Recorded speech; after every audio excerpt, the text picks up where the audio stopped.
Then I'm live. But it's not here, but it's a new stream. Give it a second. Give it a second. Are you going to any World Cup games? Yes, I'm probably going to go to a few. There it is. There it is. All right. All right. We're back. Got to upvote my own stream. I mean, what am I doing here? Hopefully some people are able to make it over. I don't really know how that works. Hopefully some people are able to make it over. I feel like I just created a challenge. I didn't know, like, because we want it to be a whole new video, right? I had to go in and click on something that said in stream. And,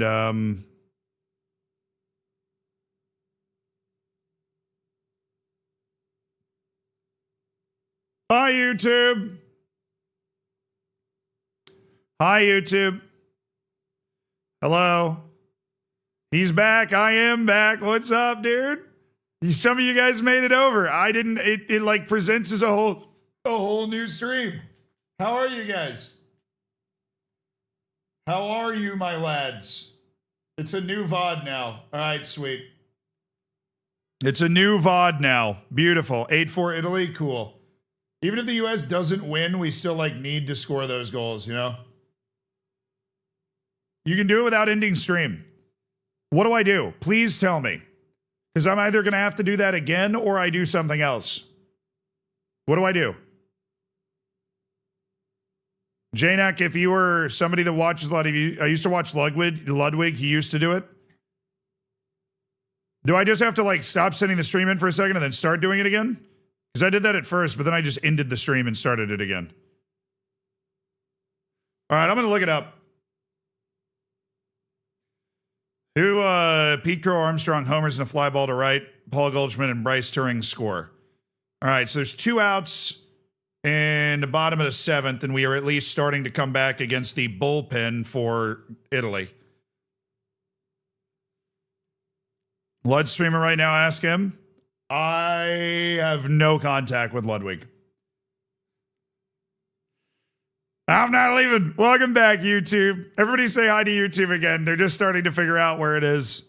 Hi.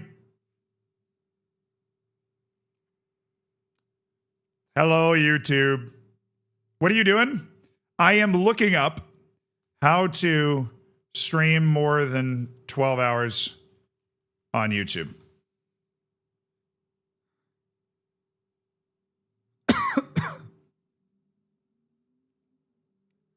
Archives and replays are generally capped at 12 hours. Yeah, I've just streamed for 25 hours on my birthday and now realize the stream is lost to history. A few days ago, I managed to get the stream split with the YouTube built-in editor into like 3 parts. And every video is, well, perfect quality and all that. I was really happy. But yeah, the comments, views, hours, etc. from the live stream are gone. The actual 25-hour live stream is still processing, but I haven't lost all hope. It's such a unique, weird problem. I don't really know. Is it possible that the U.S. comes back? Yes. If their bullpen's terrible, yeah, it's possible. That 3-run homer from Pete Crow Armstrong's kind of opened it up. You can have a big inning and score 4 runs. So we basically have 2 shots at having a big inning. Like having one of their pitchers just not do very well. We also cannot give up any more runs. If we give up literally 1 more run, it's probably like I don't know. The thing about the World Baseball Classic is like Italy automatically qualifies, so they didn't have to go through a qualifying process.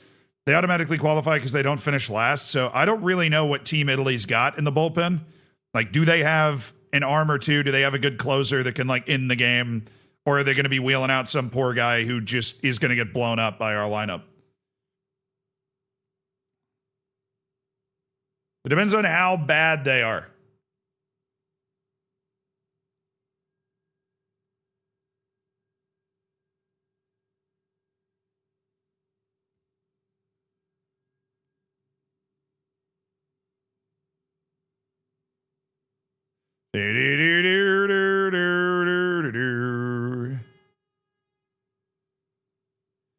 Been catching up on the Max Crosby and Bam Adebayo stuff. Yeah, that stuff's pretty crazy, isn't it?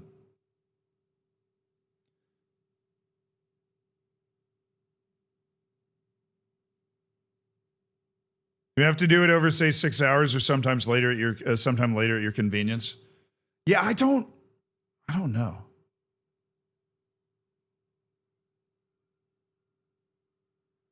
I hate those types of tutorial channels.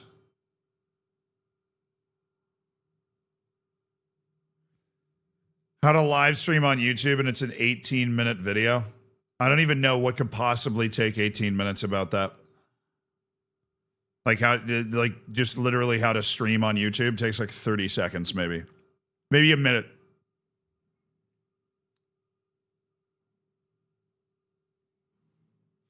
You need to restart the timer because you restarted the YouTube stream. True. I just want to make sure that all the YouTube VOD stuff is stored. And so I think maybe I just have to end the stream and then start it again. I don't know. Yeah, I heard that the Ravens backed out due to a physical. Yes, I did hear that. It was pretty crazy. What's the story of this baseball game? Italy taking the U.S. behind the woodshed? Yeah, I mean, we were losing 8-0.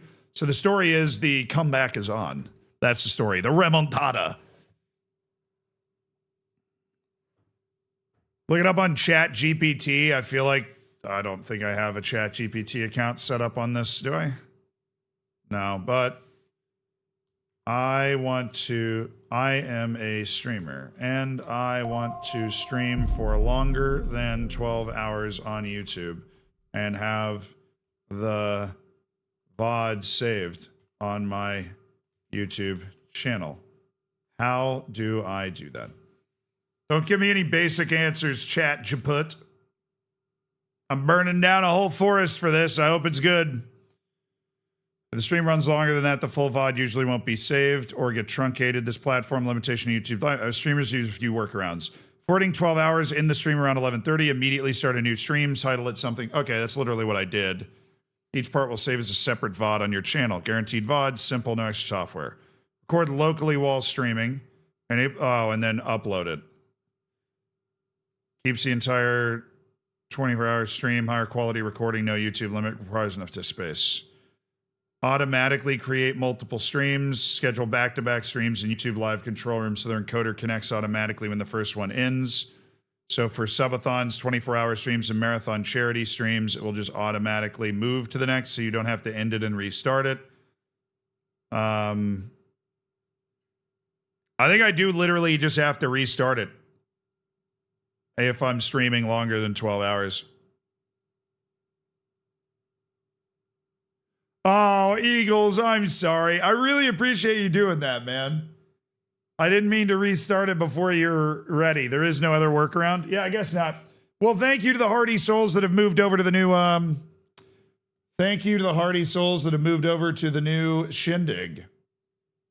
I appreciate you guys taking the jump over and, taking the time to figure it out and everything. Oh. Alrighty.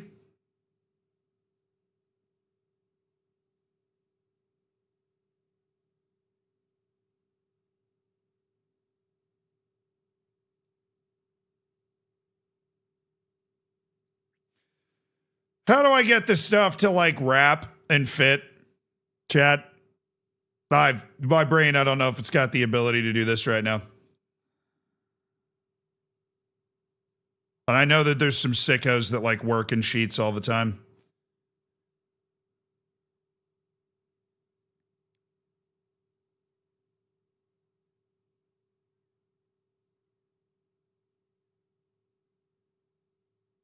How do I send my save? It should be linked at the top of the chat. It should be linked at the top of the chat. There's 20 things at the top of the chat for me. I don't know how to kind of dismiss all those messages at the top of the chat, but there is a link up there somewhere.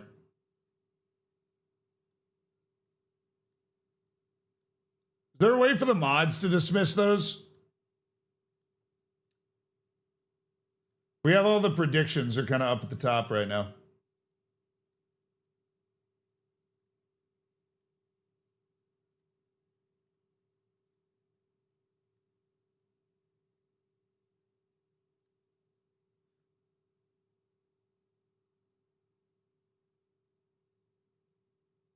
Yeah, I saw Bam Adebayo with the 83 points. We were reacting to that live while it happened. It was actually kind of crazy. Here, YouTube, I got you.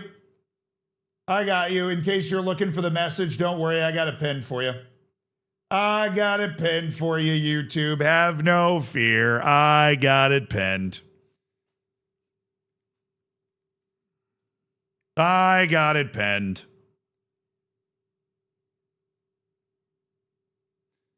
Yeah, I dismissed them all on my end. All right, sorry, I forgot. What do I do here? Did nobody... Wait, no? Really? None of the sickos when it comes to Sheets or Excel have helped me out here. How do you, like, wrap the stuff around so that all this stuff, like, fits?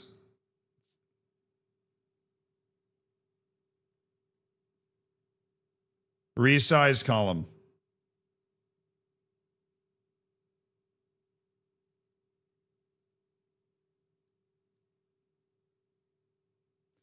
Nice. Not exactly what I had in mind. Not quite what we were going for there, but I appreciate it. I prefer to watch the suffering. Thank you. There is no hell quite like the hell that Sheets and Excel are able to create. Select the cells and then click wrap text.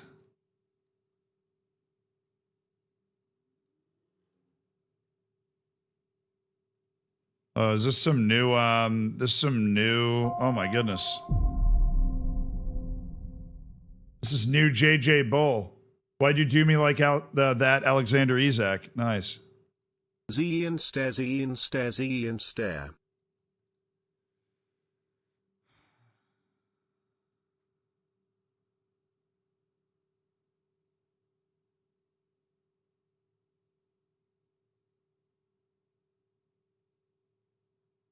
Ha ha,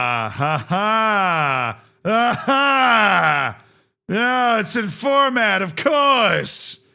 It's in format, of course. I should have known. I should have known. I should have known. I should have known. Yes, I should have. I should have known. Make sure.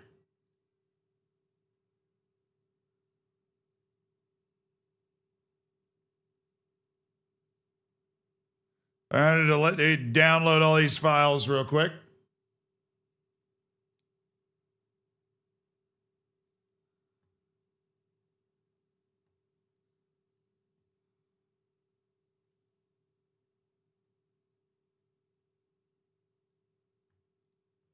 Do.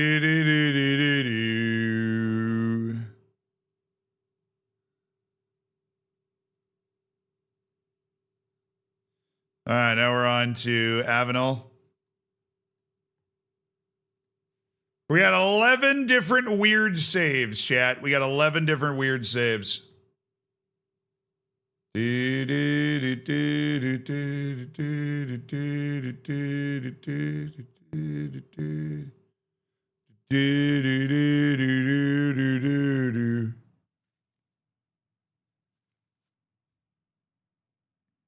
The reliever for the U.S. is trying to sell. Oh, boy.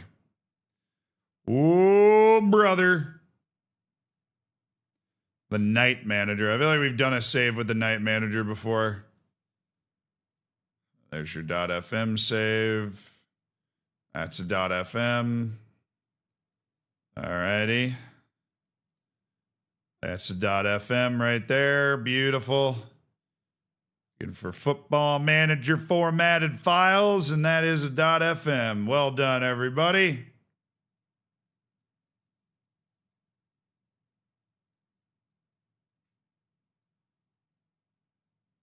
All right, now there should be 11 in here. 1, 2, 3, 4, 5, 6, 7, 8, 9. Oh, geez. 1, 2, 3, 4, 5, 6, 7. 8, 9, 10, 11. Yes, sir. And somebody said they just submitted.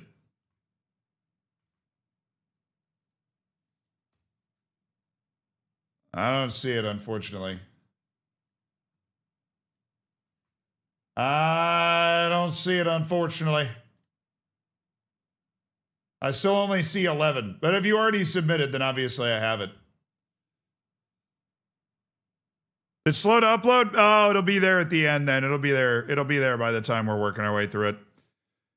Oh, the bases are loaded. Oh, that's great. The bases are loaded with 2 outs. We could be about to lose this right now. Ball. Oh, yeah, where are your eyes, Where are your eyes, umpire? What is this?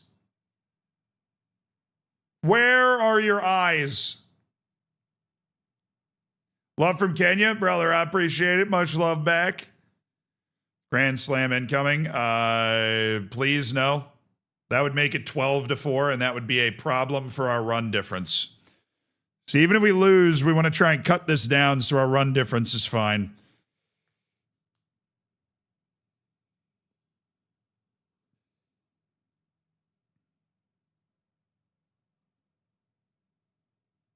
Hey, Bose, you know that MomBot is not AI, right? It's just like my actual mind, my actual mom.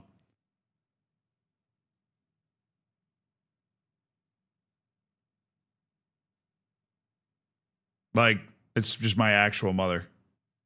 It's not a bot that I've programmed. Like, dead serious, dude.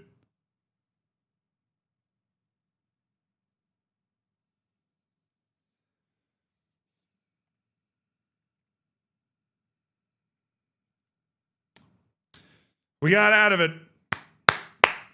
Base is loaded, Jam. He gets out of it. We're coming to the plate in the bottom of the 8th to try and pull off the comeback. Let's go, baby. Come on. Come on. Come on, man. Come on.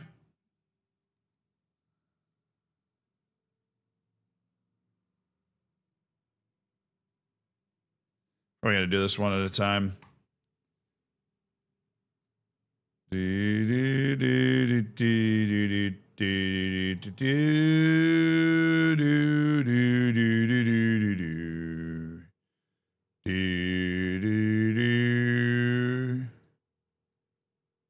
I do this one at a time, they'll stay in order, theoretically.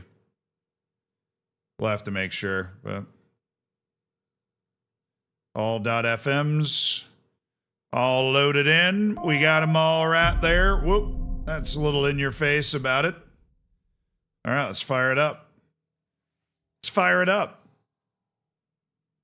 Does that make me a bot? Absolutely it does. Just came to say hi before I go back to the first video. What's up, James? Hey.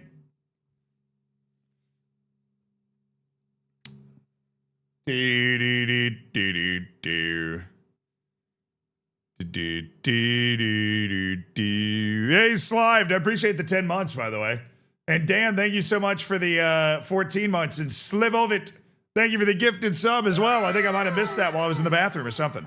GGTY, thank you for the 3 months.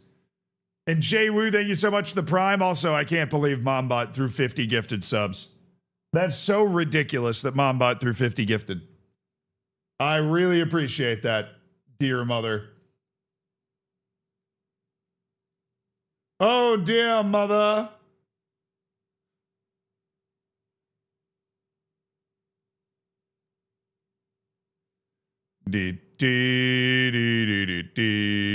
No, New Paris from Melvin should be the one that we've got here. Oh, what's this one?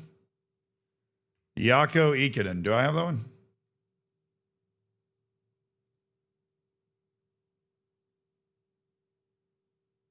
Oh, yeah, it's right there. Alrighty.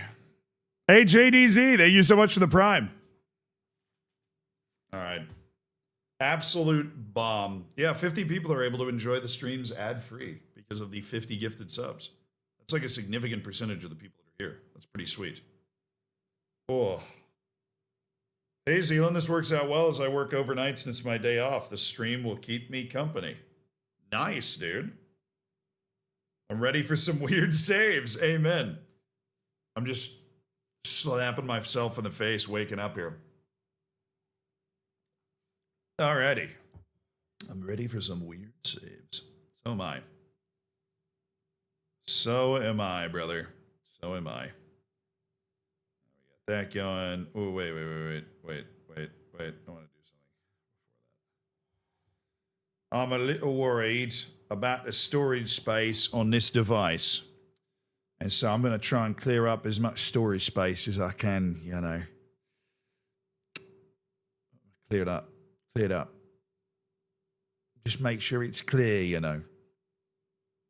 Just make sure it's clear. All right. Get some storage space cleaned out. We gonna be flying.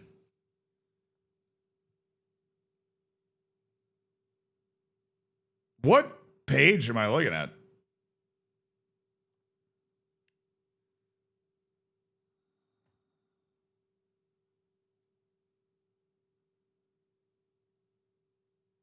Bro, there's a password on your save. What are you? You're a psycho. Your save is password protected.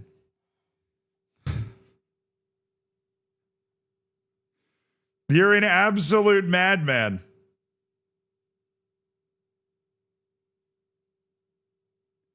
I need your password if this guy's still around, or we're not going to be able to record this. Or at least with his, like, save. Unfortunately. Like, that would suck. I don't know if this guy's around anymore. He's literally the first guy that submitted his save. I remember it like it was yesterday.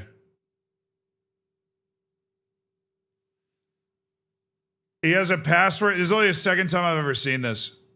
He has a password protected save. He might have done it on accident and he doesn't know. Arrow Scoop, are you here? He might have gone to sleep. Malia in 2 hours? No, Malia's farther away than that.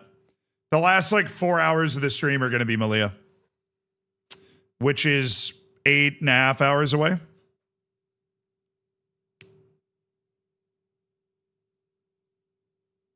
It's an older version, so you have to update the manager. Yeah? Some of these saves are on FM24 as well, so I'm going to have to rip open FM24 to look at them. Yeah, we'll just make him that dude. Oh, okay. Overwrite. Yeah, you were right. Thank you. Very good shout. Villafan, thank you so much for the tier 1, dude. Welcome to the hammers. Enjoy the bacon. Enjoy the emotes.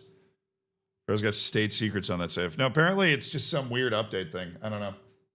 I'd update the manager, and now we're, like, completely in business. Malia starts around 8:30 tomorrow Eastern. Something like that, yeah. 8 to 8:30-ish. Something like that. I guess we're closing on midnight. That's pretty sweet.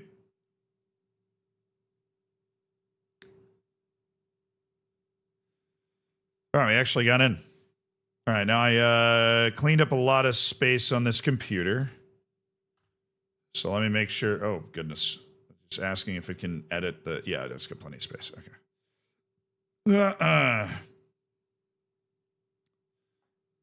Do all alone. Cool. We're like halfway done, dude. We're just cruising. Gotta stay hydrated, but.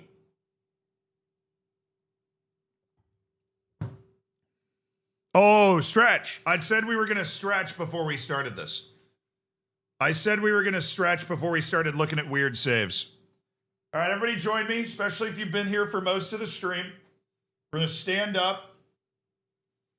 Oh, I'll do a little rib cage stretch just to get it rolling right there.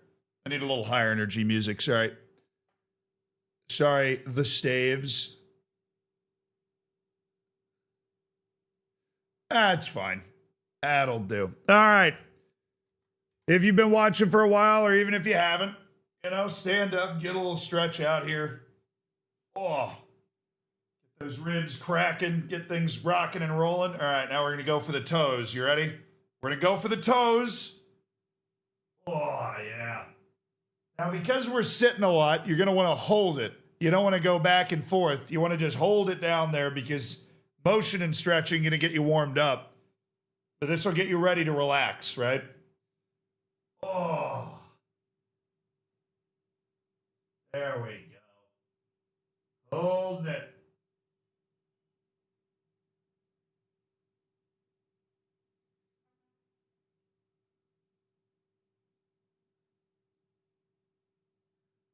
Oh, yeah, it feels good. All right, now we're going to go for like a leg lift here. Oh, get the stretch in. Stretch out that, what is it? Quad? It's your quad, right? Yeah. Oh, there we go. Nice. Yeah. Okay, and we get the other Good one luck here. with the long stream. Oh, there we go. Oh. And hold it. What is this camera angle? Full torso, baby. That's what you're getting. Oh. Nice. Now I need something to stretch my calves. We're going to do this on this maybe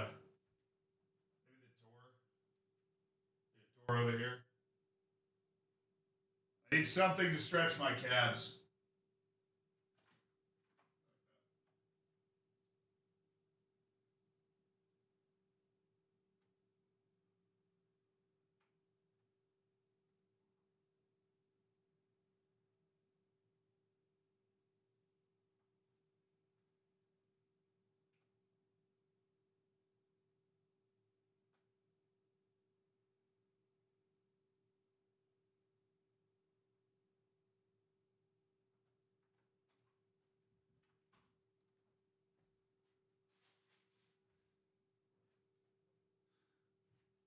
Oh, it's fantastic, dude.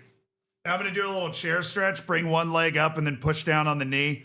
Like put one leg across the top of your knee and then push down on the knee that's up. Oh.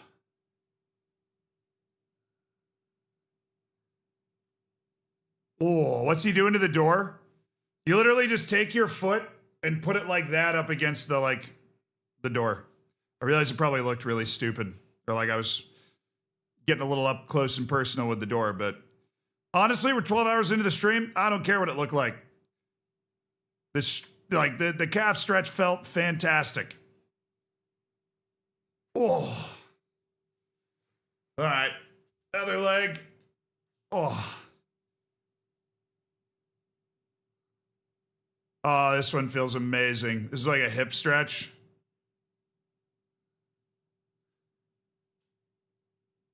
We're cooking something in the 8th? Wait, are you serious? Don't give me hope. Ooh, runners on the corners. Oh, dude, if we hit a home run, it's tied. Unbelievable. If we hit a home run, it's tied. Roman Anthony singles. Pinch hitter, dude. We just subbed in, like, if there was one guy that was going to be able to hit this home run, we just subbed him in. Bryce Harper, incredibly clutch power hitter. We just subbed him in for this at bat. Oh, baby, come on. Fortunately for us, the Italian bullpen cannot hold it, and we are absolutely flying right now. We just got one run thanks to Roman Anthony. We got guys in the corners. Come on. This is Bryce Harper's moment. This is what he always does. Did you see what Bam did in Miami tonight? Yes, I did. I don't understand this sport. The whole point of the sport is to get around these 4 bases, like, and back home. It's like station to station. As long as you're on the base, you're safe. So this guy at the plate is going to be Bryce Harper, who they just brought in as a sub. And Bryce Harper is a really powerful hitter. So Bryce Harper is going to hopefully hit the ball out of the park. They just changed to Ron Marinaccio as their new pitcher. All right.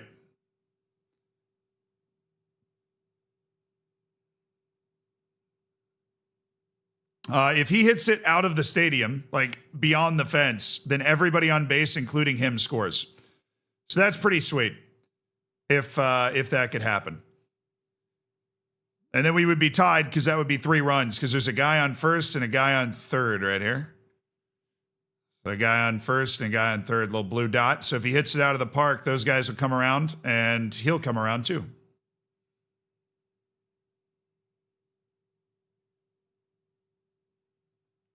Yeah, Italy, I don't blame them. I don't blame them for changing pitchers in that situation. That is a change the pitcher situation.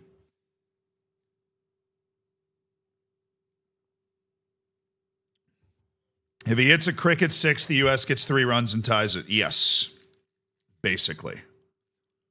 First pitch ball. That's even better. But there are 2 outs. So if he gets out, you might not know what that means, but if he gets out, then the inning is over and we get no runs or no more runs. We've already gotten 1 run in this inning. And there's 9 innings, so we're in the 8th, which means we'd only have 1 more round basically to try and score.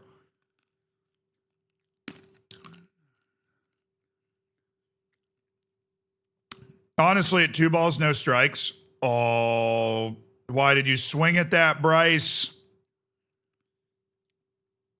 I think he might walk him. But now it's 2 balls, 1 strike. He's probably going to pitch.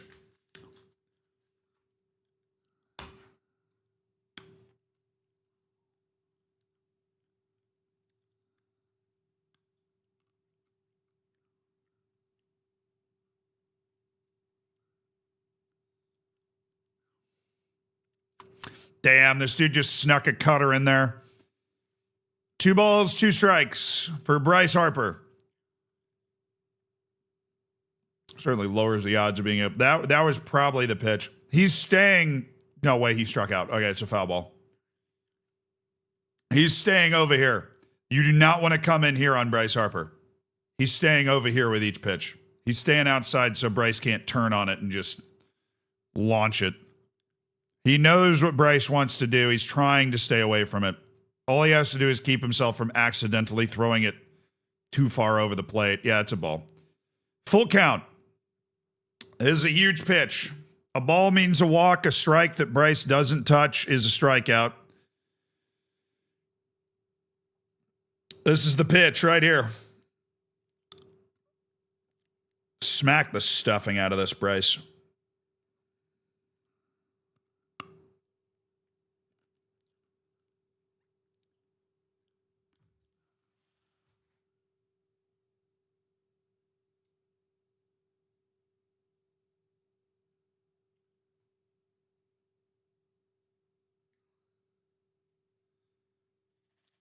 Sick, dude. Absolutely sick.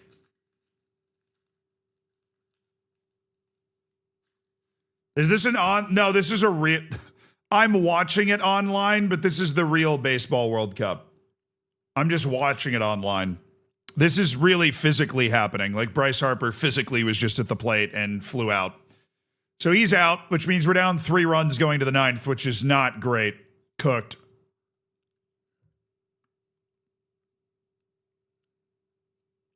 How can America lose any game of baseball? We didn't win the World Cup last time. The World Baseball Classic. Japan won. Hey Z, small fan. I love that. That's actually so funny. Instead of saying big fan, hey Z, small fan.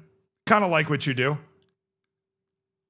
I just tried to raid you and was followed by the capital I in your name. Yeah, I know. Always copy and paste the name. I appreciate the thought. Z, I do. I hope you had a good stream. I'm sorry that I threw you a curveball.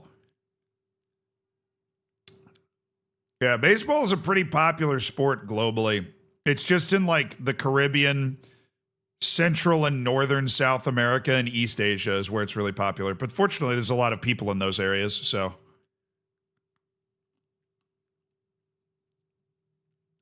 Yeah, the best 3 nations, the last 3 world champions of Japan, the United States, and the Dominican Republic. I would say teams that are capable of winning the World Baseball Classic are U.S., Japan, Dominican Republic, Cuba, Puerto Rico, Canada, maybe Venezuela. I think those are the teams that are capable of like beating the teams you need to beat or getting hot at the right time to actually be able to win it.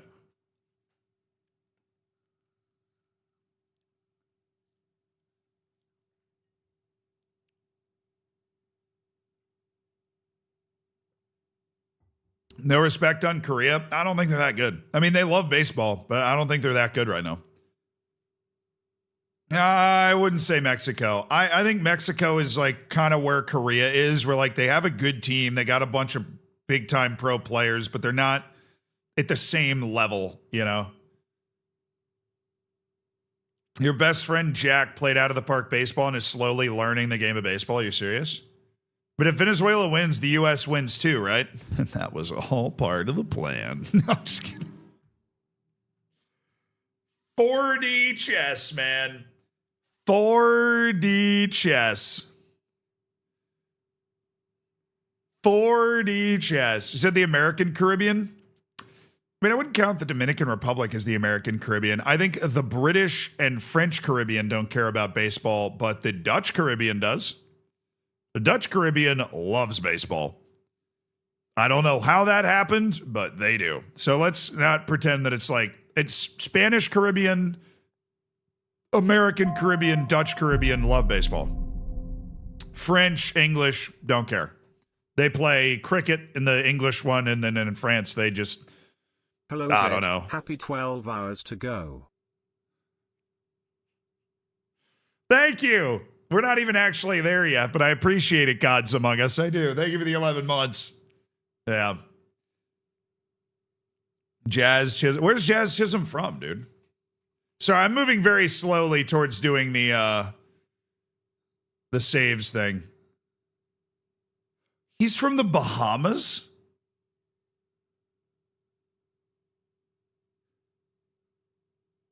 Really? He plays for England?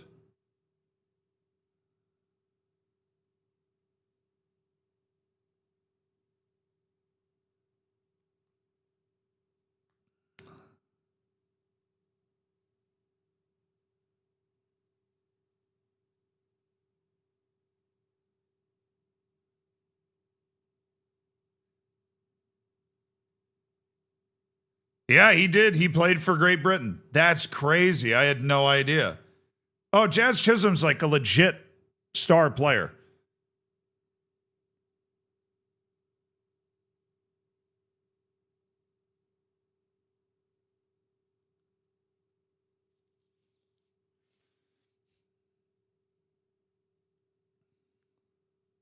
We have rounders here in England. It predates baseball.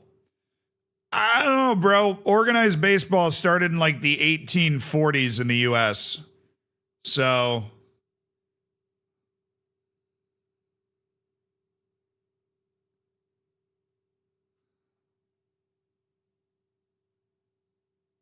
yeah, Bahamas. No, Bahamas is part of the Commonwealth. Bahamas is part of it's a Commonwealth realm. So this is like a weird world to go into, but like the Commonwealth is nations that might be independent, but they still recognize the royal family is like above them or something. It's weird. But there's basically countries like the Bahamas that are fully independent, but they're still part of the Commonwealth, like the greater realm of the UK. Very bizarre. But then they have the Commonwealth games and stuff. The Bahamas is in the Commonwealth. There's a lot of countries like that. I think it was like Barbados left the Commonwealth recently, and it was like a big deal. Yeah. He's from Nassau? Yeah, I mean, that's like the capital of the Bahamas. If you're from the Bahamas, you're from Nassau in the Bahamas. Let me do a little quick check on the, oh my goodness, double overtime between UT Rio Grande Valley and McNeese State. Absolutely incredible game of basketball being played over there. Oklahoma State ends Colorado's season mercifully. It's a pretty important win for them, actually, for their tournament hopes. That keeps them alive. And we've got Idaho and Eastern Washington. All right.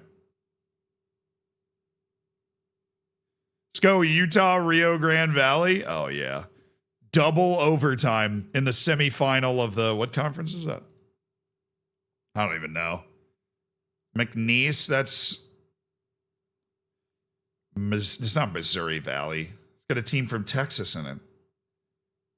The Missouri Valley. What conference is McNeese State in? Oh, goodness. Southland. The Southland Conference. It's the semifinals of the Southland Conference. The Vaqueros of U-Texas Rio Grande Valley. And the McNeese State Cowboys. Elite.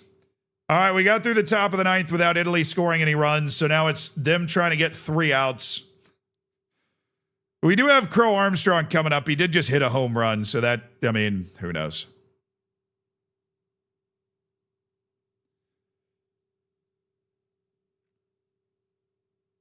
To be fair, the ACC has a team from California in it. Look, all right. Rounders is 1500s according to Wiki. Yeah, but when did they start the Rounders Professional League? Ever? Is there a Rounders? Professional baseball started in the 1840s. Why is there is no major professional Rounders league?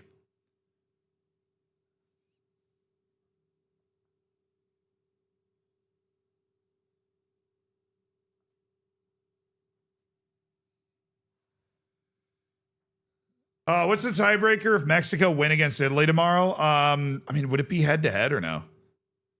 Like if the US beat us and then Mexico beats Italy, I don't know.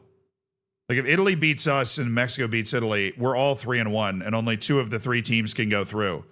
Now we beat the brakes off of Great Britain and Mexico. So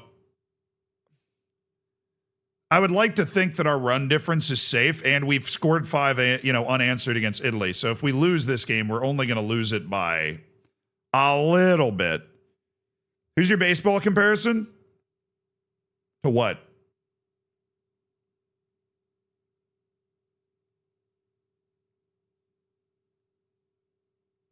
The Rounder Pro League is the MLB, mate? I mean, is it like the same sport exactly? I know it's some sort of similar. What do you do if your save is too big to be uploaded? Your save is bigger than a gig?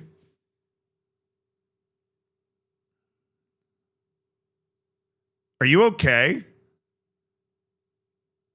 Player-wise, if you were a baseball player, who would you be? On the bench. I was so bad at baseball.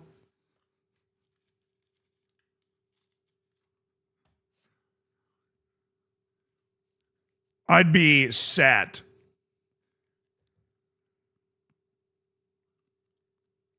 It's in 2071 with all European leagues loaded. I'll tell you what, bro. I am just curious to see what that is. I will change the form for you. The max size is now 10 gigs. You should be able to upload it if you refresh the screen. I just changed it. The max size for a file upload is now 10 gigs. Ollie, if it's bigger than 10 gigs, then you need to find God. You need to find a deity if it's bigger than that.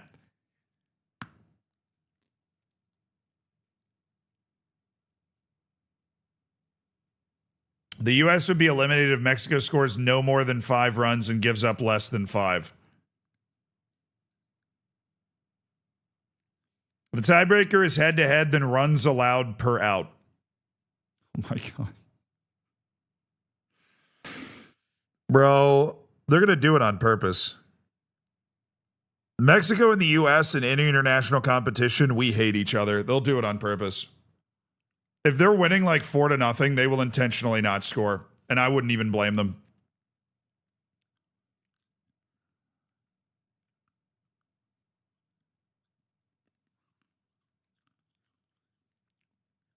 We already have 1 out, dude. I wasn't even paying attention. What the?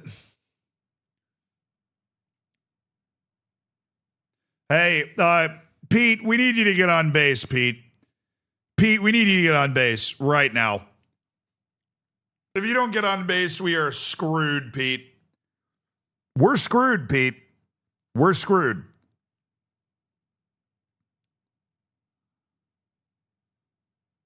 Batter timeout. Oh, my God.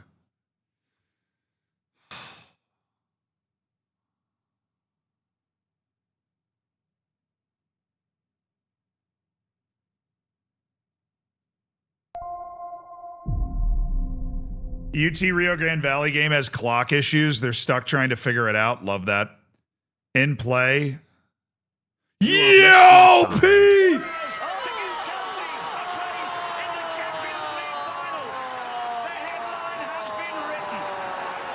Let's go, Pete! Let's go, Pete! Smack that ball, Pete! Third, 2 out. That was way too loud, sorry. Yeah, Pete! Crank that, Pete! Crank it, Pete! Second home run of the game for Pete Crow Armstrong. It's 8-6. Keep cranking those homers, baby. Pete Crow Armstrong with the slammer. Just kidding. Okay. Pete Crow Armstrong. We're not gonna. That was his home run in the 7th inning. We're in the 9th inning now. I just wanted to watch Pete. I just wanted to watch Petey smack a ball really far. I wanted to watch him send it to the moon. Come on, Petey. All right, who's up? Witt Jr. Bobby Witt. This is our shortstop. He's 1 for 4 today. Not great. Against Marinaccio, who's got 1 out in the 9th. Mound visit. Oh, they're going to change pitchers, aren't they, dude? Oh, they're going to change pitchers. Click latest. Dude, latest on Twitter scares the blazes out of me, man. Latest on Twitter is the worst possible idea. You will run so fast into a million videos and things you do not want to see.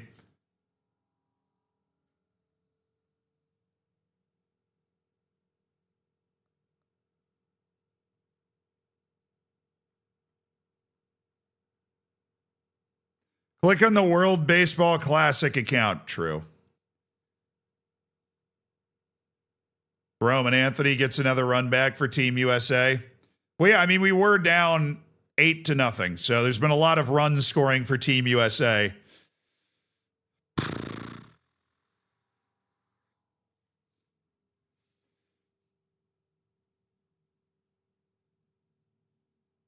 Dude, that is cold. Look at this view. This is cold. Like, if you like sports, this is ice cold. Watch this. Look at the crowd. Look at the bat point.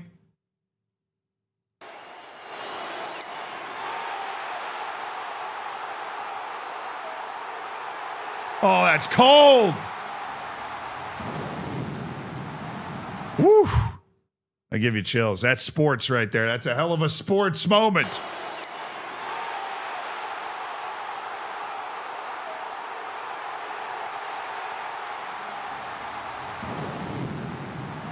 Yeah, the World Baseball Classic matters enough. It's really become super important over the last 10 years that, like, the nations are usually working with basically all their best players.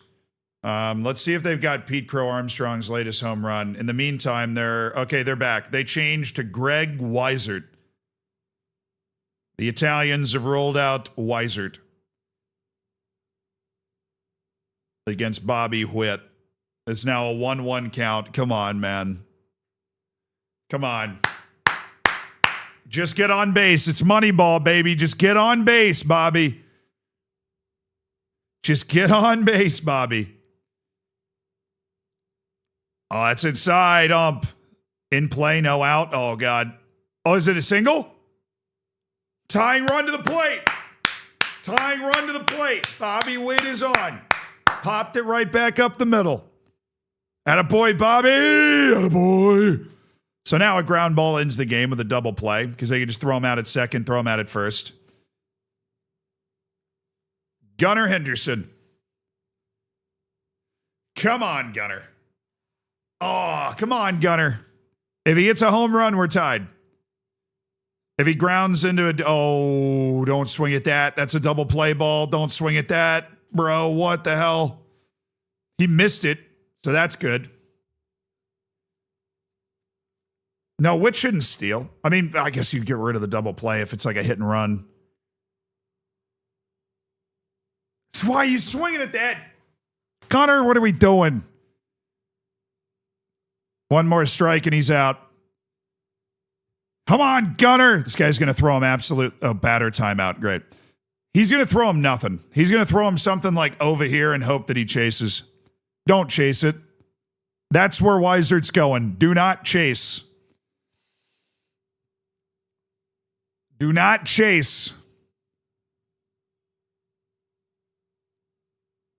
Did that hit him? No, he got a hit. I thought he fouled it away, which means he hit it, but he didn't hit it into the field of play. So you can't strike out on that. It keeps going. Come on, baby. Come on, baby.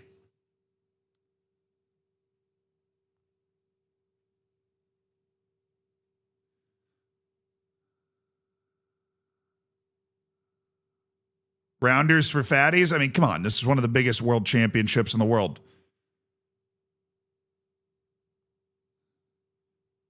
Just because your country's not good at it doesn't mean other countries don't care.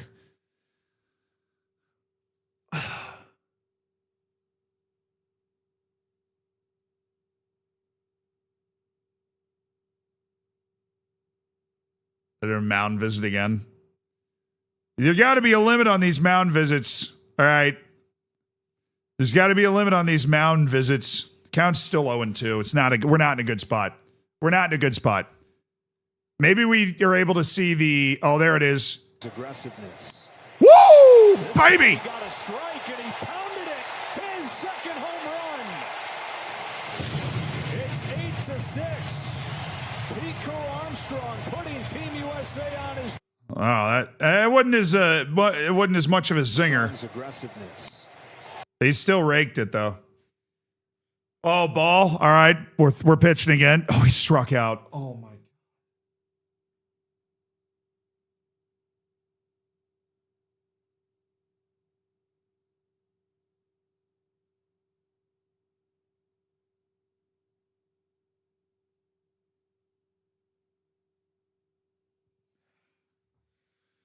That's it. Send him to Guantanamo. I've seen enough. Oh, it's Aaron Judge. Oh, what a chance to be the hero. This is America's best player. What's the verdict? He took a called strike. Come on, Judge. Come on. Of course, Judge is up. Oh, come on, Aaron. Dude, if he hits this home run, this is going to be like a core U.S. baseball memory. No, he's behind 0-2 with the game's one strike away from ending. Aaron, you're 6'7", 250 pounds. I need you to strap a rocket to this ball, man. Aaron, I need you to launch angle this. Aaron?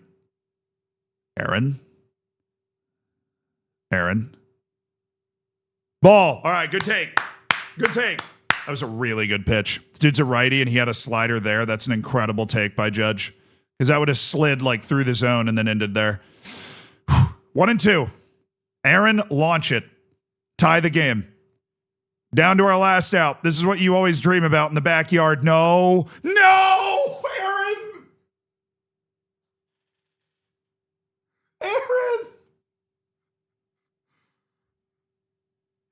Aaron! God, you can't let this dude strike out the last two batters with a runner on.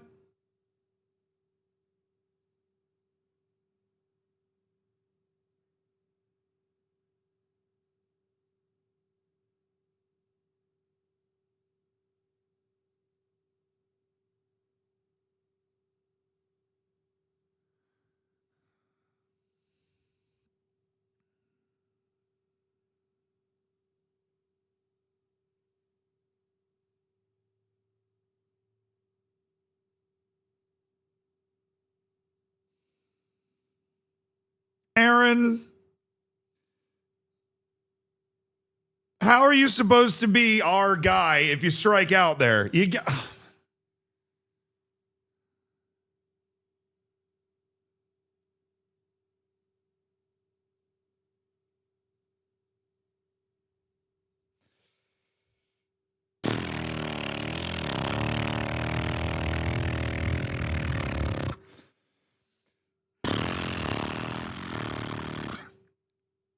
Yeah, no, that sucked. So the U.S. and Japan are the only two countries that care about baseball. Puerto Rico, Cuba, Canada, Panama, probably not really Colombia, USA, Mexico, Japan, Korea, Taiwan, Australia, Venezuela, Dominican Republic, the islands in the Netherlands that matter, and Nicaragua. I would say those are the nations that care about baseball in the world. Likely.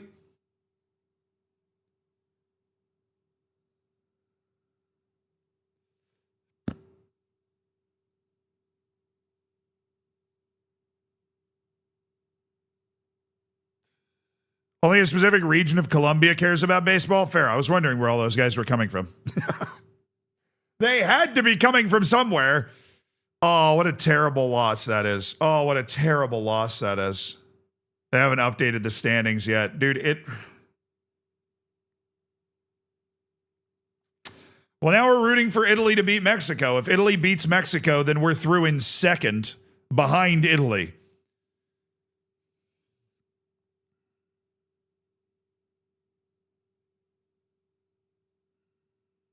I think the Dutch do too. No. And Australia's like a weird one. They like do, but they don't.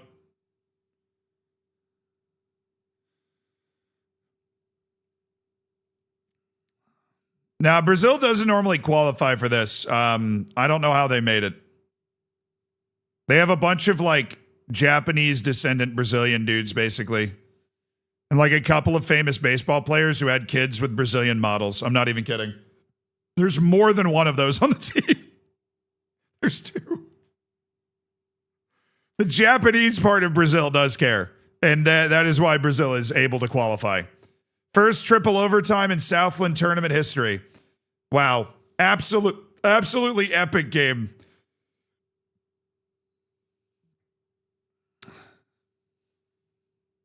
Jalen Washington could have ended it with a jump shot. He missed it.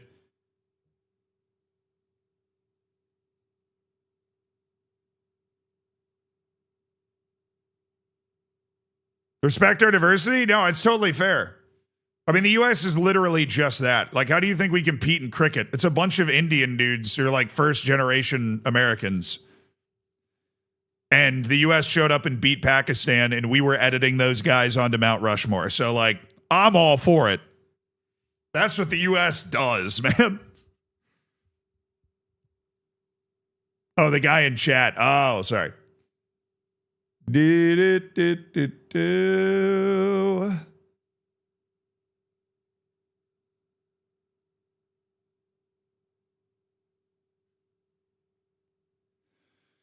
Yeah, I mean, Great Britain is not going to have to go through qualifying next time. Because if you finish last, you have to go through qualifying again. But Great Britain's not going to have to do that because they actually didn't finish last. So Great Britain is immediately into the next World Baseball Classic. Like, if you finish top 4 in your group, you don't have to go through qualifying. Would you rather have Cocoa Pops or Cookie Crisp in place of your knee ligaments? I don't really know what either of those things are.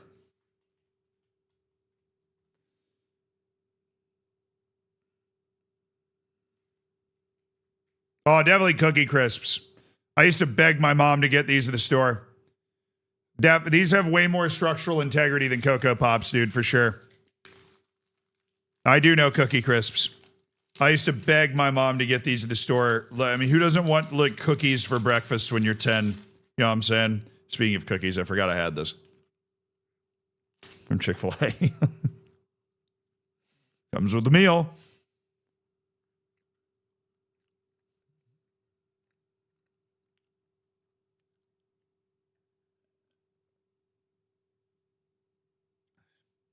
Mexico scores 5 or more runs in the next game. The U.S. go through.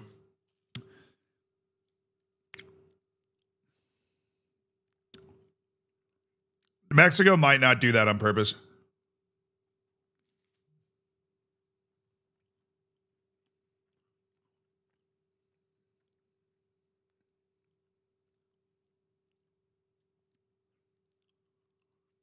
What's the 24-hour stream mean? No sleep? Kind of. We just stream for 24 straight hours. I'm here, hanging out. We've got a really fun schedule of a bunch of things. I realize I've gotten very distracted with baseball and whatever.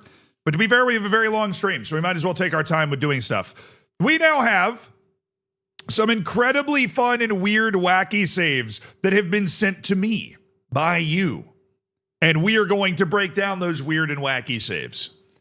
We were going to do this a lot earlier, but now we're doing it now. Halfway done? Whoop, we're not halfway done. We got 45 more seconds as of now. 40 seconds. 36 seconds.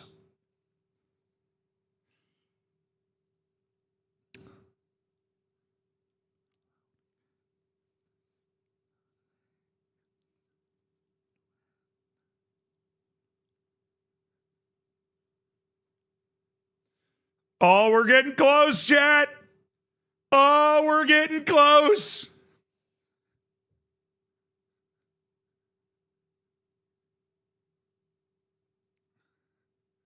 I'm waiting for it. I'm waiting for it. We're 12 hours in. Let's go. Happy 12 hours in, baby. We are halfway done with the 24-hour stream. Home stretch, really. We're on the home stretch.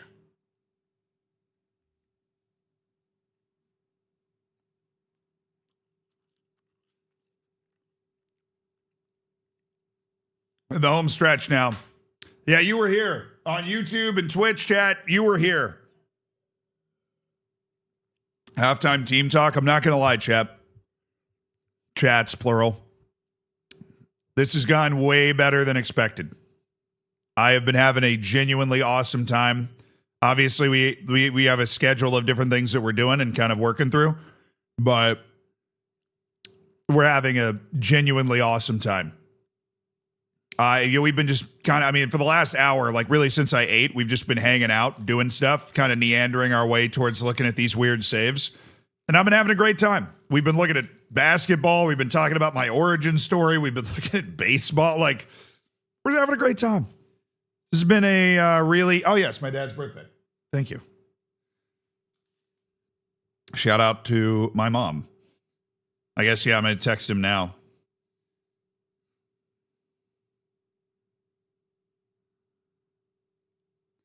He's asleep, I'm sure, but yeah. Happy birthday to my dad.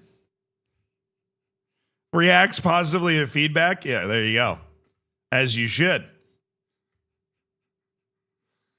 Yeah, it was a good sports day. Adebayo's 82 points or whatever, 83 points. Like crazy stuff happening.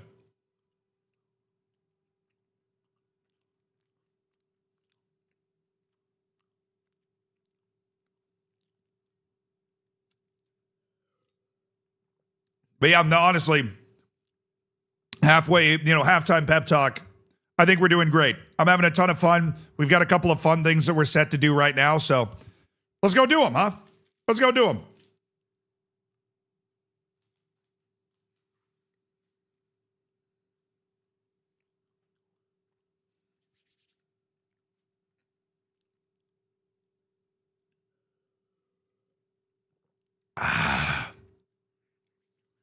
Does he have any British in him? I mean, I do. The last name's Shannon.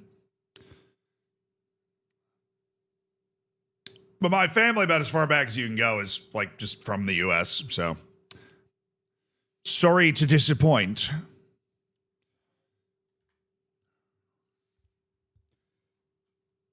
All right, let's get after it. I'm tired of Nancy pansying around here. We put a call out looking for the weirdest saves on Football Manager, and you responded. Well, they responded because I'm currently in the middle of a 24-hour stream, and we're 12 hours in. Say hi to YouTube. Like, YouTube. We'll go ahead and make a video out of this. I think it'd be a lot of fun. We've been wanting to do for this for a while. I figured we'd just do it during the stream.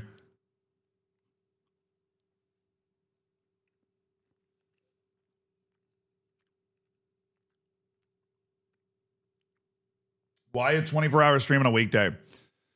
I don't know. This was just the day that made the most sense because I normally take Wednesdays off, so I'll like stream into the day that I take off and then take a little nap and be fine. You know what I'm saying? I'll take a little nap and then all of a sudden I'll be fine. Hi, future me watching the YouTube video. 4D chess right there. 4D chess right there. All right, I think we got this one open, right? Okay. Our first submission is from Arrow Scoop. Managing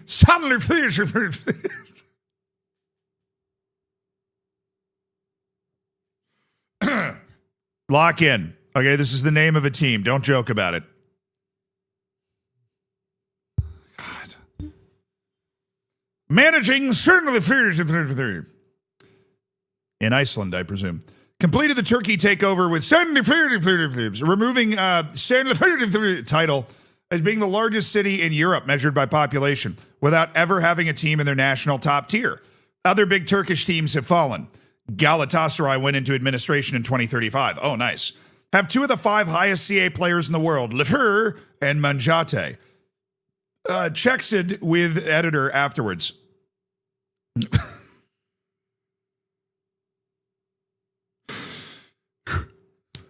Lock in. What are you guys doing? Come on. Yeah, it's the password protected one that we got around the password protection for, so we're totally fine.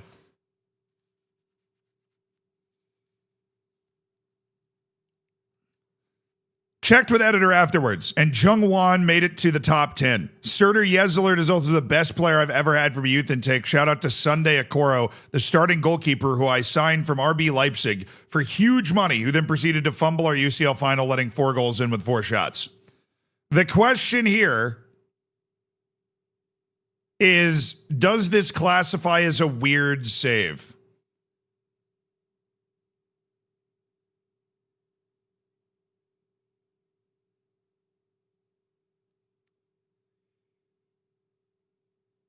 So Sanliurfa's title as being the largest city in Europe measured by population without ever having a team in the national top tier.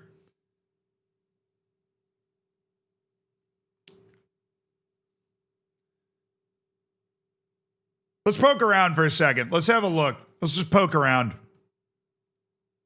We're in 2038. So Galatasaray went into administration and is no longer in the top league.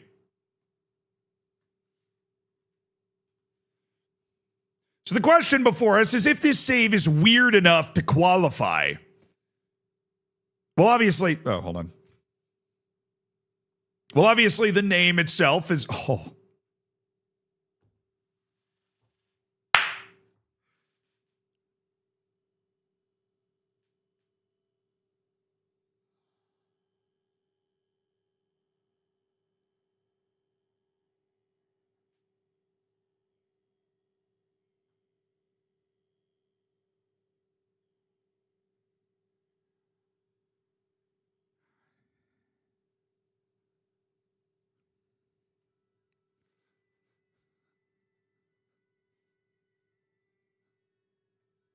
Mongolian throat singing is on for the YouTube people that can't hear it. It came on randomly as part of my like songs.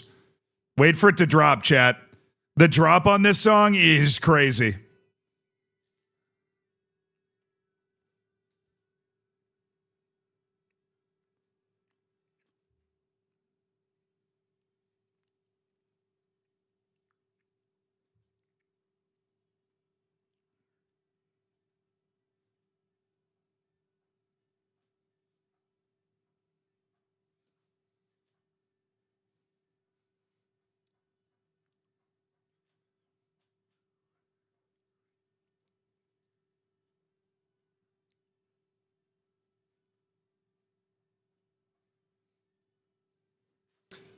Oh, sorry. Just some banger Mongolian throat singing came on. I have one song in my life songs that's Mongolian throat singing, and it happened to come on at just the perfect time.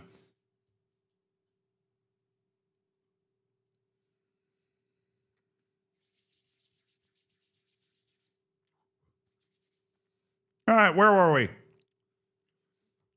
Yeah, I said Galatasaray went into administration.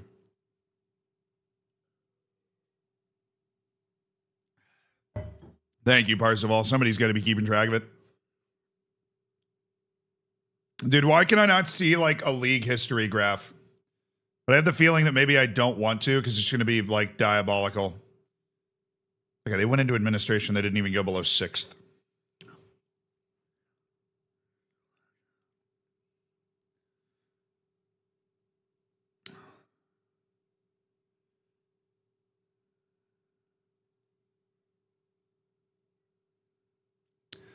Yeah, I'm not sure this save is that weird, unfortunately. We'll move on to the next one. We have like 13 saves, I think.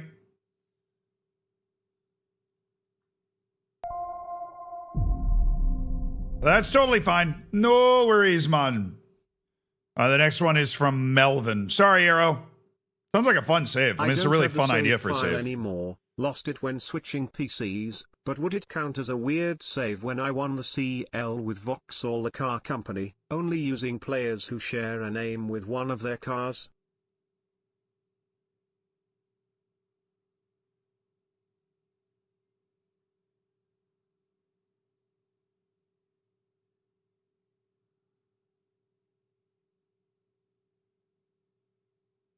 Are you okay? You want to talk about it? Pope Leo, are you?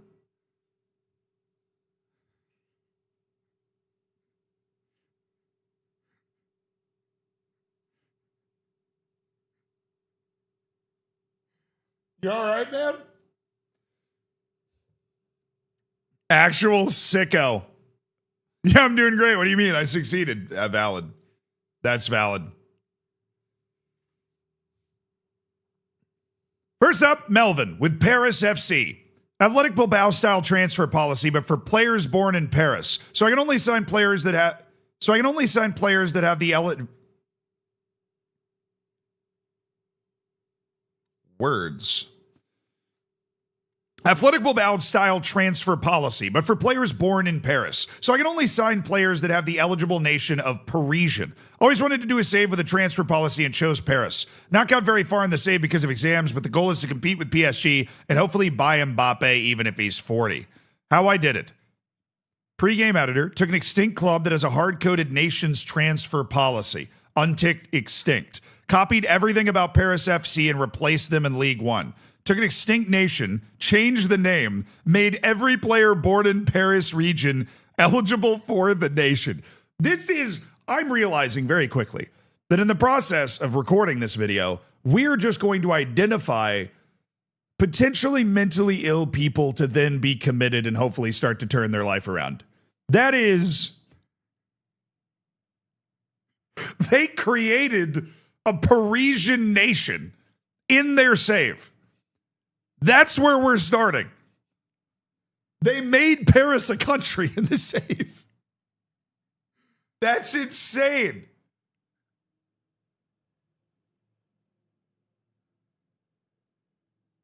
New Paris FC. I mean, let's see this nationality, dude.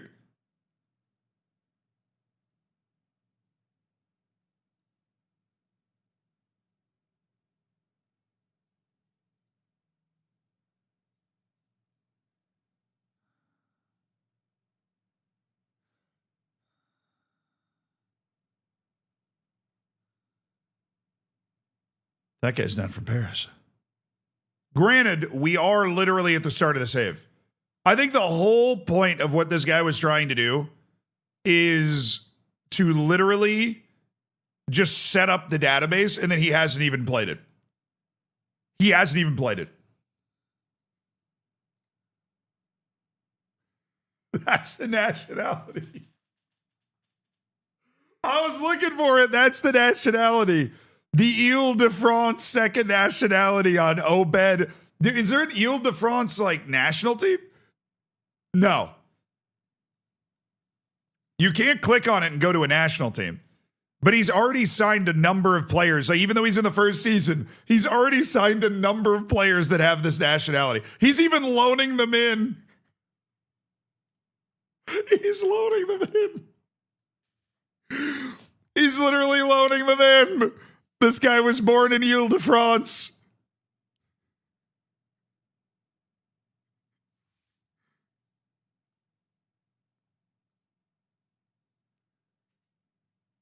Yeah, it's like he set up the save, but the problem is he has Paris FC's actual squad. So he has dudes that are not from Ile-de-France on his team right now.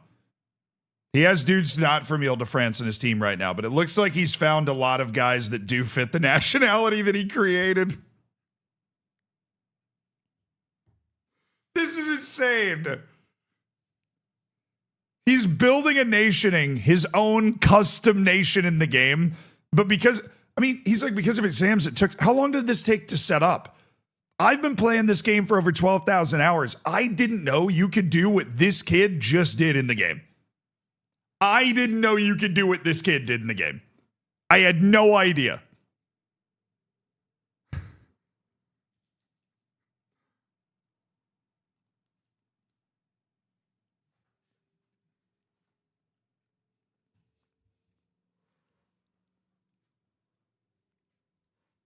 Poor guy's got no time to play the game because he's...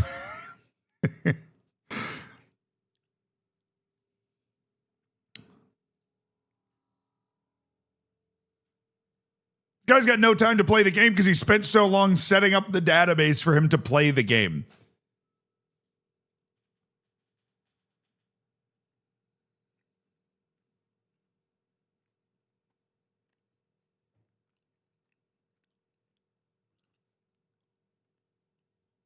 All right, Propane Burrito, have a good sleep. Everybody say bye, brother.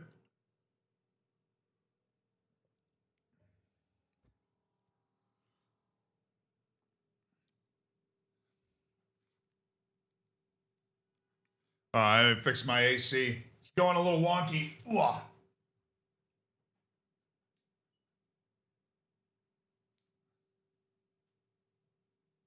On the way.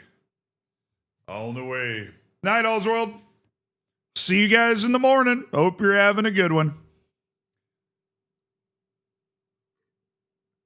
I have this pregame editor addiction too. Is that what this is? This is just classified as a pregame editor addiction.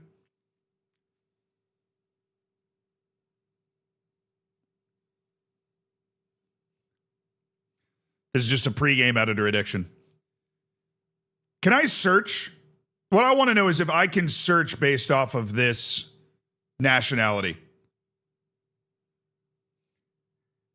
He's already doing it. It's saved as part of the save. Nationality Parisians.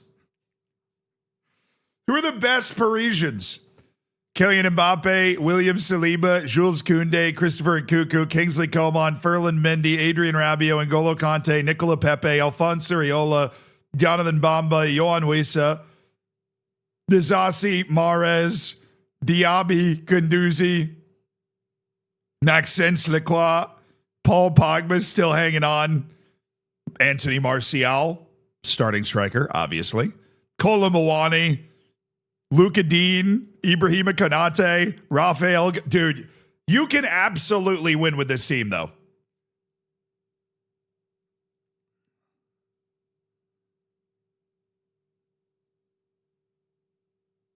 That's a good national team.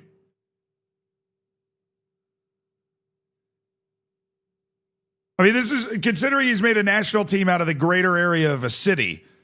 The fact that you have all these guys eligible from that, Alan St. Maximin, obviously there in Cham. I mean, these are, guys that like people know, quality players all over. No, what you said his end goal should be to sign Mbappe. Not very far in the save because of exams, but the goal is to compete with PSG and hopefully buy Mbappe even if he's 40.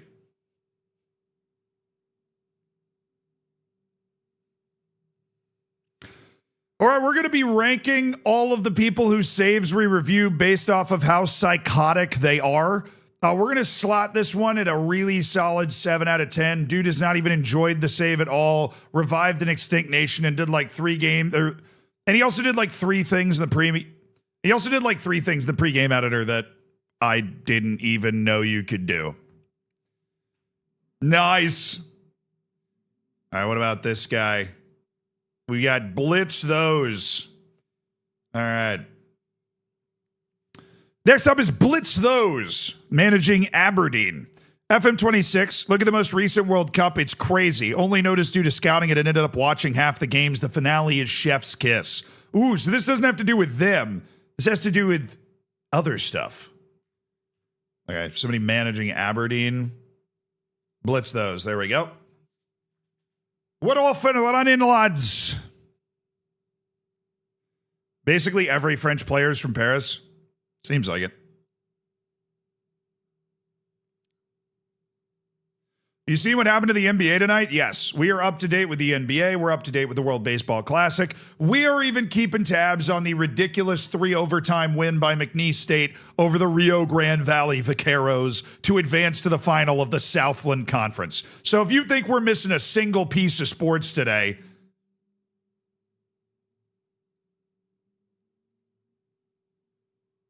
hey, CBS Sports.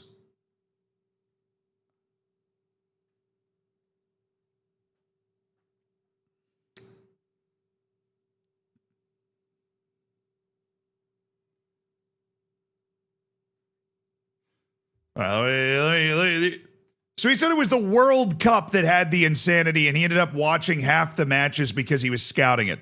So let's go take a look at the World Cup. The one that just happened, at least. Okay.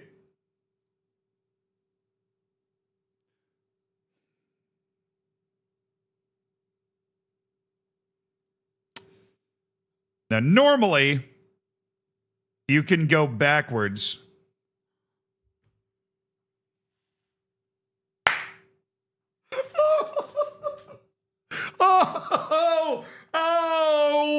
What? What?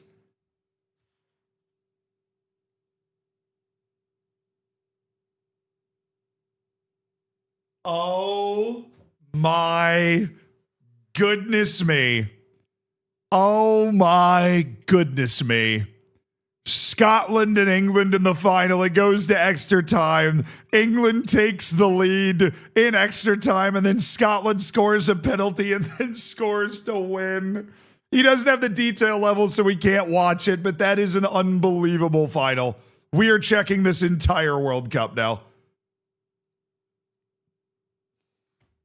You used to be able to go back in years on the stages screen. We now can't do that.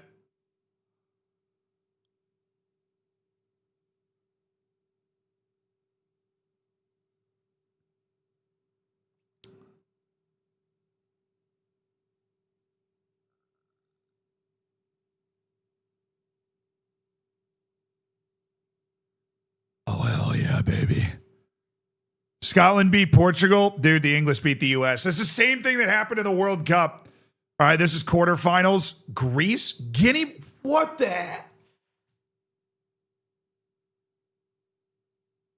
Bro, this is only 2034. My World Cup 100 years in the future wasn't this weird. I mean, it was pretty weird. This is pathological. Guinea-Bissau made it to the quarters and played Portugal. Scotland was playing Greece in the quarters. The U.S. beat Colombia, naturally. England and Brazil met in the quarterfinal. Beautiful. We got Jude Bellingham against Vinny and Endrick out there. And then those are the 4 quarterfinals. That's literally it. Who was in the round of 16? Guinea-Bissau beat Ivory Coast.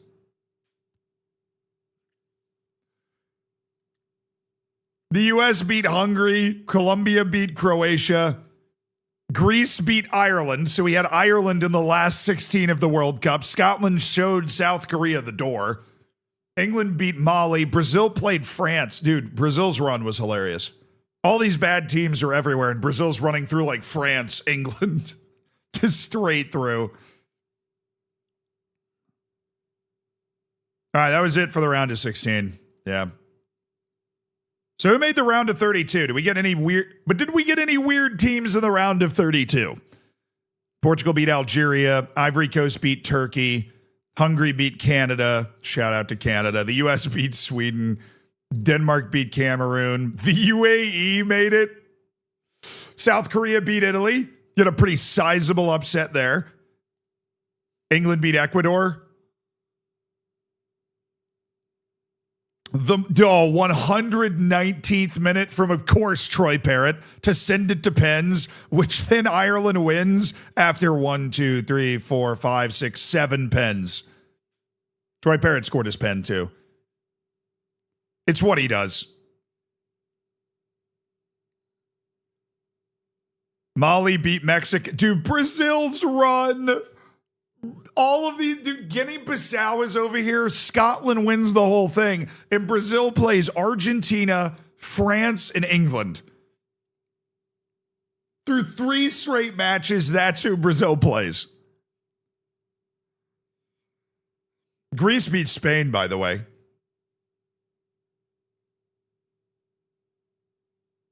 This guy's from Malia, I'm pretty sure.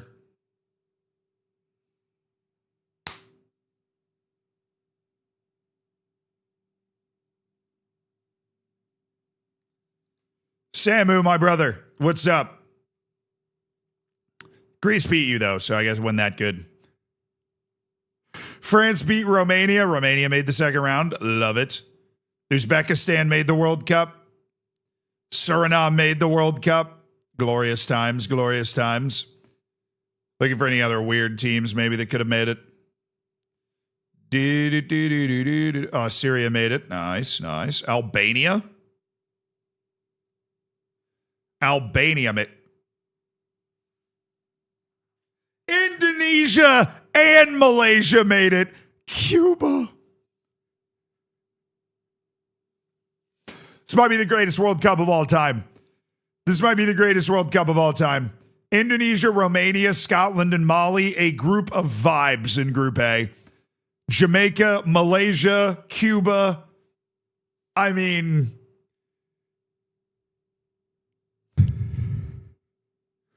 all I'm saying is I am really looking forward to the 2034 World Cup. That's all I'm saying. Next. That's sick, dude. Blitz, thank you so much for sending that in. That's crazy. And we'll leave. We gotta leave it on. We gotta leave it on one note here. We gotta leave it on the big note here. The stunning Scotland over England victory with Ben Gannon Doak of Barcelona scoring the winning goal. Sure, why not? And Lennon Miller scoring the tying penalty. The Al Etihad midfielder.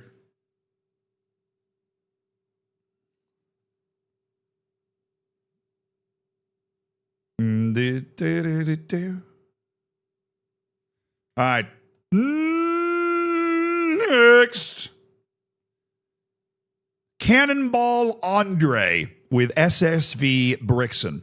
An FM24 save started in the Italian 6th tier, and I'm currently Champions League and a top 5 team in the tier of. Okay. Started in the Italian 6th tier, and I'm currently in Champions League and a top 5 team in the top tier of Italy in 2037, all while only ever having signed players from the Tyrol region of Italy and Austria, pretty much making a German-speaking team in Italy.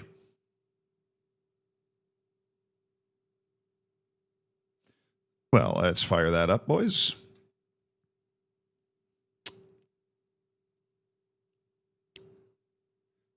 Stupid.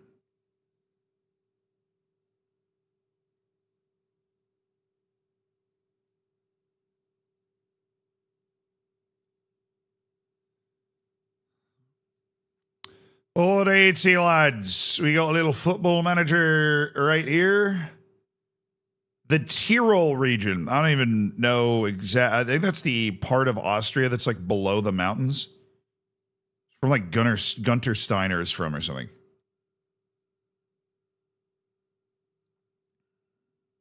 Brixen.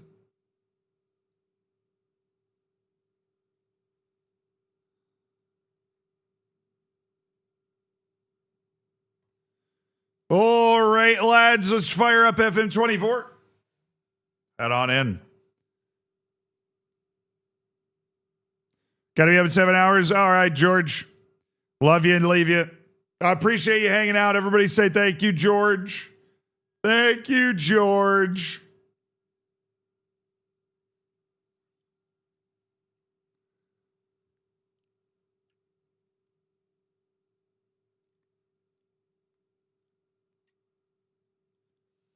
The Tyrolean Italians really show up at the Winter Olympics, right? They're all the downhill skiers, right?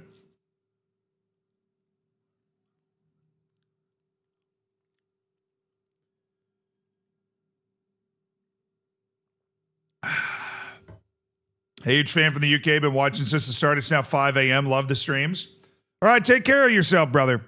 Because I'm fortunate. I got like a nice support system and the ability to make sure that I'm okay for all 24 hours. But there is no shame in sleeping for a little bit. But much love, dude. I appreciate you being here. I just wanted to also say that, make sure you knew that. It's totally okay. If you end up missing a few hours, fortunately, because we restarted the YouTube stream, it'll be logged on the Zealand live stream forever.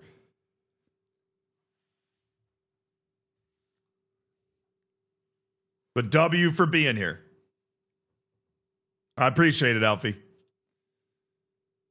All right, here we are with Brixon. Says every single member of their team is Tyrolean.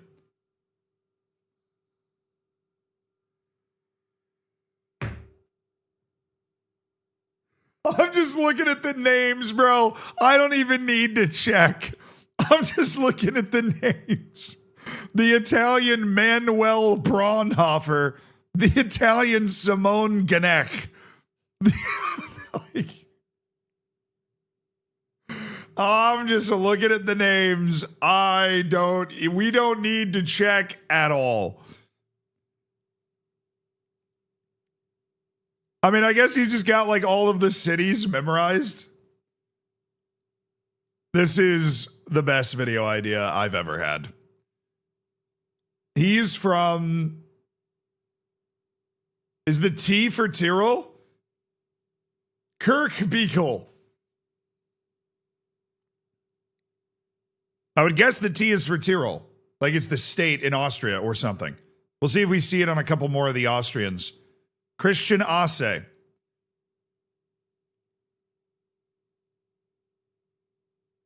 This is a robust test of the FM name assignment engine. I don't know. Let's take a look at this Simone Martinelli guy.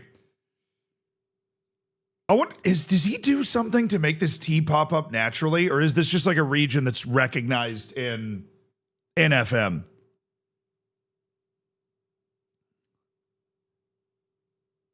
That it just has that initially. I mean, who are his best Tyrolean players? Benjamin Schaefer. This guy's quality. This guy's seriously quality. He may have pregame edited it so that like all of them will pop up as T.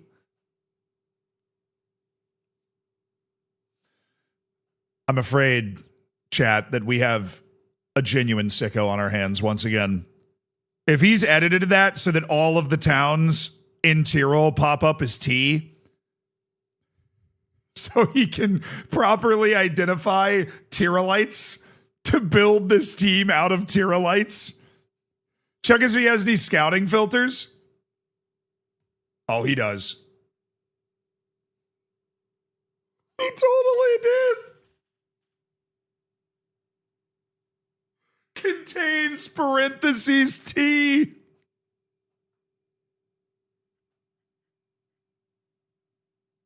Of course. Of course. What does this blah thing even do? I don't know. I don't know what this blah thing even does. He's got it searching for people with T in the name.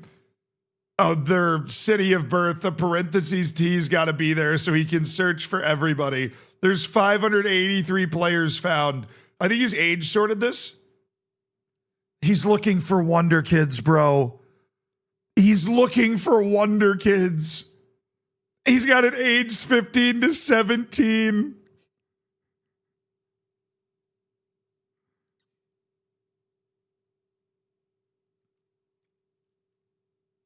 This is pretty good. This is pretty good. This guy's also a genuine sicko. There's gold in the mills, and he's going to find them. He's got every Tyrolean under 18 player on the list here.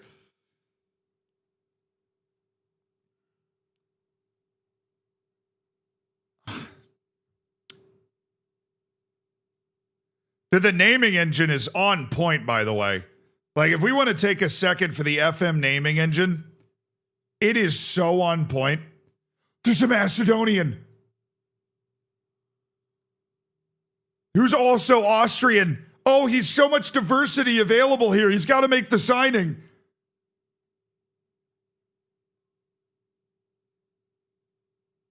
And there's one French guy, Justice Schneider. There are 4 nationalities in total. But look at the names. So many of them are Tyrolean. Endres, Buchter, Bakker, Novak, Deitch, Abel, Klaus, Duffner, Sander, Nielsen, Ishvaltrup, Ritter, Kaminsky, Gatti, Falkenhayn, Janssen, Gennari, that's like kind of more normal Italian, Den, Alfanger, Mueller, Erdl, Bickel, Earhart, Barth. The naming engine going on with FM24 here is insane. Nailing this. I think we've got a 6 out of 10 sicko here.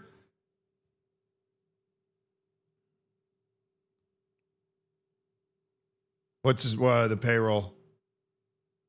He's got 28 million a year. That's not unusual. He's in Serie A. He's done it just with Tyroleans also. You know, the great thing is because we're in FM24, I can go back and see that he finished 4th the previous season with an entire Tyrolean team. This guy's awesome. This guy is awesome.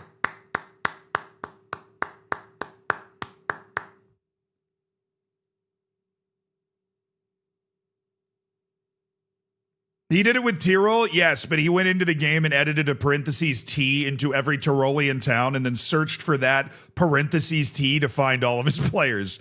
It's pretty sweet. Next!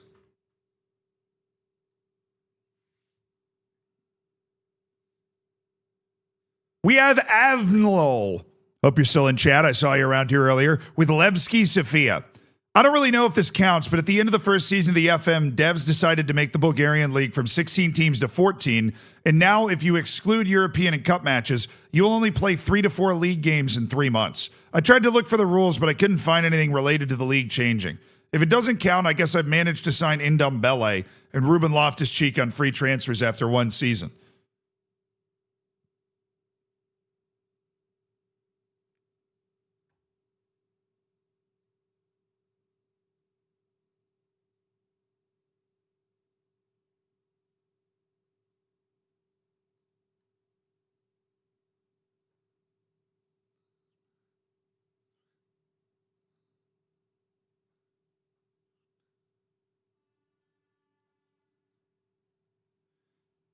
I mean, respectfully, he was kind of like, I don't know. I mean, let's load into it. Let's take a look. Levski Sofia.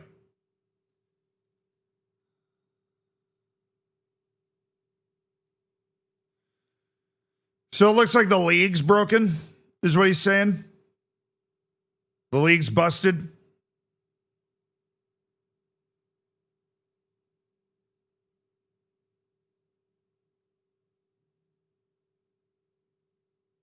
I mean, I guess he only played 25 matches. I don't really think that's it. I mean, congrats on winning the league, though. And the fact Ruben Loftus-Cheek on Levski Sofia is pretty funny. And Rainier. You got some dudes. Tanguy Ndombele and Ruben Loftus-Cheek is the midfield pairing in the Bulgarian league. And he got Karabashvili, of course.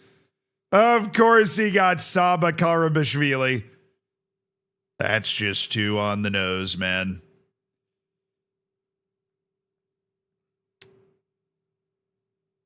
There's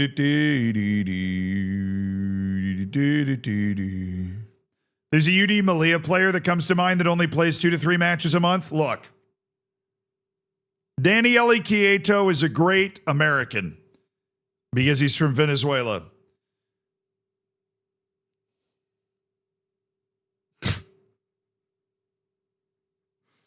Maybe I wouldn't make those jokes if he played more than 50% of his matches. All right, buddy? Maybe if you weren't made of glass. I'm very sorry, by the way. I think. See you again in about 5 hours. All right, big piece. Have a good one, my dude. Have a good one. Daniele Quieto, the glass man. You know, they talk about the invisible man. He's the glass man. All right, let's go to the next one.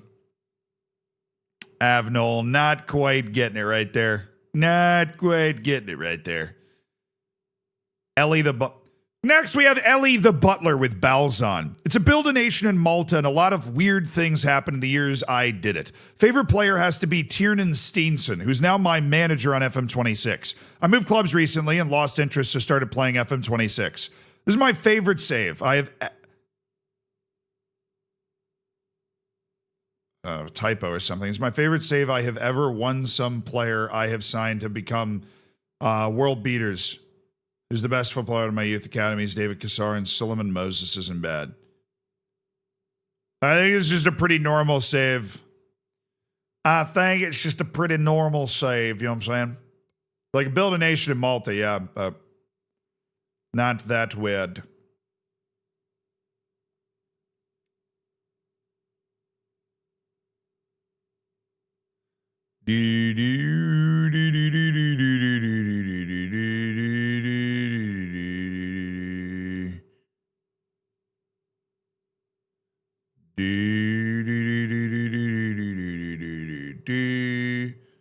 Let's load in, just see if we find anything weird there. I think it's an FM24. It might be an FM24. Balzon, Malta, Ellie the Butler. See if we use those keywords, maybe find some here.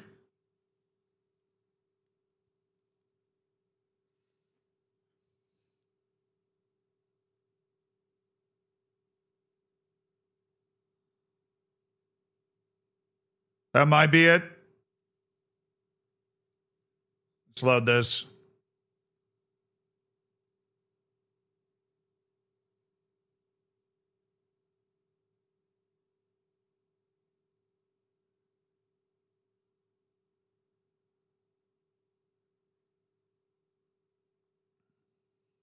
Hello. Allow me to update the manager. Yes, good sir. And overwrite, good sir. Yes, of course. Yes, of course. I converted my save to an FM26 one. Fingers crossed. That's, oh, yeah, that's totally fine, dude. You do it whatever you want. We'll look into it. The BOV Premier League in Malta. Yes, this is the one. I have the squad's all Maltese. That's one thing, but it's not. Very weird team, though. Some weird, like Togo, Costa Rica, Norway, Serbia, Montenegro.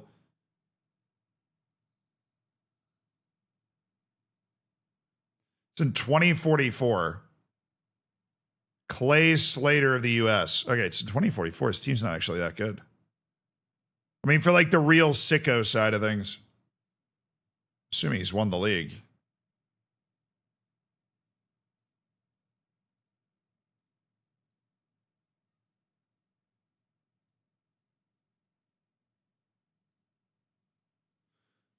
Has he been managing this club the whole time?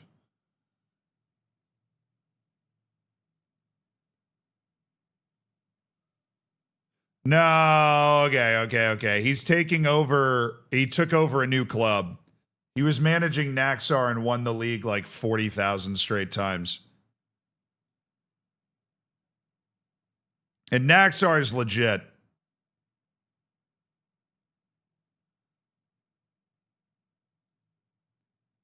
Okay, that makes more sense.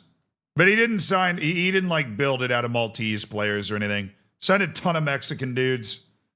Mexico is kind of electric in this save, or in FM saves in general. All right, well, I don't think that one's got any juice.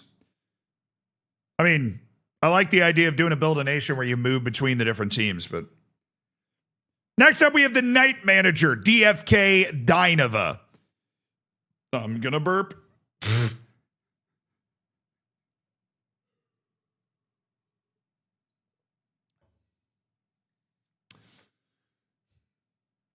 Mexico has electric talent, just not the best facilities. No, Mexico as a league that I don't think encourages players to be their best. The wages are higher than the average market value of the talent of players, which then prevents the players from moving to potentially better leagues for development. The Mexican league is very good, but it is still not a league where you can have the best player in the world. And Mexico needs to find a way to be able to get its best players to leave Mexico so that they can actually go play at that level.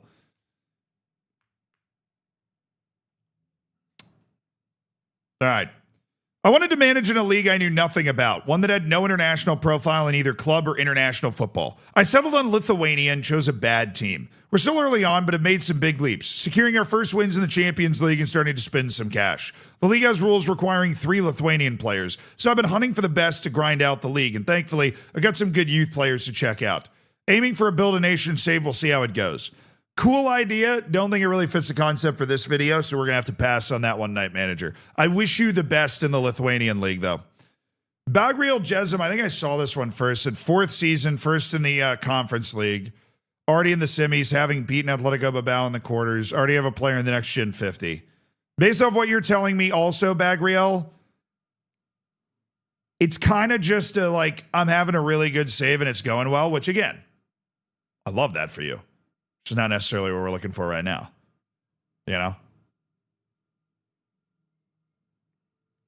Yeah, the Mexican players are disincentivized to go abroad because the wages in their league are just massive. Do the Maltese youth players get moved on to bigger leagues? You know what? I actually kind of want to look at that. Let's look at Malta. And the men's national team in Malta. Do they just not have women in Malta? What are they doing?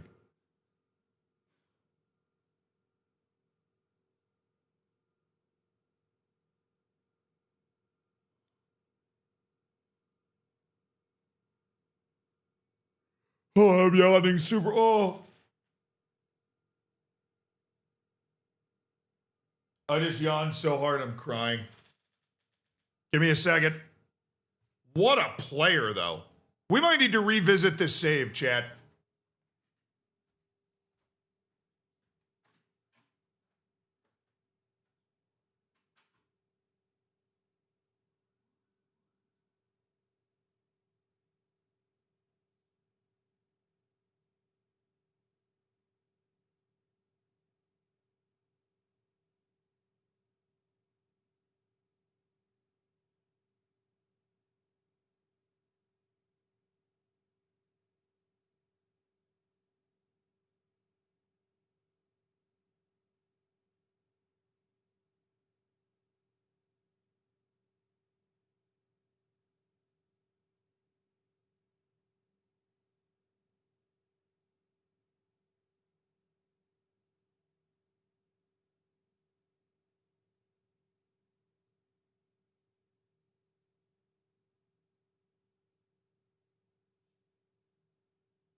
Alrighty.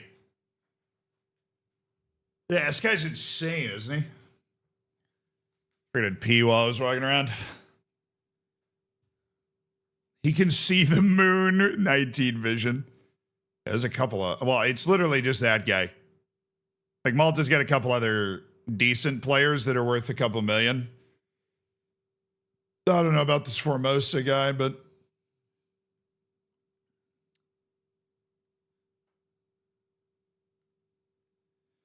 So I was ready to discount this save for not being crazy enough. But then we've gone and checked out the Maltese national team.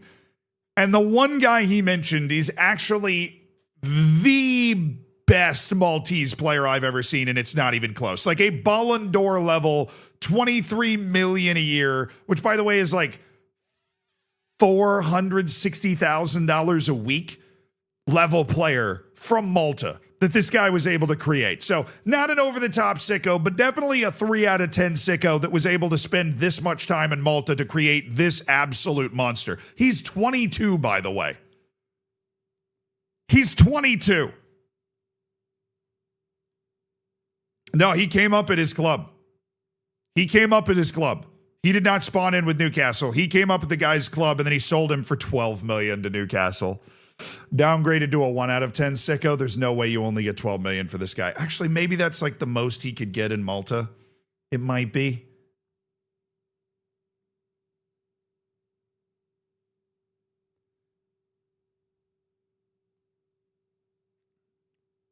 Well, he probably wasn't quite this good when he got that amount of money, but I mean, he's valued at 239 to 60 million. Maybe the board accepted it. True. I guess we don't know the backstory. Upgraded to a 2 out of 10, sicko. All right, we'll keep going. Sip Sips for Southend United. I'm 100% sure this is the best Southend United save ever on FM. Editor was used, but I've genuinely forgot what for. I carried the save over from FM24. Maybe find out what I did. I don't know. Well, now I'm just curious. I have no idea what this is.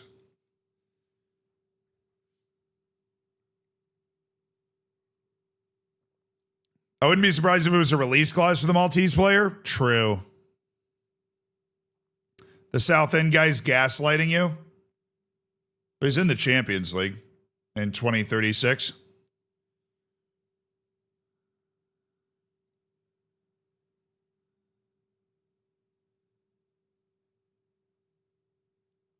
So, first season promoted out of League One, second season promoted out of the Championship in third, won the Premier League for the first time in like 2033, 34. I mean, it's a really good save, but I think it's just a pretty straightforward, like, I feel like the way this guy typed this, there's something weird about this save.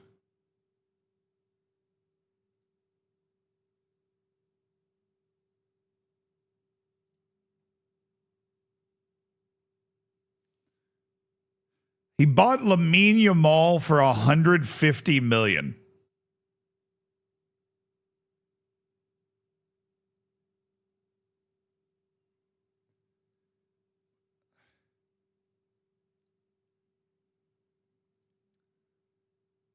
He bought Ruben Reyes for $100 million. I knew it. I knew he did something. I knew it. He said, I used the editor for something. See if you can figure it out. I knew he did something. I knew he did something. I was going to find it. I was going to find it. I was going to find it. I found it. I was going to find it. Dude, totally legit. This save is totally legit. 10 crossing, completely unusable player. Yeah, agreed. Also, born leader, which means he just jacked up all of his hidden attributes. He has like every trait. He has like 20 traits. This dude went so overboard. He's just really good in training. Exactly. Yeah, it's natural progression. Lincoln, thank you so much for raiding in, brother. I hope you guys had a good stream. I hope you're doing well. Have a good night, my friend. Have a good night, brother. Thanks for dropping by. Thanks for dropping your people here. I will take good care of them. I promise.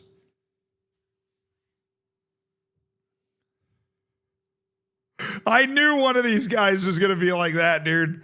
I just had a feeling when I saw all those stars. Fred Chow. I mean, that's pretty sweet. And Victor Lasso. Yep, I found it. Don't worry. Andrea Campolongo. He's cheaper than Lamine Yamal. Well, I mean, you got to think about the brand, you know? Lamine Yamal was purchased for $150 million. I would be willing to wager that his budget's hilarious, too.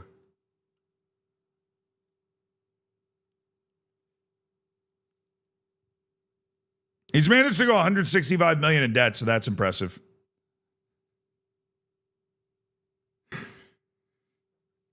Yeah. You know what? 5 out of 10 sicko on this guy. Dude literally submitted the entire save as a troll. I've got to respect that. He made me go looking for it, and I found the troll.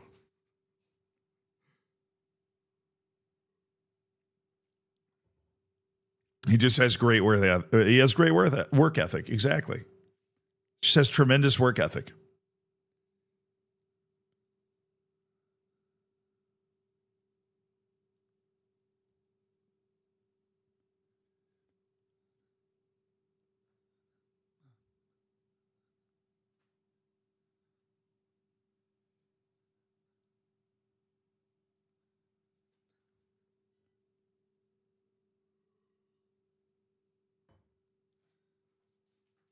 Oh, yeah. He's a born leader, and he was born. Anyways, next, King Max with Chelsea. It's my first save I started when I bought FM24, my first FM. Long story short, I never stopped playing, and I'm now in 2110. Dude, we filmed a video where we played the World Cup 100 years from now, and this dude is literally almost 100 years in the future. Keep in mind, he started this on FM24, not FM26, so this is the 23-24 season that he started. He's in 2110. The coolest part of the save is looking around the world and discovering what's happened to the giants of the sport. Unfortunately, a lot of stats and player pages were lost moving over to FM26, but some surviving highlights include Man City and Tottenham have been relegated multiple times since 2090. Vindy Herbiers, a team currently in France's fourth tier, has won the French league 10 years in a row. Madrid and Barca still own Spain, and Hertha BSC have replaced Bayern. On the current team, we've got 2 players with 40-plus goal contributions, 6'6" Serbian striker Elvis Kadric, and Brazilian forward Alan, who tragically tore his ACL a few hours ago midstream. Oh, King Max, I'm so sorry. Speaking about 2090 in past tense is kind of psycho. You didn't need to port it to FM26, though. We could have looked at it in FM24. So, King Max, if you are here, we don't need to, you can submit the FM24 save. We can look at all of it. But that's obviously sounds like there's plenty of stuff there.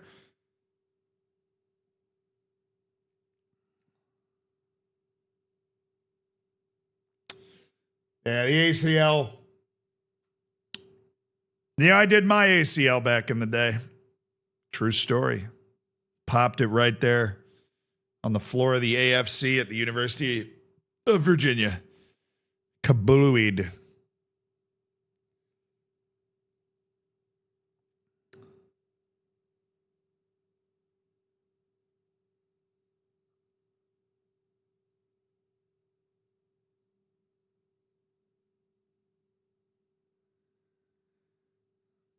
Do, do, do. Yeah, true. It takes a lot to load. Probably because this game is like freaking. Who are we gonna make Max King? Let's make him that guy. Alrighty. I've never done that. Just get good, to be honest. True. I should have just like worked out my ACL more. Probably would have kept that from happening. That was my bad. Well, it's 2110. Is he managed Chelsea the entire time?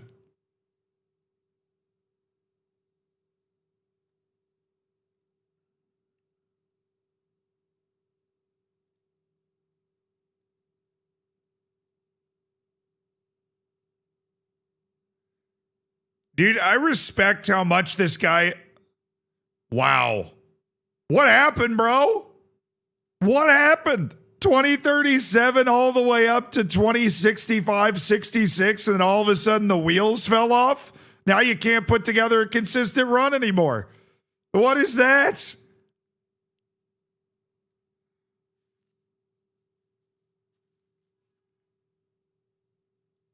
I respect the determination and just the desire to keep playing the game. Normally, we wouldn't necessarily be a fan of somebody that starts a save with Chelsea, right? It's your first FM save. We're not that interested in it. You know, it's a story we've all seen before. But to start your first FM save with a team like Chelsea and just keep playing, right? And literally just keep playing until you get to this point where you're competing with Portsmouth, who's just emerged as a team that you have to deal with all of a sudden, where you're competing, finishing first out of Chesterfield, where you're, losing the league to Leeds. Such a foreign concept. Derby had a third place finish. Currently in the league are Barrow, Wrexham, Wrexham? Absolutely not. Barrow, Wrexham, Chesterfield, Tranmere Rovers, all in the top flight while you're still there. This is awesome. This, I don't know about you guys, is a weird save. Because it's not this isn't the best FM save, but the fact that this guy has persevered into 2110, and as a result, all of this weird stuff has happened. Like, can you imagine playing a save long enough in the Premier League that Chesterfield becomes legitimately your biggest rival, that Manchester City gets relegated multiple times just because you're playing a save for so long that's something that just naturally happens as part of the game. Can you imagine that? That's crazy.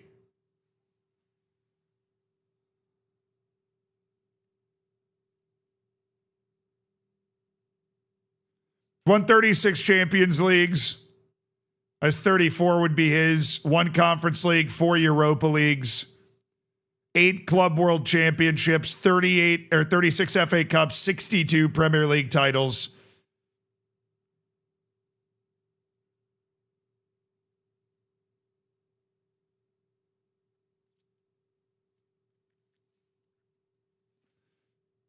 Mauricio Pochettino being the last Chelsea manager before him, he has managed Chelsea for 86 years and 362 days.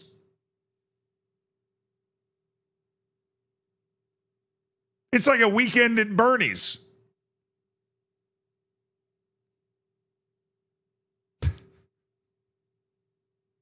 Health technology has really evolved in the future, chat. It's really evolved. You don't understand. The health technology has really seriously evolved. How old is he then?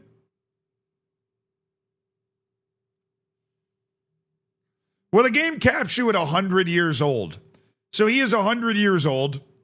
Born in 2000, so he is 110. He's about to turn 110. And let me tell you, he doesn't look a day over 95. True story. Only competent and motivating, though. Only competent and motivating. What were the other things? Vindy hair beers.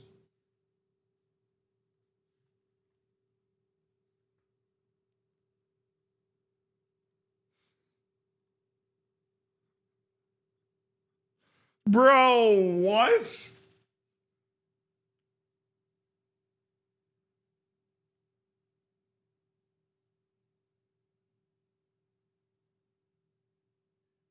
I mean, PSG's like barely finishing in second anymore, dude. This is incredible. This is gorgeous. This is beautiful. It's Erbeer, Vende Erbeer Foot. Nice. New team has emerged. He said Germany had also changed up a lot, so let's go see that Bundesliga. Hey, Bayern Munich, how you feeling?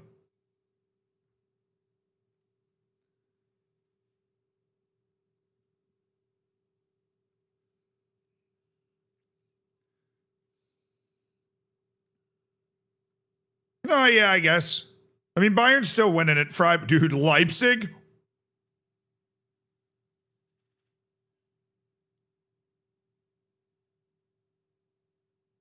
From 2066 to freaking 2090, Leipzig dropped the league 2 times.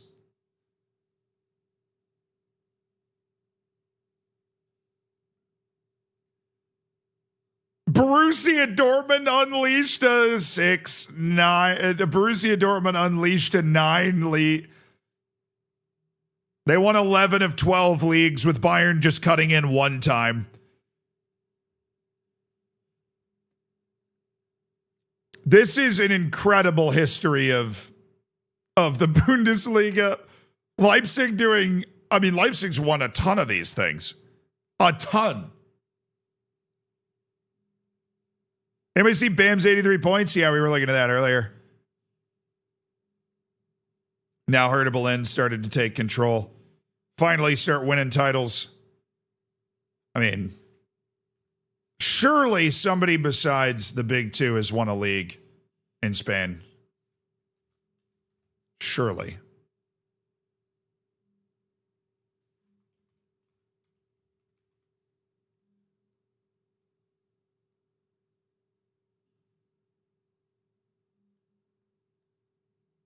Yeah, Real Sociedad got one. All right, let's go down to there. Okay. Real Madrid, Barcelona, Real Madrid, Barcelona, Real Madrid, Barcelona, Real Madrid. Real Sociedad gets one. Real Madrid, Barcelona, Real Madrid, Barcelona, Atletico Madrid, Real Sociedad, Atletico Madrid. Wow, a little holy Real Madrid. Okay. Barcelona's back. Sevilla, Sociedad, Sevilla, Sociedad. Check out Malia's doing. We must.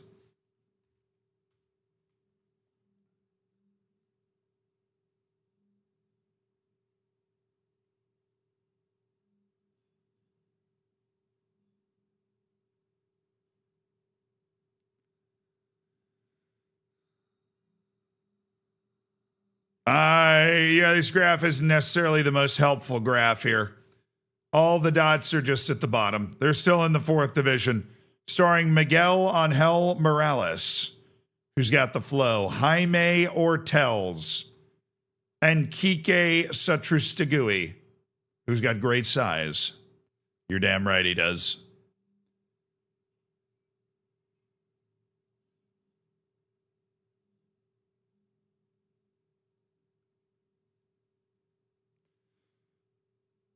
Well, this is a really special save, and I'm actually going to go with a 6 out of 10 for the sicko rating on this guy because the dedication to manage a team like Chelsea through to 21-10 is a type of an addiction that few people will ever actually understand. Look at Italy. Okay. What in the world's going on now?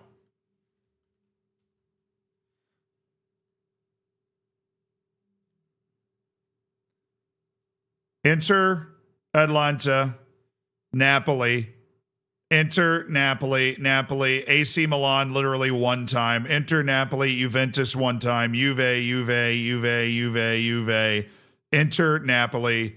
Dude, what's happening in France is hilarious.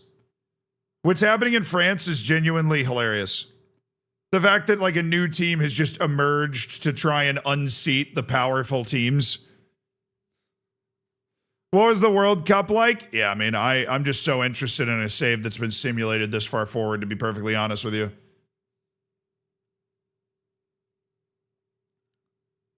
Colombia. Let's start where we are. Portugal wins, then Argentina, Mexico, Spain, England, Brazil, Argentina, Brazil, England. We're getting Austria 3rd place. We get a Chile 2nd place in 2038. Serbia 2nd place in 2030 and 2026. Serbia got 2nd. They got 2nd at consecutive World Cups. And then Croatia. All right, anyhow. Belgium, Italy, France, Croatia, England, Turkey, with Algeria coming up there. Italy. And then Scotland was 2nd place in consecutive World Cups. And then Colombia over Romania was the last World Cup.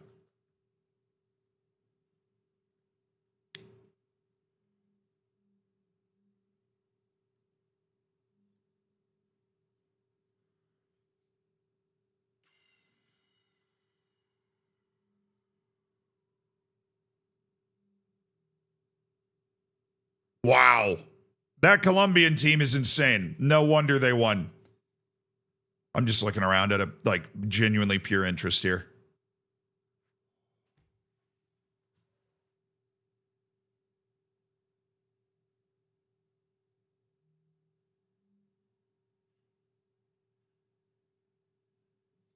Somebody cool me down. Dude's got 20 agility.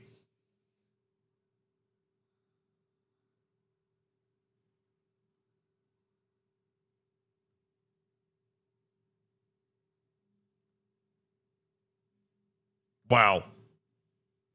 Some damn good players right here, chat. Some damn good players. Stipislav Trelak. David Kassel.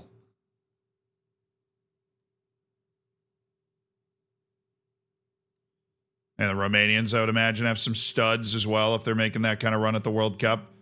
Sebastian Cornianu.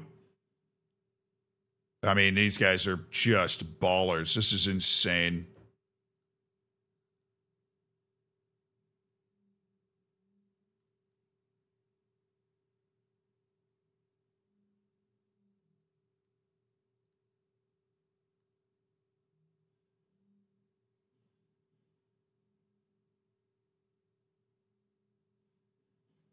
I'm back from sleep. What's he doing?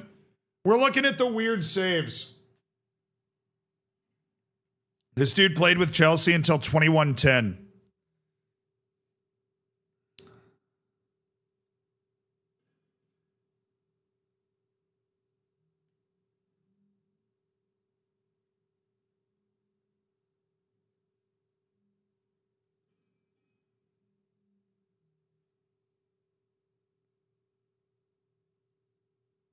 That implies he's dropping the save, which he's not. He's still playing the save. I don't mean to imply he's dropping the save, but assume England still got some pretty good guys. Dale Lang, Karani Joseph at Manchester City. Yeah, but they're not that good. They're there, but they're not that good. Adam McKenzie. These are definitely very FM24 attributes, though. You just don't get attributes that high when you sim in FM26. It just doesn't happen.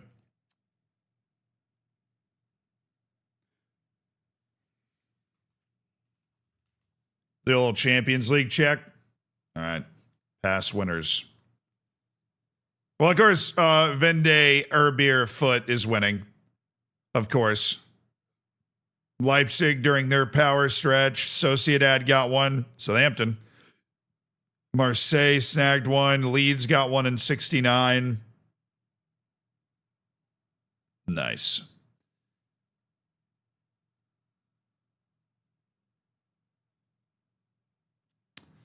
Coming to church on Sunday.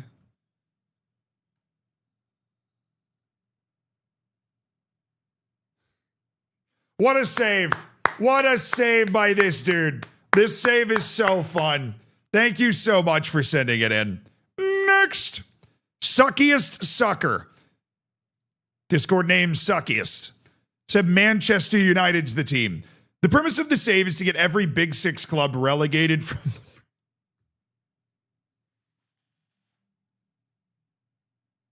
Oh, I love it already. I love it so much.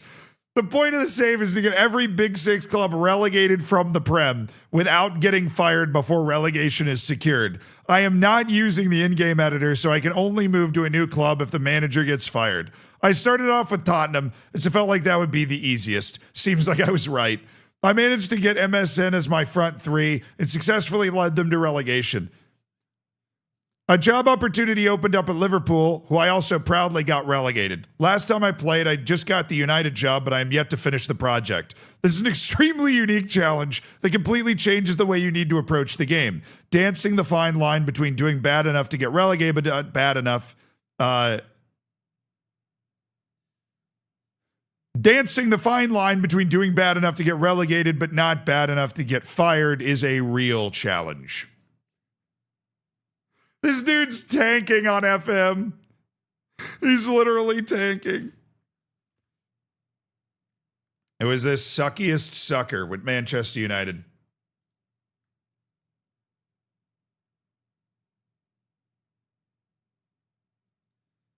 Relegation with Oslak Jensen. That's surely the save file.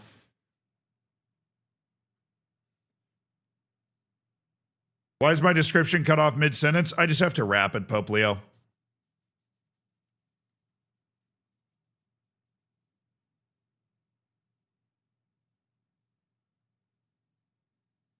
All right, Suckiest Sucker. Let's give you that person.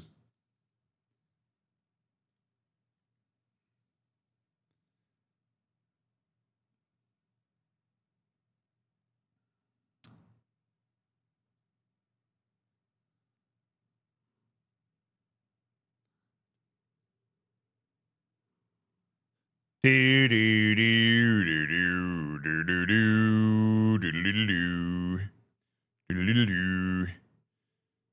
Okay.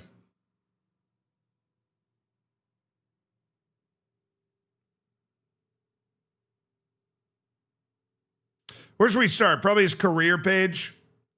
My history.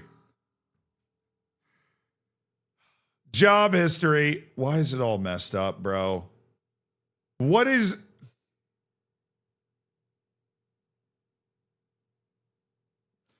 One thing that FM never messed up before this year is the histories.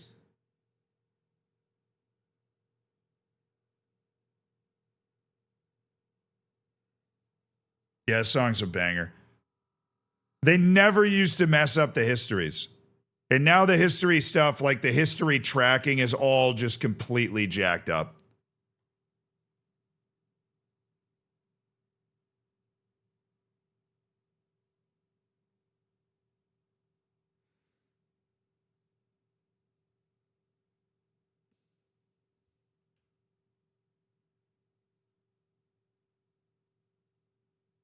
It's an FM24 save. How do you know? Oh, because I ported it?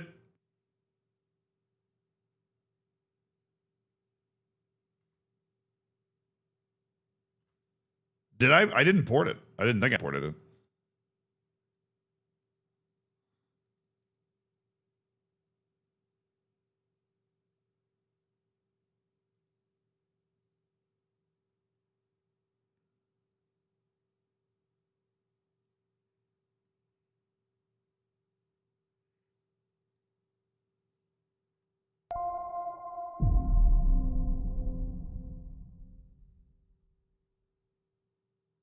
So Liverpool and Tottenham both got re-promoted to the top.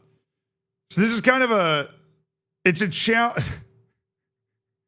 Like you go through the challenge and then they come back up, but they're both bad. He's got Liverpool down at 15th and Tottenham down in 12th because they were just in the championship and had to get re-promoted back up to the top. It's just like... Now he's guiding Manchester United down. Well, let's see let's see the squad he's built in order to escort Manchester United to the bottom here. The best players: Daniel Jones, Florian Wirtz, Kayode, Endrick. I imagine maybe you're just trying to play bad tactics. I mean, the board and the supporters are undecided. Now, I feel like they should probably, on the supporters side, be a little upset because they just hired a manager that got Tottenham and Liverpool relegated. But the sickest part of this entire save is that you have to stay the manager of the team until the relegation is complete, which adds like a completely different layer to this challenge. Are you 200,000 in debt? He's 200,000 in debt. Average Manchester United experience. I don't think that's something that he's added to the Manchester United experience here. Storm, thank you so much for the 17 months. I appreciate you supporting the stream. Hell yeah. He's here? Oh my God, dude, No, I think it's fine. Dude, I'm very sorry. I just got used to the people that submitted their saves not being here anymore. I'm so sorry, suckiest sucker. I just joined United, so Liverpool would be worse. Yeah, but you were managing Liverpool 3 years ago, right? And you like spent 3 years without a job and then went to Liverpool. If I remember. Rob Brain. Oh, this guy, you didn't get rid of him. He was in the academy on his way up. And you let him come through, suckiest sucker. You let him come through. What are you doing? So, suckiest sucker, I have a question. Since you are here,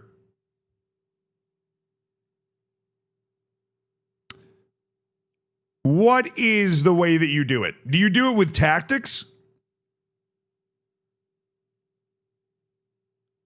It's your first day on the job with United? Oh, no, I'm talking about we're looking at Liverpool's squad right now.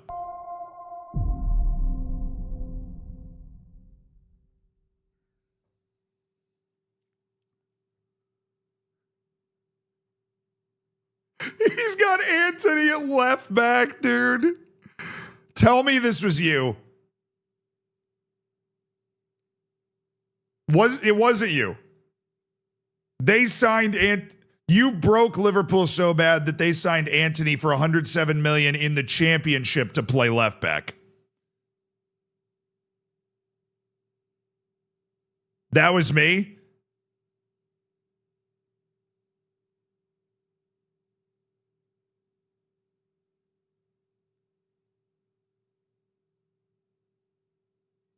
He signed him for Tottenham too.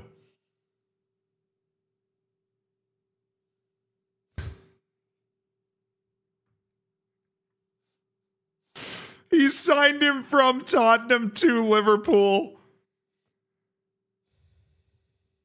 I signed him for Tottenham and retrained him.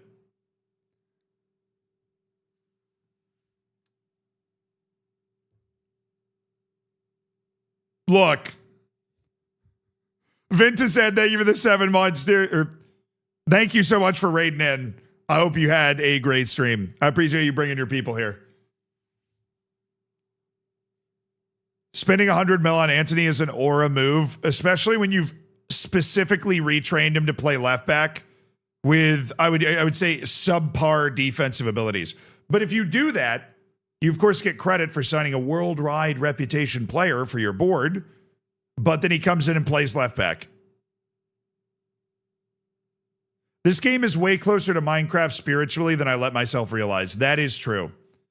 I am only allowed to give players what they ask in wage, otherwise it would be too easy. Because then you would give players like way too much in wage, and then all of a sudden the team is stuck with like really terrible players. That makes sense. I get what you're saying.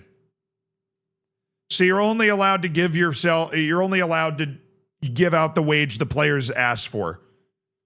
You've managed to get Tottenham and Liverpool relegated in less than 10 years. And now your quest begins with Manchester United. I'm going 8 out of 10 sicko on this one. This is, no, you know what? I'm going 9 out of 10 sicko on this one. This is devoting all of your time and thought process to just such a stupid idea and then executing it at an art form level. I'm going 9 out of 10 sicko on this incredibly weird save, and I love it. And I hope more people try this and are inspired by this video. You want bad players with high demands. It involved buying a lot of players from Saudi, which is not as easy as it seems. I feel like I'm getting a view into somebody with a beautiful mind right now. That's what I feel like. Some people just want to see the world burn in an FM save.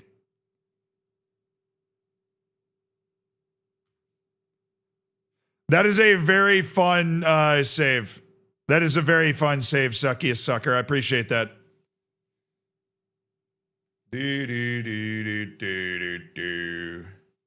All right, next. Oyareza, managing Syrianska Eskilstuna IF. Came from the bottom of the Swedish league, won multiple Champions Leagues in a row while selling best players to the likes of Spurs. It's just this is just like, I had a really good save in FM, but nothing really crazy going on. Congrats, though. I mean, that's a pretty sick move. Antony at left back's a masterclass. This is disgusting. This is gross. This is borderline offensive. 9 out of 10.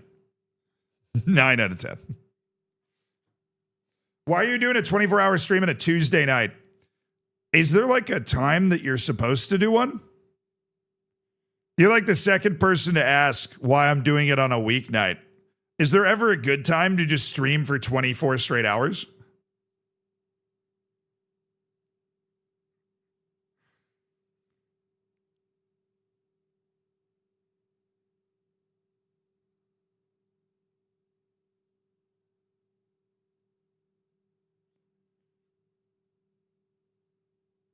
Yeah, the response is, why not?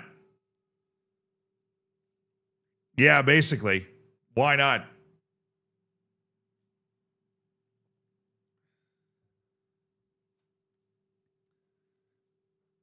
I don't know. I owed you guys a 24-hour stream. I'm sitting here for 24 hours streaming, man. All right.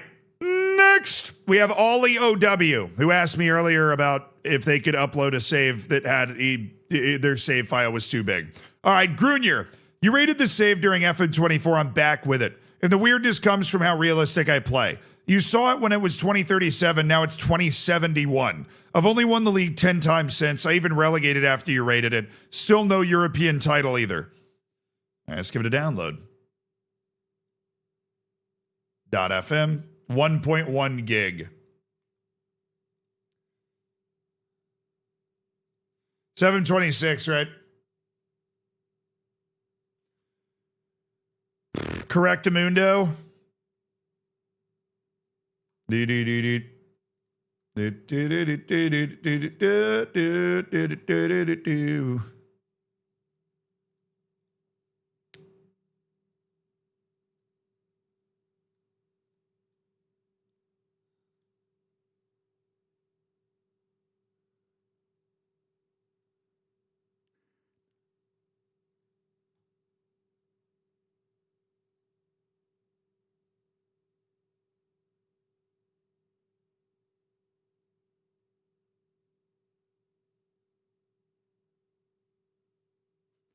Hey, Gunther, Nick, excellent save. I just read your thing about going to Estonia, getting promoted up from the 5th tier and everything. Definitely insane, but not necessarily weird. And so I don't think we're gonna grab this save, Nick. But that you came up from the 5th division of Estonia to go win, or to like playing in the Champions League. And considering it's your first ever save in FM, that sounds like the type of save that gets you hooked on a lifelong obsession, which I am fully in favor of, Nick. I just want you to know that. Fully in favor of it.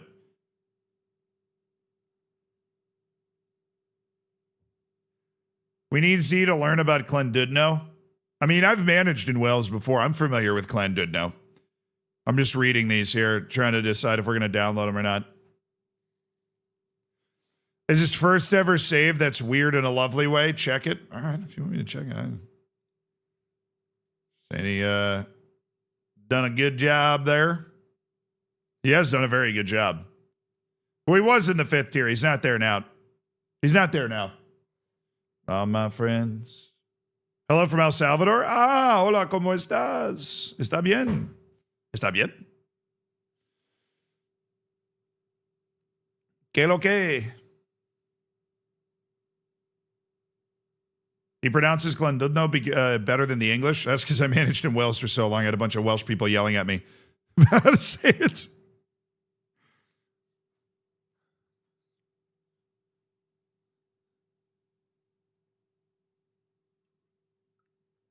You should look at the transfers from my relegation save.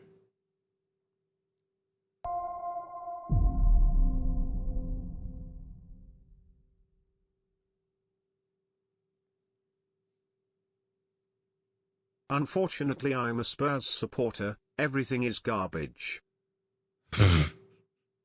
Hey, it could have been worse, dude. You were down 3-0 in 16 minutes and you had to sub your goalkeeper.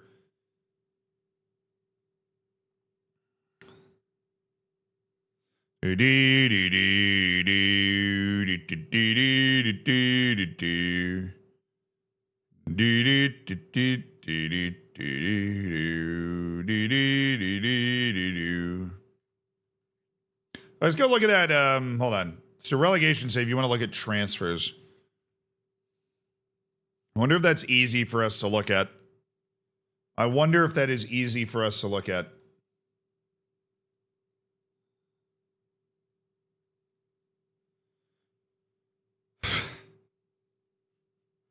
First season transfers at Tottenham. Mary Demiral for 80 million. Musa Barrow for 64. Romelu Lukaku for 46 million. Anthony for 75. Truly exceptional.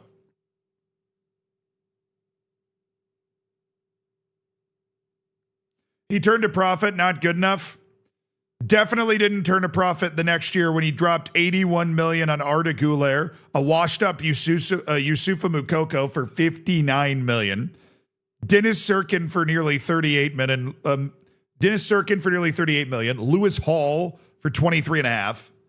Goodness gracious. Goodness gracious.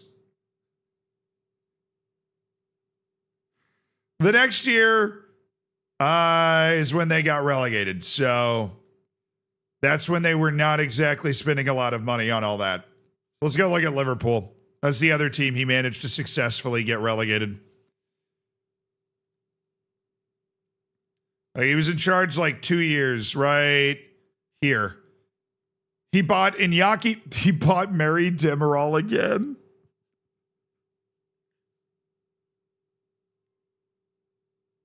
He bought Mary Demiral twice. Iñaki Williams for 75. Axel Disasi for 57. The corpse of Marquinhos for 40 million. Bought John Stones in 2028 for 34 million. He bought Koke in 2028.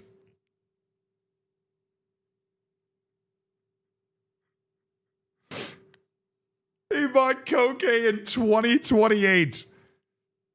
I mean, he would have been friggin' 36 years old.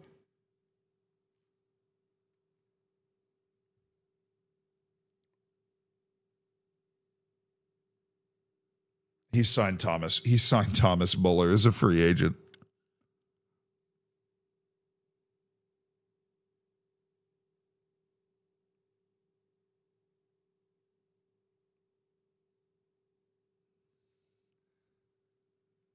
He signed Thomas Muller as a free agent. Oh my. The following season, he bought Anthony. He bought Evan Nielsen. He bought John Arias. He bought Evan Nielsen for 129 million. He bought Anthony for 107 million. John Arias for 64. Dominic Kotarski for 62. He bought Mukoko again. He bought Harry Kane from Bayern for 38. I don't know about that one. James Ward-Prowse for 29 million. Reminder, this is this is 2029 we're looking at here.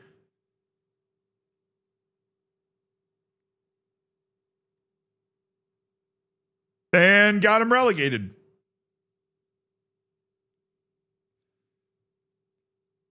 Pro nose ball. True. Mary Demerol and Anthony. If you want to get your team relegated, there's a very simple recipe going on here. All right, we downloaded a couple. Let's get those moved over.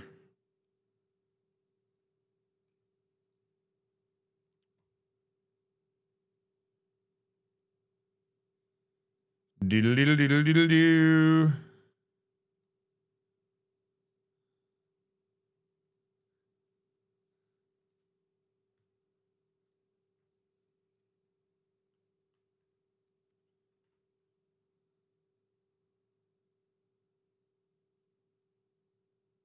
All right, we're doing the Gruner save. This is the one we read right here. This is like a hyper-realistic save, apparently.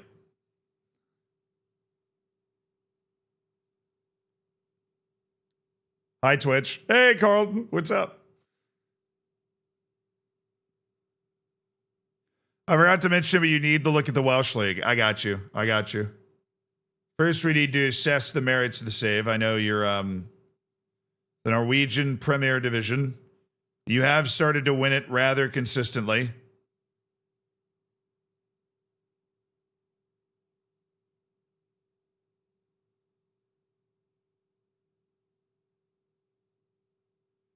So what's hyper realistic about it, Ollie? Remind me. Like, obviously you said I saw your save for like rate your saves and stuff, that I would have seen it back in, when it was in 2037, but what's hyper realistic about it now?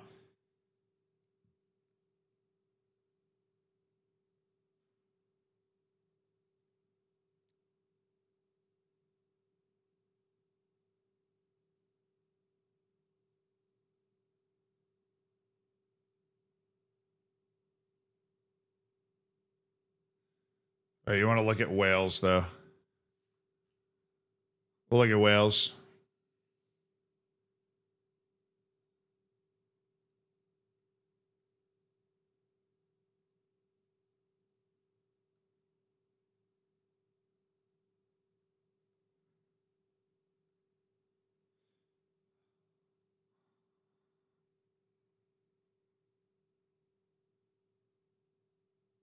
I'm just really happy they're kicking the crap out of the new Saints, dude.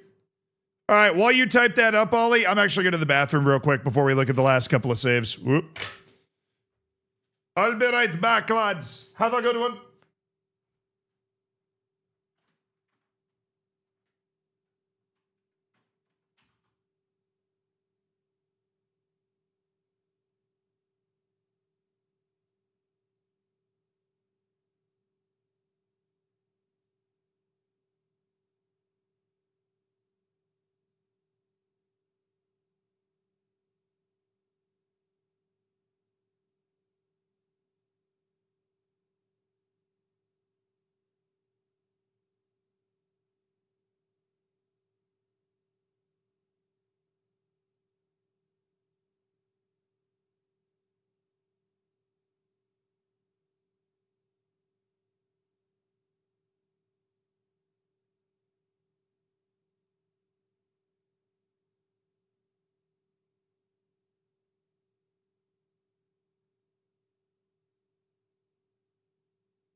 What's up, dudes? How you doing?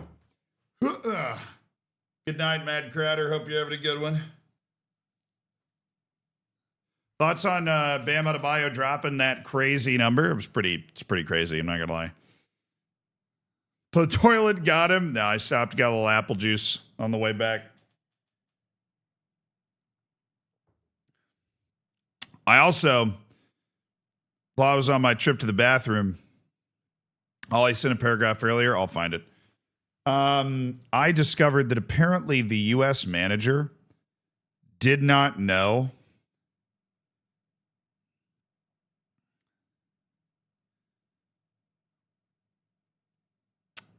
here. Let me just play it. I've got your paragraph saved here.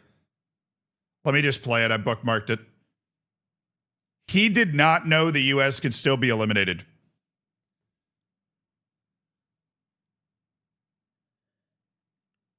I'm not even joking. Listen to this. Is that true? Yeah, I misspoke. I was on hot stove with a couple buddies today and completely misread the calculations. We knew that Mexico was going to play Italy and then running all the numbers with if we lost tonight with the runs allowed and runs scored and outs.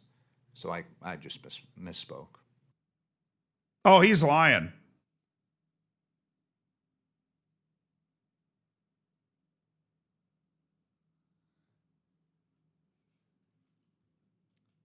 Oh, he's lying. Is the U.S. baseball manager apparently didn't know we were going to be eliminated.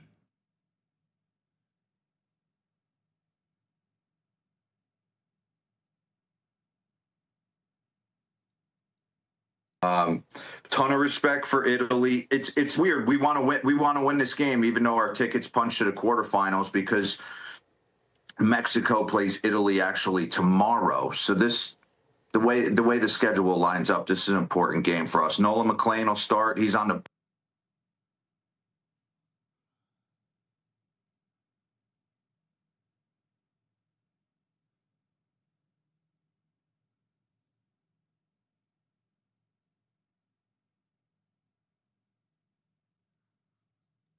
I mean, that sounds pretty clear to me. Oh, no. Judge swings and misses, and Italy has pulled off a stunner. The biggest win in Italian baseball history. They shocked the United States 8-6. Now the 1-2 pitch. Judge swings and misses. Bro, there's no way he went our tickets already punched to the quarterfinals. This absolute cheese, man. I'm sorry. Do a little math, will you? You're the manager of the team. That's crazy.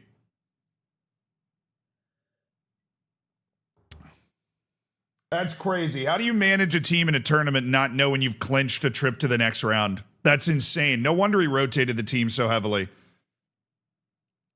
No wonder he rotated the team so heavily.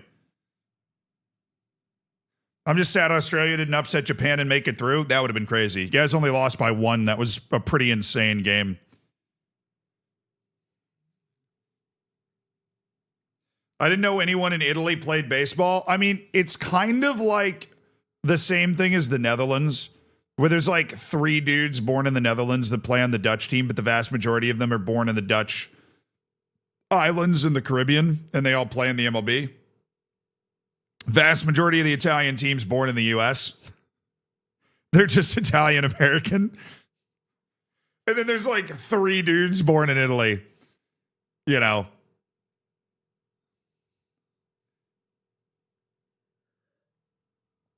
Yeah. But I mean, it's not like Italy obviously likes baseball more than, I don't know, Germany and France and Spain and Britain. But it's not like the Italians are putting a team together based off of like Italian baseball development academies. That's, you know, like there's still guys that are coming up in the U.S.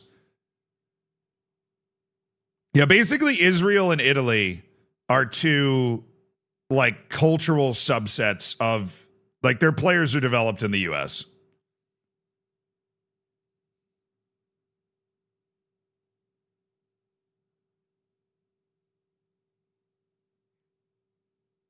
Like particularly those 2. Like, there's basically like 2 top level baseball leagues in the world, and it's MLB and the NPB in Japan.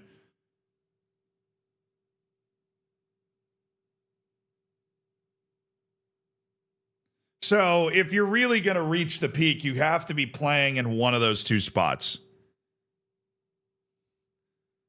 Like at some point, even if they're from a certain country, they have to have moved to those 2 spots to be able to compete. Yeah, the Korean League's solid, and I think the Australian League's actually not terrible. And Taiwan's got its own league kind of going. It's got its own thing going on. Ollie, I think we're going to leave this save. Thank you so much for showing me the new Saints not pulling it off, and I appreciate you sending the batch. But I think we've got some, like really great, kind of obviously insane saves instead of having to go look for something in 2071. But I'm really happy you've turned the corner and started winning a ton of leagues, though. That's pretty sweet. Eventually you've started winning it all. All right, let's check Nick's save real quick.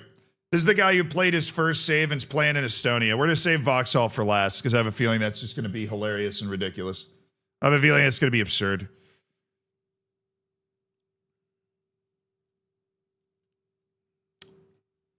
Yeah, I mean, the Czech Republic, the UK has got an okay team. It's kind of like a rapscallion team of guys from the US, guys from, I guess, like the Bahamas and stuff that end up playing baseball, and a couple of British guys that just get into it. An American starting in the 5th tier of Estonia in the Mestraliga. And this is Tartu Helm. And we can see the club history of Tartu Helm, which is a promotion. Dude stuck 4 straight promotions to the Estonian top league and has battled his way to being the best team in the league.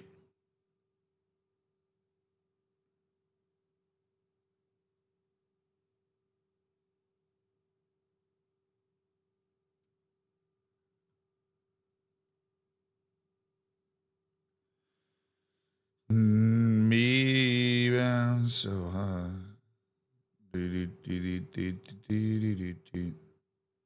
You coached the Estonian U21s?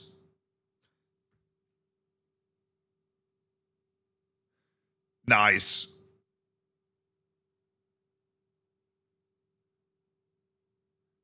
You coached the Estonian U21s.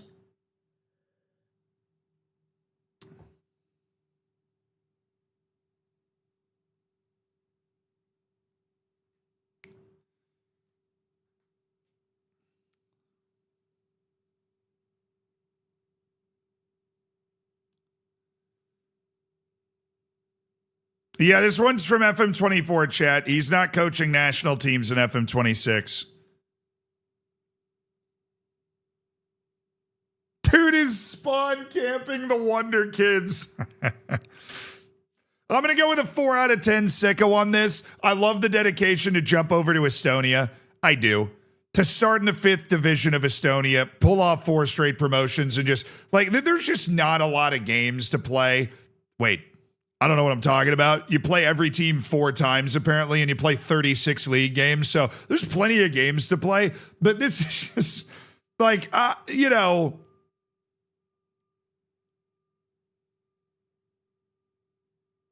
far have you gotten in the Champions League, Nick?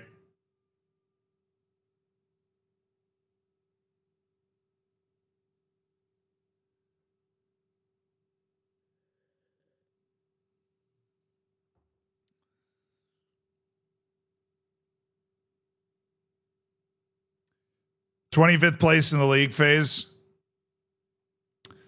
Yeah, all you do is just beat every team 4 times in the league stage.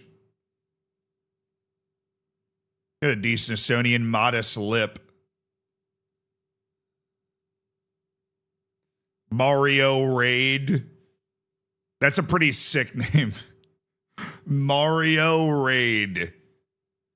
And Raiho Aniste. And that frustrating, like you see these guys with some potential in the Estonian league and you're like, I am going to make this work. I am going to sign this guy and make this work. Jusip Keek. I do love Estonian names. They're actually pretty sweet.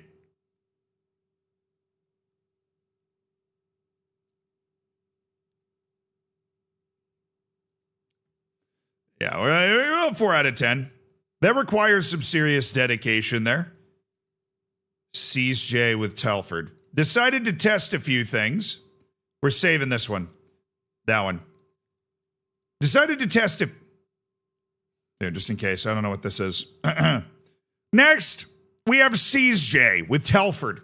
So I decided to test a few things and poke around for my first FM26 save after skipping a couple of FMs. I knew I needed more time to get situated, so I tinkered a little with an editor. Then we got bought by a Chinese billionaire, not my doing, so much money. Consecutive up to League 2 so far with a 3-5-2 with no wingers, no fullbacks, no wingbacks.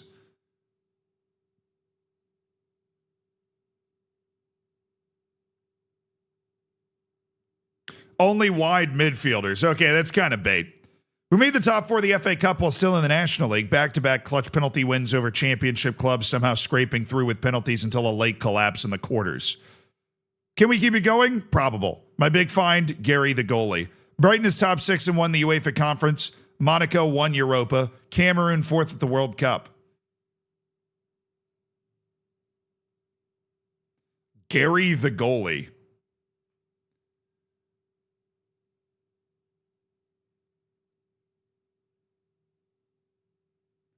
Do-do-do-do-do-do-do.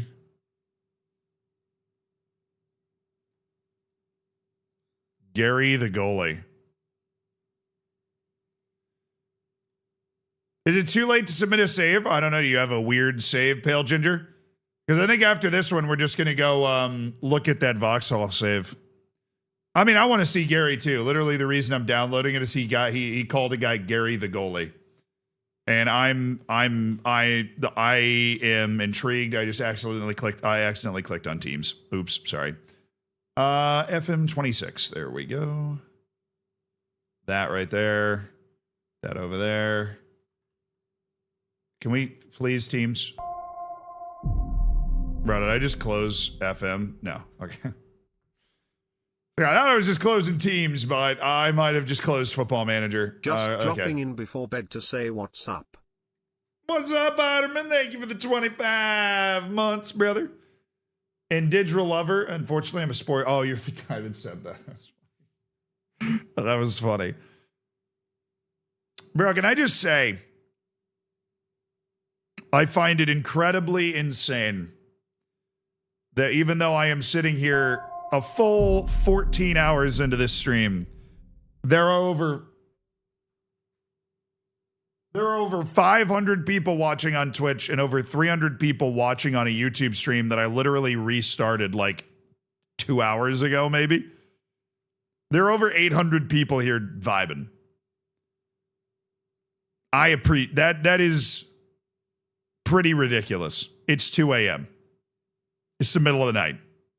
At least where I am. Cheers with my apple juice. I'm CJ, by the way. I know the save is a bit early. We'll welcome suggestions how to make things weirder from here. 5 p.m. in Sydney? True. That's valid. I just want to see Gary the goalie, dude. I'm not going to lie. We're looking at the U18 squad here. What the hell? On long-term deals. All right. Where's Gary the goalie? Oh, he's 17. Oh, I get it now. Oh, he's 17 from North Lee.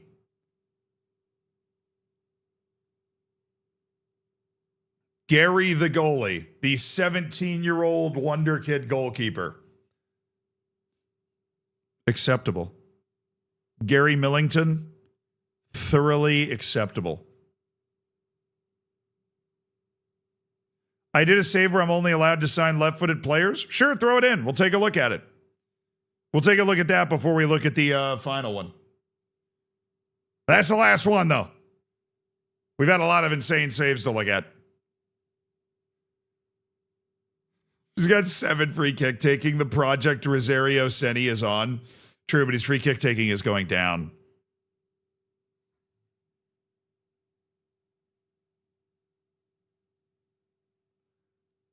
Yeah, Pale Ginger, I know you're making breakfast, but are you going to be able to submit that save quickly?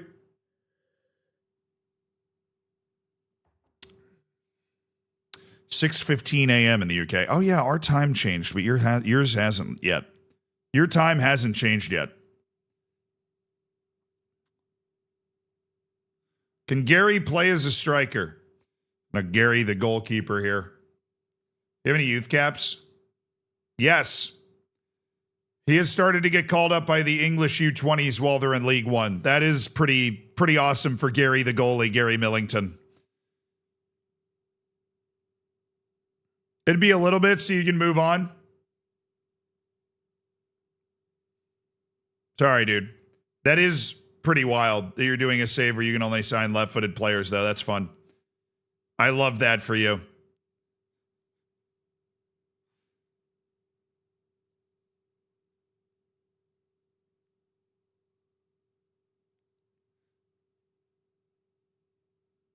All right, you guys ready? You guys ready for the last weird save we're going to look at?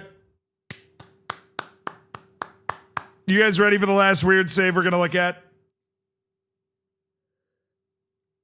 How you holding up? No, we've had a good evening, I think. Gonna finish this, make some tea with some honey in it for the old voice, and then set up some Zealandisms. Ready to be disappointed. And next we have actual Pope Leo with formerly Vauxhall Motors, winning the Champions League with Vauxhall from the 8th tier using only Vauxhall car models.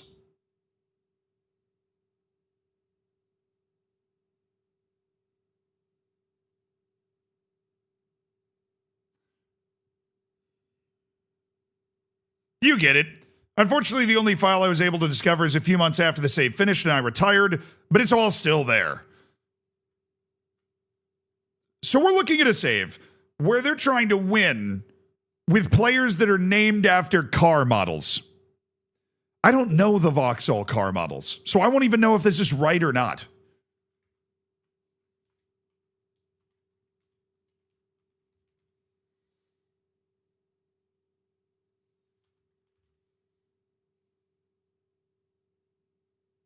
The Prince Henry. I was 1912 to 1914. Is there a time limit on this? Or can it be any of the periods?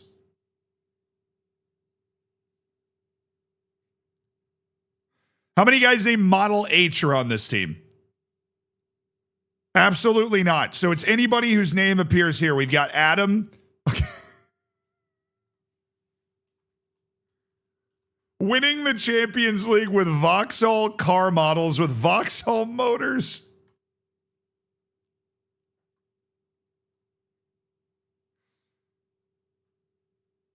So this is a couple months later, you said. So you're telling me all of these guys, well, I see Adam right here. Steven?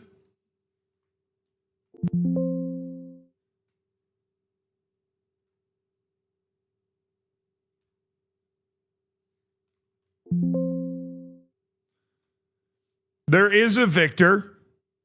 Kunova C. Wait, are you serious?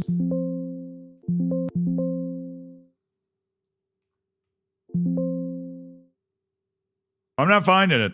What list did you use, actual Pope Leo? Oh.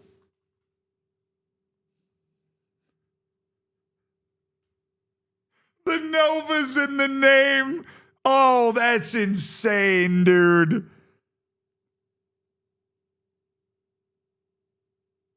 Part of the name counts, so you're just looking for, oh, that's unbelievable. The Henry Aubersbach, Bokita. Okay, what was that?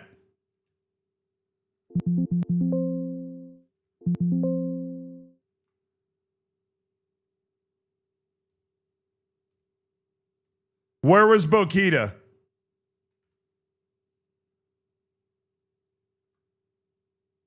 Bokita's a nickname. Oh my, it's a nickname. It's a nickname. His actual name is Zhao Victor, and Victor's a car model.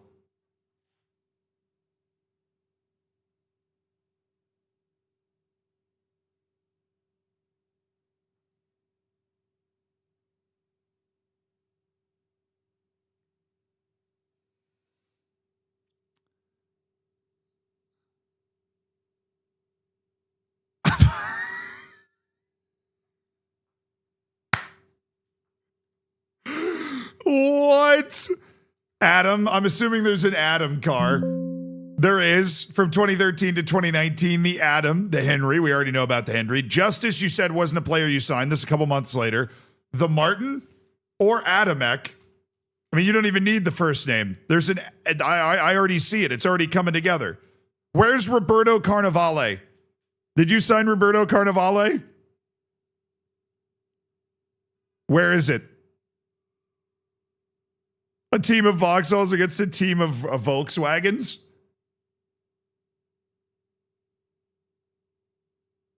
Carnova. Oh my goodness. Nova. Carnevale. The Nova's in there. Dude, there's so many weird options. Oh my. Victor. Irakli. Nova. I see it everywhere. I see it everywhere. It's even better than I could have possibly hoped. Bro didn't even need to move past the Novas. Look at the quality of the players on this team, just the victors. This is perhaps the most insane save that anybody ever playing Football Manager has ever concocted. They have taken Vauxhall Motors, signed only players whose name include the names of models of Vauxhall cars, and won the Champions League. We need an IKEA team.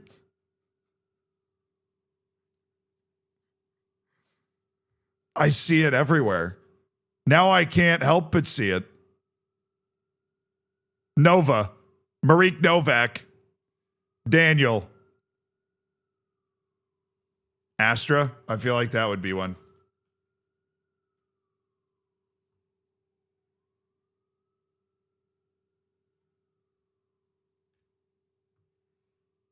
His name is Daniel Estrain.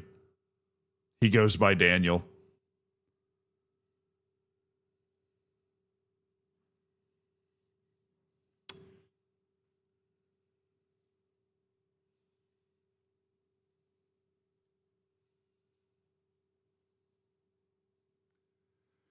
What am I looking for on Adam Talal? I'm on Adam Talal. He comes from the Academy Muhammad VI, which is like where they develop. Oh, you signed him for free from the Academy? How'd you find him?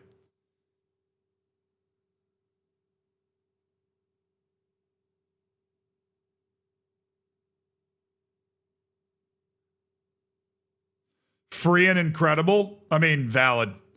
Scouting, yeah, I mean, signing a guy that becomes this good for free, who's then like an all-time legend for Morocco, it's incredible. So do you have scouting filters for this?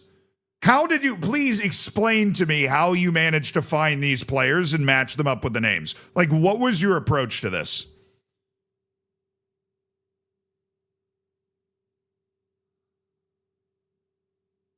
I need to know. Name contains, and then you just have like literally 100 things in the name contains section. Was that the way that you would do it? How am I surviving? I'm doing all right. Name contains model for every single one.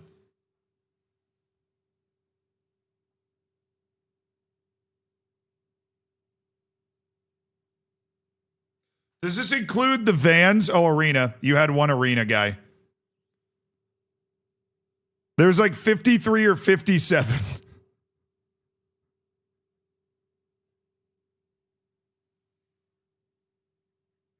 You had 53 or 57 name contains search filters. Finding Vauxhall. Okay, I need to know. Did you have things like Big Six in the name search?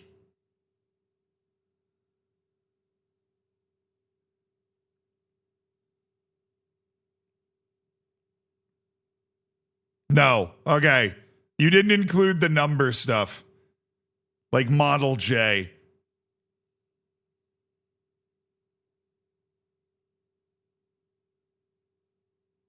Contains big. Contains 6. You might have been able to get somebody with the big one.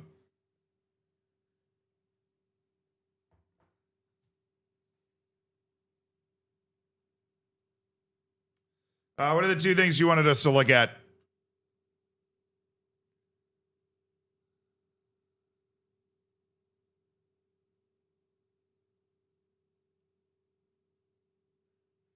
One of my early seasons overall, we had a full squad of Adams. I don't know if there's a way for us to check that. It's 2045 after all. The first you said is your first season in the Prem, and that would have been what year? Do you know?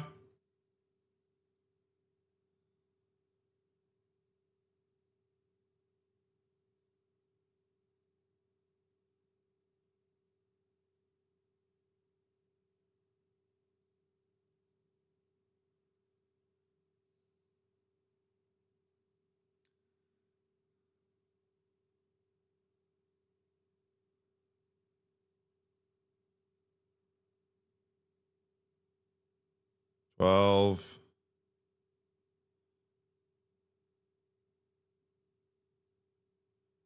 2038. It says 2037 you were up.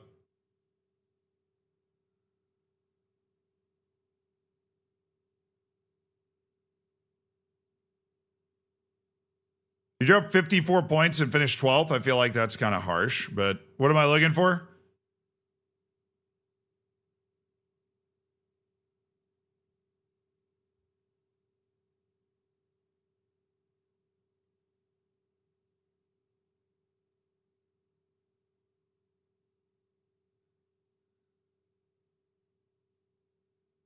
Oh, you got relegated in 2034. I see. Okay, so you were... Huh? The history thing's messing up. It says you weren't in the league, and then all of a sudden you got relegated. Well, we're doing a little disconnect, reconnect in the OBS studio right now.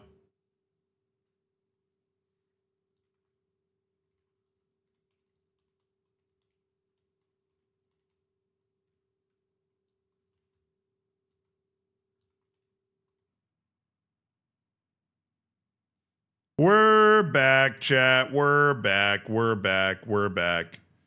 We're back. We're fine. We're fine. OBS doing a little disconnect, reconnect. We're totally fine. Stacy just injecting a little Jeopardy into the stream. Just injecting a little life into the stream. Stacy just injecting a little life, you know? A little bit of this, a little bit of that from Stacy. A little bit of this, a little bit of that. Yeah, we're fine. We're all right. Yeah, we're all good. Yeah, I'm not going to get a 24-hour stream without a little Stacy appearance. Just a little disconnect, reconnect through the OBS there. Beautiful.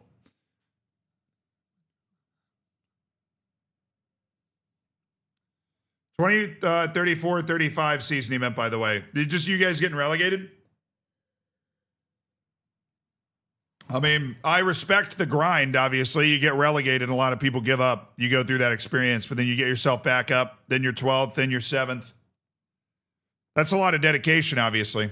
I don't think, since we don't have a manager like in charge when it happened, I don't think we can go back and see the team of Adams, but that is pretty cool. So let's button this up, chat. This is an incredible save. It deserves the send-off. Novadze? Oh, wow. He is pretty dang good.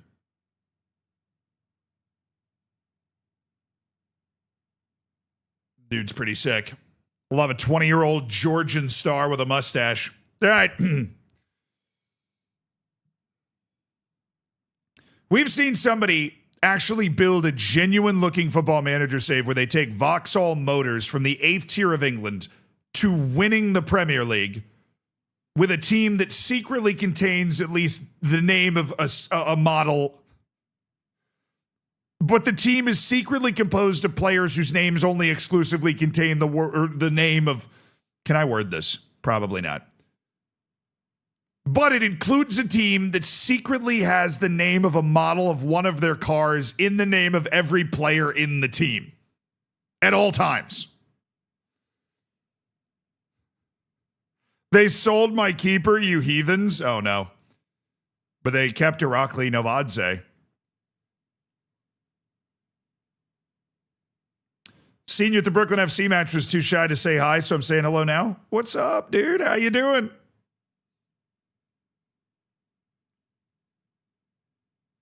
This is for the YouTube video. Yeah, we've been making a YouTube video out of these saves, but I mean, we've been looking at these saves for like 3 hours. So most of it's just not been in the YouTube video. We're just having a good time. We're just having a proper time looking at these saves. Ugh.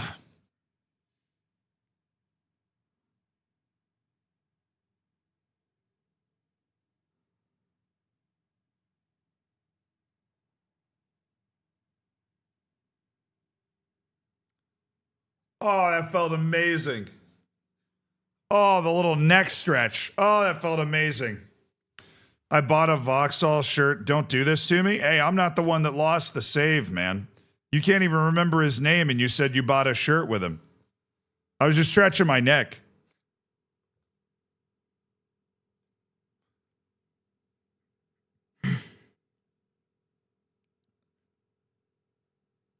Victor something? I know.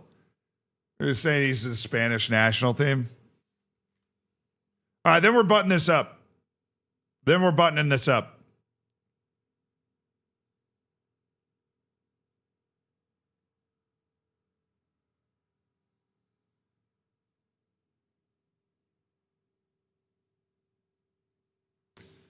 Check transfers. True, that's probably a good way to do it. Victor Costa? No, wrong Victor. Sorry, I forgot there's like 40 Victors on this team. Juan Victor? No, he has goals. Victor Hugo Cervantes also has goal contributions. That's 4 Victors.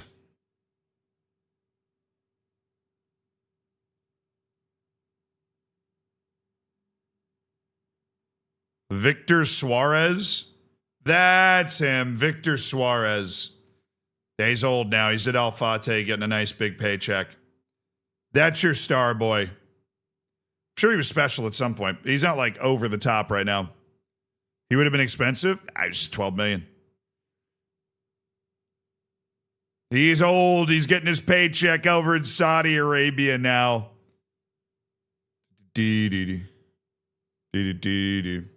All right, let's button this up. I get back into recording mode. All right, chat, ready? Showtime. Showtime.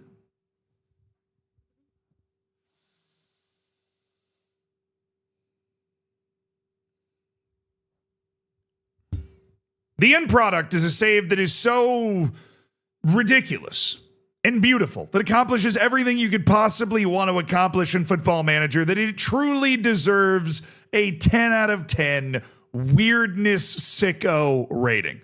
Nearly impossible to be topped until, of course, somebody puts together an IKEA team, a Volkswagen team. I really can't wait to see where all of this leads and the chaos that introducing this save to the wider world will inevitably wrought.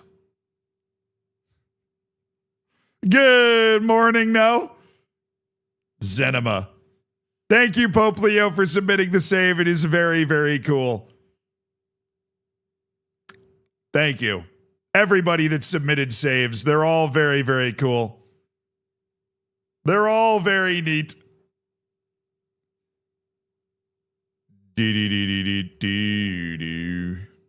That was Pope Leo. You are a grade 1 sicko, by the way. Literally tier 1, grade 1, unstoppable. Oh, man. All right. I'll tell you what. I need some tea. I need tea. I need tea with honey in it, probably, because I did put myself through the pretty intense challenge of doing like 4 hours of the World Cup stuff, which is pretty tough on my voice, and then also streaming another 20 hours around that. Thanks for revisiting the save. Working 9 hours. Ollie, thank you so much for sending it in. Grab yourself some sleep, dude. Grab yourself some sleep.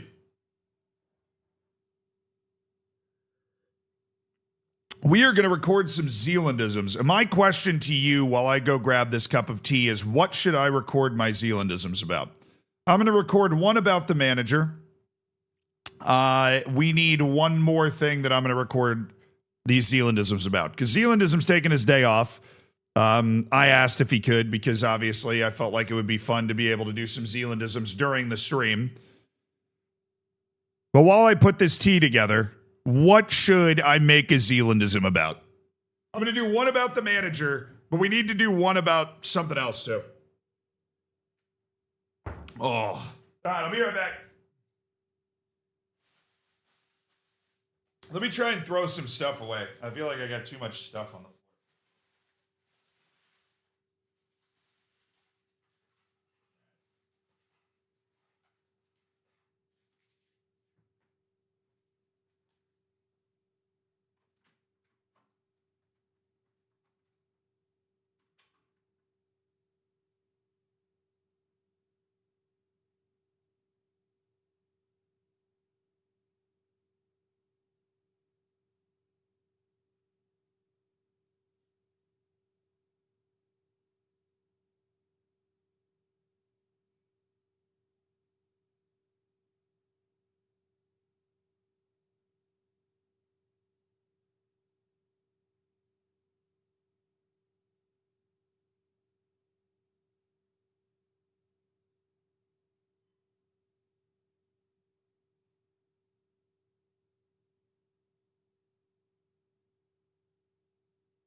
Alrighty. Scottish Cup game. Bodo Glimt will finally lose tonight. Hate watching. The Iranian women's team. That's been pretty crazy. You didn't do a video on Clockspeak's invincible season last season? Oh, I'm sorry. I didn't realize. I actually didn't know they were invincible until now. That was totally news to me. I wasn't gone for long. I do have a question though. Do I go with lemon ginger or chamomile herbal? That's my question. Which one do I go for? Lemon ginger or chamomile herbal? Lemon ginger. I was thinking the same thing. Oh, chamomile making a cup. Why no Yorkshire tea? I don't know. Must have thrown it in the harbor. Chamomile at this stage? I mean, what? Chamomile will make you sleepy. Oh, well, then we go lemon ginger. I want something that's going to put me to sleep. Well, lemon ginger it is.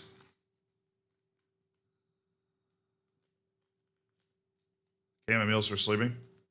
Ah. Smells like lemon and ginger. I'm steeping the tea bag. Just like I used to do in Halo. Just kidding, I never really played Halo. Is No Man's... Wow. Oh, it went straight in the lungs. That's strong. Oh, that's strong.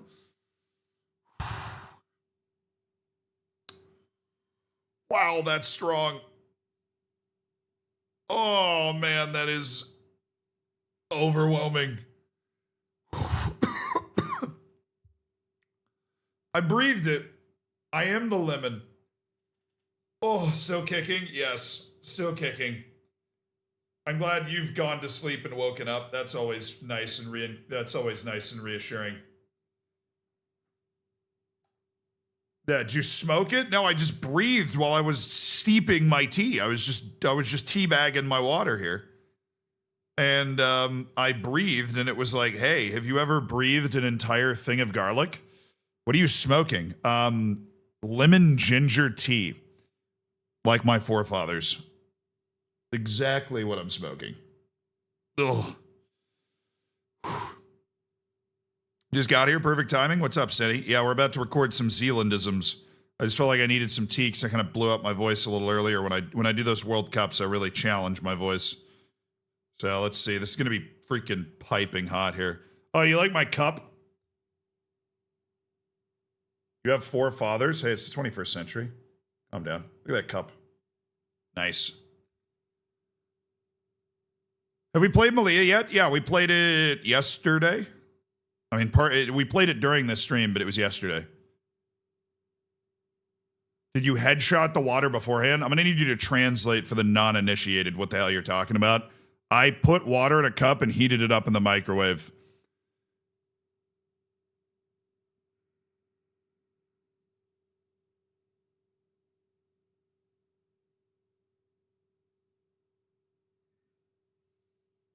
Hope that's not offensive. Oh, that's nice. Oh, that's good. Ah. Ooh, yeah. Well, that's just what I need. Oh. Oh, that feels so good. Use a kettle? I don't own a kettle. I don't really drink a lot of tea. I usually only drink it if I'm sick or my voice hurts. Because it feels amazing if your voice hurts. My voice doesn't really hurt, but I can, like, it's sore. You know? It's definitely sore. Are we falling asleep to it? I mean, some people have, but the Twitch stream just went down and then restarted. And we had to restart the YouTube stream as well. So we kind of kicked out all the sleepers.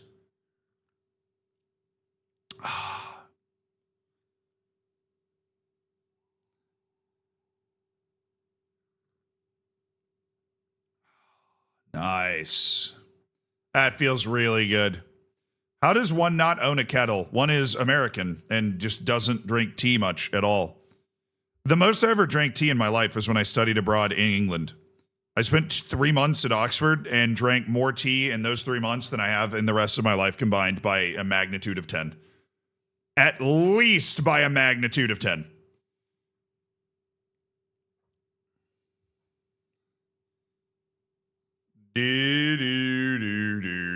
Not that sore, though. I mean, I don't know what the problem... Like, my voice is normally fine around streaming. I know I talk loud when I'm streaming, but Oxford Uni, fancy? Dude, I used to be really smart. You should have been there.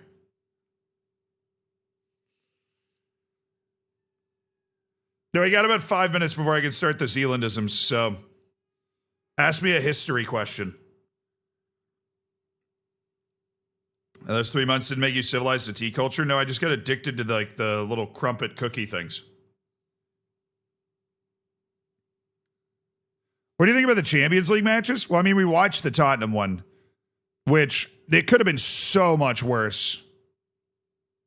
It could have been so much worse. They were down 3-0 in 16 minutes, and I was thinking it was going to be 6 or 7. They managed to right the ship pretty much.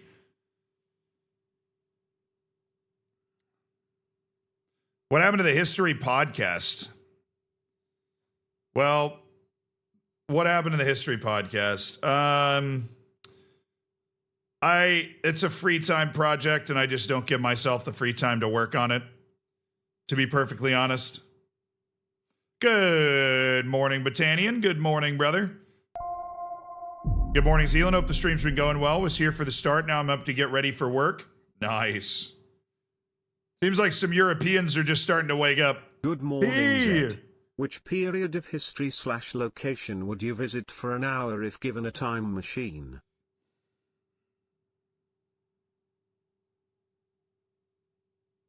Hour. Assuming that I wouldn't be threatened, that I'm like invisible or something, just to see it. You know? Assuming I wouldn't be threatened.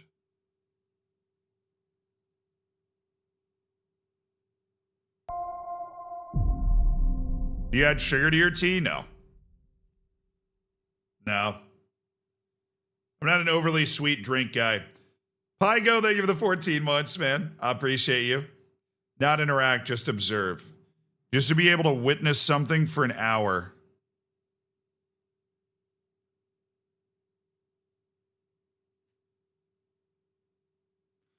I would want to observe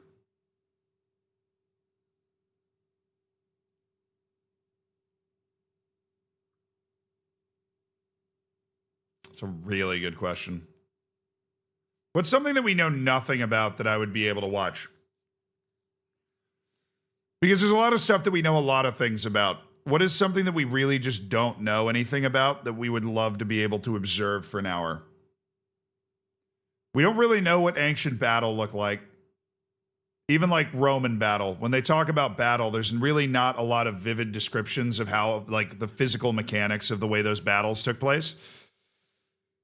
No, I'm not one of those people that's like, I want to know where Genghis Khan's buried. I'm good.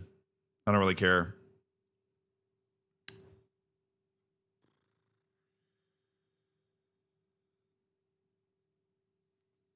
I'm thinking pretty far back, like things we know nothing about.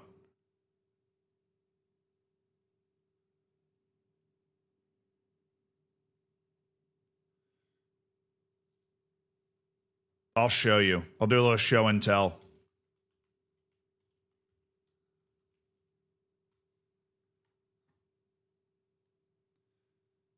These are people we know nothing about. The Sea Peoples, a group of tribes hypothesized to attack Egypt and the Eastern Mediterranean during the 1200 BCE. The hypothesis was proposed by 19th century Egyptologists, and the basis the primary sources such as the relief of the mortuary temple and the Medinet Habu. Subsequent research developed the hypothesis further, attempting to link these sources to other late Bronze Age evidence of migration, piracy, and destruction. While initial versions of the hypothesis regarded the Sea Peoples as the primary cause of the late Bronze Age collapse, more recent versions generally regard them as a symptom of events which were already in motion before their attacks. They included well-attested groups such as the Luca and Peliset, as well as others such as the Weshish, whose origins are unknown. Hypotheses regarding the origin of the various groups are source of much speculation. Several of them appear to have been Aegean tribes, while others may have originated in Sicily, Sardinia, Crete, southern Italy, Cyprus, and western Anatolia. There's some primary documentation in the narrative of Ramses II. Basically, the Sea People were people that showed up out of nowhere, wrecked everything, and left, and nobody really knew who they were. And so I find that sort of thing really interesting because they obviously had a pretty big impact. But nobody knows like who they were.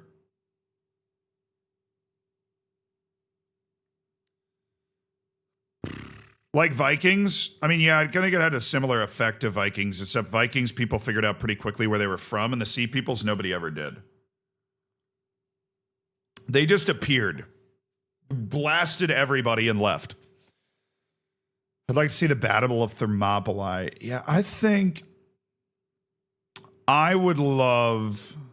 Dude, this is a really good question. I am totally loving this thought process. I've gone through so many different eras. I've gone through like, well, I'd love to see a normal day in the Roman Senate right before Julius Caesar took power. Or I'd love to see the pyramids being built, or I'd love to see, you know, Al Nasir like shorting somebody on copper for an hour.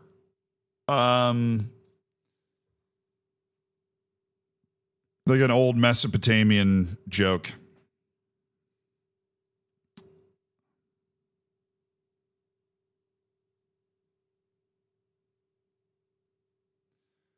I think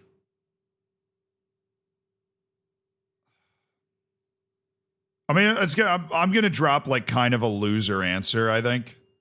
If I could go to an hour, if I could go back and observe something from history for an hour, I would want to go back to about 35,000 years ago to the Cro-Magnon period, where human beings were like fully developed and it had a little opportunity to develop society, and just observe a group of human beings for an hour.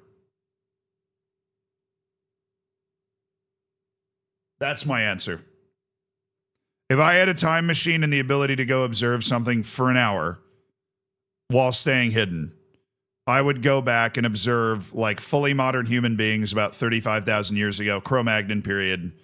Just nobody really knows a whole lot about the way that society worked or how developed it was, or I would love to just watch human beings that are like us, literally exactly, but live in a world where none of the advancements we have been developed yet, where language is still in its infancy, and just watch that.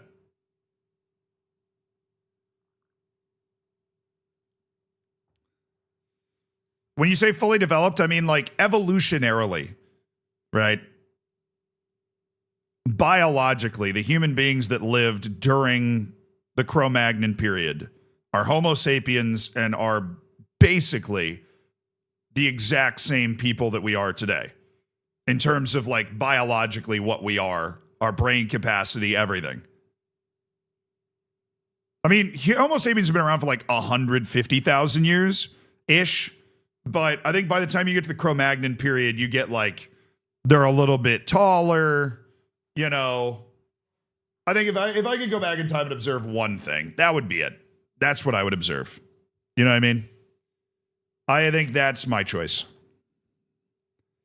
Just because there's so, I'm picking it because there's like literally nothing known about it. And I think that's really cool. Like to be able to go observe something like that. How much do you think about North Sentinel Island? Not much at all. Let them do whatever the hell they want to do. It ain't bothering me. They ain't bothering me.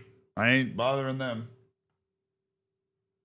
That's for damn sure. I'm not going on that island.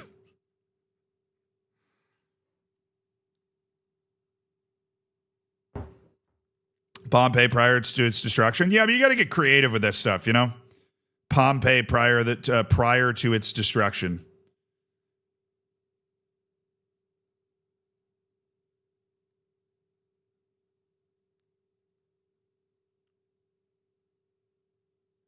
All right, I got to go to this scene real quick. Hold on. What time are we at? 9:27:57. All right. I'm about to accidentally remove the counter, but it's for a reason that I have to do it. And then when we come back here, the counter is going to restart. Do not be fooled. Do not be fooled. I've got another timer. It says 9:27:38. All right. Hold on. I just had to remove it from that because that's what we're using to pull stuff. Okay, we have 9 hours.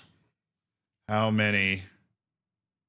6 times 9. Well, 60 times 9 and then add a 0.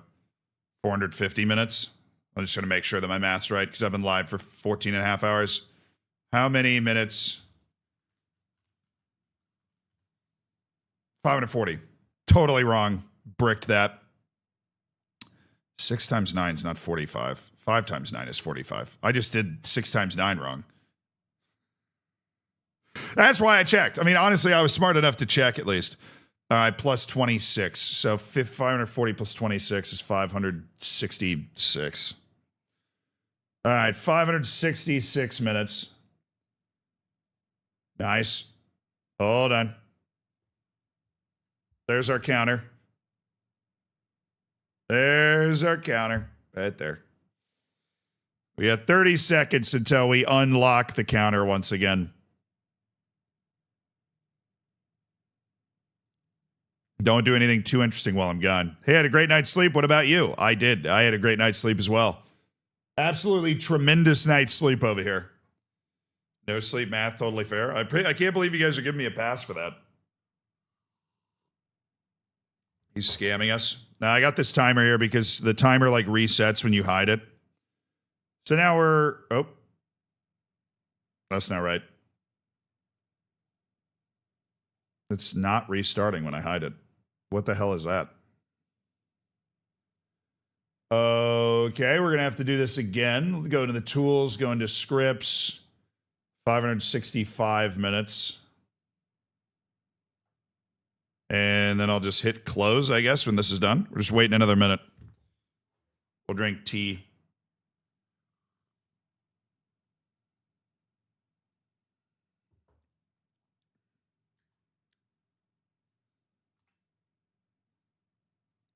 I'm just going to make it 565 minutes the moment it comes to the actual point.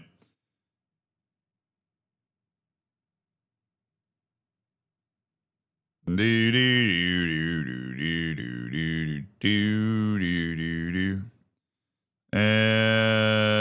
now. Nailed it. Now the time is exactly accurate for the 24-hour stream. We're good. Alrighty. Okie dokie. So we're going to record some Zealandisms. Hope that's cool, guys. Hope you guys enjoy watching the process. It's a pretty simple one overall. Probably be surprised how simple it is. All right. So we're going to turn the tunage off. That'll completely distract me. And then we need these two things because this is what I'm going to record my first Zealandism on. Is that and that and that there. And then this. Alrighty. Are you guys ready? Are you ready to record a little Zealandism? Zealandism, No Man's Sky, Malia. Yeah, we're planning on taking a little break to play some games with Nim. We'll see. He wasn't sure if he was going to stream. Been watching your videos since your Bate save. I'm kind of addicted to FM. So do I have you to thank? Yes. I'll take the credit as well.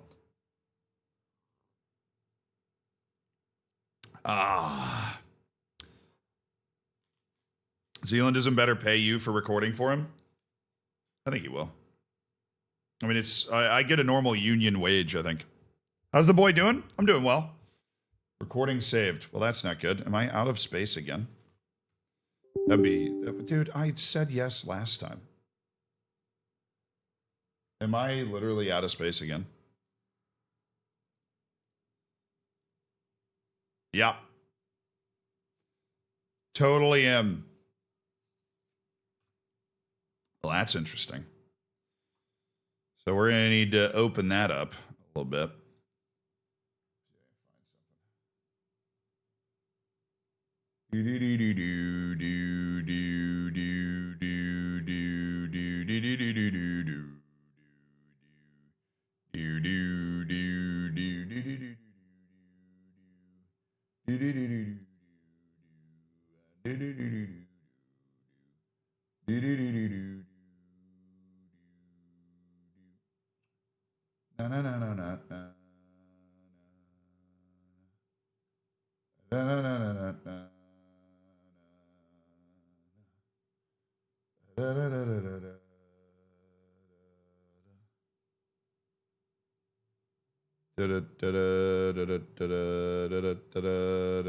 What game do I have that I just don't need installed?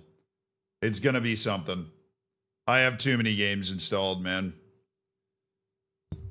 What game do I just not need installed right now?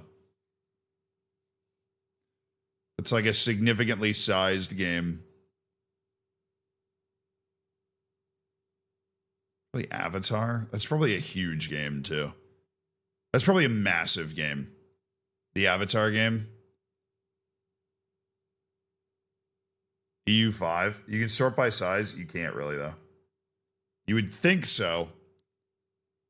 But I don't think it sorts the, see, it just puts Anno 1800 because, like, it just doesn't recognize the size of the games. And so it ends up sorting by name. So, the other way.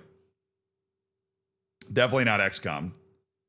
Umam Sume, must keep there. Total War Attila. You know, I think we'll go ahead and get rid of that. I think that's a pretty big game. I don't think I need that right now. We'll go ahead and dump Total War Attila. The Sims 4, must keep.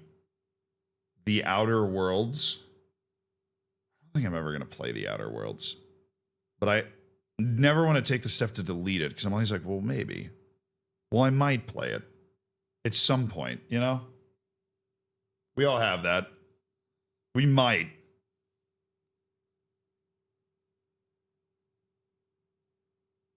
Night Z, night Corbin. Have a good sleep, my man. PGA Tour 25.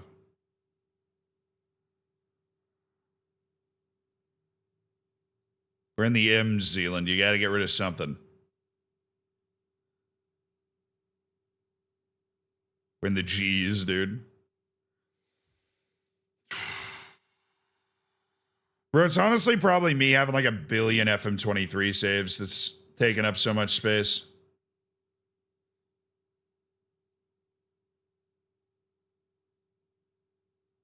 Get rid of Claire Obscura. Isn't that huge? Let's dump the Avatar game. I think that and Attila I'll have plenty of room. Recalculating.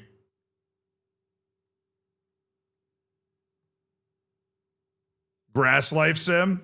I mean, I had to try it. Civ 7 ain't even that big. Do we think there's a hotfix coming because the latest FM update broke some stuff? I mean, probably. Dude, what are we...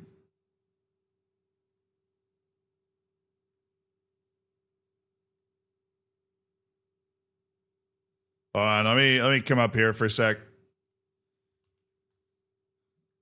Make it way easier for me to poke around in here.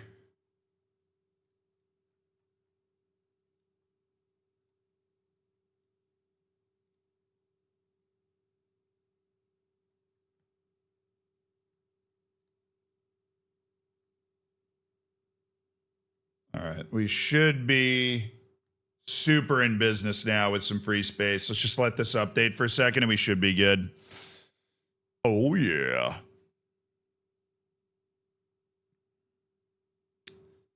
Hogwarts Legacy is like 60, 70 gigs. Ooh. Probably can drop that. I think I played most of it.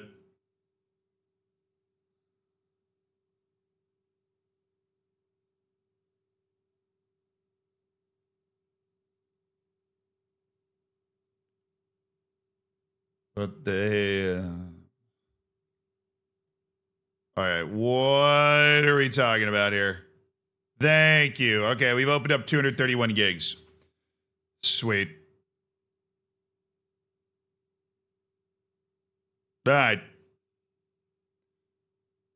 Let's record a Zealandism, shall we?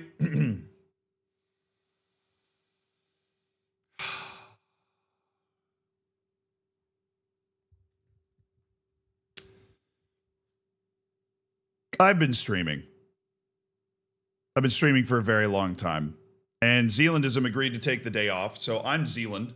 And I'm able to post a couple of videos on this channel.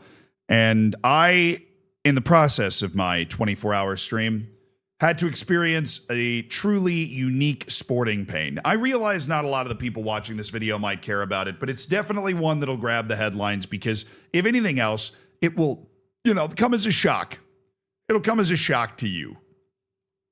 The United States played Italy in a game of baseball, as in the two national teams, the United States of the national team of the United States, the national team of Italy, which is mostly made up of Italian-American dudes in the first place, in case you are wondering. And Italy won at the World Cup of Baseball. That's not what this video is about. It's about a dumb manager, which is something that I feel like no matter the sport, we can all relate to. But Italy won. They scored the first 8 runs, even if you don't understand anything about the sport. They scored the first 8. We scored the next set, 6. We got really close at the end. We didn't score enough. We ended up losing. It's very sad. The loss drops us to 3-1 in the group. There's a group stage at this competition, which is basically the World Cup of baseball. It's the World Baseball Classic. There are 4 groups of 5. You got to finish in the top 2 of each group in order to go through the knockouts, right? And with this loss, the United States has now been moved into an awkward position. We're still getting to the dumb manager part. The U.S. is now 3-1. If I hit refresh, this page will update. 3-1. Mexico is 2-1. Great Britain, 1-3. They managed to win over the now qualified Brazilians. They didn't do particularly well. Neither of these teams are any good. Just feel like throwing that out there, down here at the bottom. The problem is, these 3 teams, pretty decent. Mexico, Italy, the United States. And as a result of the U.S. defeat, you'll notice that there is only 2 teams. There are only 2 teams that have not played 4 games yet. Those 2 teams are Italy and Mexico. And if you're very, very perceptive and very astute, you'll notice that if Mexico beats Italy, there will now be 3 teams with 3 wins and 3 teams with 1 loss. That means we go to a tiebreaker.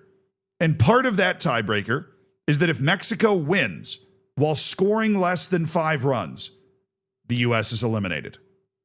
Because Italy would have not given up a lot of runs, and the tiebreaker is like number of runs allowed per inning played.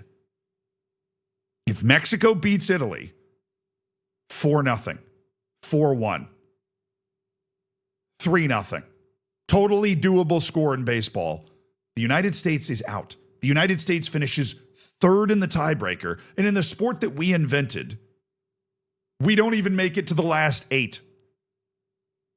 In the sport that we host the biggest professional league for, we don't get out of the group.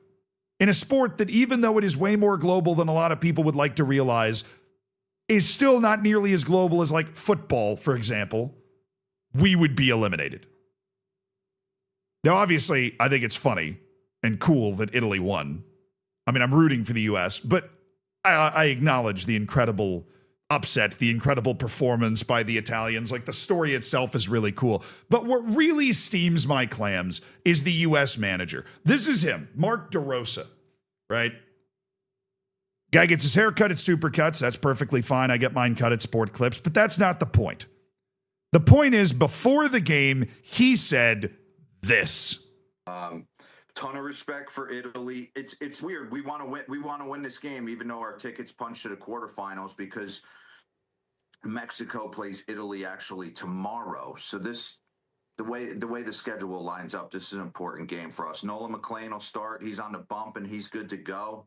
He's an absolute beast, and I expect him to throw. Okay, first of all, he's not an absolute beast. Okay, he got lit up by a bunch of espresso drinking knockoffs. Okay. They plastered him to the wall and sent him to the shops early. We had to go into the bullpen before the 4th inning was over. So no, Nolan McLean is not a beast. No, he's not ready to go. But that's not the point. That's not why I'm here. That's not why I'm here. I'm here because what he said, what the coach said, is not true. Even though we've booked our spot to the quarterfinals, is not true. I just told you. I just showed you the scenario. It could have been much worse. The whole run difference thing could have been much worse. If we had lost this 8-1 instead of 8-6, we were losing 8-0 at one point. Let's say that holds the same or gets worse. We're most likely out. This isn't like a conversation anymore. We're most likely out. We score these 6 runs to save this dude's skin, who said that we're already guaranteed through to the quarterfinals. We're not. It's ridiculous. Can you imagine, just for a second, right? A manager sitting at the World Cup proclaiming that their team is already qualified and being wrong and then not qualifying? I mean, the only example, like literally the only example I can think of is the AFCON, in AFCON, where Ivory Coast finishes third in their group, they fire their manager, and then everything breaks the right way, and they get through to the knockouts in third. Like, they literally didn't think that they could get through. They knew it was possible, but they didn't think it was happening, so they fired their manager, and Ivory Coast goes through. Ivory Coast, of course, ends up winning the tournament. It's like this magic, weird story. This is the shitstorm in reverse. This is whatever the hell it is. This is the manager of the United States, one of the, in my opinion, three powers of the sport: US, Japan, Dominican Republic. Three. Those are the three teams that have won this tournament recently. The three teams that really have a legit shot at being the world champion in baseball, and it wouldn't be like a big surprise at all. And I feel like the manager of that team should know how the tournament works. And here was his explanation after the game, because, of course, he sits down, and the do-gooders in the media are obviously going to ask him about that, as they should. They're going to ask him, hey, buddy, Tex, what the hell is going on? You said we couldn't be eliminated, and we're crunching the numbers, and you're wrong. This was his answer. Is that true? Yeah, I misspoke. I was on Hot Stove with a couple buddies today and completely misread the calculations. We knew that Mexico was going to play Italy. So stop. What happened? Stop. Initially, I planned on the silver lining of this story being like, oh, well, at least he took ownership of it. He just didn't understand the rules of the game. And honestly, because we're the U.S., he probably just, we're going to come in here and win all these games. He wasn't even making contingency plans for not winning. Now, obviously, the thought process here is that he rotated a lot of the team, and that obviously contributed to us to, losing. Still, you're not thinking, even if you rotate the team as the U.S., that you're going to lose to Italy. But he did rotate the team, and we did lose. And we're now behind Italy in the table and at the mercy of Mexico and Italy in the final game, which should never happen, at least not for the near future. But he gave two explanations here. I was going to praise him for being honest when I initially read this headline. He says, I misspoke. I completely misread the calculations. Well, which one is it, Tex? Okay, because I'm not in a forgiving mood. I just watched the U.S. baseball team lose to Italy while they drank espresso in our dugout. They threw spaghetti on the walls. Okay? So I'm not in the mood to listen to you say, I misspoke. Because you could have misspoke. I mean, I would believe it. If you go back and watch this clip, he says, oh, I misspoke. We weren't actually going through. I don't know why I said that. It's a dumb excuse. It's like a politician's excuse. Maybe it would work. Or you misread the calculations and you were actually wrong. Both of those things can't be true. This is the old, I haven't quite decided on what my excuse is yet, so we're just going to pick that up and throw it against the wall and maybe something will stick. It's not sticking. Mr. DeRosa. It's not sticking. Part of me, deep down, much like the old poet from Japan who once said that deep in the darkness of our hearts, all of us are hoping for the end of the world. Deep down in the darkness of my heart, I hope that Mexico wins. I hope they beat Italy 3-0. And I hope they beat Italy 3-0 so bad that we end up staring into the deep abyss of the United States finishing in third place behind Mexico and Italy in a baseball tournament. Because if that happened, this clip would go triple platinum and this guy would rightfully never live it down. This is the World Championship of Baseball. I realized 20 years ago that wasn't a big deal. It's a big deal now. The ratings are insane on this. Everybody's paying attention. All the best players are there. All you have to do is not crash the American Ferrari until we play the Dominican Republic or Japan.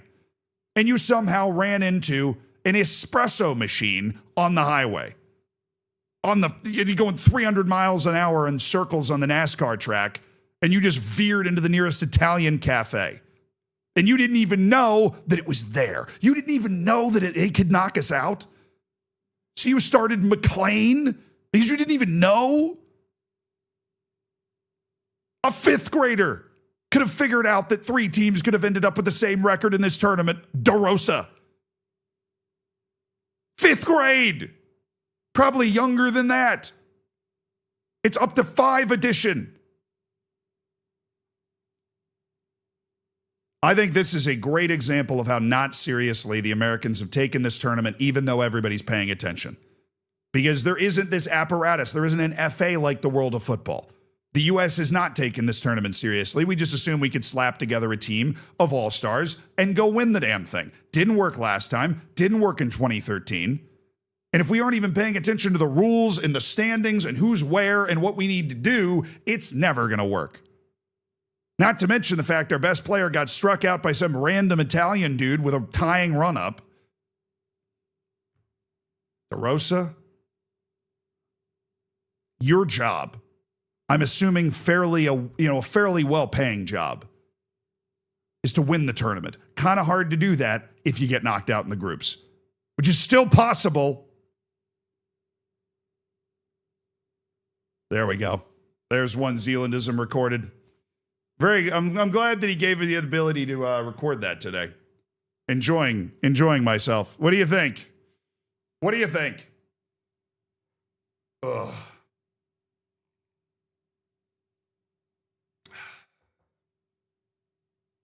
There's our first Zealandism done.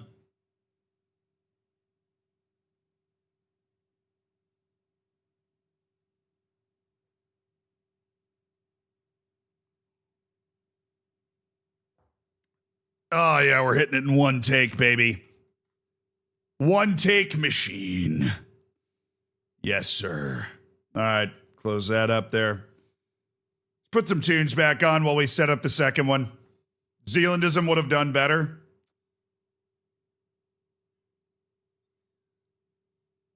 Oh, no, this is like a copy pasta. This is a copy pasta. Oh, I don't think it is, actually. Maybe not. This is a really funny tweet. That's a really funny tweet. That's just a quality use of social media right there. That's a quality use of social media right there. All right, I think I got to make... we talked about the Iranian women's national team. I think I'll tell Zealandism he should probably make a video about that in the future, like next day or two. But I think like a Champions League reaction to the thing that happened in the Tottenham game is definitely where we got to go, dude. I think it's definitely where we got to go. Oh.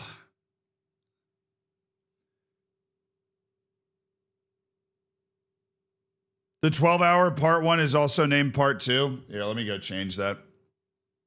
Well, that's silly.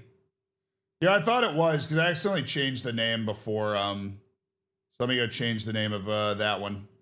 Live. Let me get rid of part 2. Malia. UCL watch along. World Cup sim. Change the name of the first 24-hour run. There you go. All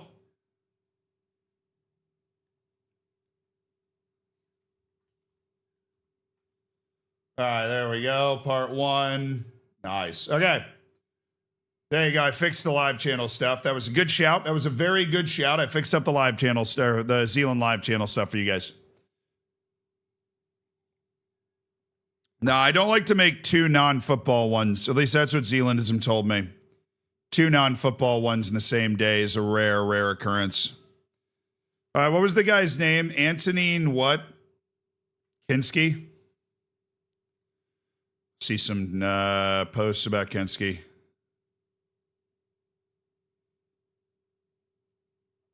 Cheese and crackers, Batman.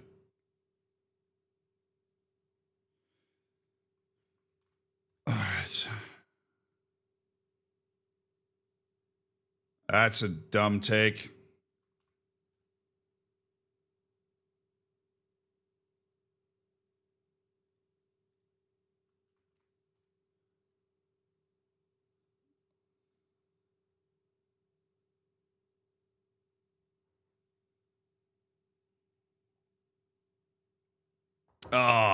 Southern, thank you for the 10 months of the Prime, dude. Pygo, thank you for the 14 months. If Bam can get 83, do you think we'll see 100 in our lifetime? Yes. Defense is way worse in the NBA than it used to be. In the way the rules work right now, it's just easier to score. So I think we will see 100 in our lifetime, Dan.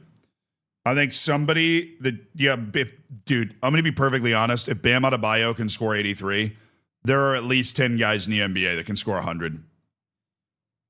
I'm just going to be honest.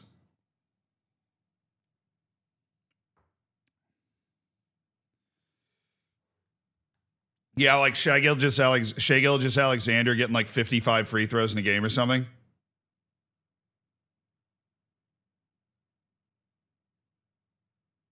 I think this is another bad take, so we'll go ahead and roast that as well. Yeah, I think we go to De Gea. I like De Gea's tweet.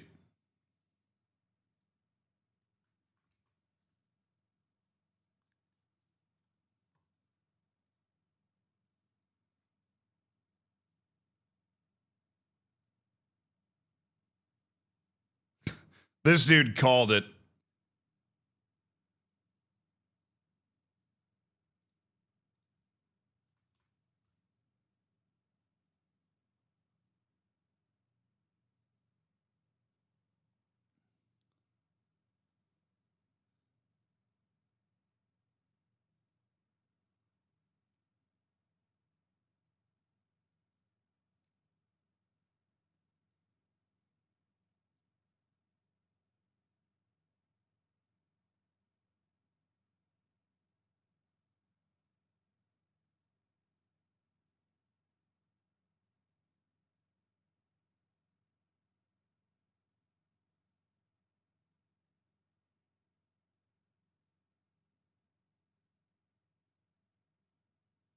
Yeah, I guess Tudor never really I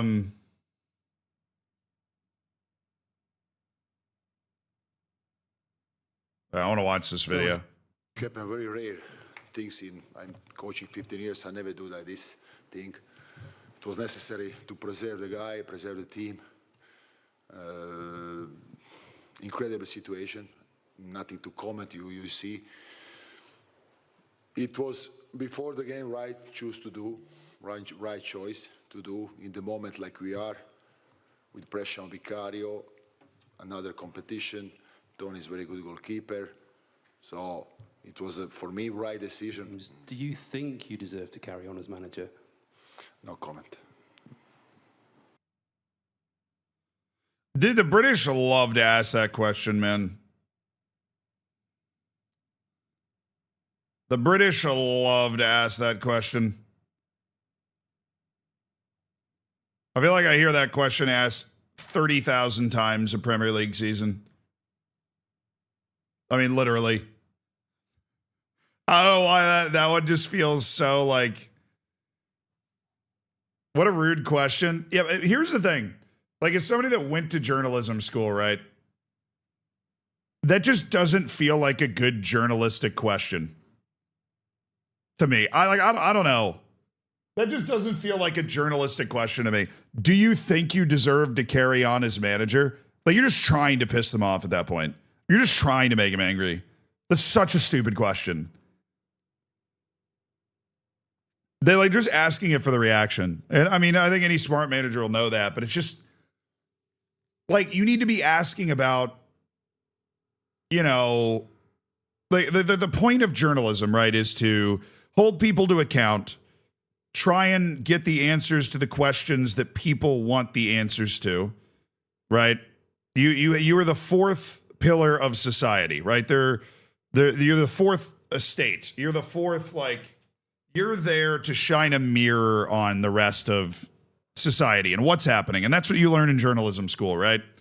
And that is just not it. That's just not it. Like, your job there is to ask, like, why did you start Antonin Kinski? You know, and you can ask really hard questions there. You can go on and be like, no, this is his first start of the year outside of the League Cup. you know, what were your thoughts about how he would be able to handle this atmosphere? Like, do you feel like you prepared him appropriately for this atmosphere? Do you feel like you set up Antonin Kinski to succeed?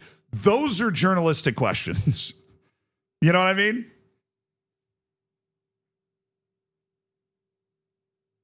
Those are journalistic questions. And they're hard hitting. And you can get a great reaction out of them. But just walking up to somebody and like saying, hey, do you deserve to have your job?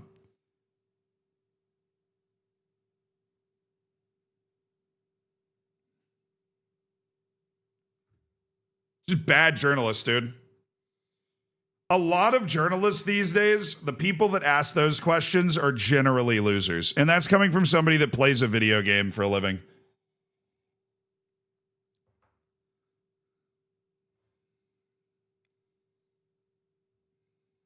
Like, it's just, I don't know, man. I don't get it.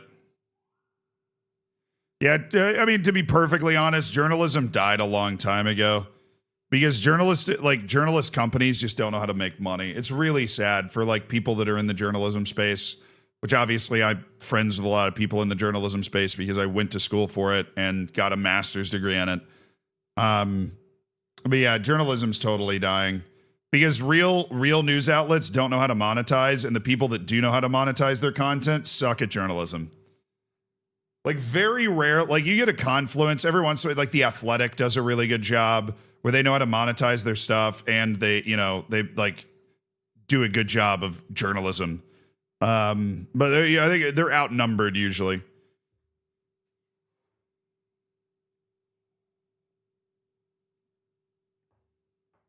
I don't think Tudor would have given a good answer to that either.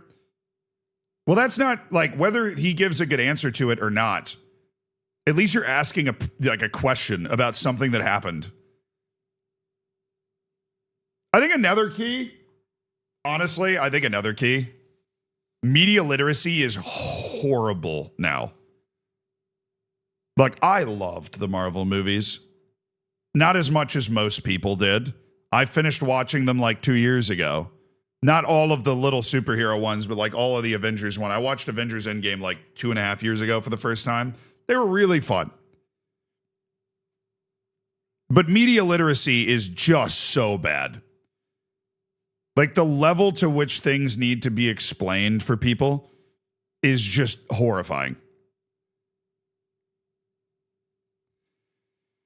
Yeah. And I think that translates to like journalism stuff as well. Because the people you're like, I don't know. It's like, what comes first, the chicken or the egg? Like, things get dumbed down and then things get dumbed down and things get dumbed down and you dumb it down because things need to be dumbed down and then that dumbs things down even more and you're like, oh boy. Going to look at reviews of fiction where there's any level of subtlety. Yeah. Or people being like, well, why'd they do this? Well, I didn't understand this.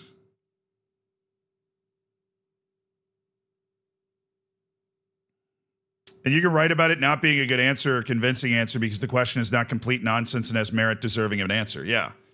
It'd be like, a manager should be able to answer questions about why he decided his goalkeeper was ready to play in that match instead of just throwing the guy under the bus with his initial statement and then you don't challenge that.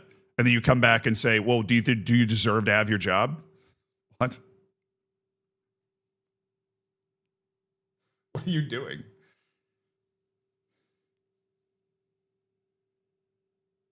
Most journalists, not most, but a good number of journalists are influencers and content creators masquerading as journalists. And there's like a difference, but nobody knows it. And that's not the general public's fault. It's the fault of the institutions who have not managed to keep up like journalism.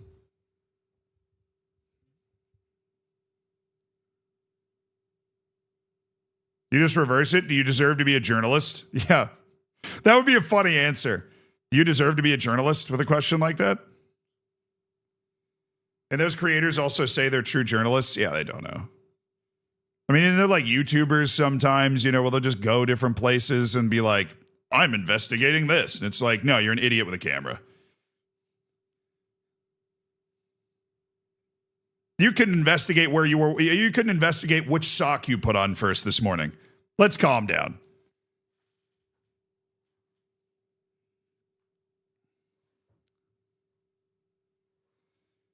All right. Now that we've had that fun conversation, let's dive into another Zealandism here.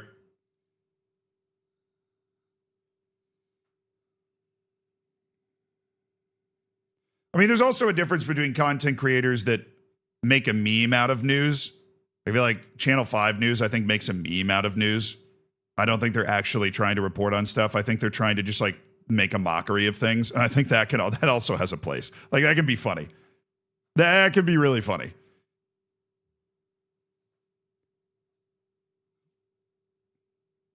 Alrighty, let's get this popping, baby. Let's get this show on the road. A Zealandism for the memes. A Zealandism for the ages. Thank you to Zealandism for letting me record a couple of these on stream. It's a lot of fun. Yeah, it's kind of like The Onion, exactly. Satire is definitely important too. Satire is always good. Oh.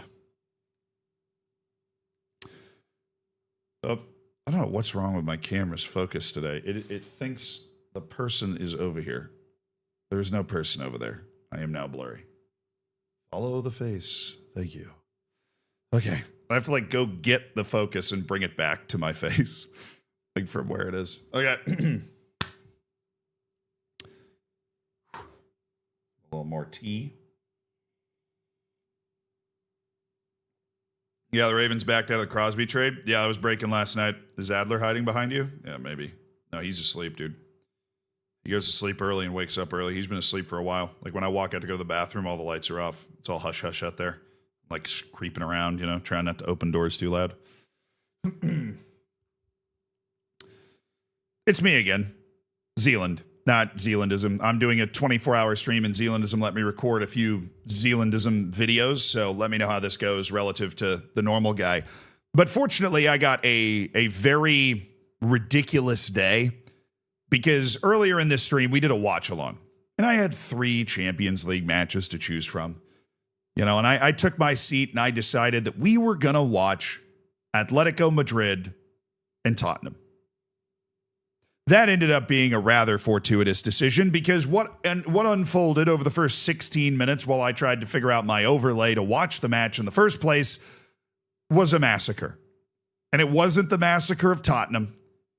And it wasn't a massacre of epic proportions by Atletico Madrid where it didn't matter who was standing there.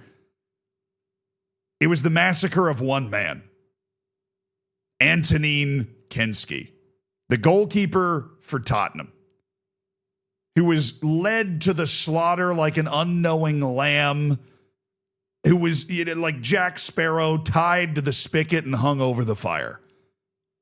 All right, this poor guy got destroyed.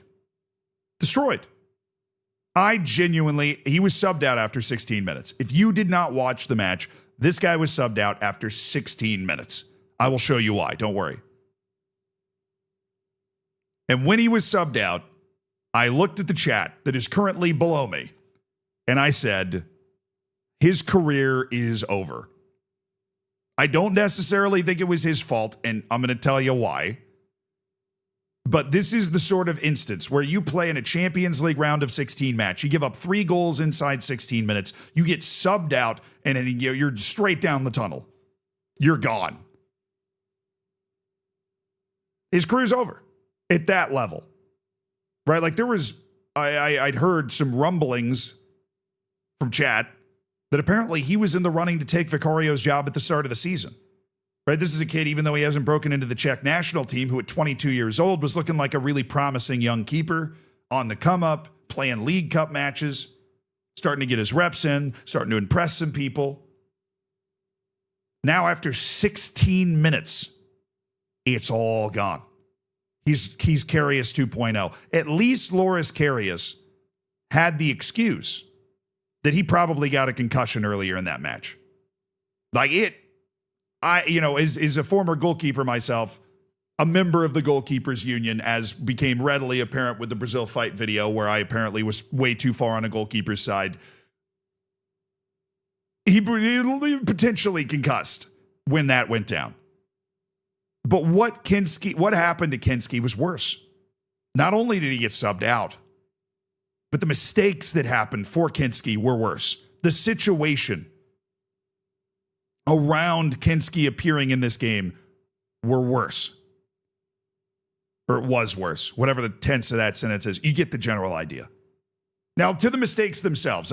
Fortunately, I pulled them for you. They ended up losing this match 5-2. We're going to stay zoomed out a little bit to try and avoid the ghouls of the DMCA.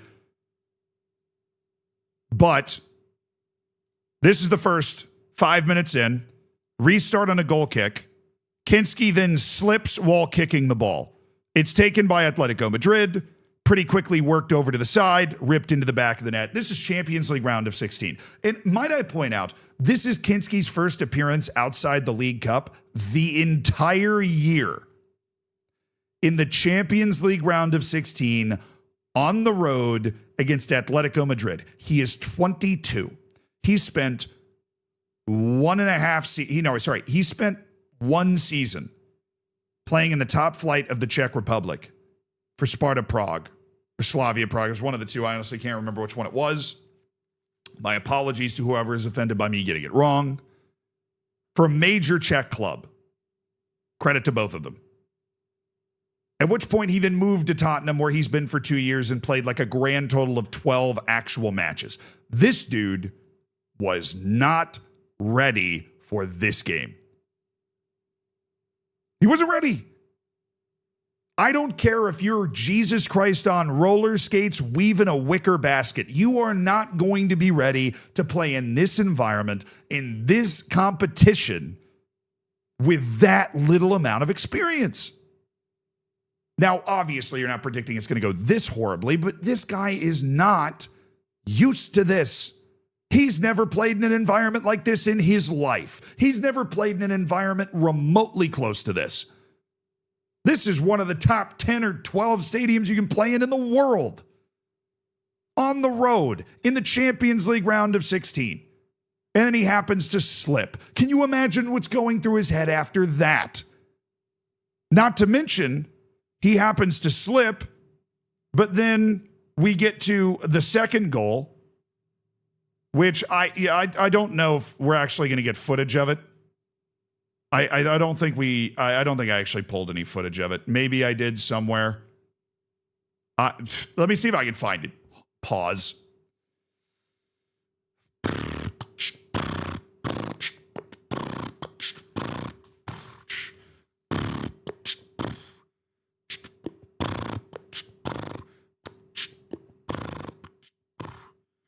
Da-na-na-na-na. Da-na-na-na-na. Na-na-na-na-na. All right, because we're watching this on a bit of a bigger screen, I'm going to get DMCA'd for this if I play it for longer than a second. The ball's coming in this way. This is the second goal. This is 8 minutes later. This has nothing to do with Antonín Kinski, by the way. The ball's coming through. Mickey Van de Ven, Rolls-Royce center back, considered a world-class dude, just falls over. Antoine Griezmann, former Golden Boot winner at a World Cup, is now in on goal, alone, against Kinski. He's not, no goalkeeper in the world's got a good shot at that one, let alone the poor kid that just slipped, busted his ass, and gave up a pretty unlucky goal. It was fairly well worked by Atletico Madrid. Right, because they decided they were going to play out of the back through him. Genius. What a brilliant idea. That's where Tottenham was living the whole game, trying to pass with confidence and play out the back. And I'm not going to lie, maybe for the first 15 to 20 minutes, here's a thought. Let's not put this kid in that position. After that, he's in the flow of the game more. Cool. But let's have it where the goalkeeper passes it to one of the defenders instead. Just because that guy's been here before or anywhere near here before. That's just a thought, right? But Tottenham, it is worth mentioning, was playing really horribly. It was not just Kinski. But it kind of was because that first mistake was bad. But what you're about to see is the culmination of all of this. And I'm trying to explain it. And I want to be clear, I'm not actually defending Kinski. He was dog shit in this game. He was as bad as you can be. But what I'm trying to explain is, I don't think Kinski is as bad as this showed. Just as I don't think Loris Karius is as bad as that Champions League final showed. It's a cruel position. Kinski had a terrible game.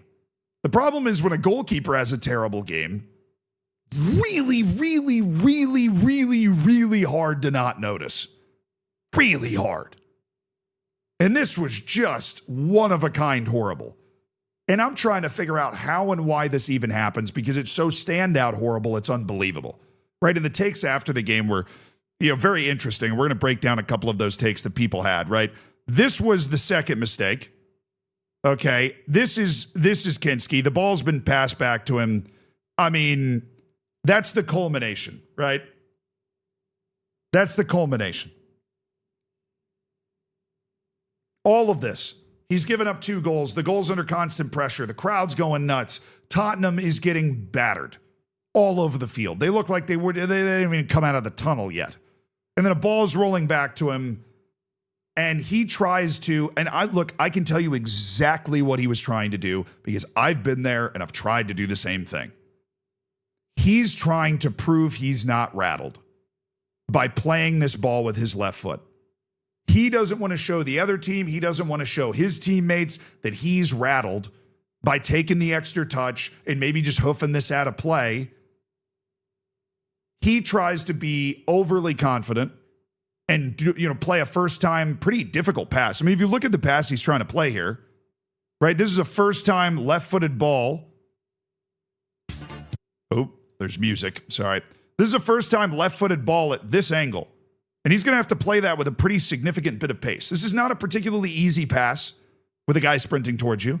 I mean, it is for a midfielder, but for a goalkeeper that has played 2 matches the entire season, right? This is a pass as a right-footed player.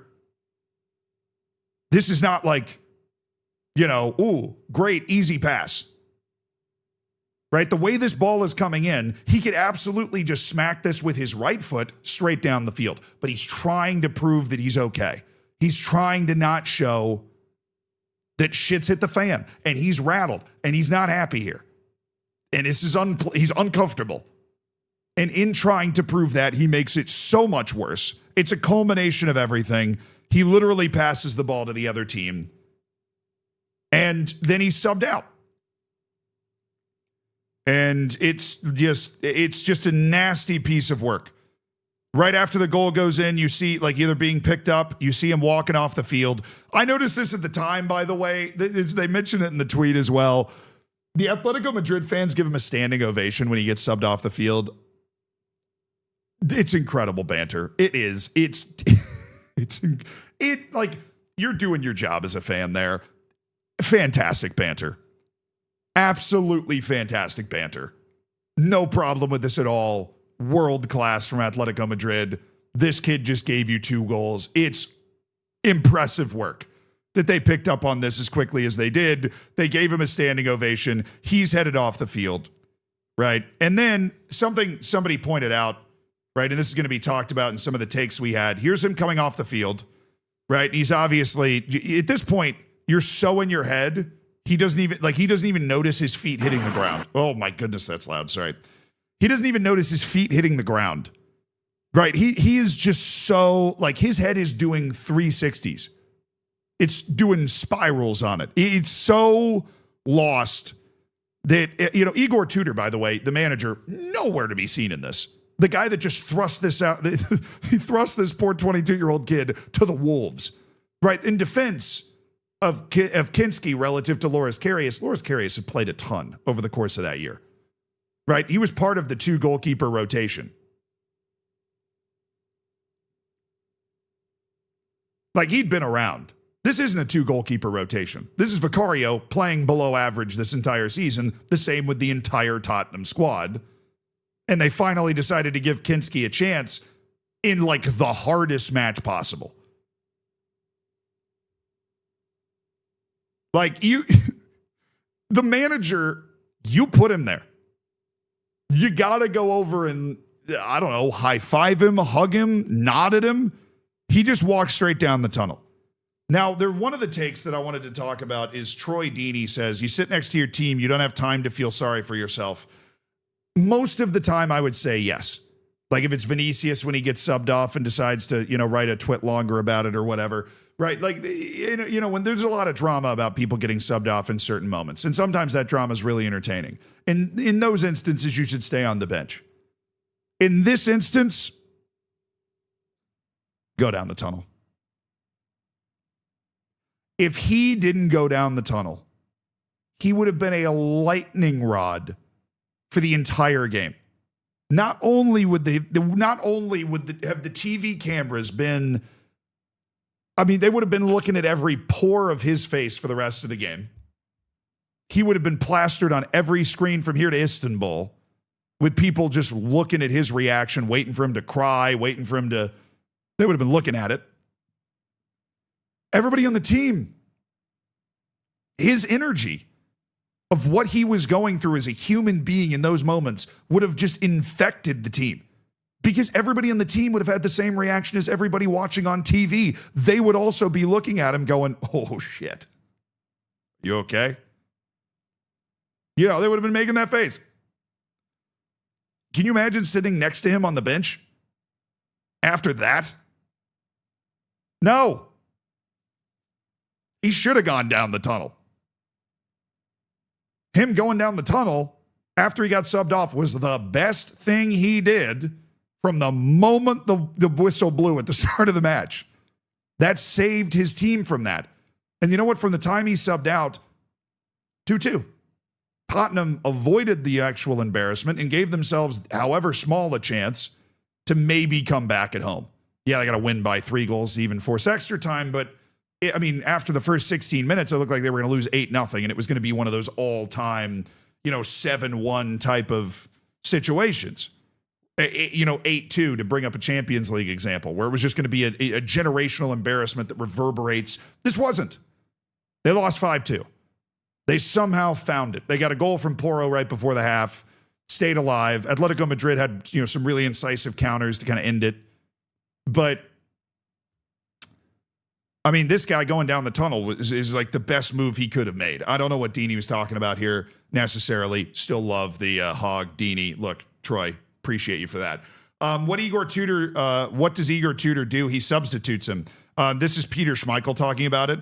That's going to have a ramifications for the rest of his career. He absolutely killed his career. I don't think you can leave him out there after this. I will say, Peter Schmeichel has got a different amount of confidence than Anthony Nkenski does. Because Peter Schmeichel is speaking from, I was the man. I won a Euros.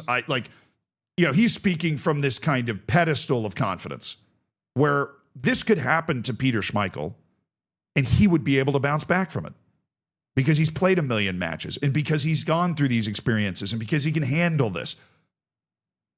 Kinski can't. I'm not making assumptions about him. I'm just looking at his career.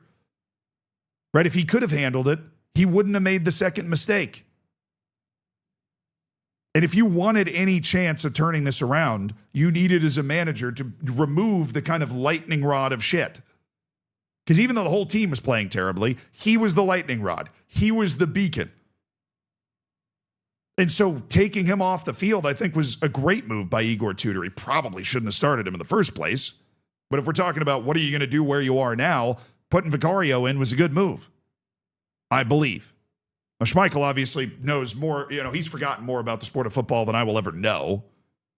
So it's far be it for me to actually try and stand on business disagreeing with him here. But I'm just feeling like the evidence suggests that taking him out of the game was a good move. Now, what this does for his career, though, is tough. And David De Gea is also part of the Brotherhood of Goalkeepers here, said, no one who hasn't played as a goalkeeper can understand how difficult it is to play in this position. Keep your head up and you will go again. The De Gea has obviously made mistakes in his career, but for a majority of his career, David De Gea was considered a bona fide superstar world-class goalkeeper. He was. That's who he is. Right? Anytime you're the starting goalkeeper for Spain for as long as he was, for Manchester United as long as he was, that's the level you're at.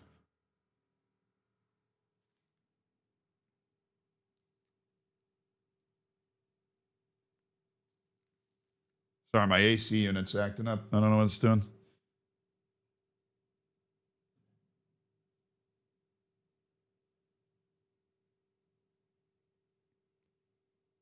He has the authority, to speak on this sort of thing. And at the end of the day, this is one match. And the interesting thing, I think, that David De Gea kind of highlights maybe about goalkeeper is that Romelu Lukaku is not nearly as adversely affected by the number of matches that he has really shit the bed where he missed the goal a bunch. I mean, he has been eventually, obviously, because he's kind of the first person that came to mind for me. But I think goalkeeper is a position where you were punished the most for having one single really bad game.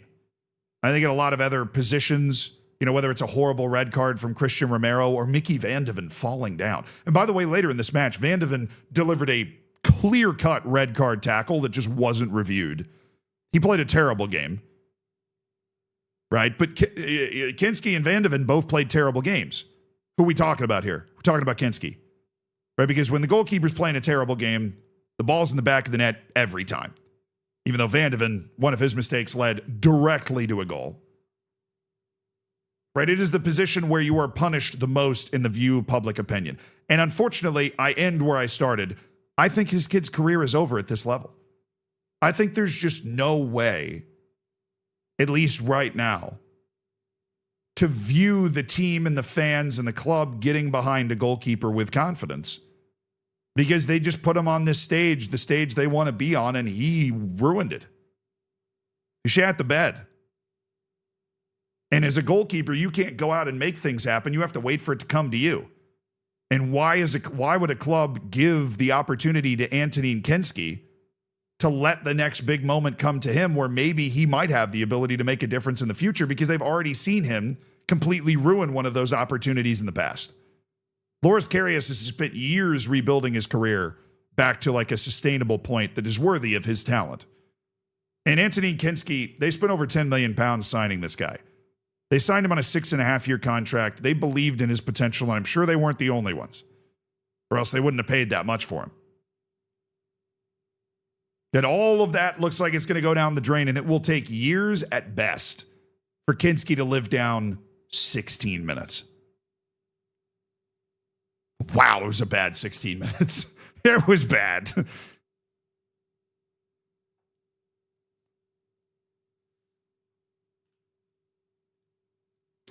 All righty, chat. Look at that. We did 2 Zealandisms. I'm so glad he let us do a couple of isms. GG's.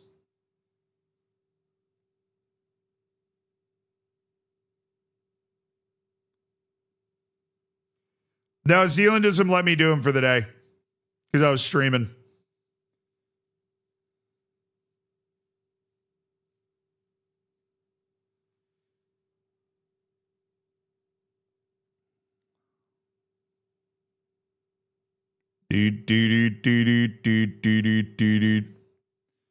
Tudor should have put his arm around him. Yeah, he should have. I mean, Tudor's fighting for his own life right now, you know? Tudor's fighting for his own life right now. He's got his own stuff to worry about. It's not like he's sitting in a safe position where he's like, oh, yeah, I'm feeling good about this. All right, I said we'd be playing games at 2 a.m.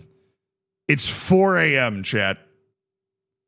I'm going to go make another cup of tea, and then I think we're going to take a leap into some games. How's that sound? Keep vibing. I have to go to bed. Excellent stream. Hope you can survive the rest of the day. Oh, I'll be good, dude. We got 8.5 hours left. I'm feeling frosty. Just need to get some more tea. I'm just going to go heat up the water. I'll be back in like literally 1 minute. Then we got to get those eSIMs uploaded.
Oh, yeah, brother. Microwave, he doesn't own a kettle. That is correct. I do not own a kettle. Of course I don't own a kettle. Nobody in the US owns a kettle. I've never even seen a kettle in somebody's house in the United States in my life. Not once in my life have I seen a kettle in somebody's house. Not once in my life have I been offered tea. Actually, that's not true. I think my grandparents did once. A couple times. No, I don't drink coffee. Just never really got into it. I'm steeping my tea. About The Mentalist? True. I did watch the entire show The Mentalist, and that dude drinks a ton of tea. I was really obsessed with tea.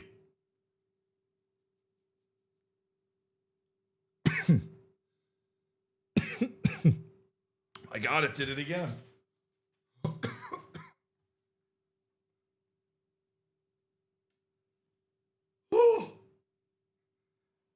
All right, chat, we're going to lower the brightness of these lights. They're very offensive in the face. So just drop that down. Drop this down. We're just going to go into like night mode. Little night mode. That still looks good, right? You guys can still see me? Maybe we'll raise it 1 or 2.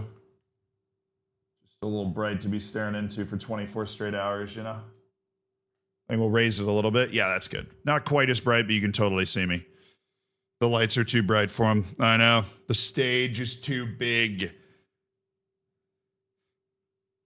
The britches are too wide. I don't drink coffee either. Yeah, I don't drink coffee and I don't usually drink tea. I drink tea when I'm sick or cold or my voice is sore, which is kind of the reason now. And then I drank tea and then recorded 2 Zealandisms. So, the lights were too bright. Call him Kinski. Oh, no. Please don't.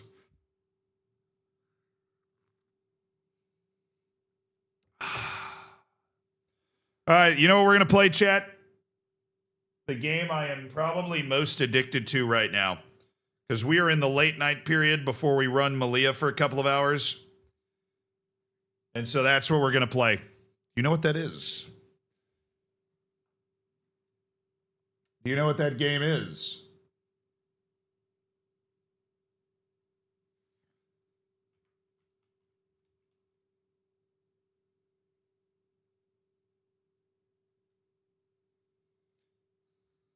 Slay the Spire? I don't even know what Slay the Spire is.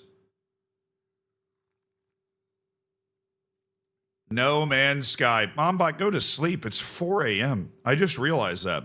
Thank you so much for hanging out, but please go to sleep.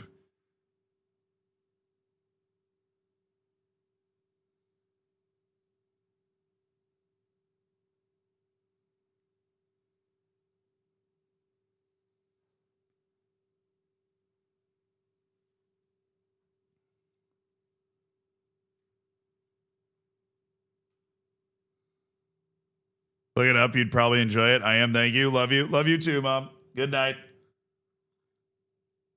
See you in the morning.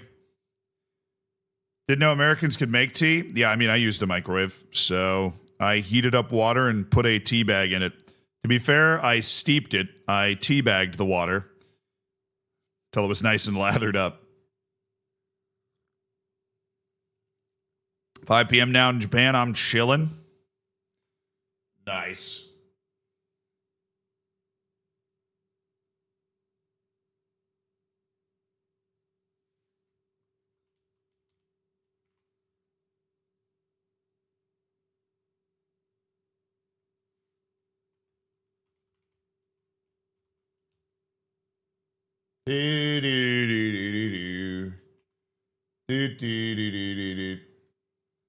All right, chat. I'm getting the titles updated. Give me a second.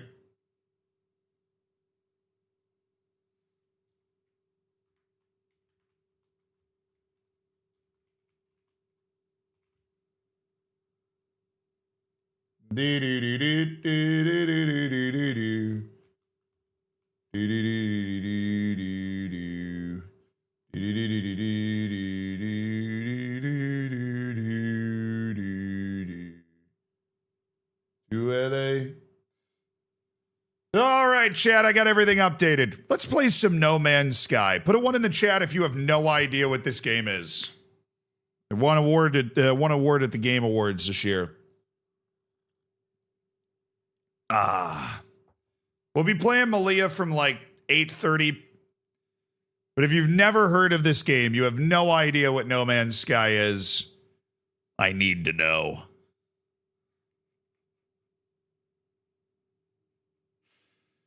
No Man's Sky is... Whoa. I turned that way up. Okay. That's like a better level there. Yeah, that's a better level for the audio. All right, I'll turn the music off. There's great music and ambiance in this game. All right. No Man's Sky is an open world space game. It's space Minecraft. Yeah, when it was released in 2016, it was universally condemned as a terrible game. But over the past 10 years, it has released consistent major improvements like massive DLCs and not charged for a single thing. So now the game is rated very this is not like sponsored at all. I've just really enjoyed the hell out of this game. The game is now rated incredibly highly positive. Recent reviews are 90% positive. Every major update the game has is completely free. And I got into it about a year ago, and I've been absolutely ripping it for the last like month and a half in my free time. Tremendously well-made game. It is an unlimited open world universe with hundreds of galaxies and millions of planetary systems. Throughout the course of the next 4 hours, we will discover a bunch of planets that no player of this game has ever found before. And we will discover a lot of animals. It is an unending, procedurally generated universe that you get to explore, and there's, you know, obviously quests and a million different things you can do, from raising animals. You can ride animals to, you know, swimming down into the deep oceans of a deep sea planet to, I happen to have one base on a volcano planet and all that sort of, like, it's an incredibly unbelievable game. And it also has 0 loading screens.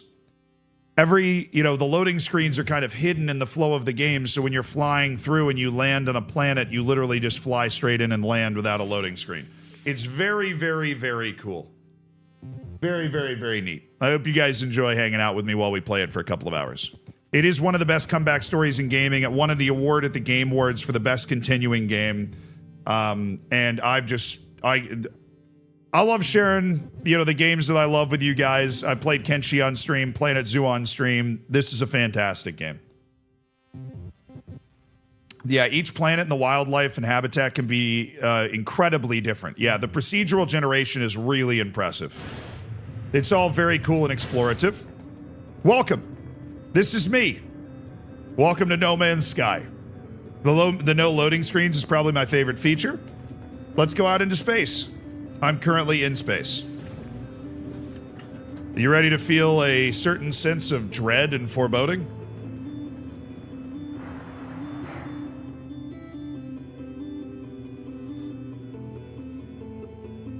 Welcome to space.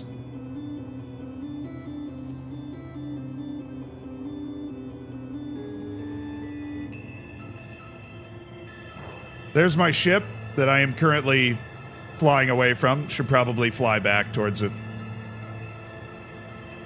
Yeah, this planet's a little large. It's a little significant over there. This is my ship. I designed and built this ship myself.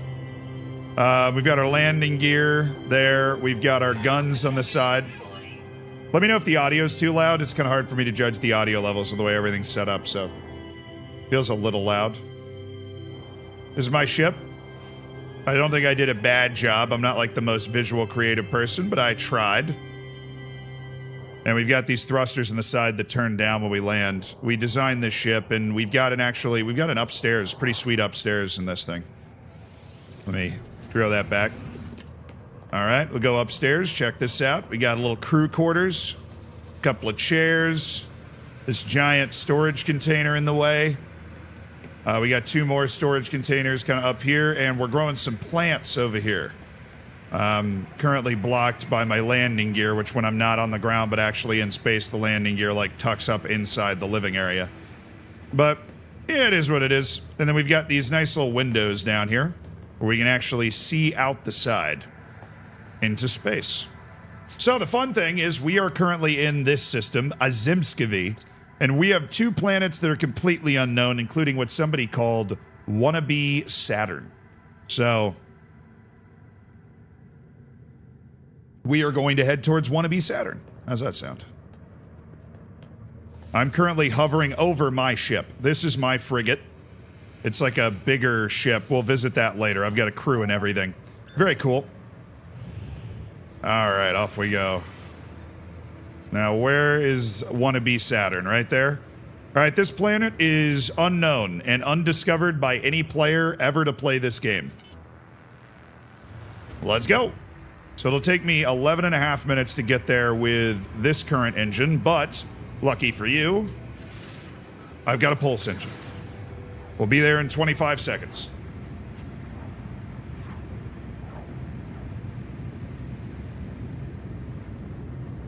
You might find Kinski's career out there. Yeah, on one of these planets, maybe. Somewhere. Yeah, we got a new gen planet here. We have no idea what the environment is, how dangerous the animals are. We have no idea. We're coming in.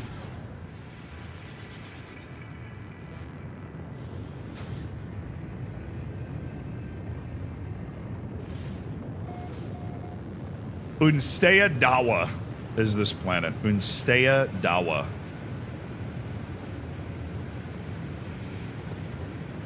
You know what planets other people have visited? Oh, look at this. Is this an ice? Is this ice? Is this cold? It looks cold as hell. But there's water. Or some type of ocean. Ooh, what the hell is that? Alright, you guys want to do a little skydiving? I love doing this. Let's do a little skydiving.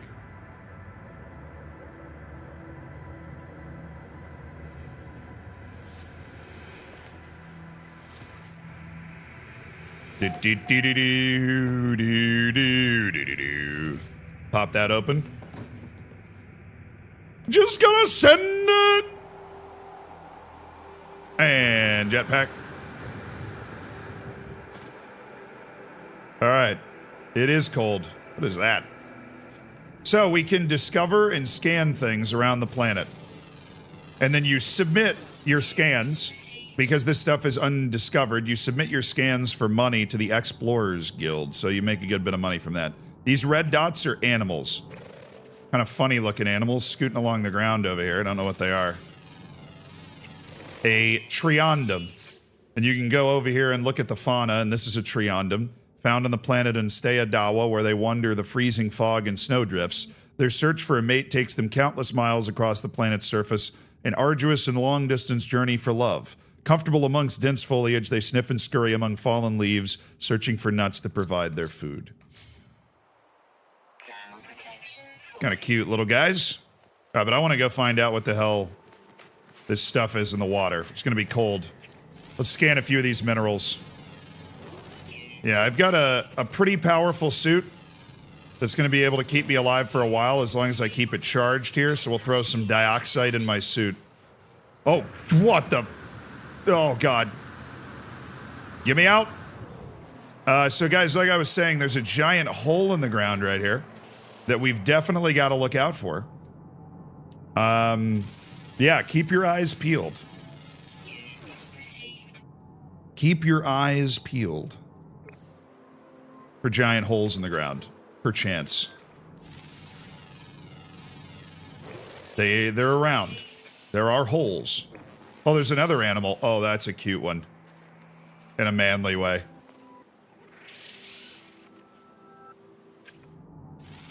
What's it called? The Muchalinera. Smallest herbivore I've ever discovered. Okay.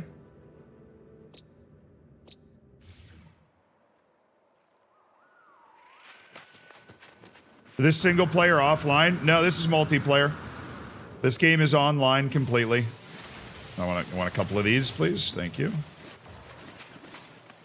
So what I was showing you guys earlier is that in this system, This planet was discovered by some guy named John McRoberts, and so is this one.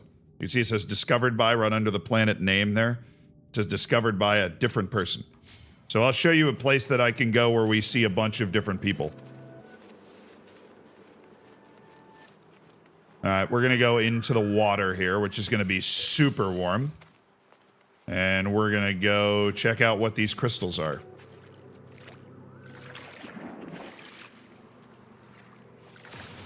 Unidentified mineral. Okay. A lot of animals in the water here. Oh, some ships flying over. Chlorine and dihydrogen. Gibberite. Alright, well I could use some chlorine, I'll take that. Alright, let's go look for these animals. Whoa. Okay, this is one fish down here. Oh, that's a... what the hell?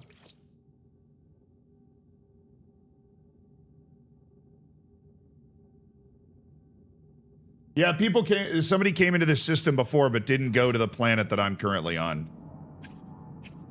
Alright, what's this guy? He's moving at speed here. Oh, that guy looks... this guy's fast as... oh, okay. The Bumblericticum. That was my first guess. If you find all the animals on a planet, you get a huge monetary bonus. No! I'm out!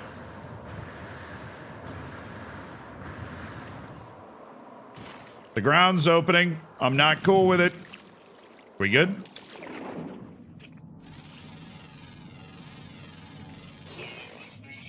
Alright, what else we got?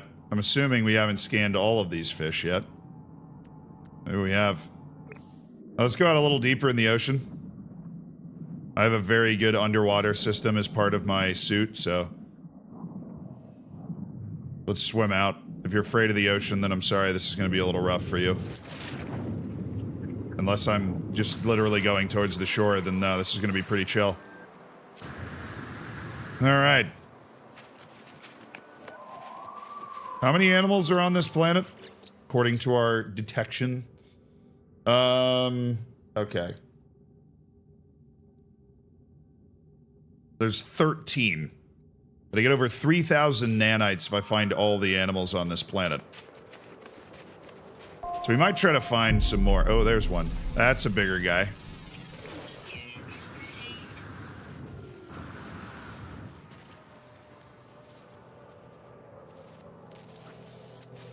There you go. I gave him some food. Just felt like he was being a cool dude. Felt like he was being a chiller. Deserved a snack. Oh, now he's following me around. Oh, wait, hold on. Onward, my steed!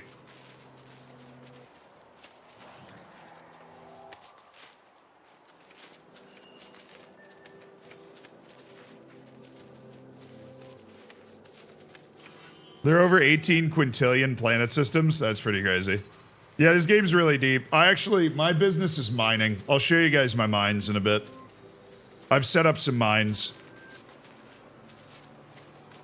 We ride for Valhalla and the world's end. Alright, see you later, buddy. But we also have... I got a couple of things called Exocraft. Hey, Ildman, thank you for the 10 months. Yeah, like mining resources out of the ground. I have a bunch of mining bases around a couple of star systems. They get me, like, profitable things that I've built over the last kind of month. Helps me make a lot of money so that I can afford the super nice ship that I have, for example.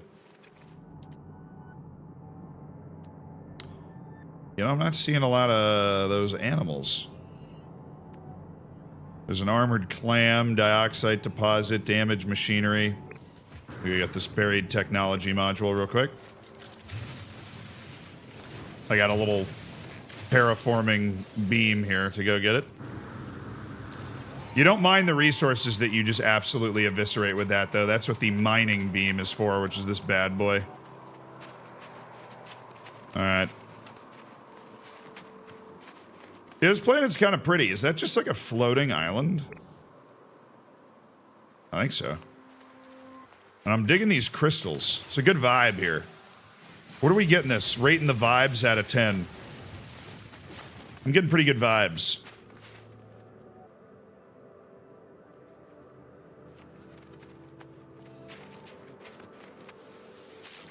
It's one of those little guys. I already know them.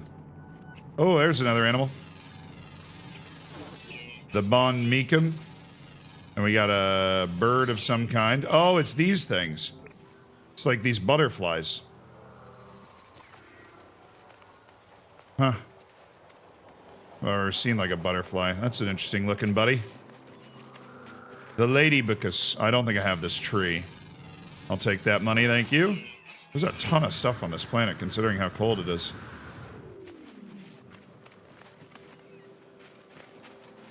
I go 6.5 out of 10. I'd like to visit some of your planets and bases. Yeah, we'll hit that up. I just want to see if these animals are easy to find, because I could use the nanites. Nanites buy different things than, Nanites buy different things than units. So you have two things, units and nanites. My mining industry goes pretty well. So we have 486 million units. So anything that I want to buy with units, I can pretty comfortably buy. I only have 11,000 nanites, so... Too much water, 7.8. I like the ocean. I want to find an ocean planet tonight. You guys think we can do that? Like a deep ocean planet and build... I've never built a deep ocean base. Like sharks and whales and stuff. I would love to do that. Whoa, whoa, whoa, whoa, whoa. Oh, I need these frost crystals. Come here! Ow. My not graceful landing there. The other great thing about this game is you can run around and hold E and it will just pick up the stuff near you. I don't know why other games don't adopt that. Just running around holding E. Oh, yeah. Frost crystals. An incredibly good quality of life improvement. What's this?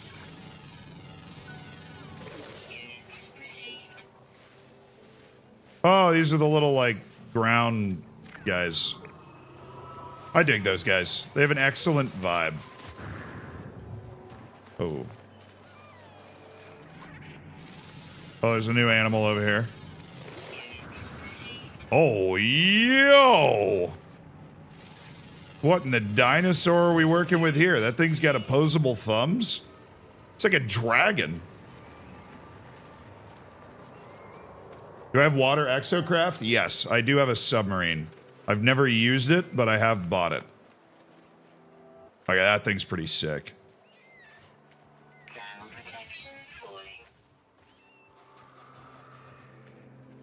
Oh, I don't think I have this either. Wow, there's some rare animals on this planet. I got 150,000 units for scanning that.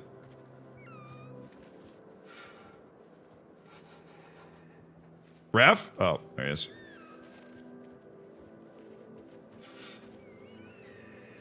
Now we gotta refresh our thermal heater thing. It's an old joke about IGN. Okay, sorry, I didn't get it. Is there PvP and PvE? Oh, yeah. My brother plays this game as a pirate. He operates solely out of outlaw systems and attacks frigates of a lot of the main races. There is basically an unlimited number of ways to play this game. I play it as a miner. And explorer, of course. I really like that guy. All right, we've got 10 of the 13 animals discovered. 2 flying and 1 underwater. The flying are both common and diurnal, which means they're only out during the day. That's our initial planetary scans have revealed. Let's see if we can find these flying animals, and then we got to go out into the ocean to find this ocean-dwelling animal. Which means I'll just take my ship out into some deep water. Oh, hello. That dude kind of scares me when he pops up unannounced like that.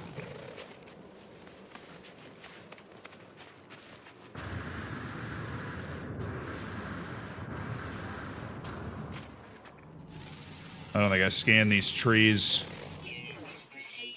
Oh, dude, I thought I just fell. Whoa.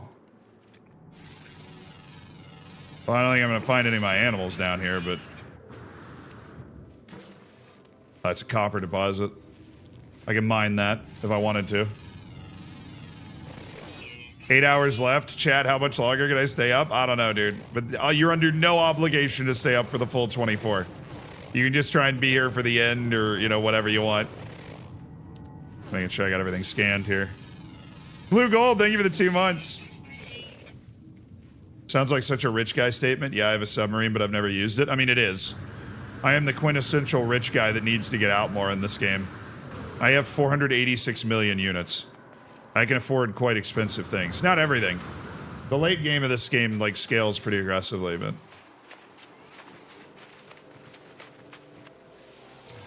Like that. Use salvage data to research some things. Salvage up enough data, you can trade it for stuff. Dude, where are these? These are apparently common aerial creatures. These should not be hard to find at all. And yet, I cannot find them. To save my life. They got one. That looks cool. I really like the look of the animals on this planet. That's like a flying mole? What is it? What does that look like? Yo, where's FM? We'll be on it in a couple hours.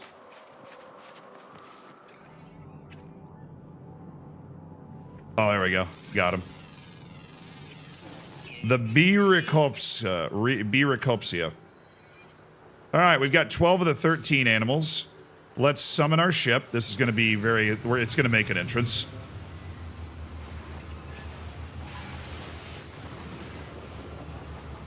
Sort of like a bat? Yeah, I guess.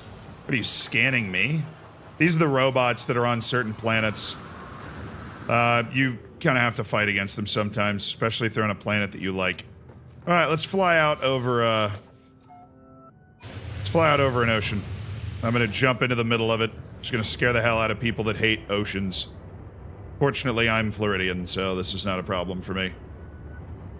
Looks like there's a lot of ocean out that way. I'll just zip out there.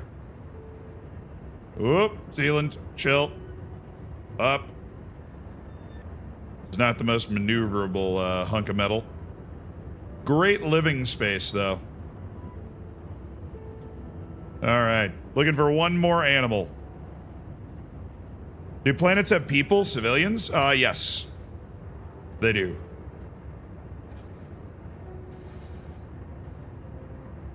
They will usually... So each... a lot of the systems, the way this galaxy is, like, set up, is a lot... Okay, we're getting out into open ocean now. Yeah, I think this is definitely, like, sufficient open ocean out here. So the way that the galaxies are set up is there will be like a galactic, or not a galactic, like a star system space station. And that space station is operated by a particular race. And that particular race is the one that like inhabits that star system. And so there will be like outposts of various kinds on planets sometimes from that race. You just gotta send it! Later, losers. Nice. Alright. Looking for a dot. Oh, got it. That is a spooky looking animal. I don't like the look of that. The Bloodothi.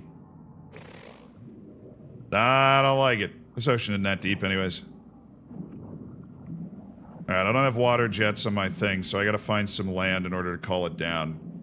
Kind of a downside. The way I run my business right now.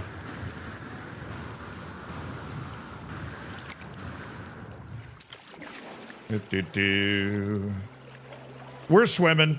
Yeah, you can manage settlements. I manage one, but I don't pay attention to it, and I have no idea how to do it, so it's definitely hugely in debt, and they might all be dead. Hench, thank you so much for the 3 years. Never seen this game before? How's it work? It's like Minecraft, but in space. It's a very highly regarded, award-winning game that's been really well updated, procedurally generated, endless universes to explore. It is a online game, so you're constantly moving around with other people. Good morning, Imar. Is there space racism? Yes. Some of the races do hate each other. Okay, this land is a little farther away than it looked initially. Let's go underwater and jet towards it. No, not that way. There you go. That's what I need. Oh, we didn't make it all the way.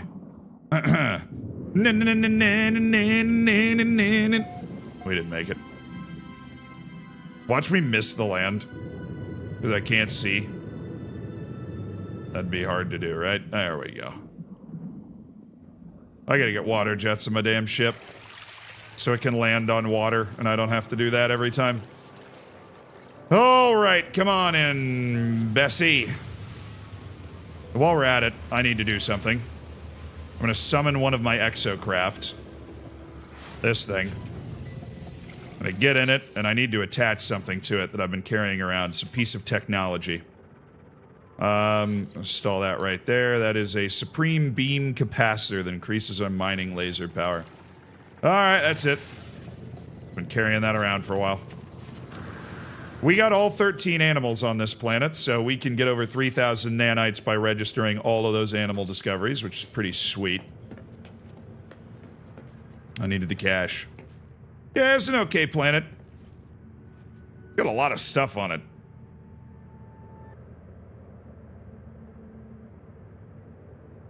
Yeah. Yeah, I want to build an underwater base, but there's no water here wasn't that deep, you know? The water here just wasn't that deep. I feel like that wasn't it. Alright, there is one more planet in this system. I feel like we should go check that out, too. And then we can go look at some of my bases and collect stuff from my mines. Looks like it's that way.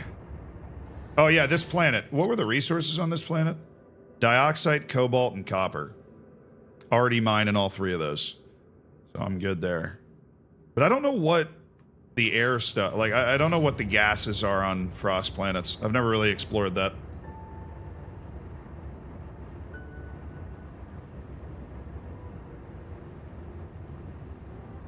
Good morning, Elliot. I can see Europe is waking up. Good to see you guys.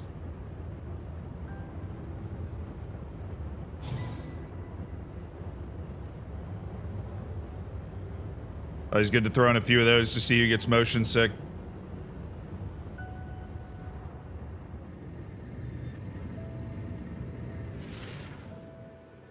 It's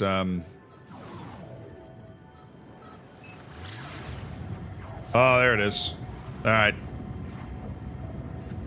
We're ripping it. This is a very weird colored planet. I don't know what's going on here. How's Ed feeling? People from Australia are hoping you're well. Yeah, I'm doing well. The voice is sore from doing the World Cup earlier, but I'm drinking some tea. I'm alright.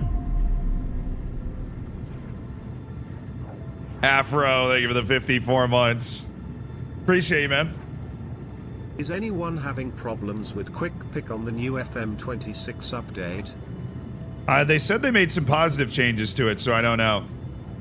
Alright, our last unknown planet, an unexplored planet in this system.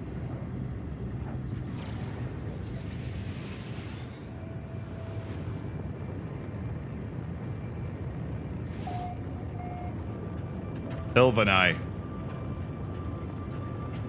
Bro, this is looking like snow too. What are these spires?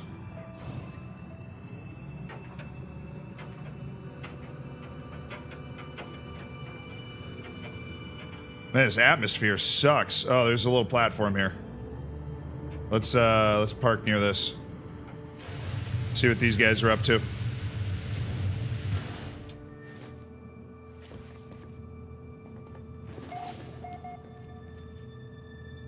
Welcome to... Oh my god, is that an animal? That, like, flying... It's like a worm. Extreme weather planet detected. Extreme planets have very high hazard levels. Okay, so this planet is dangerous. New planet discovered. Least hospitable. Oh. Oh, it's cold here, bro. Oh my god. It's minus 94. Those are... Okay, this planet's got a weird vibe to it. The Hippocorum. Now we've got whatever this is.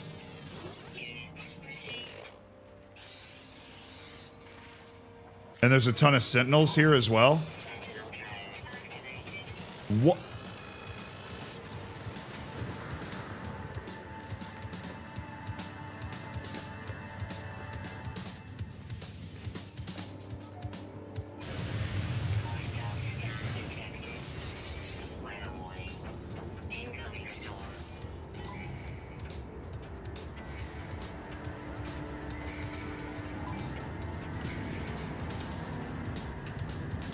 Let's rock.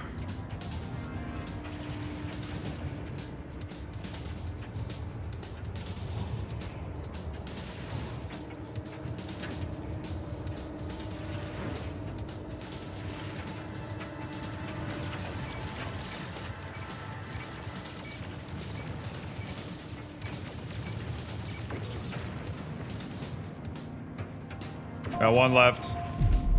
Extreme night temperature detected.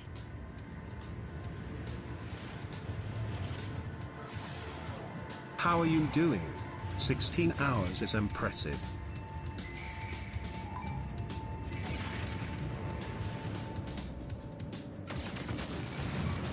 My ship's a tank. I can take a few shots to the face here as long as I can stay locked on this guy.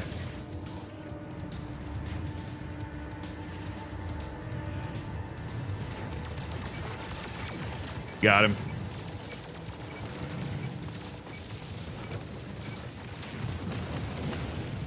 We're good, right?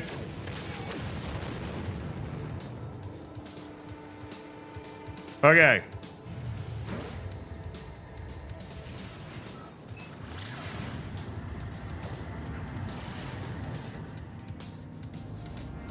Bro, what is wrong with this planet?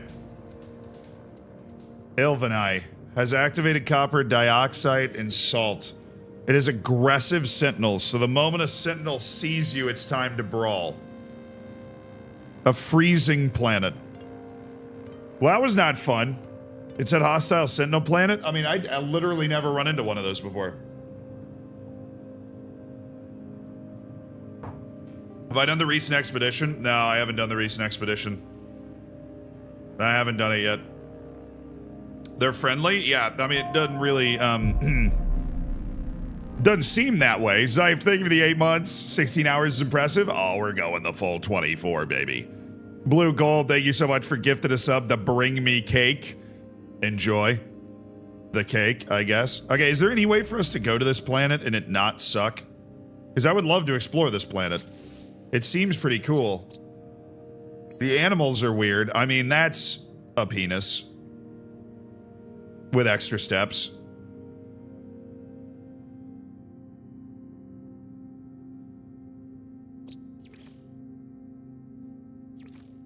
We got both parts of the process here. These simple insects barely have a brain at all and react to external stimuli only via localized reflexes. Huh. Redundant internal organisms. Easily trained. Oh, cool. I can have this cursed animal as a pet. That's wonderful. You know what? There's a lot of fish in the sea. There's a lot of planets. I think we just head to the space station and see what's popping. I think we leave that planet to do what it's doing.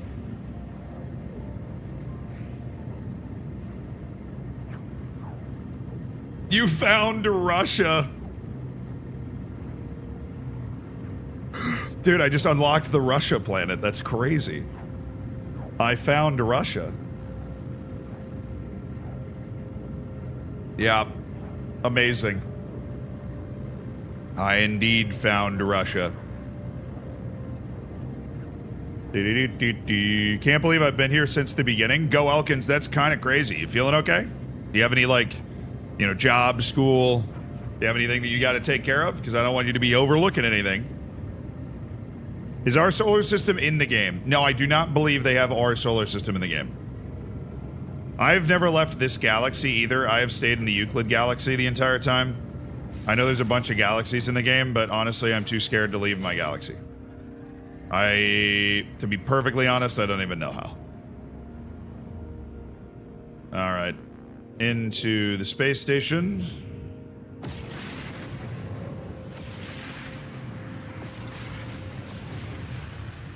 Hello!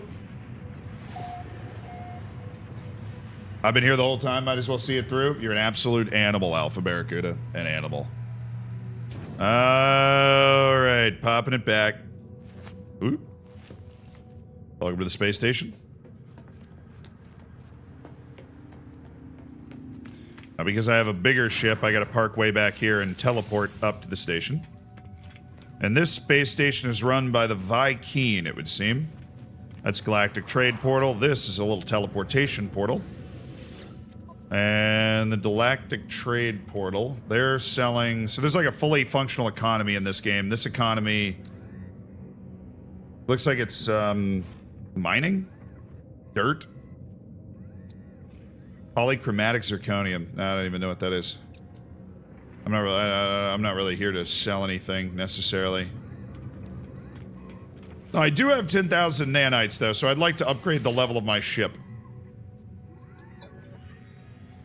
I would like to upgrade the class of my ship for 10,000 nanites, please. So now my starship is B class. That is something I've been working towards for quite a while, so we'll give that an anime wow. Oh, this is a Gek. Named Ilumquis.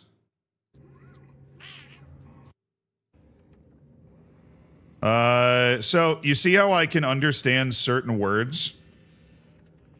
Yeah, this species is a Gek. They're one of the interstellar species. They run a lot of the space systems. 250 galaxies, go through the center of a galaxy to unlock others. Got it. Okay.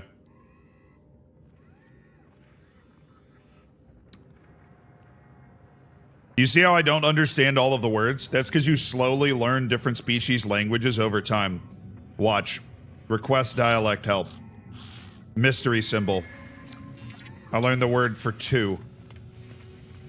You literally learn it 1 word at a time. We already visited some of these guys. I don't want to talk to that guy because he's going to give me some stupid job based off where he's standing. So this language I am not nearly as good at. Sentinels must be they swim. Oh yeah, okay. I don't understand the important words there, but I'd like for you to teach me a word. Aid. Nice. You're just partying. All right. There's a whole bunch of traders and stuff at these different galactic stations. Exocraft research, starship research. There's another Gek dude. Some tools that I can buy. I can add slots to my multi-tool. It's actually very affordable for me to do. Purchase new slot for 2 million units. Yes, please. I got the units, that's for sure. 5 million units. 8 million units. 10 million units. Slots unlocked. Nice. Okay. Exosuit upgrades. Exosuit technology. Oh, no, wait. I need a multi-tool. Interloper, give me your nanites and I will blank your modules. You'll what my modules? You gotta take me out to dinner first, man. Alright. Purchase some upgrade modules. Looking for a scanner upgrade if you got one. Like a really high level scanner upgrade. No, he doesn't. What a loser. It doesn't even have a scanner upgrade. Alrighty, let's go to my ship. Let's go to my freighter. Let's meet my crew. You can see my incredibly poorly designed freighter interior. It's gonna be great. I am a multi-millionaire. I've got stacks on stacks, and I will show you why. Whoop! I will show you how we acquired our stacks. Much love from Sweden. Hey, what's up, my dude? Much love back. I get to spend a week I get to spend a week every year in Sweden. Always really enjoy it. Even though you guys' pizza flavors are incredibly weird. Alright, this is my freighter. You're supposed to come in, whip it this way. That's where you come in. Okay. Bringing her in. This ship's too big, so it parks on the outside. And then I beam in. This ship is mine. And this is how we travel intergalactically right now. Right up here. Yeah. Hello. How you doing? If you started a business, would it be Gecko? Cool. So that's the bridge. Sorry, I probably should have. This is all the ship. This is where a bunch of ships come in and land. Some traders. Like, that's not my ship. That's my ship. That one back there, that red one. That's my, like, fighter pilot. Oh, who's this dude? Hey, bro, your ship is kind of weird.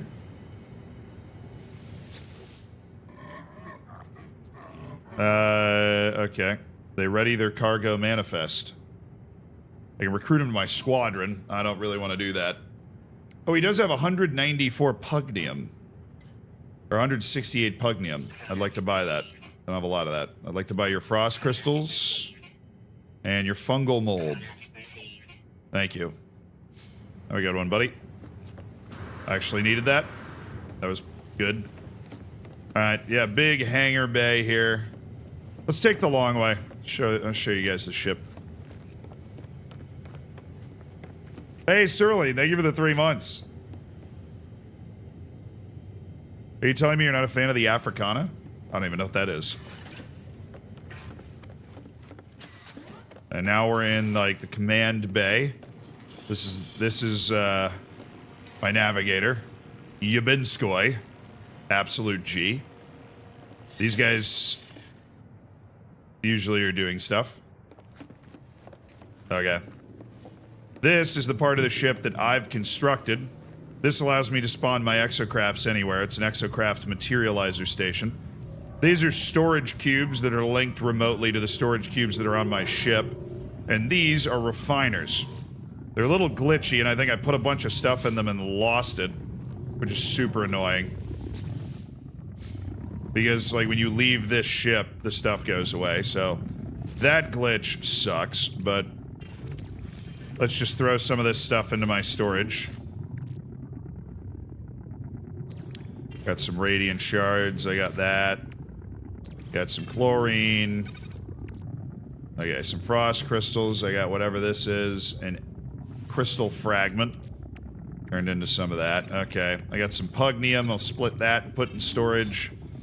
A lot of different resources that you can have in this game. My storage is absolutely not jam-packed, but got a lot of stuff in here. This is my storage. These are trade goods, different types of trade goods that I manufacture to be able to sell when we go to other systems. So that stuff's pretty cool. A lot of stuff that needs processing, but I'll just process it on my ship now. But let's pick up maybe some things that need processing. Let's tab, and then we can go to our freighter, which is our big ship right here, and then we can go through all of our different storage areas from here, which makes a lot more sense than walking to them and looking through them that way. This is dioxide, it's uranium, ionized cobalt. Those are all important for my manufacturing. We got a lot of nitrogen. We use nitrogen on a lot of our refining. And sulfurine and radon. We're different gases that I mine on different planets because I have a problem. There's all my radon. Alright, I need this on my starship and that on my starship. We're amplifying our condensed carbon. I'm sure you guys knew that already. We're amplifying our condensed carbon. We're multiplying it. That's antimatter. That stuff's pretty sweet. I do have salvaged frigate module. Got a lot more condensed carbon. Alright. Couple more containers full of stuff. We got this that we're gonna want to refine. Some rusted junk that we can refine into, ferrite. Okay, that. The facium. You're coming with me. That's it. Got it. Easy. Okay, that's all the stuff we're refining.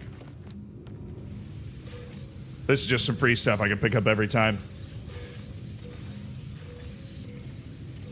Good morning. What's up, brother? You don't like banana curry pizza? No, that's weird, and you should have pizza taken away from you. That's an entirely justified reaction to banana curry pizza. You should have pizza taken away from you. You shouldn't be allowed to have pizza. Sentinel exosuit fragment. Now let's install this. Let's see what it does. Fuel efficiency and shield strength goes up 34%. Forsaken energy field. It's like an illegal... It's illegal, but like, who cares, you know? This is my multi-tool, which is like the tool I use to mine and shoot and whatever. We added some more spots to that with money, money, money. Alright.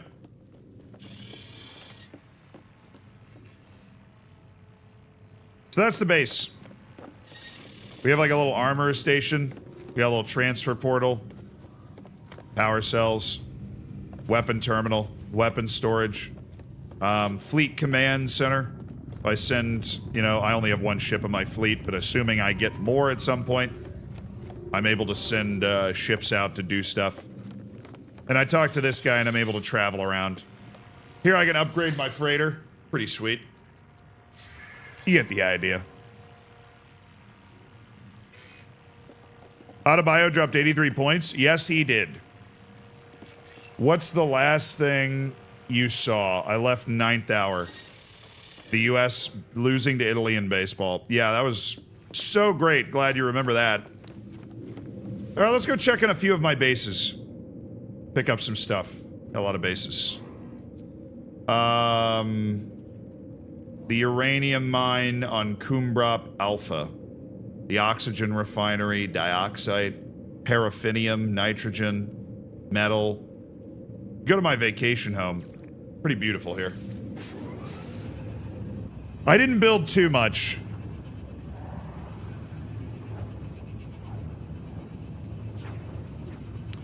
But this planet is really gorgeous.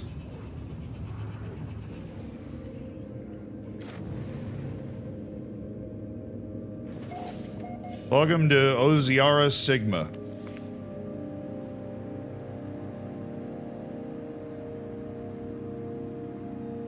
That ain't bad for a porch, huh? The floating plants right in front of me. Big blue valley. And look at the bottom left. There is no bad weather on this planet. There's my man chair. Pretty sweet. Speaking of gorgeous, how are you today? Yucks. Oh, and it does have this giant animal. Just absolutely massive, like, tiger thing. Not dangerous. It's an herbivore.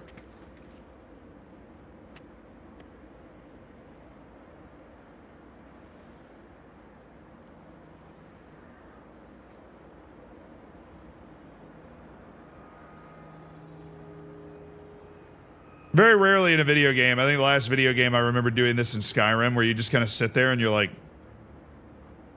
nice. Can we have the glyphs? Dude, I don't even know what that means. I know it's like a No Man's Sky thing, but yeah, there's just like herds of herbivores. This is just a super chill planet. Did I have all the animals? I don't even think I have all the animals. Look at this. It's like a half an animal, dude. What is that? I'm missing flying and 3 underwater animals because I haven't really gone in the water on this planet. Yeah, I don't know what the glyphs means. Be happy to send them to you. I don't know if that means you're gonna like grief me or something. Can't sit in the chair. Wait, but I think I do know how to build like... Can I sit in an armchair? Damn you! Get rid of you chairs. Can I sit on anything in this game? I actually don't know. If I put a sofa here...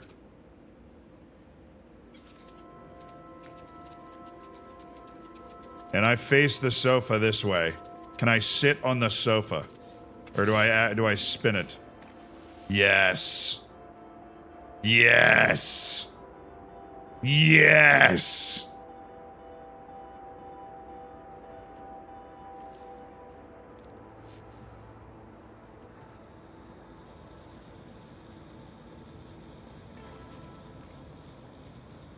You can portal to the planet if you know the glyphs? Oh, yeah, sure. I mean, maybe there's a huge downside to that I don't know, but here you go.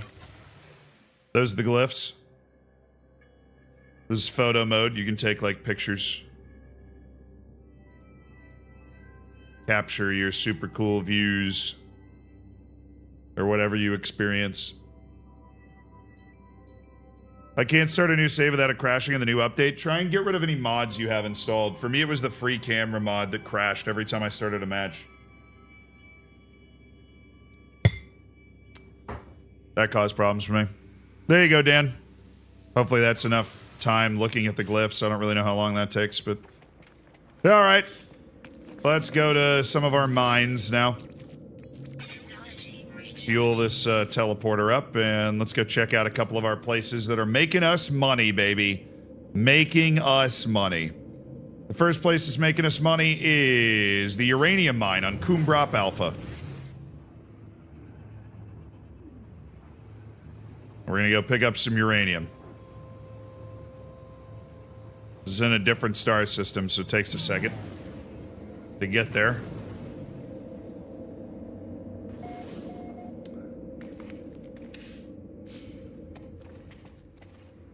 All right. Oh, you're out of fuel? What the? Come on, really? All right, 17,000 uranium straight into storage. Get this stuff refueled so it hammers out some more uranium. I'm building a nuclear bomb.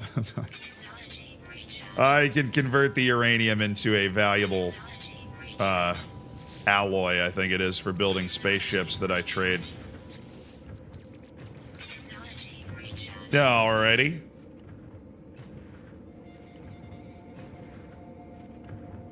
I won't be a bad payer, I'll be kind when I visit. I'm not gonna lie, that sentence scares me, but I'm sure it'll be fine. I don't exactly have anything there, I just have a house with a nice porch. I just have a house there with a nice porch. Let's go to our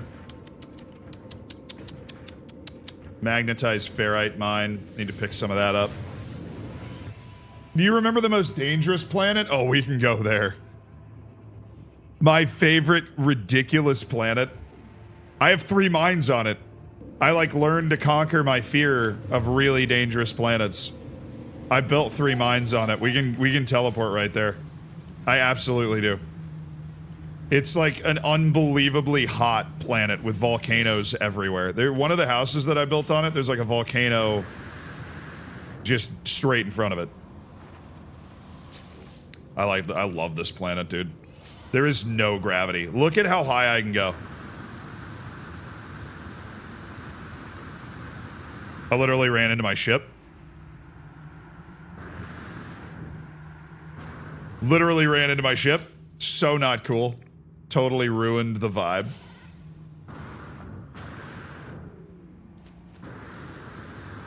But yeah, we'll head to the most dangerous planet that I've gone to, or that I've existed on, because the most dangerous planet is probably the one that I was just on, where the Sentinels were trying to kill me and it was freezing cold, like a minus 100 Celsius or whatever that was. Alright, so I picked up some magnetized ferrite. Let's get the Facium. That allows me to amplify my condensed carbon, which is very important. Do you die from fall damage? You can. Yeah. You take damage from it. I've never, like, died from it. Yeah, dying is not fun in this game. A lot of people try and play this game like permadeath. Adds a lot to it for them. Alright. I'm hammering Facium. This is a nice planet. This is always a really nice planet. Facium's really valuable for me. Alright. Later, losers. Let's go to that planet. I need to pick up something from there anyways. I have my sulfurine refinery on that planet. Time to go to the most dangerous planet I've ever built a base on. No, I'm not really feeling the tiredness, honestly. I'm just cruising right now. Just having fun. This planet is ridiculous. It is so hot. With my really expensive suit, that's how fast it's going down. Thermal protection falling. And there are incredibly frequent firestorms and something called the Wall of Flame, which is a weather event that, like, just runs you out of the business, basically. Alright, sulfurine. Throw the sulfurine in there. All I needed. Unidentified plant. Really? Where? That? I spent days on this planet. And you know how I get around this planet? And get through the walls of flame and the firestorms? This bad boy right here. Oh my, I don't have my exocraft summoning station in the system because I left my freighter behind. Oh, that's embarrassing. Levels stabilizing. Oh, I can't summon it. Never mind. Gotta go to work? Alright, Colossus, catch you later. Isn't the Wall of Flame just Twitch chat? Alright, there's also... I think this is the mine that I have, like... literal multiple volcanoes in front of me on this planet. Hey! Hello, gentlemen. Extreme night temperature detected. One hell of a view, huh? There's another one over there. Thermal protection falling. Third one over there.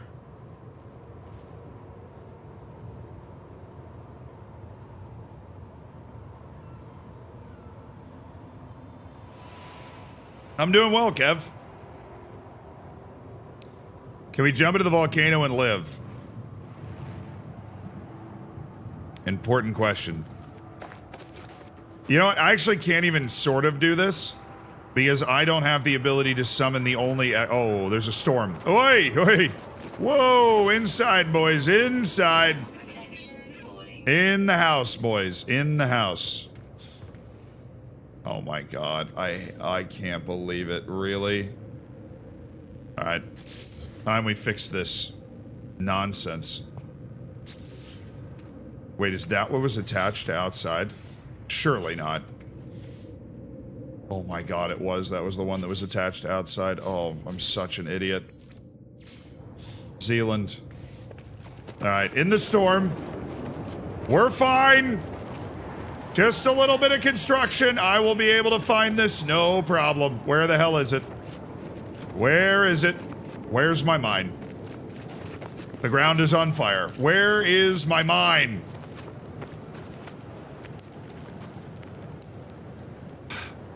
Alright, well, I'm gonna die in the next... Yeah, I know. Where's the damn mine? I don't have my freaking suit with me. Holy Jesus. Okay. Let's reinforce the shield with an ion battery, and let's try this again. I have to reconnect the wiring outside. It's incredibly stupid. Get rid of that wire. Build me... Oh, I need a... Oh, I already have the metal panel. Just need this connected to this. And then I throw some fuel in here, and this will run for 2 days. 2 real-life days. Alright, I've recharged everything. We are going to try again. I have a little more time. I'll put a battery in. So oh my god. Okay. Where is the mine? Good god. Where's the mine? If I was a mine, I'd be right here.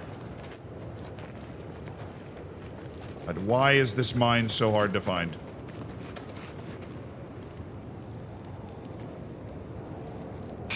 Okay, I have time.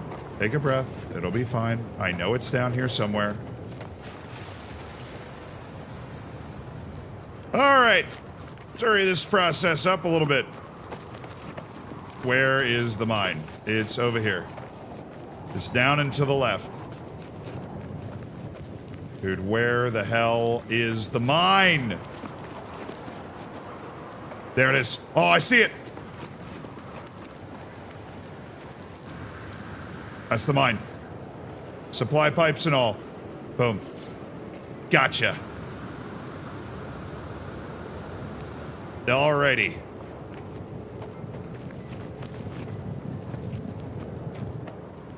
Okay. All right. All right. All right. All right. All right. All right. All right. All right. All right. All right. All right. All right. Ow. All right. I'm leaving. Leave me alone. I am leaving. The inside's on fire. All right. I've had just about enough of this place. Thank you very much. Let's go get the raid on. Let's get the hell out of here. That planet sucks. If I don't have my like extreme exploration suit, that planet is basically like untenable. Okay, I just needed to get some raid on. I don't think I need to harvest any other resources right now from my bases that are running. Let me get some cobalt. Always need to ionize some cobalt. Do those. That's a very spicy planet. Amen. But we're gonna go exploring for some other planets in a second. I'm gonna hit these 2 cobalt mines. We'll go back to our freighter, and we'll warp our freighter into the next system. I need to find a system to sell my stuff in, anyways. This one's pretty. This one always reminds me of Avatar. I have a couple mines on this planet. We'll grab some cobalt. What's up? Ow. Screw you too. Extreme local toxicity just right on me. Sometimes I just feel like the planet doesn't want me there. Is that how you built up all your units? Yeah, I mine like crazy. I have a lot of mines. I have mines and gas refineries. And I combine that stuff to make really good stuff. Am I on Twitch too? Yes, I am, Dan. Yes, I am. Whoop. Alright, here's my little cobalt operation. I need a lot of cobalt to fuel what I'm doing. Alright, now let's get back to our freighter, go back to that system that we were in with our freighter. We've emptied our cobalt mines. What is the aim of this game apart from exploring planets? There is a lot of different potential aims that you can have. I haven't even begun to start doing the quests. There's a lot of quests in the game. But it's much like Minecraft. The goal is you kind of create your own goal in this really large and evolving world. Some people farm. Some people raise animals. I mine. Some people become pirates. Some people join up with one of the races and like do stuff with them and build up a great reputation with that race and go out and try and do a bunch of stuff with them. Some people try and build a giant star fleet. Some people try and get to a black hole and explore a black hole. You know, it's not a game. It's kind of like Kenshi, and if you notice, I kind of like games like this. It's not a game that has like the super obvious goal. You know what I mean? Yeah, there's like infinite planets, exactly.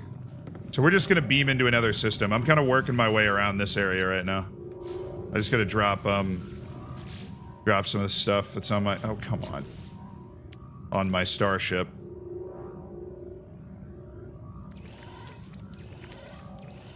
There's a sulfurine and the radon I can't refine. I want to keep the stuff that I can refine on my starship and just keep refining it.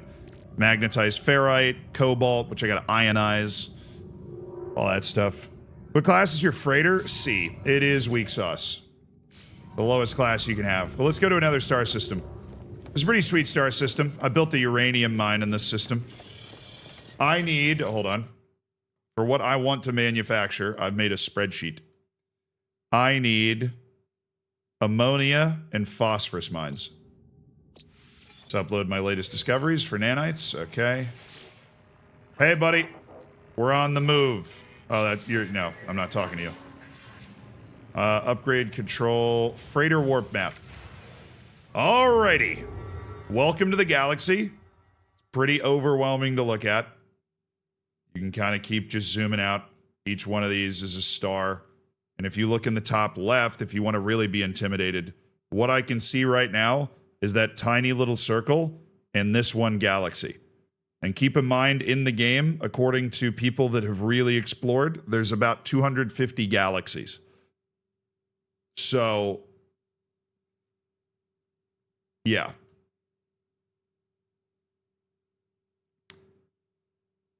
I think that kind of paints a picture. So you can see like these little base things. I've like built bases on each of these four, in each of these 4-star systems. Now, what is this with the green leaf down here? I'm curious. We're going to go into a free look, and I'm going to go down to this star system. I don't know what that means, but I think we should go check that out. This is a Gex system. Looks like it's a pretty good mining economy. We might be able to sell some stuff here.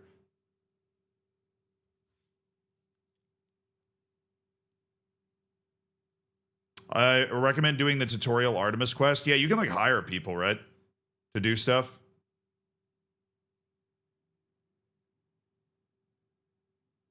I've tried playing this game quite a while ago. Okay, well, the game has improved a lot. The game does like pretty constant, massive updates that are entirely free, which is pretty cool. Let's warp here. This is a star that's pretty close. Only 16 light years. It's kind of all around like where I was previously. All right, I've already got my freighter charged, so rip it! New star system, baby.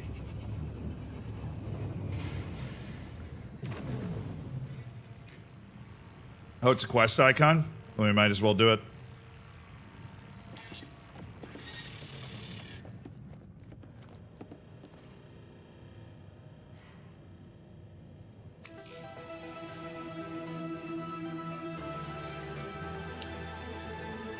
Nice. All right, how many planets are in this system? Ooh, 5. There are 5 planets in this system. Well, let's get in our ship and go look at one. What do you say? What do you say, lads? What do you say? I've got some maps to help us find some stuff on the planets. Let's do it. I have not made a football pitch. Whoop. There we go. Just warped a couple times, feeling a little funny about it. Come on, boys. Get on the ship. Alright, I'm gonna set up my refiners now. This is not gonna make a lot of sense. So Facium is basically like rotted plant material. It's kind of gross the way it's treated. A foul-smelling compound that's harvested from the gut rot or from the fecal matter of some species. It's basically like carbon material. I found a planet that has so much life on it that you can actually mine Facium. It's like under the ground. So I'm mining it. And then when you run it through a refiner with condensed carbon, it actually takes 1 condensed carbon and turns it into 3. So it like really amplifies the number of condensed carbon that you have. So I try to run my condensed carbon through with it, because then that gives me 3 condensed carbon for every 1, basically. I am also going to be running magnetized ferrite through this, because I need pure ferrite. For the refining of certain minerals. Magnetized ferrite is not something I have a huge necessary, like, a use for. This is cobalt. I'm trying to ionize the cobalt, because ionized cobalt is used to refine certain minerals that I sell. And so we'll throw a couple of full stacks of cobalt into these refiners I've installed on my ship. And so that process will just run while I'm flying around. Did I get Tingus Pingus from Aaliyah yet? No, we haven't. Alright, what planet should we go to first? That's a space station. Like a freaking triangle or something. Oh, those are neighbors. Okay. Is there a planet like... Yep, there we go. Hello! How you doing? Wow, it's still 2 minutes away. And it's already huge. Let's see what we got here. Whoop!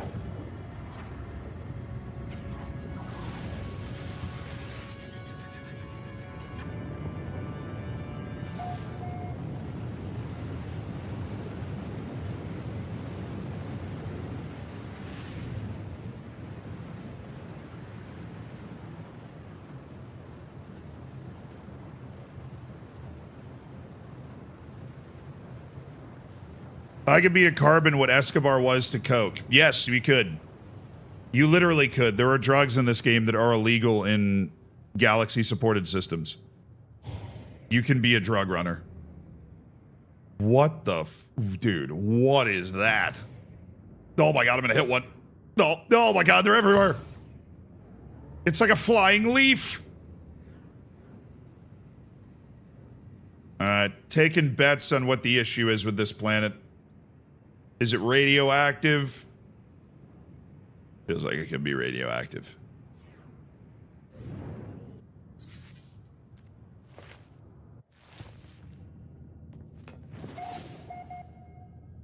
Welcome to Lumdali.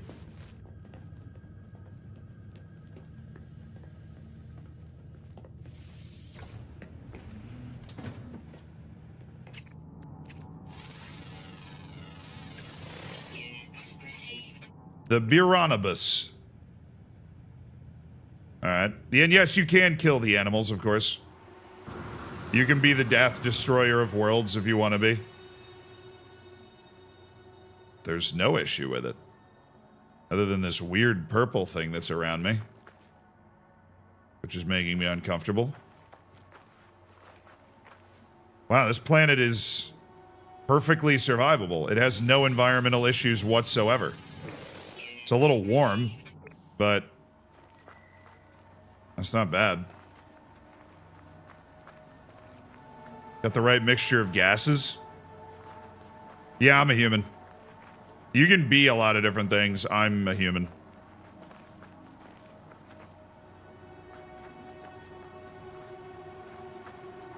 Long-time viewer, first time in the stream. Hope your 24-hour stream's going well and continues to go well. Much love. I appreciate it, man.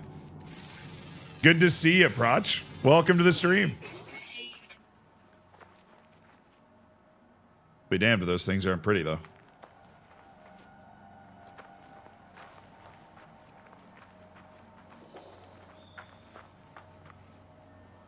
Okay, this purple stuff is following me everywhere. It's gonna be one of those, like, extreme radiation detected. You've entered the purple zone. You're about to die. Screw you, man. Oh, what do we got up here? Floating crystals. Sure.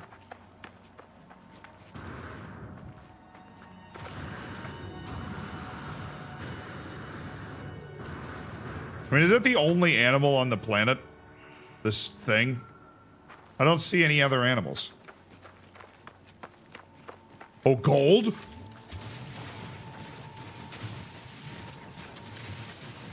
Why, hello, gold. How are you doing? There's gold mines on this planet. Well, you know, I really like this planet. I think the flying leaves are just really, they make it feel like home. You know?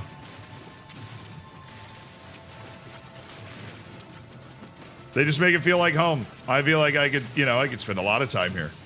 I think this would just be a great place to, you know, raise a family, start a club. You really put down the roots. Totally unrelated to the mineral deposits on the planet. Ow. So there's gold here. And floating crystals here.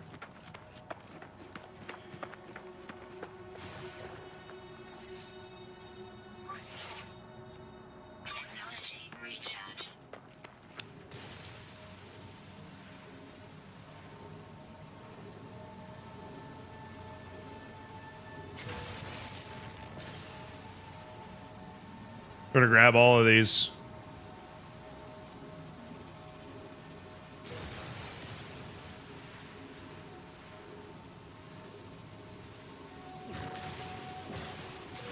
Have you ever played Star Sector? No, I've actually never heard of it. Is there a purpose for gold? I mean, yeah, it's just very valuable. I actually don't think I know how to make anything with it. It's literally just you mine it and you sell it. I have a small gold mine on a planet. I haven't visited in a little while. Too busy with my manufacturing, but I am not one to turn down gold. When you get up before the storms arrive, have good rest of the stream. I'll catch up with the VODs. I appreciate it, brother. Oh my goodness, there's only one animal. It's the only animal. A nervous system of pure light. The inner lives are radiant beyond compare. Well, these just sound like the best animals ever. Dense teeth and a series of extremely acidic stomachs allow them to consume a diet good diet mostly of rocks. That makes sense. Very interesting animal. Sodium, gold, copper. Flora is misplaced. The fauna is uprooted. The weather has memories of... This is a strange planet. A finned planet. What does that even mean? Oh, these fins? This planet makes me uneasy. I don't have a lot of reference points for, like, I know what's going on here.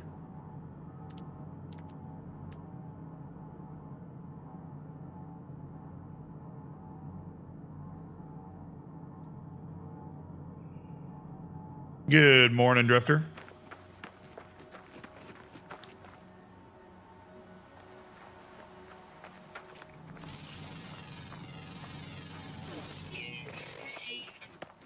Lady Drosma.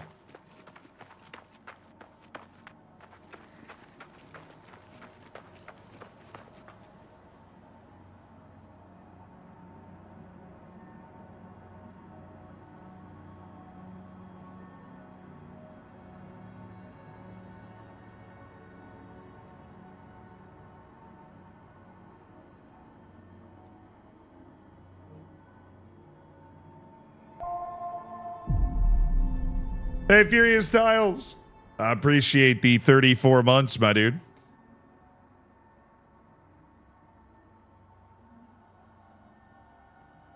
Nice job making it this far. Oh, come on. We're going 24 easy. Oh, that's another planet. Not gonna lie, I can't deny being enchanted by this animal.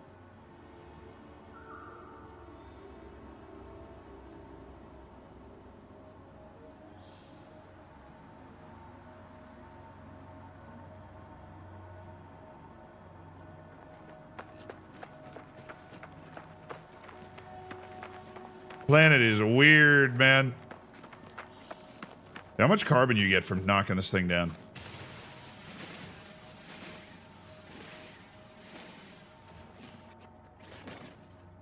Only 76? Well, that's not worth it. Thing's huge. What do you mean you only get 76? Not a lot. Not a lot going on here. Let's hit another one of the planets.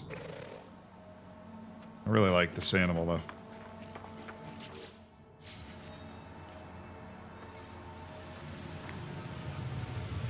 What are the chances I can eat one of those? Now, it's like really hard to train flying animals. From what I understand.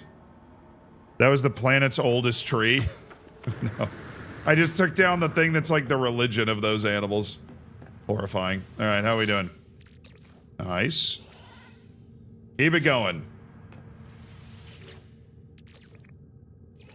Keep it going. So I'd put in like a ton and then just pull out whatever's there. Magnetized ferrite still going. The cobalt is still ionizing. Takes a while, I guess. Alright, what planet we got next? Like some weird deep sea fish. Yeah, exactly.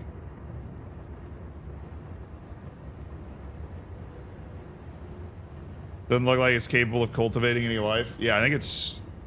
I don't know.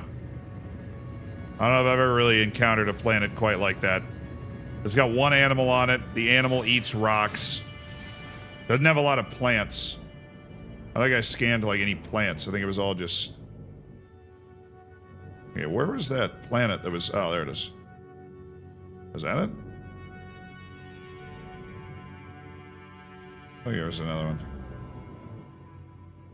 Now that's the sun of this galaxy, or this this system.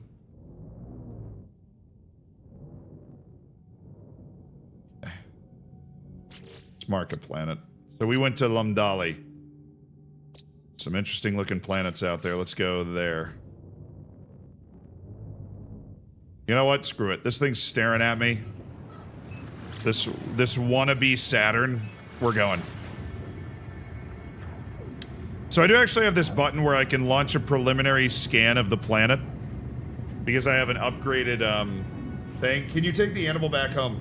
So you can make... There's two things you can do. One, I can add the animal to my Wonders collection. So that I have, like, a detailed download of what it looks like. And then you can build stuff in your base where, like, that animal's flying around. You can also befriend animals to the point that they become your companion. And I don't know how many companions you can have. I've never really explored that part of the game.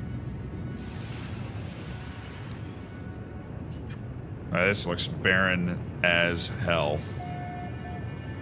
Ubin Prime.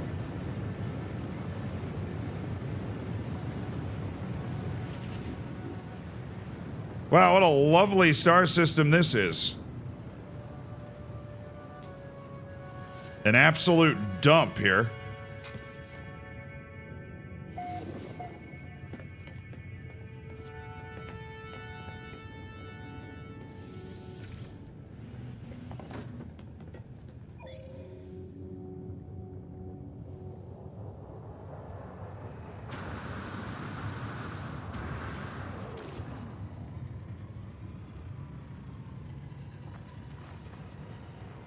It's hot. Just a little. What is this little bug thing? You're a weird little guy. Alright. How many animals we got on this planet? Hope the 24-hour stream's treating you well. Got you on my second monitor at work. Nice.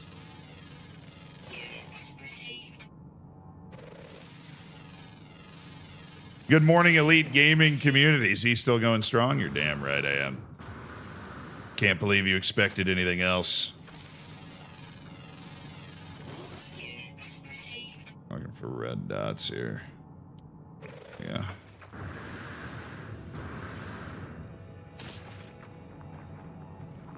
Oh, these are interesting looking buddies.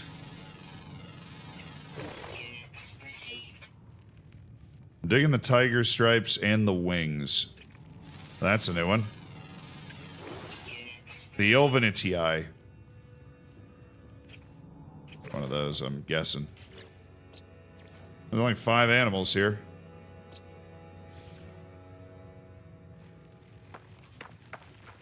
Can't imagine why. It's such a lovely and attractive planet.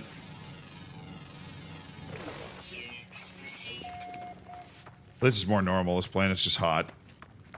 Just a little warm. Screw you.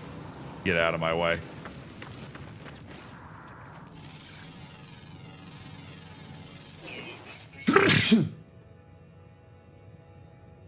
Oh.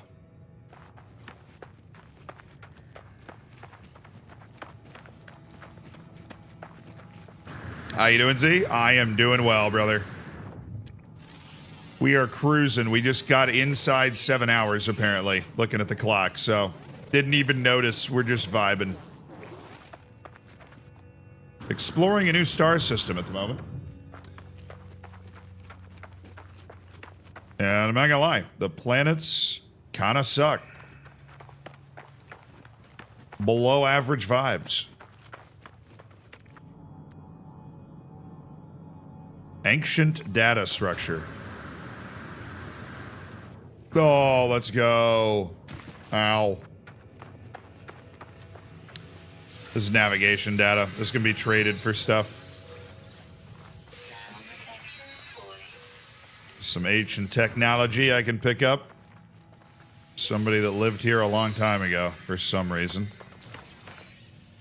Oh, I got an exosuit upgrade chart. Well, we might as well hit that right now. Where's my exosuit upgrade? Good morning, Jazz Eddie. Where's the drop pod? Over there. Up over them hills. Alright, I'm gonna need my ship. That is not close. Where the hell can I land the damn thing? Down... Oh, there's a baby. I don't really want to kill the baby. I feel like it's bad for PR. How about over here?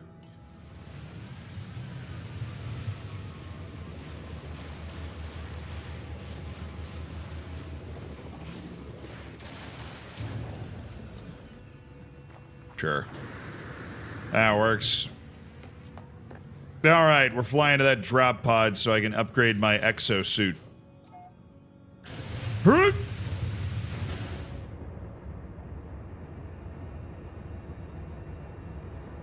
Looks like a good place to do a build a nation save.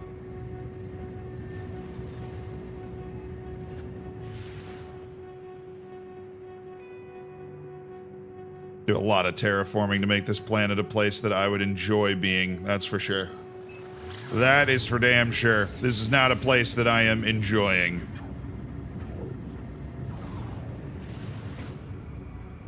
Beginning suborbital flight to drop pod.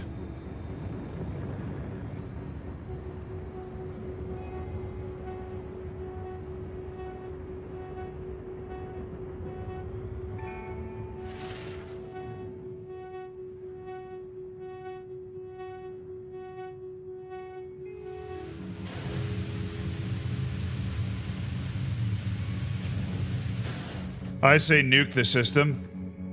Yeah, we just fire some rockets at this bad boy.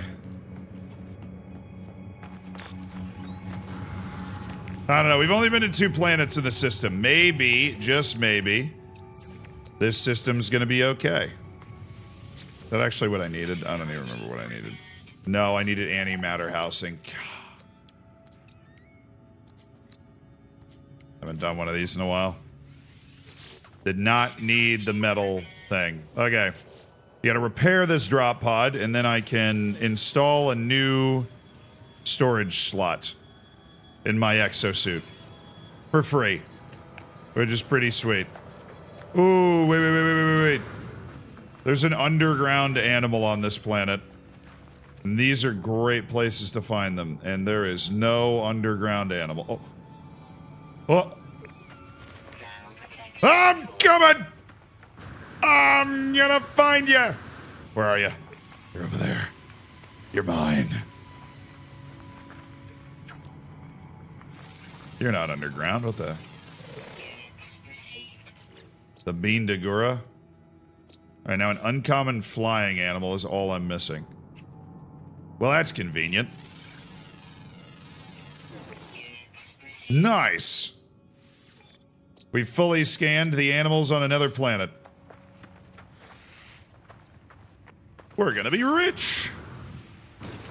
Now let's get the hell out of here. This place sucks, and it's hot. And sweaty. Go to one of the other planets. They might be cool. And fun.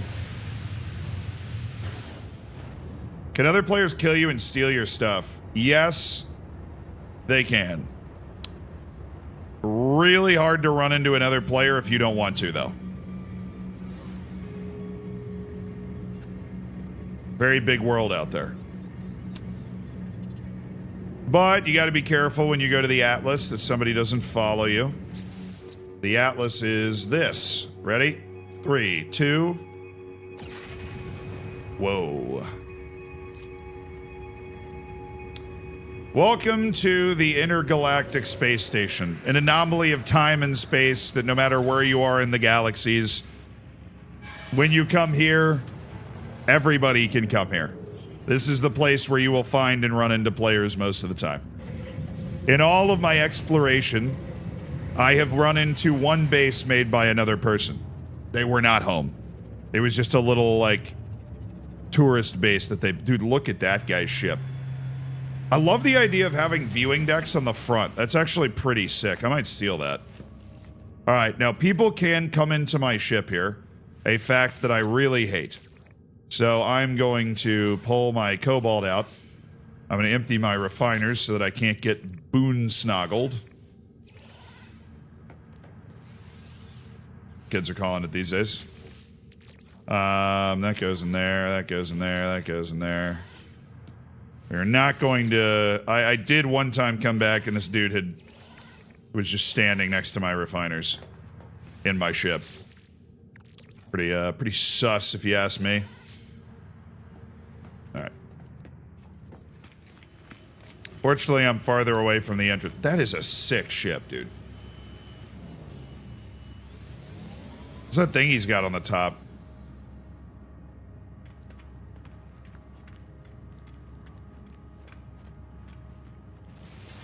Alright, these are all other players. These guys are just idling.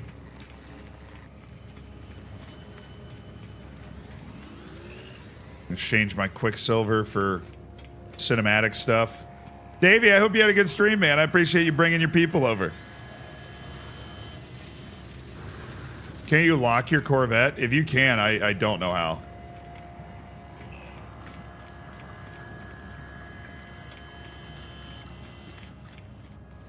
I would love to know how. I could keep people from stowing away on my ship.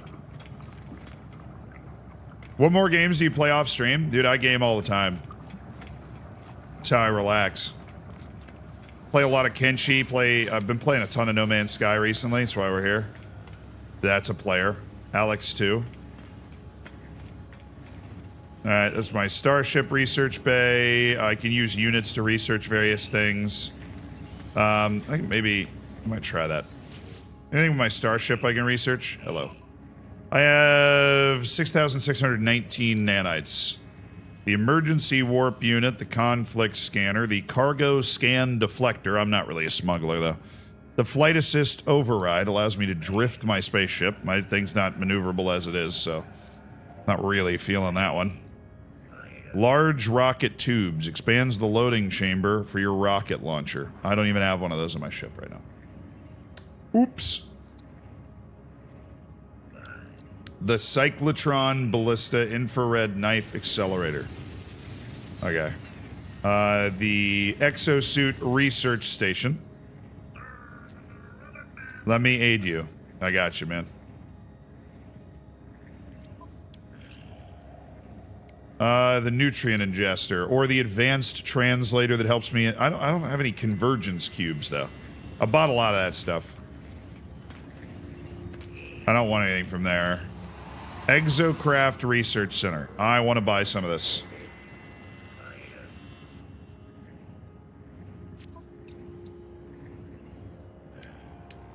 There's a couple of things in the Exocraft that I want. I've unlocked all the Minotaur stuff. I have never used the giant Exocraft thing, but I think I can attach a flamethrower. Cause extreme damage at close range. Requires methane, which I don't have. I have basalt back on my ship, but I don't have methane. I don't even know where to get it. You can raise the ramp if you're inside, but not from outside. Yeah, so I have to leave it open when I'm like walking around.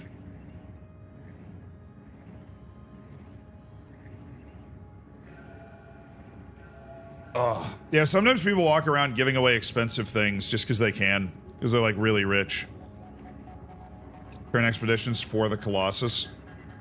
You put a mineral processing rig on the Colossus. The excavation blade. I'm gonna buy that for the Colossus.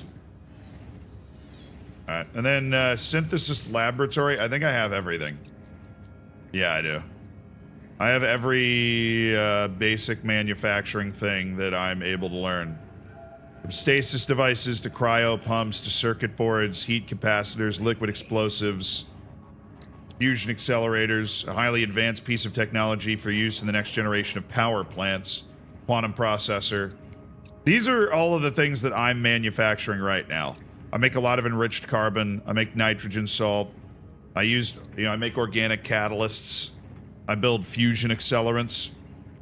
I build superconductors out of semiconductors and enriched carbon. The advanced conductive material, the superconductor, further enriches the field warping power of the semiconductor. And that stuff. These are all a lot of the minerals you can refine. Lemium's a pure ferrite alloy crafted extensively in starship freighter construction due to its strength. Hirox forms the backbone of galactic alloy trading. Dirty bronze is a popular metal alloy with a wide variety of uses. Magno gold is highly prized and illustrious, popular with traders, all known galactic races, crafted from kyanite, cobalt, and everything. Grantine, soft workable alloy favored by artisans throughout the known galaxy. Aronium, lightweight and malleable alloy. High demand by the Galactic Trade Network due to its utility in the construction of planet-side outposts and facilities. All that. You can make your refiners friends only in the network settings, so that's a big one. Ah, I should probably do that. So then I can leave stuff in my refiners when I come out here. Thanks for looking at my tier roll save. Couple of things. FM's naming system is great. All I did in the pregame editor was make sure each city had the right language set and added the T and the blah was a city from a test I did at the beginning. I forgot to change it into T and only noticed later. Nice. Lasso, looking for youngsters, not just wonder kids. There's only 2 or 3 good teams from Tyrol, so I want to find all the good PAs really early. That makes sense. We got all that researched.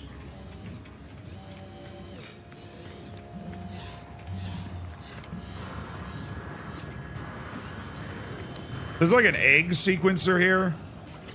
I don't really know. I know nothing about how that works, to be honest. You can like raise animals and create new animals, and I just have no clue.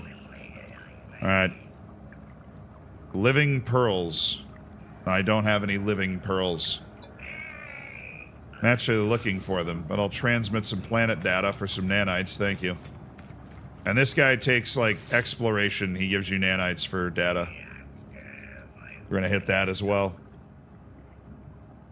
A friend of mine said your voice sounds like Dexter's. I've actually never seen the show Dexter. Okay, I gave him data. I got nothing in return. Dude, is that a ship?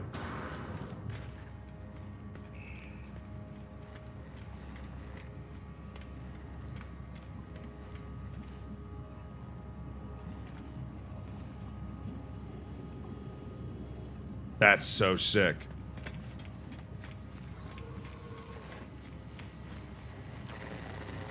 The Nexus. This is where you can participate on expeditions with other people for Starshield batteries, units, nanites, Quicksilver. All sorts of stuff. Those guys are just AFKing in here. Ah, that's my ship. Yep. There's some sick ships up there.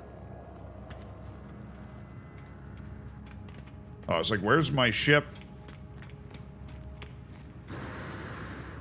Alright. Now let's check and make sure that there's nobody on my ship. Don't want to be carrying any stowaways from the anomaly here. Whoop.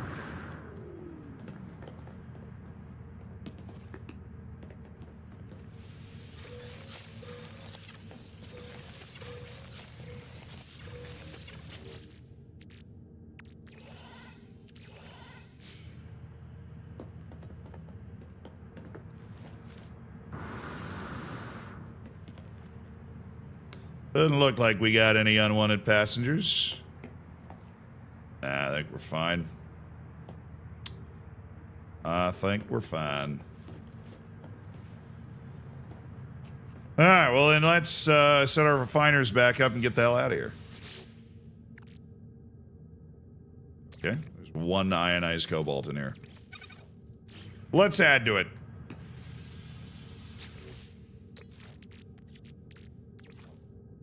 Oh, that's ionized cobalt. Nope, nope, nope. Wrong thing. Wrong thing. Basium, carbon. Go. We always have a lot of stuff that we need to refine. Rusted metal into ferrite dust. That's used for construction. Ferrite dust is, that is. Okay, magnetized ferrite. We boil that down. That's actually an easier stack to... Or no, we don't. That amplifies as well. Magnetized ferrite, going. Okay. Oh, away we go. That's a solar ship? I don't even know what that is. What is a solar ship? That ship is hot? You're hot, man. What? Who said that? I've already been to Ubin Prime. It sucked. I did not like it. Let's just beam out a little bit and see if I can get a better view of some planets once we get out of this. Alright, who's out there?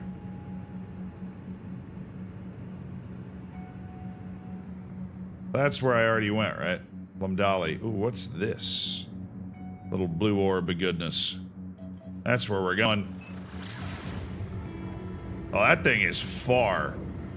Over a minute in the pulse engine.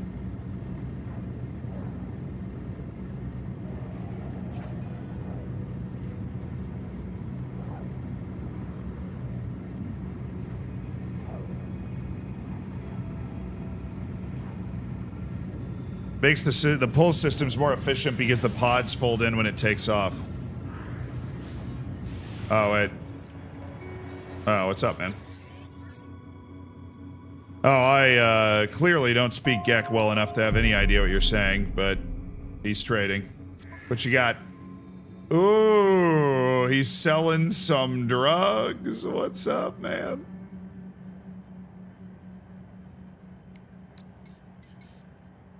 I'll take your star bulb.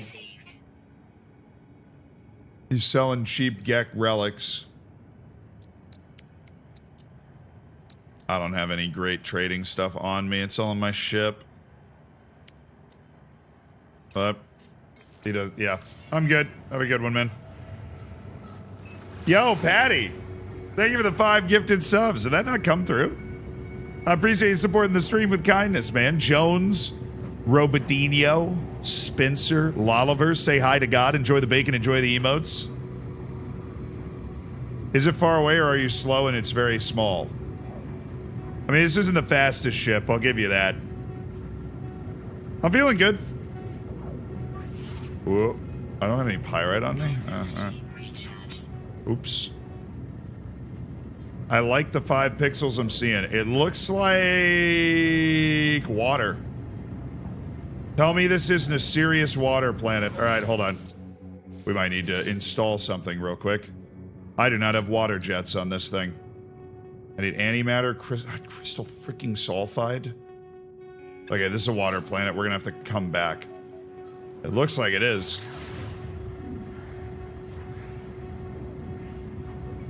I can't land on water. Okay, we should probably aim at the planet at some point. I feel like that would be a good move.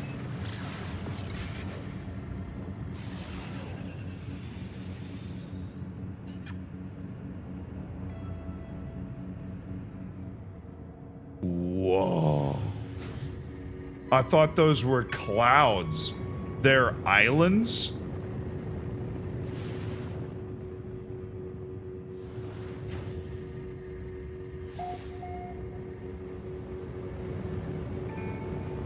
Susiopo Kasai.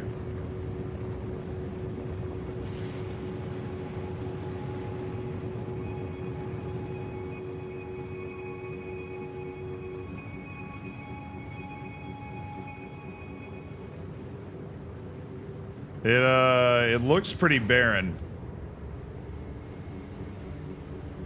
Not a lot of plants or animals.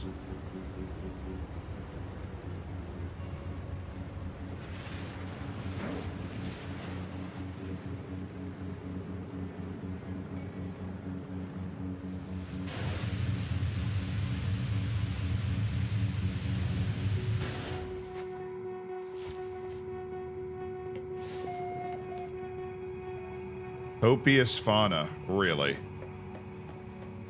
Where? Well, how about there? And there. Well, that is a goofy looking animal right there. Okay.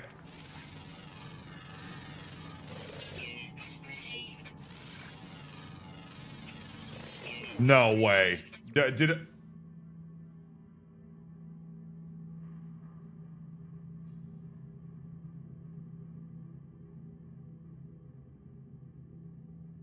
Anybody tell me how to craft chromatic metal? I make it from copper and activated copper. You throw it in a refiner. Just get a butt ton of, that's, you know, that's a cute animal. It's like a dog chicken thing. Ish. It's quite tiny and it runs goofy. That's endearing.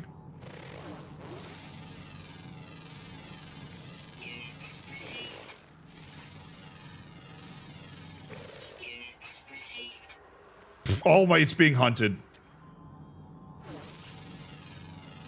It's being hunted by this animal. The Ephemkison literally just killed it. That's why it was running all weird. It's dead. It's right there.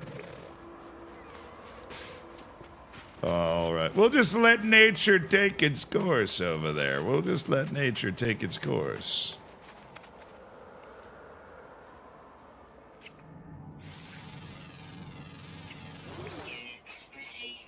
Well, there's an underground crab.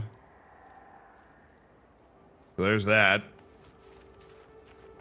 And it gave me the heebie-jeebies a little bit. Hey, buddies, watch out. There's like a predator up this hill.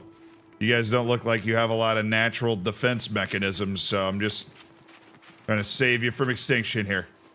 Keep your eyes peeled, brother. Keep them peeled. There's danger. Underwater, underwater, underwater, underwater. Initial planetary scans says a lot of animals underwater.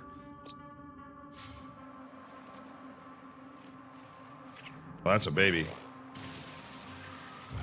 Yeah, don't go that way. Don't go uphill.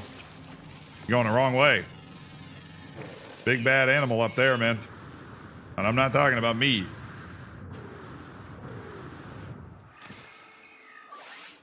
Technology recharge.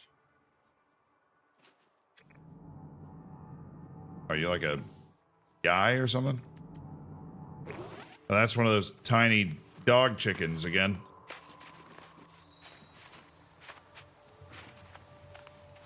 All right, I think we go for a little dip. What do you guys think? Pretty sweet ocean. I really need to get those water jets. Should probably go back to the base and get those water jets. I just want to go exploring for... Oh. Whoa! Yo! Hold on there a second, hot chat. What we got going on up here? Whoop.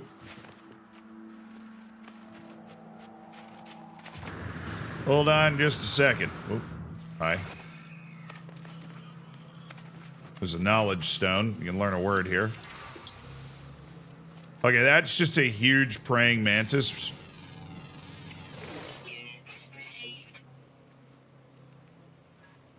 Oh, there's more of them behind me. I'm all of a sudden surrounded by these things.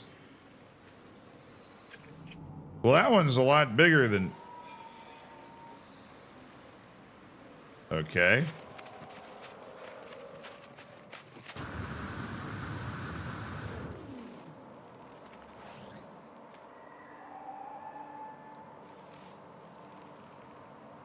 Good morning. How you holding up? I'm doing all right.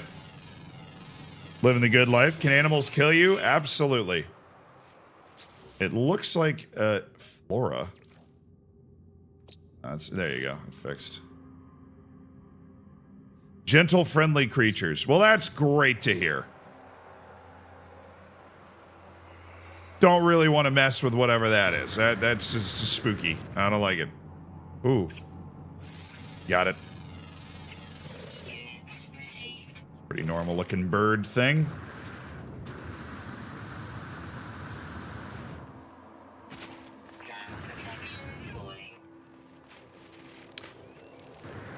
Yes, animals can kill you in this game. Most animals are not predators in the sense that they will hunt you. Some animals are. For you, man. Stupid, invasive, hazardous flora. Get out of here. Alright, let's head down the water. Oh boy. Recharge, recharge. Yeah, we're good. Kind of. Bro, you're gonna get killed. I'm telling you, I'm seeing it right now. I've seen this. You don't move nearly as fast as that guy. You are very dead. Oh, and there's a baby up there. He's toast. This Wolverine-looking dude is a problem. Oh, we got some armored clams down here. Is that where I get living pearls from? It's probably where I get living pearls from. Let's explore that together, shall we? Whoop! I've never gotten a living pearl before. Alright, I got really good underwater stuff. I just upgraded everything. There's a lot of animals down here. The Chalcocera. Another fat-looking fish here. Whatever's going on over here. Looks like a school of eels. And then there's something way out there. Let's send it.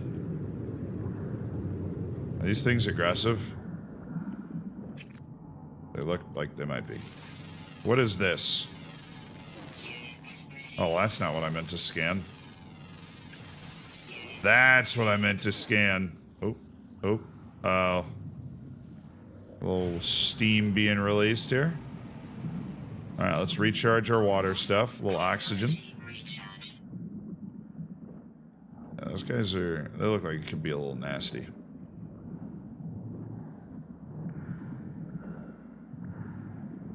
Alright, is it like down?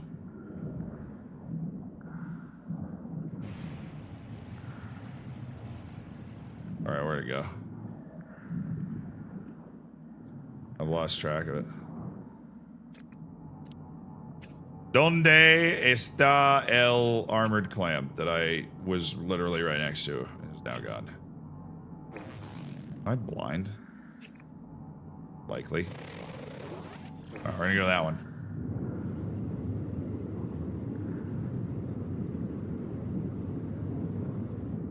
Oh, okay, there it is. That is how you get living pearls. Okay. Ow.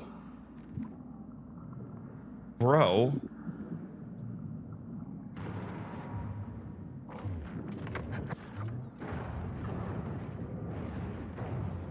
I don't think I'm very effective at fighting underwater.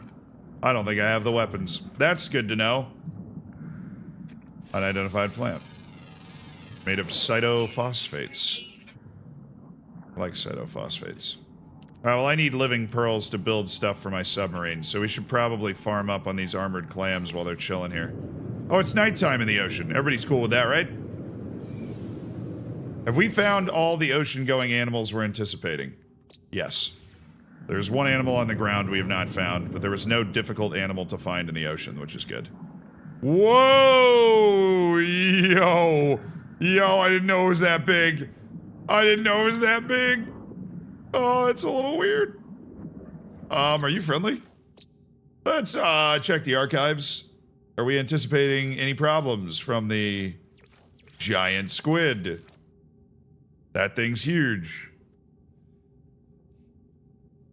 It seeks deep-sea pockets of warmth, refuges against the relentless cold. Nervous and fast-moving, they shimmer and dart as they swim, desperate to avoid lurching snap from jaws in the deep. Scavengers, they feed upon the soft, downward drift of plankton. Okay, we're good.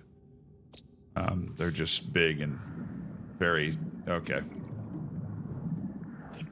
What is this? Phytoplankton just popping off.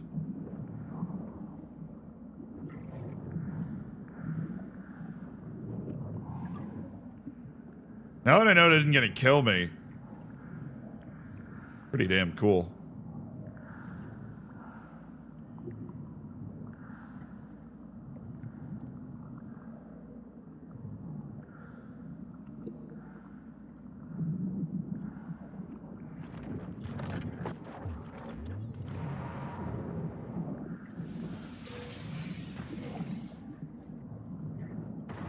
Phew, I have a good enough shield. Trying to get some living pearls, dog. Leave me alone. Alright, a little recharge here, a little oxygen. And we just keep going armored clams. I need these living pearls. A lot of armored clams here. These guys are so funny from behind with the wiggle. Wiggle, wiggle, wiggle. Do, do, do, do, do, do, do.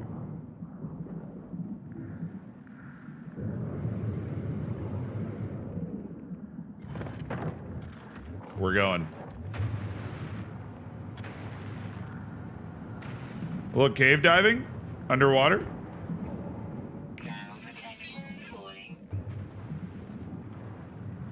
Gotta make sure we got the resources to swim this, but we definitely do. There it is.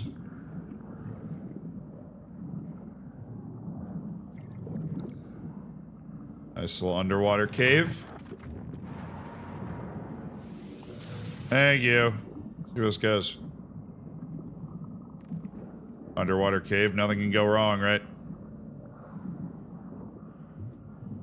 Alright.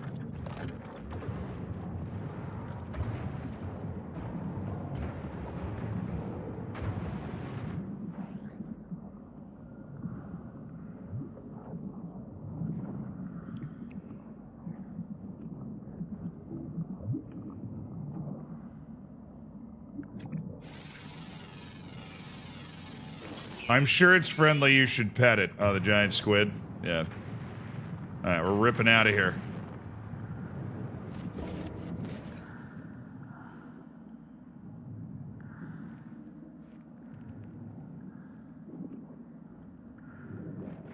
I nearly shot one of those big freaky things.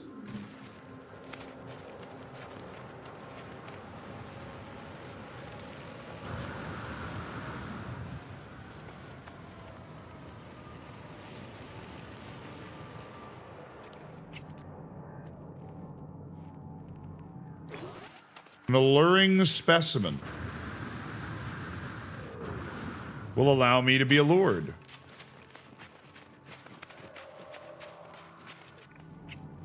Dude, love the lights you got going. Nice. Nice touch. The water, okay. We're going back in.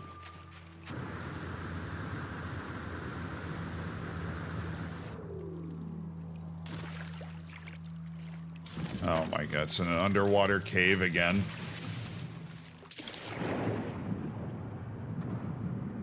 Lock in, boys. We're going down. Unidentified deep mineral. Units received.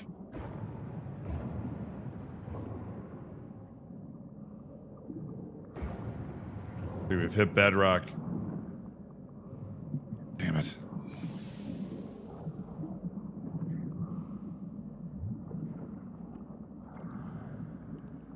We're going out.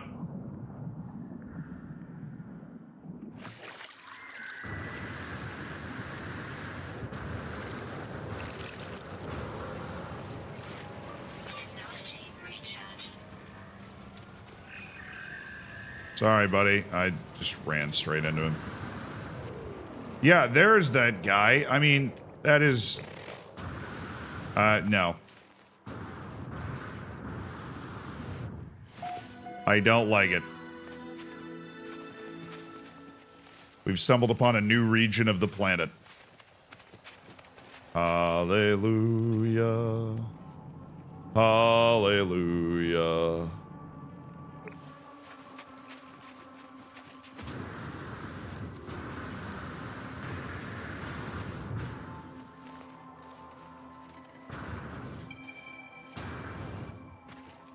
All right, we're gonna go check out the settlement. Ricky, thank you so much for the prime, dude.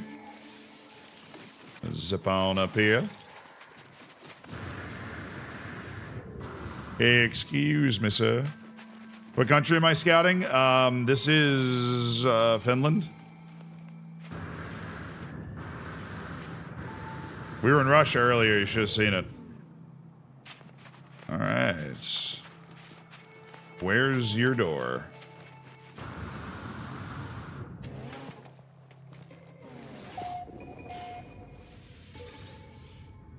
Nice. Getting carbon from the plants. Assuming you're cool with that. Ah, sweet. It's like a little hangout spot. What's up, buddy? Purchase components. Okay, I can purchase... Ooh, yeah. Now, those wiring looms are very expensive, and he only has one.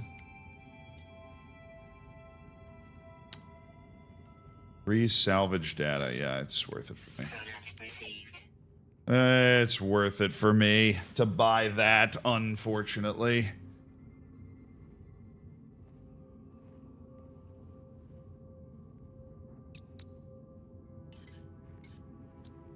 Products received. Glass as well.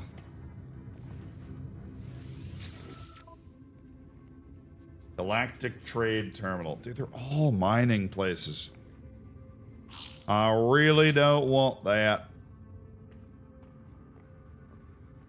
Oh, ammonia. No. I need to build an ammonia mine somewhere. I don't need to just buy like 70 ammonia. That doesn't really help at all. I need ammonia in a mine. Who won the World Cup? Yeah, it was France.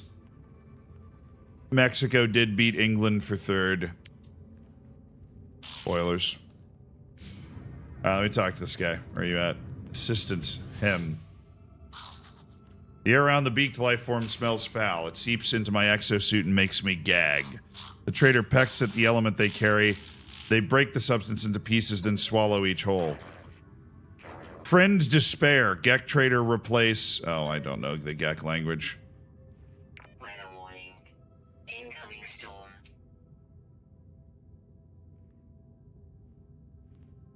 I'll thank them with sodium.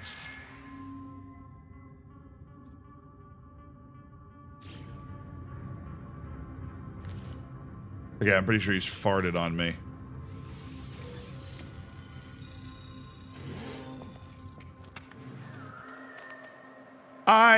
Yeah. I don't like those things. I don't care if they're not dangerous. They creep me out. I don't care if they're not dangerous. They creep me out. I got an S tier toxic protection module. Let's go ahead and install that right now. Boom. Got a double lay. Oh, it's a snowstorm. I'm out of it. I'm out of it. I'm out of it.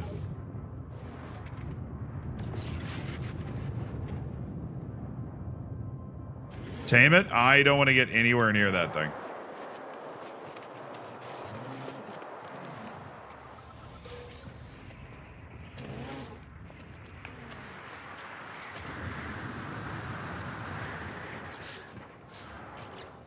Alright, I'm looking for one animal, right? I'm looking for a rare animal that is always active on the ground.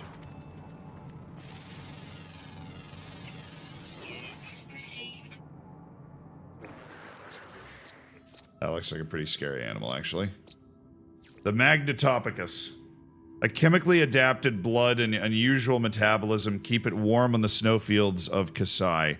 Long-lived and gentle, their rich lives and complex societal hierarchy allow them to develop wisdom that rivals technologically advanced species. Their blood's highly toxic to most predators thanks to their oxide-rich diet.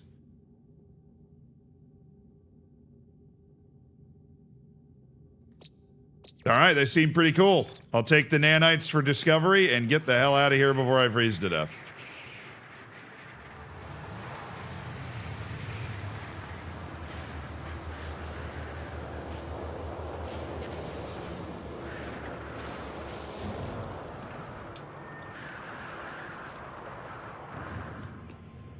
Alright, we're good. We're good. Just had to get out of that. Looked a little unfriendly. Now you rolling? I'm rolling, man. Having a good time, actually. Vibing. Alright, let's get off this frozen place. I love the water area. I love the water area. We need to go back to our freighter and get the stuff to build jets on my ship. Wow, that was a nasty storm. Okay. Whoop. Going that way. Your capital ship. Nope. Your cap. Okay, close enough. It will be close enough. How long are you playing this for? We're gonna play FM from like 8:30, so I think like 2 more hours.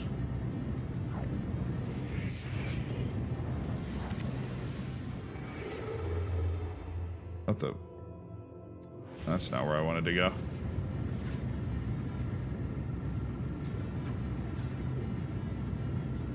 Oh, there's some sort of object in space that I totally missed.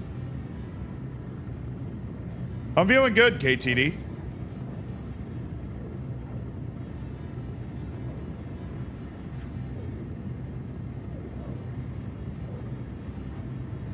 I'm doing all right.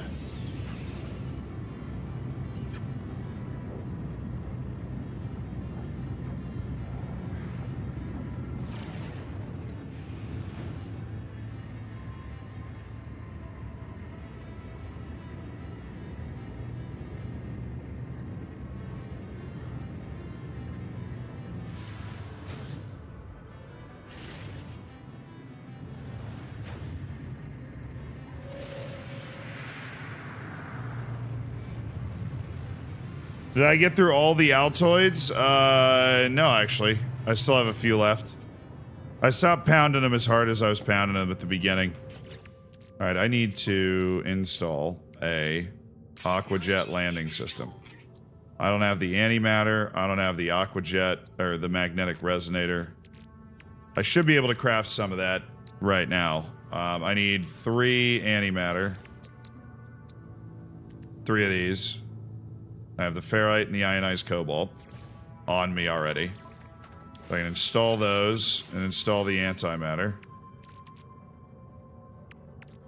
I just need 4 crystal sulfide. I think I got that somewhere. Crystal sulfide, crystal sulfide, crystal sulfide. I have 3. Are you serious?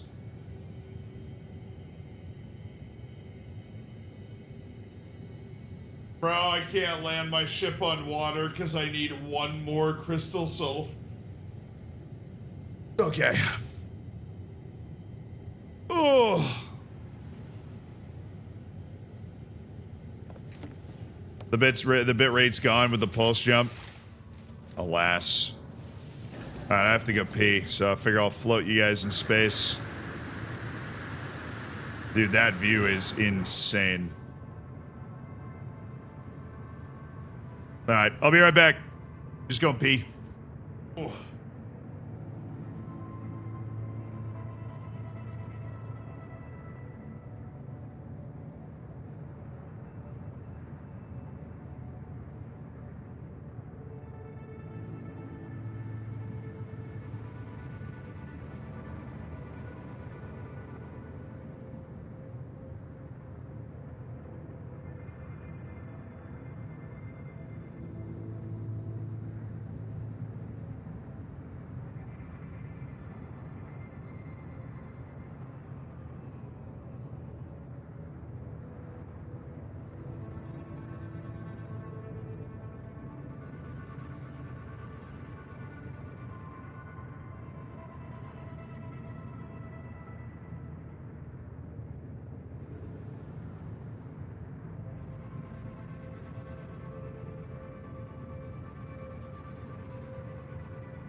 Alrighty, chat.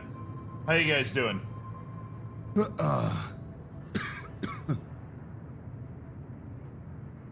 Let's hit a little stretch. Let's hit a little stretch.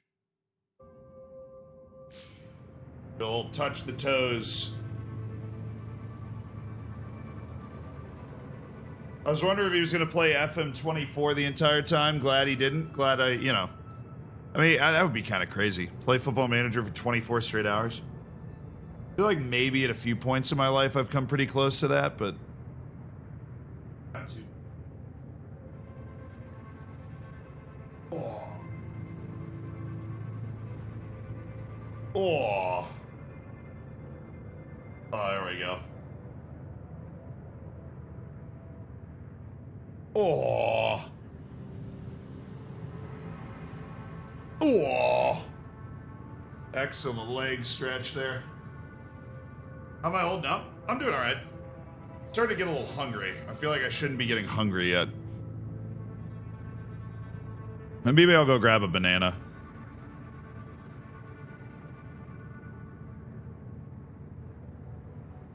Do you think you could beat Lelujo's record? What's Lelujo's record? Longest time playing Football Manager in one sitting, I would imagine?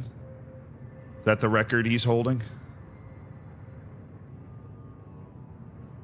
I'll go grab a banana. Should hold me over until the breakfast I order. Oh, there we go. Getting the hip stretch in.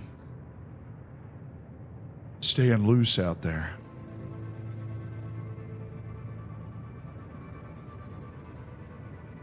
High quality.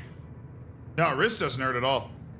Just making sure the legs don't get too tight. You know, you can start to like just feel bad as a human being if you don't. It's the same with a long flight. If you don't just like get the blood moving. I'll go grab a banana. Should take 5 seconds.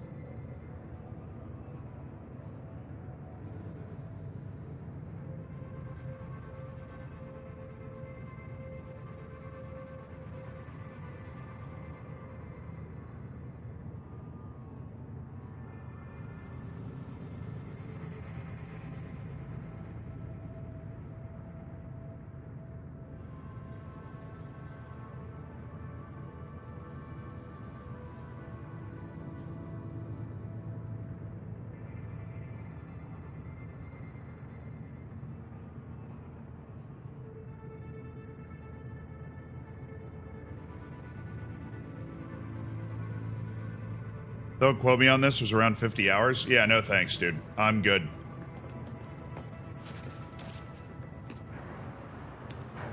I'm so okay. You'll never catch me. Like, I don't get what the point is there. 50 hours of FM. Hey, undiscovered planet. How many are left? Got 2 left in the system. Go that way. I want to run into an asteroid if I don't warp. Oop, I did hit 1 asteroid before I pulsed.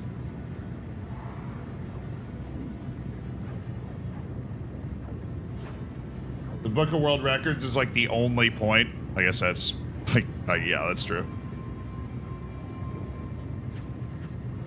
Like, I am in the Book of World Records. Look at me.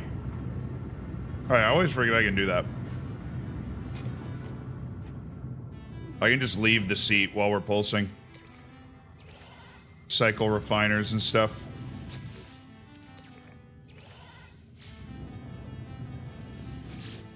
Keep these things absolutely rocking and rolling, baby. That's still going. I need to do that one.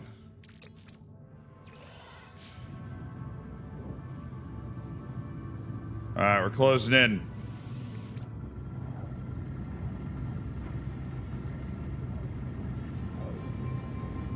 Marshall Islands all-time best goalkeeper? I'm still definitely not that.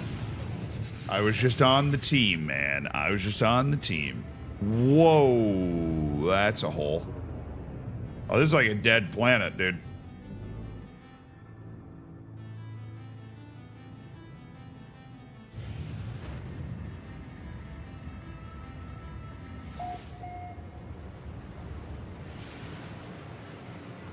Nettled 7. We're in the gravitational range.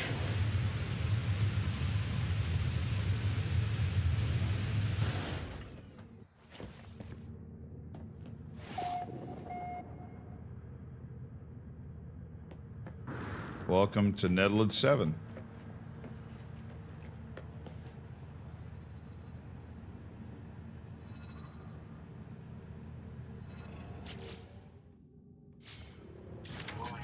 Sentinel drones activated. Oh, for crying out loud.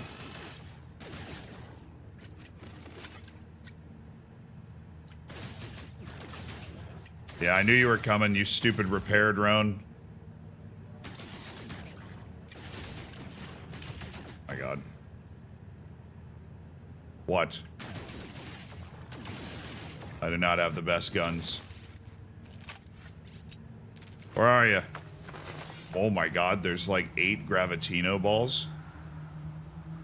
Those things each individually trigger a search party that you then have to shake. Alright, Sentinel Force deactivated. Well, there's another one right there, bro. What?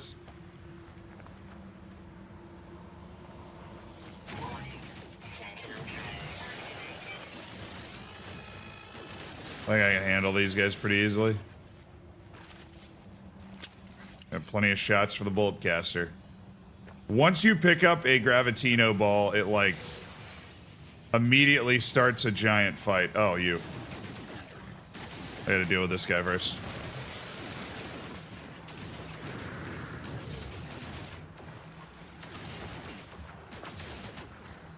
Oh, I missed like every shot there. Ow. Hey, am I good? Can I stand here now? Goodness gracious. And I thought this planet was chill. High Sentinel security. No flora. Deficient fauna. So there is no fauna. No plants, no animals. Just really annoying machines and like a giant... Sentinel combat unit deployed. Alright, well, we might as well fire these guys up all the way. Let's grab all these Gravitino balls and try and fight our way out. Alright, I'm not fighting you here. I am flying out, and I will fight in space with all my guns. Sentinel force. Oh, Elite Sentinels. No. No. No.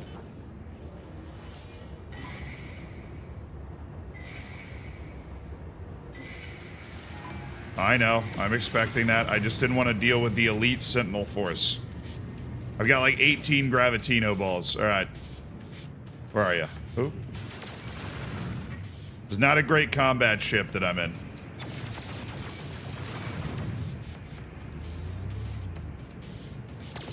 Oh, come on. I gotta get behind him. There we go. Now I got him. Amp. Oh, no, no, no, no, no, no, no, no, no, no, no, no, no, no, no, no. No, where are you? Where are you? Oh, nope. Stop. Stop. There you go. I got him. Where's the other one?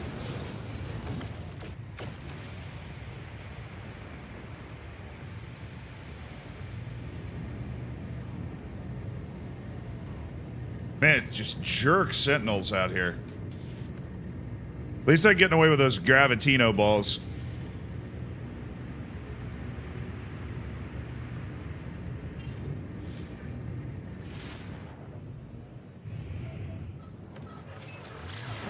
Gone.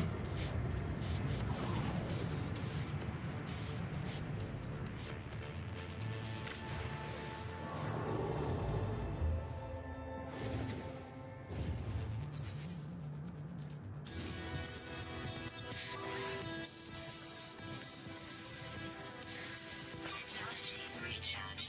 Nice. Okay, we got an achievement. Well, this place sucks. Dead planet. Alright, hopefully the other planet's less sucky.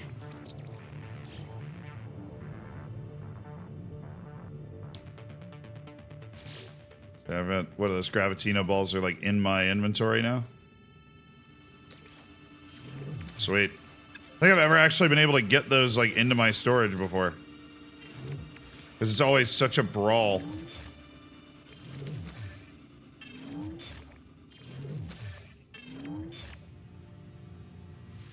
These glowing... Oh, wait. No, that's fine. Analyze these. They turn into different fine minerals, the glowing things. Under 6 hours to go? Oh, dude, we're flying. Absolutely flying. That's our last planet in this system. Onward! For glory! When's Malia? In about 2 hours, brother. I'm off to work. See you later, Tom.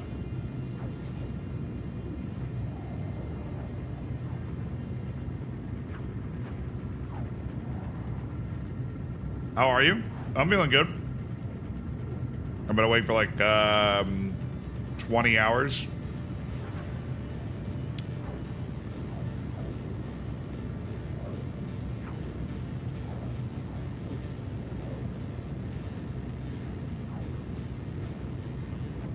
Being able to stay awake for a long time is kind of something I'm more comfortable doing than I think most people. Something I'm able to force my body to do fairly easily, I guess. I don't know. I'm enjoying this though. I'm kind of waiting for the sun to rise. It's like 6:30 a.m. here. I feel like the sun should be coming up soon. Way, hello. Oh, this planet looks so nice. Look at the green. Look at the green. Look at the emerald water. What am I looking at?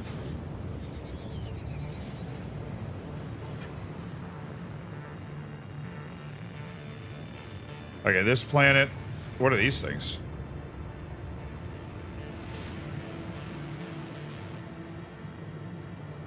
The big glowing bulbs.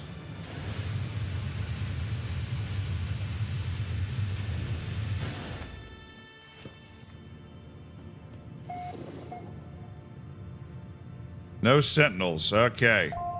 A lot of flora, a lot of fauna, no sentinels. This is more my speed.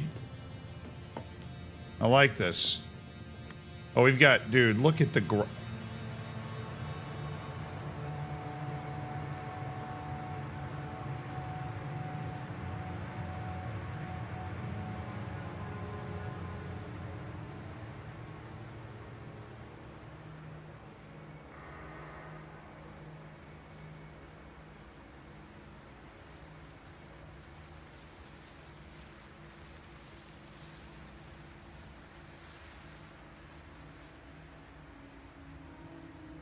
Oh, the planet's nice.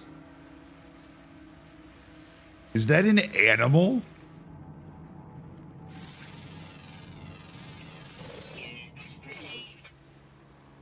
My God, it's the land kraken.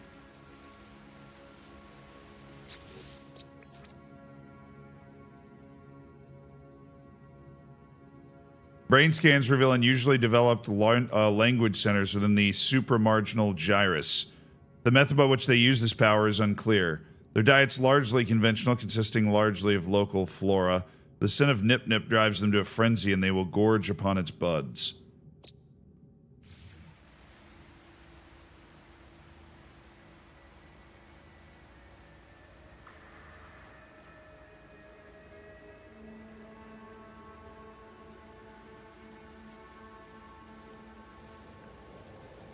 Very wormy planet we got going on here.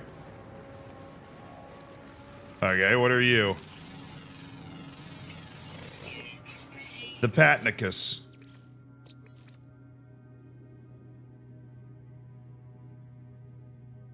They nibble only on the freshest new shoots from local plant life. They're unpleasant to eat. They look it. What about the other worm that's just cruising the grasslands here? I accidentally scanned the plant. The soft chaos.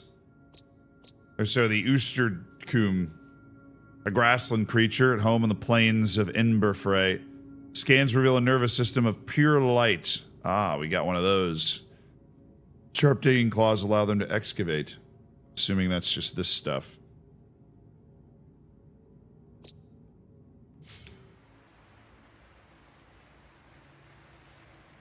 Well, they really are everywhere.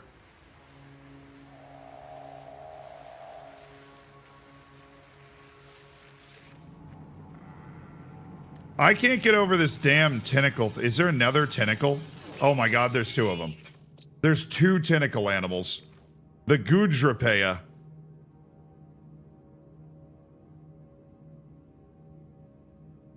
They eat the grasses of the plain. There's two tentacle animals. I mean, those things are scary as hell. And then we got this guy.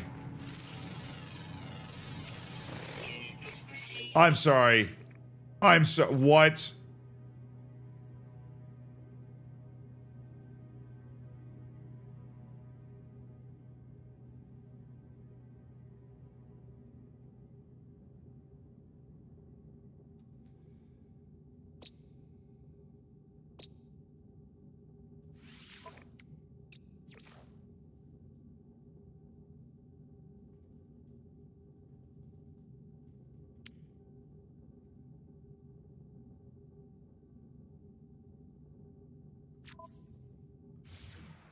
Bro. Smallest herbivore I've ever discovered. Come on, go eat it.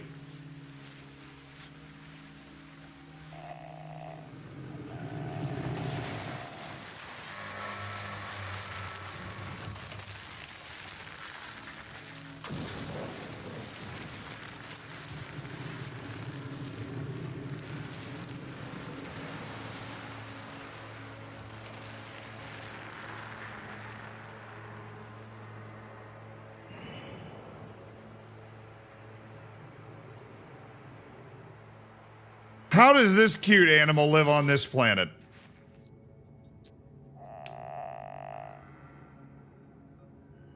Alright, we are adopting this as a companion. This is the animal. The Orangava has been adopted. Manage companions in the quick menu. Companions can be summoned to accompany you on planets when they can help find and collect resources. Oh, it's feeling sad. Why? Feed, pet, and customize your friend by interacting with them. Well-nurtured companions may even lay eggs. Hey, gently pat. Obviously, it's the very cute animal. Give treat. Nice. Gently pat again. Feeling sad. Why are you feeling sad?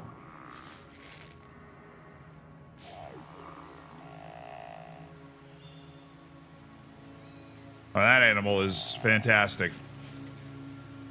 As long as we avoid the, I don't know, shy halud.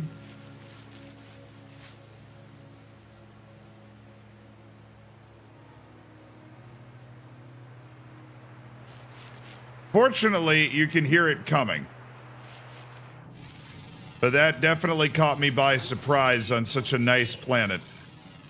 To have that swimming around underground somewhere.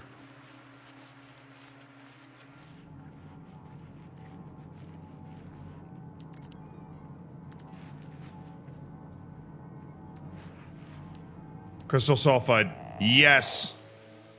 Come on, buddy. We're on the move.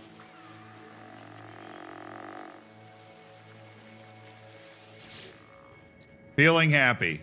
Well, that's great. Come on. Come on, buddy. We're going to the crystal sulfide over here.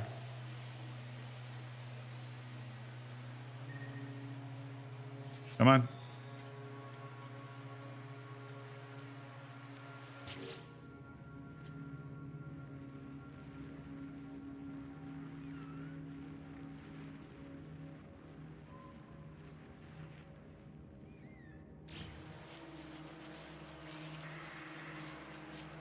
I gotta get to this crystal sulfide so I can install this stupid thing on my ship.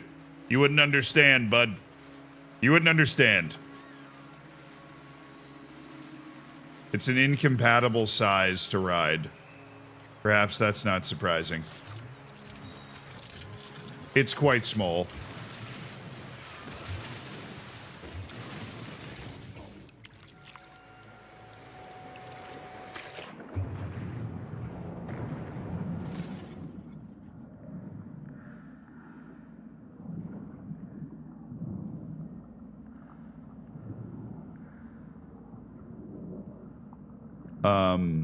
Where am I?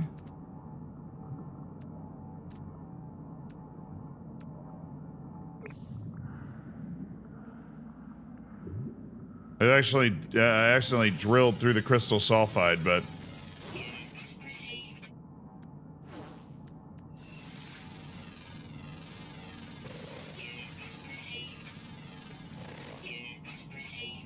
there's crystal sulfide over there. I mean, this would be the wrong time to run into one of those worms. Just putting that out there.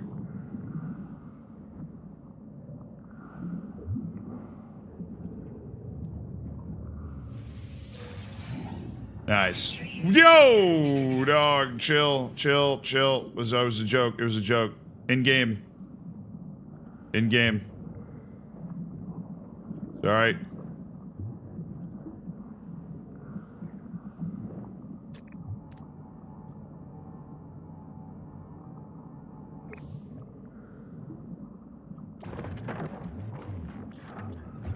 I left my pet over there.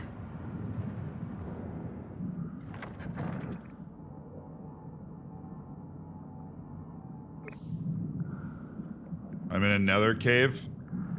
How many damn caves are there? Water's pretty similar to that cold planet we were on. It's got these weird light things in the water just the same way.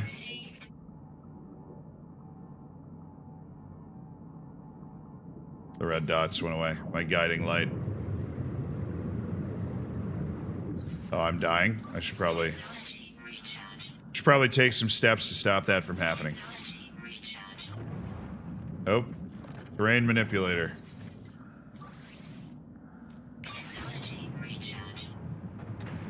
There's water this way. I saw it earlier.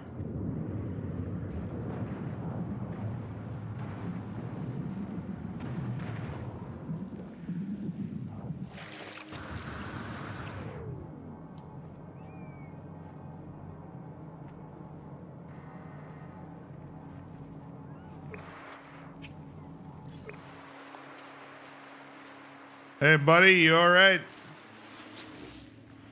You need a little pat on the head? All right. More than happy to oblige, cute little friend. All right.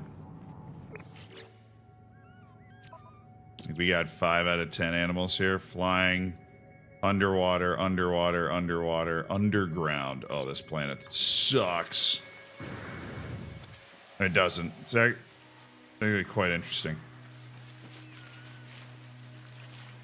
You good?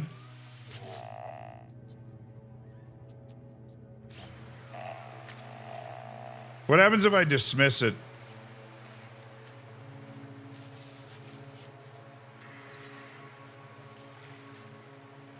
Ah, and then I can summon it. Okay, I just sent him back to the ship. Alright, I'm fine with that. Let's go underwater exploring some animals down here.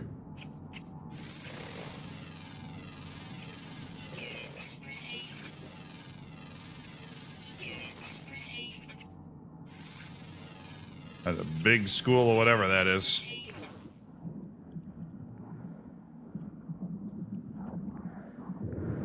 Well, that'll do. Okay.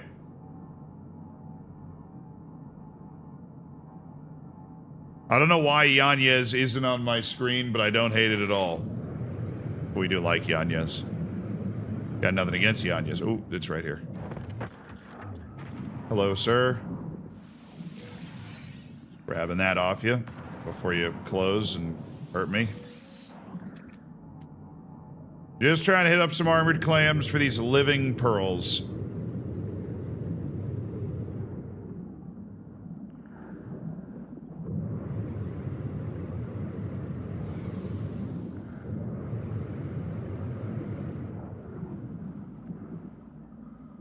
we're getting deep, huh?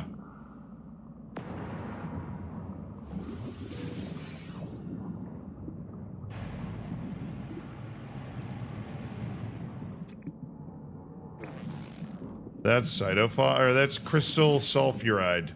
It's on the side of these. Ah, I got it. There's a lot of them. Now I get it. I've just been missing out on a ton of it the whole time.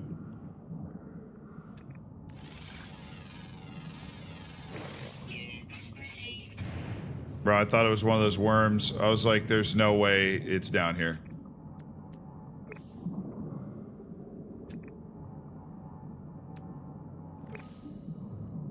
Wait. It's down? I'm already pretty deep, dude.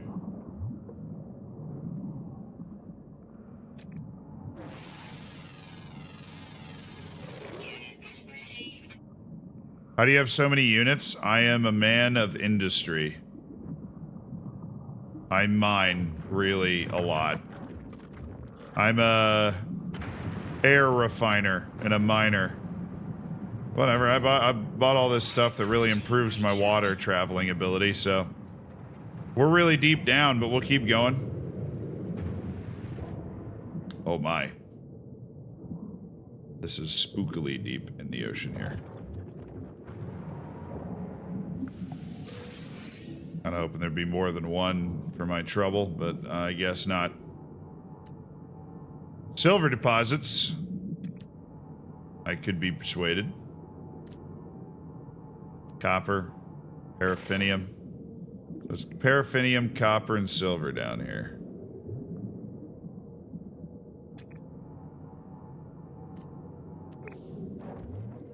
Alright, the ocean's back this way. Bunch of fish on my scope.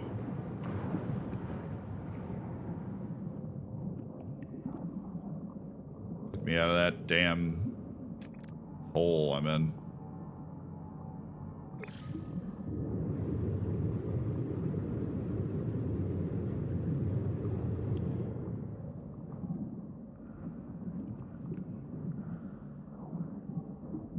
I don't like it.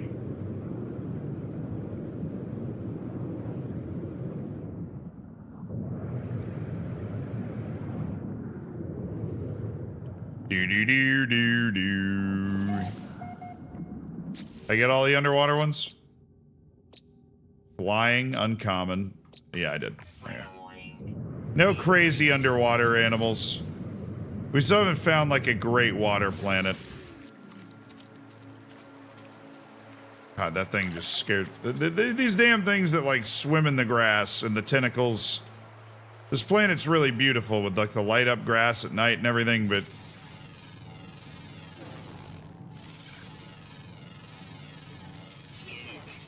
Nah. The animals are giving me the heat. Like, how am I gonna hang out with that thing in my backyard?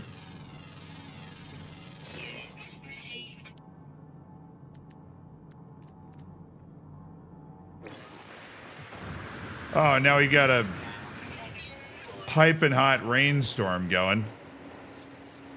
Let's get underground.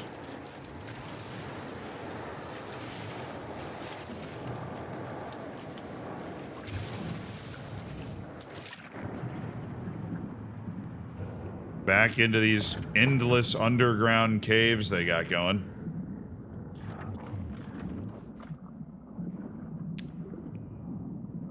Big Z, how do I cope with being a Spurs fan? Enjoy the thought that at some point you will come good. It will happen. I promise. Right now is obviously not that point.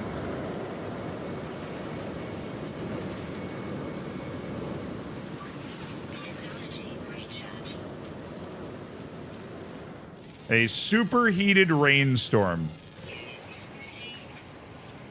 You feeling hazy yet? No. I imagine as we get into like the last couple hours, I'll be a little loopy, but I'm not feeling weird yet. I'm just gaming.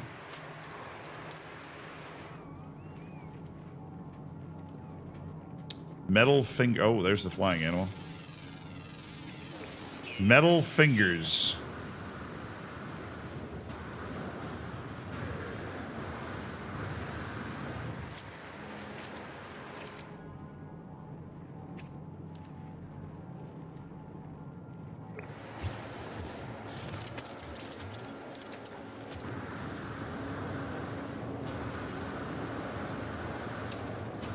These things are quite cool.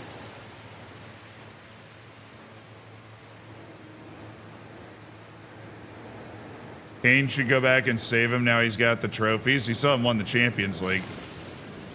And they got a pretty good shot at this year, so at least I don't think Atalanta's going to stop him.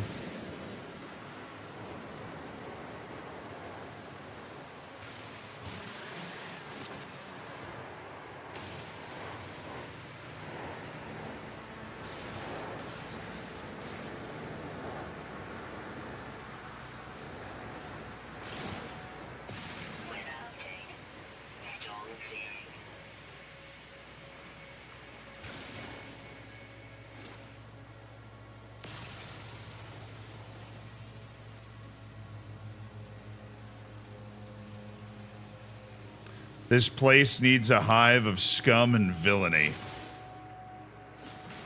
And we're gonna provide it. Build a pirate bay.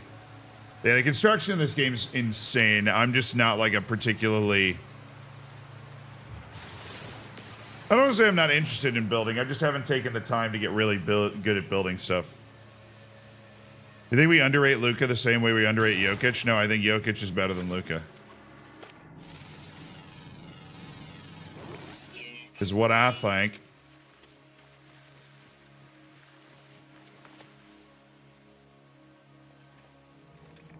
That's a different mushroom than the other mushroom. Fair, dude. Fair.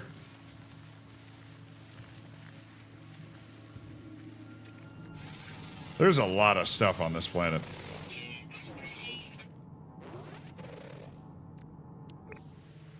A lot of underwater, underground cave systems. It's like Florida, man.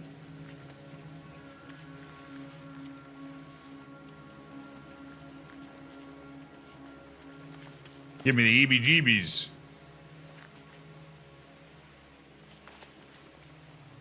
Okay. Tentacles aside, that's pretty gorgeous.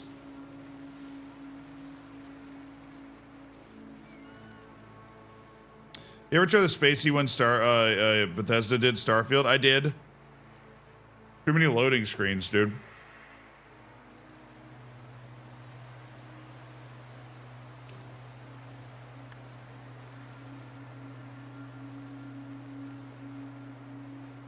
Yeah, this is like actually gorgeous.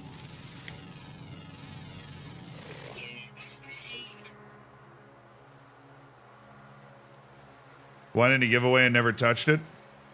I mean, I don't think it's bad. I think I played like 20 hours maybe. There's just a lot of loading screens. I just never really sunk my teeth into it. Like, for example, there's a different loading screen to get in your ship and then a different loading screen to launch off the planet in Starfield. And I was just like, you know, never mind. It just gets old after a while. You're like, oh, I have to go back to my ship. And it's like that meme of Peter Griffin walking through 20 layers of security. This is foolish. This is ridiculous. Nighttime on this planet might be the best nighttime I've ever experienced. And then there's just a giant, you know, tentacles traveling the ground.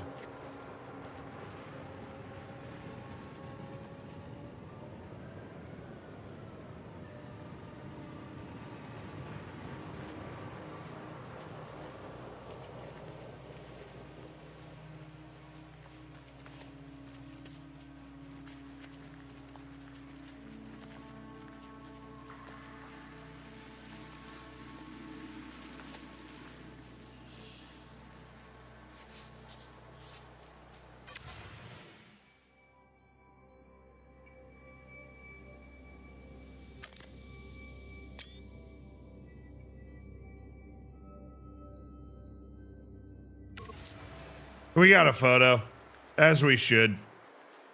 The photo doesn't really do it justice.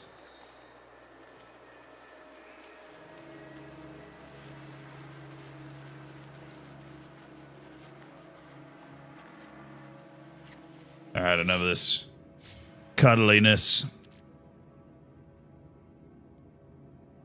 Said sites hold blueprints to make new progress. Sentinel pillar, distress signal, a relic of an ancient civilization, valuable treasures. Let's look for distress signal. I bought a couple of maps. Let's test them out and see what we can find.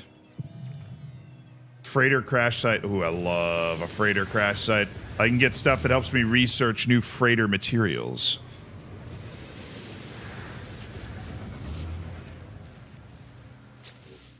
But in order to get there, I'm going to need to call in my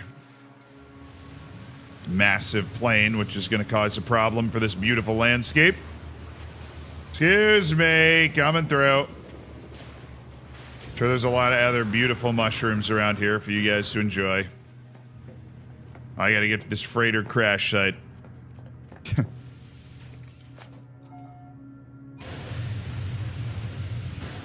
A load of the planets in Starfield are just a load of gray rocks. Sounds like a blast. Yeah, I don't really remember. I don't know if I gave Starfield like a full good chance, but I think when I played Starfield, I'd already played No Man's Sky like for the first period of my life that I was really playing it. And I just, I didn't know nearly as much about the game as I do now. But I knew, the procedural generation and all the cool stuff about No Man's Sky that existed. And so I wasn't moved.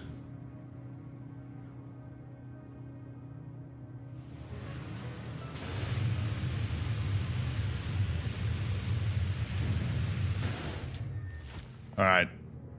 There's a cave here. Something of serious note. Oh, right here. Knowledge stone.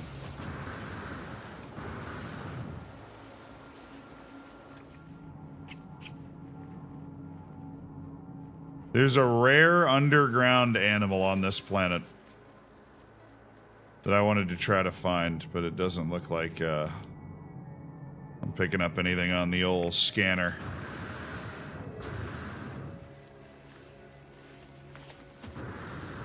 A nice rare animal. Hard to find. And underground.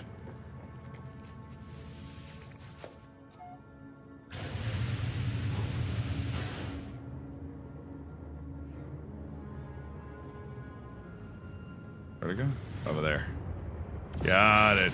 Crashed freighter. I'm Thuman.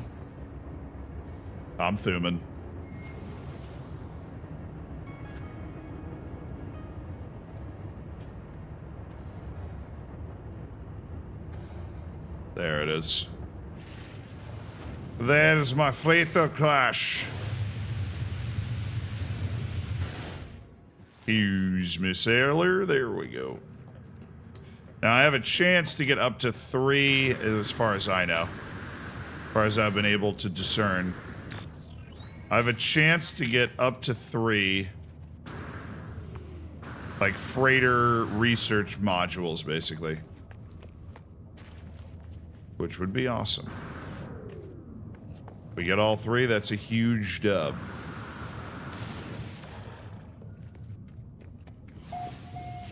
I really need them.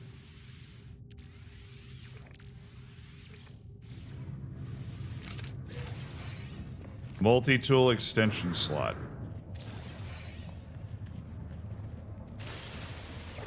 Yeah, radiation emitted from that thing. Pretty serious. Okay, there's the second one. That was not what I wanted from the cargo pod, but that's not what I wanted either. Although that is a very valuable trade option. Once you open these, a lot of radiation leaks out, so you gotta get out of the room quick. Dude, I didn't get really 0 for 3. I got 5 superconducting fiber. Oh, God, give me a break.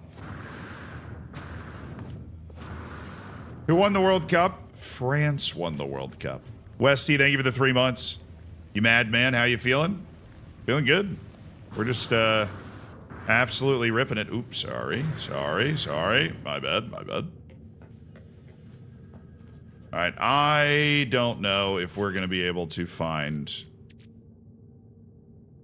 a relic, a dig site, sentinel pillar. Let's go to a secure site of interest. I don't really know what that would be.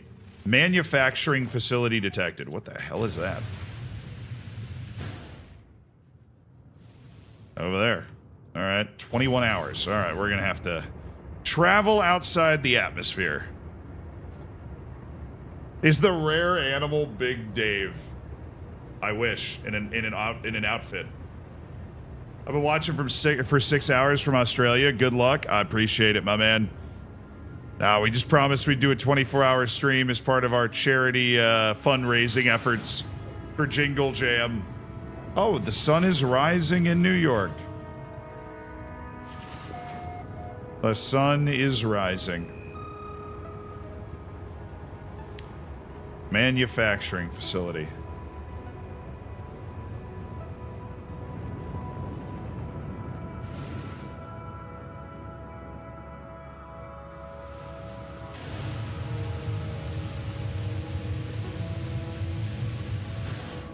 This planet is still so cool.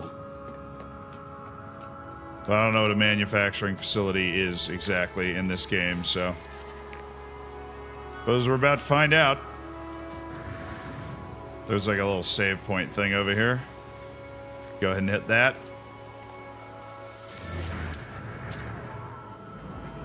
And those tentacle guys.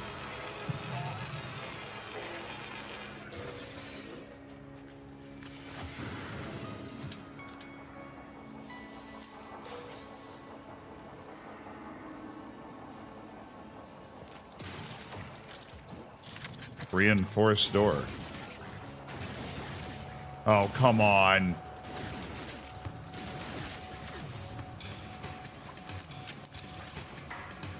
Where? Oh, a lot of them. Oh, this is going to be fun. Let's see if I can pull this off.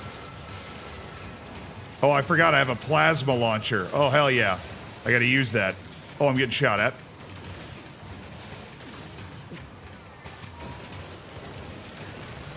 Nice. I'm getting wrecked from the side. All right, we got to play this safe. Up here.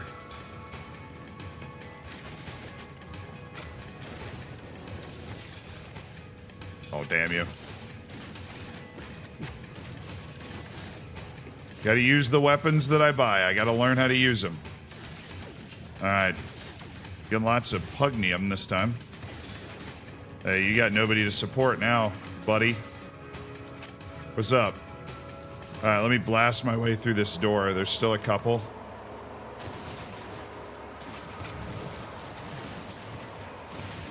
All right, I blew it open.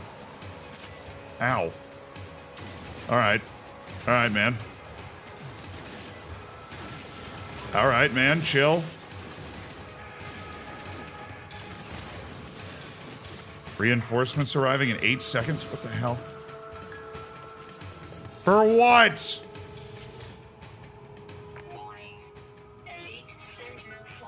But something deep within the complex is malfunctioning. Surfaces feel hot to the touch, hidden machinery clanks and whirs and alert sounds.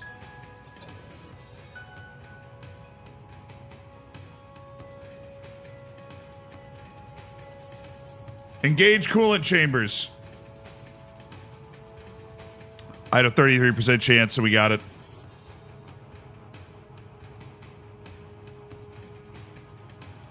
I have access to the facility's main control panel. Should I extract nanites, learn new recipe, or create a multi-tool expansion slot? I don't know. Learn new recipe. Oh, I already know all of them. Bro. I already know all of them. No.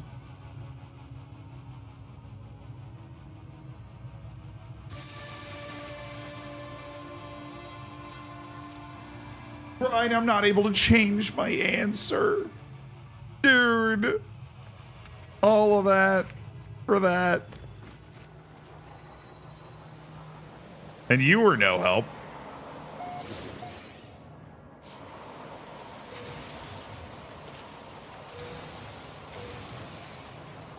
Friggin' giant tentacle beast didn't do a damn thing to help me. Alright, there's a little underground area here.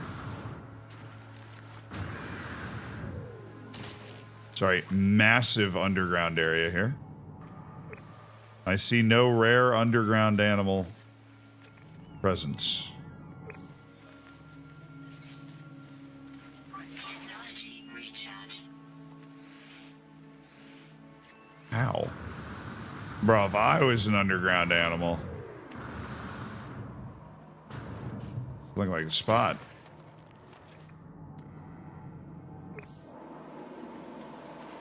The biggest underground cavern I've ever seen.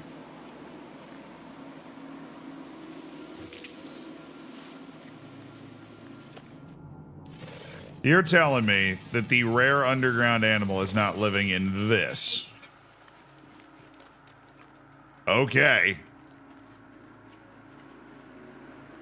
What if the hole is the animal?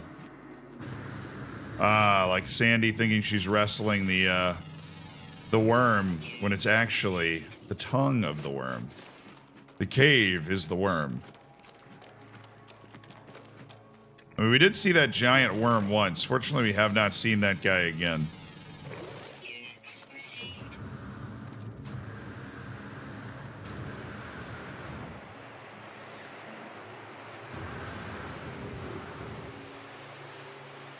I can't see my forehead.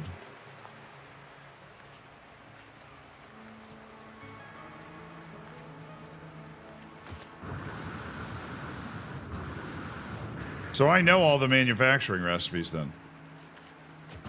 Nice.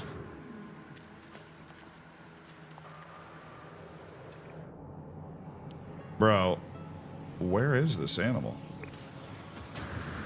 Pretty prime underground real estate we're looking at right now. This animal does not exist. I mean, allegedly it does. I'm not seeing it right now. I mean, dude, if I'm an underground animal, it's the best planet ever. There's grass growing underground. What even is that? This is not a paradise planet. We've run into superheated rainstorms and giant worms swimming. My bad, I had the wrong thing equipped. Can you stop oozing at me?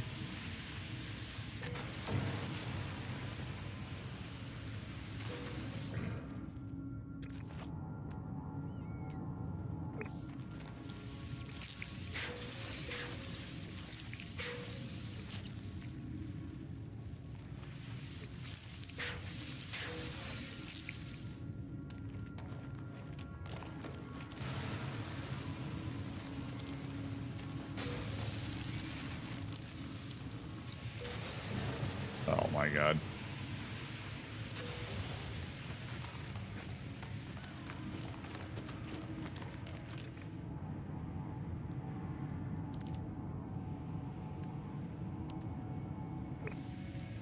Alright, well, let's get this stuff. The albumin pearls. I don't know what they are or if they're valuable, but... Okay.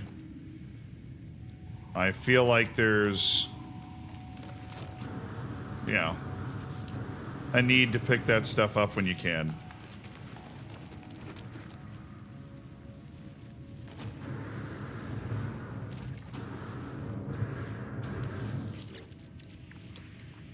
There's one more thing I can try.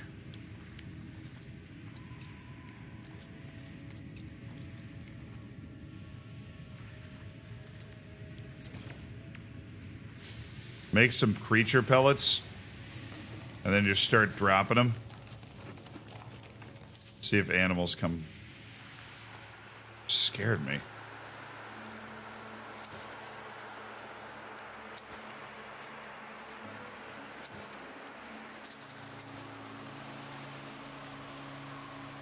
Call this fishing with dynamite.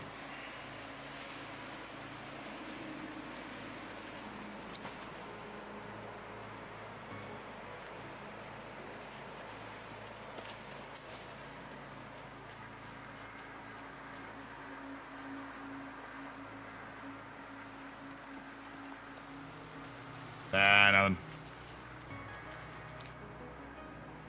We're going that way. More cave. Really? No animal to be found, huh? Oh, it's the other cave I went into, isn't it? Good morning, just got up. How was the late night shift? It was alright. You know, we looked at a bunch of funny saves, recorded some Zealandisms, and then eventually got on No Man's Sky probably two and a half hours ago. Something like that. That cave is suspiciously giant worm-sized. Yeah, it really was. Dude, the freaking tentacle thing is right in front of the ship.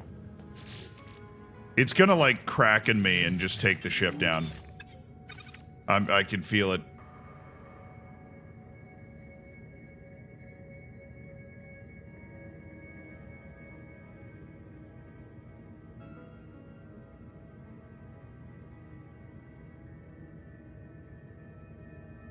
Okay. I don't think I have any use for that right now. Take the pearls, take this thing, take that thing, take that thing, take that thing for sure, that thing for sure. Oh, Starship Crystal Sulfide. Boom. I've installed aqua jets on my Starship. It can now land on water. That's what we needed. Alright, there was one other planet in this system, or that was it?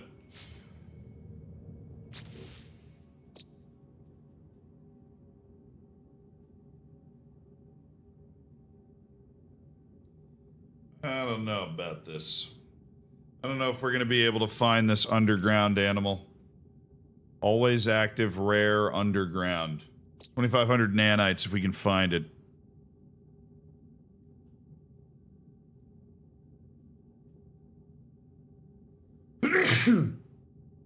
Oh.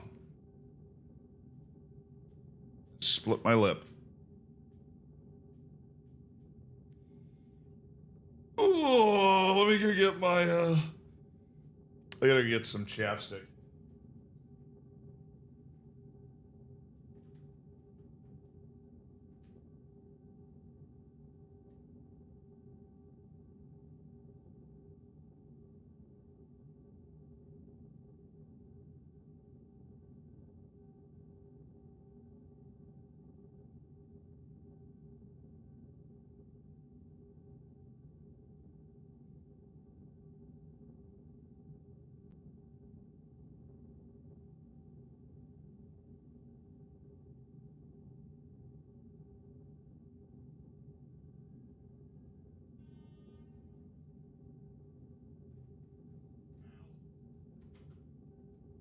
I don't know why that just split my lip open, but my lip literally just split open.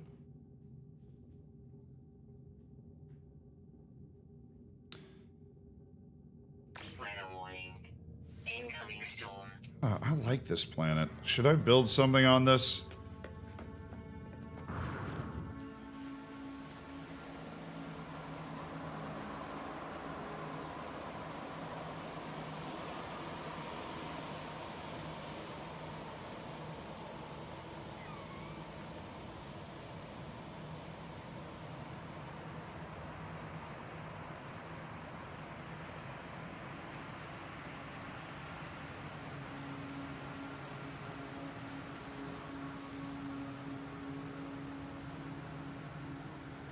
You know what? Never mind. The grass was beautiful. We'll find new grass. Get out of here.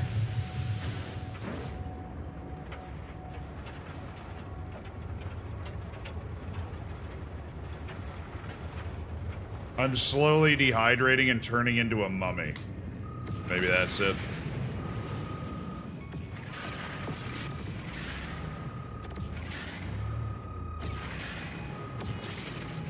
Alright, a fleet is warping in.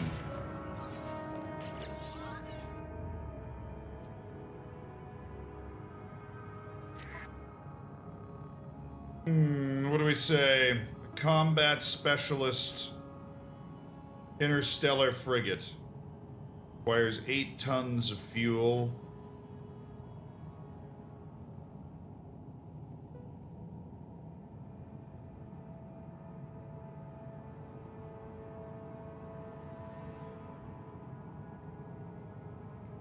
Like a combat specialist might not be the worst thing to have, Chet. C-class? We don't like that? Alright. Alright. Your call.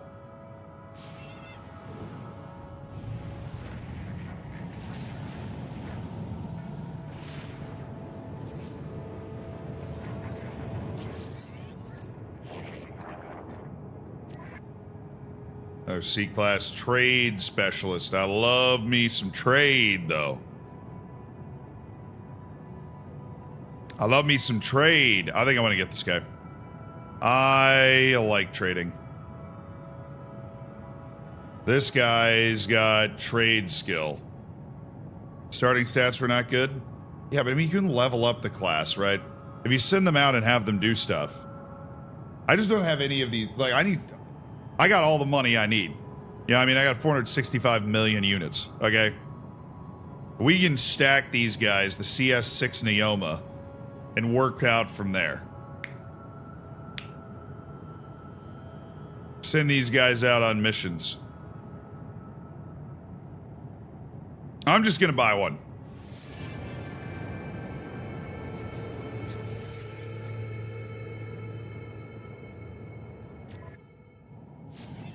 No, I already bought one. I own a fleet of 2 frigates.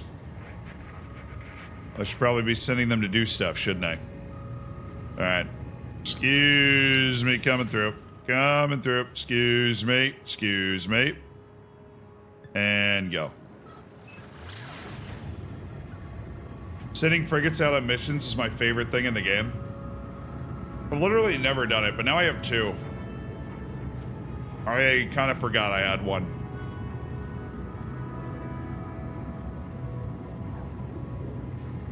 I'll get a hang of it.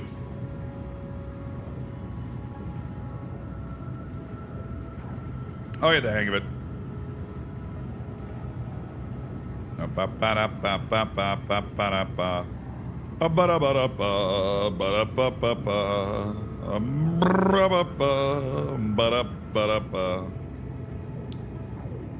Whoa, okay. Where's my ship? There it is. Come here, ship. Come here, ship.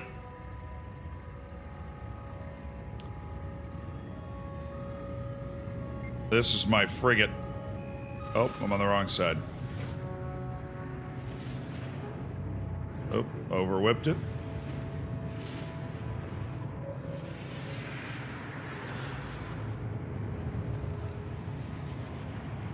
The end of mission reports are a fun read. Twitch compression does not like this jump thing. Oh, the pulse engine. Wonder why. You know, the first person that said that it looks weird on Twitch. But I'm not like dropping any frames and everything should be working just fine. Theoretically. Alright. What do I want to do? I want to trade. I want to see if any of my valuable trade goods that I'm in possession of are worth diddly and squat in this world. Multi-tool expansion slot. Factory override unit. Okay. Starship. The hell is this? The Hyaline brain. Central processing unit of a Sentinel Interceptor ship. A vital component for any entity wishing to construct their own pilot interface for a Sentinel Interceptor. Oh, I have no idea if I'm ever going to want to do that. I would assume that at some point in my life I'm going to want to do that, but I have no idea what that even entails right now. Okay. Now we look through the storage containers. Tradable items include perfume. These things. Instability injectors. Some of these fusion accelerators.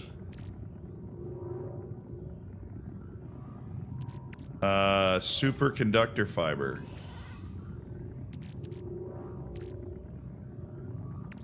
We grab neutron microscopes. I don't think we did. Just to see what the price is. On a neutron microscope. Okay, we got all this stuff. We got 20 auronium. Salvage data or crystal sulfide. Hard frame engine. Like I need to keep the hard frame engine. I don't think that makes any sense. My salvaged frigate modules. I think I have like 2 of those. Heat capacitor. See if we can sell that. Already have the superconductor fiber, the Gex stuff. Hypnotic eye.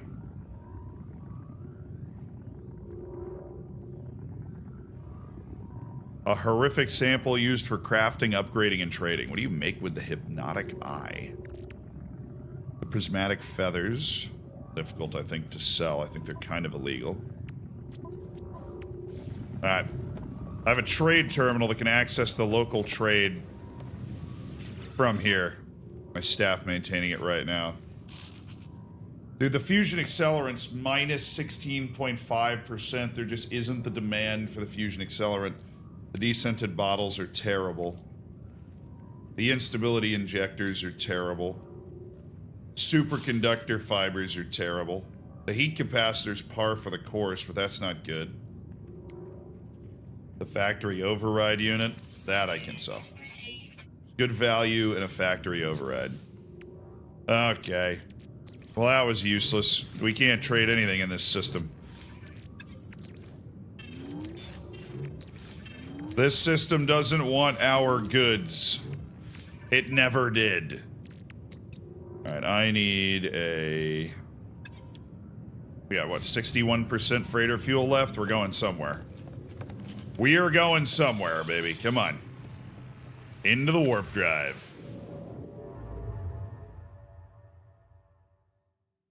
Oh, I'm holding up alright. How are you so good in every game? I mean, I'm not. If you need me to shoot something, it's usually not going to go well. Ooh. What about... sorry, I never really looked through my quests. I feel like there might be, like, a quest here. Oh.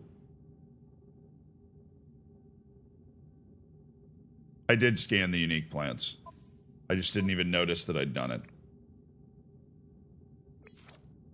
We gotta investigate the malfunctioned ship. Hold on, let me just go really quick. Can I turn the quest in here?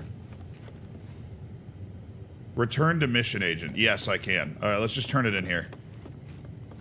I forgot I was doing that quest, and that was kind of part of the reason we came to this system. Oops! Guy just wanted me to pick up some plants. Don't worry. I pick up some plants. He's a nerd. Why are you good at games? He's a nerd. Being an American, you should be ashamed of the lack of shooting skills you have. I mean, I can shoot him in real life. Alright, alright, alright, alright. Aye.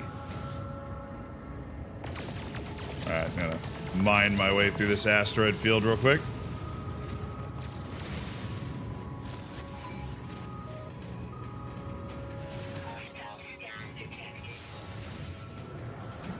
Get in the station. Get in. Oh, I can't go in the station. Or what are we doing? What are we doing? Why? Why?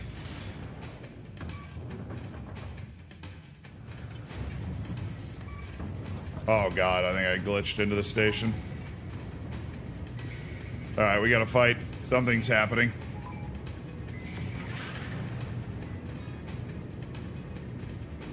Oh, did they find me? Oh, he's coming right at me. Alrighty.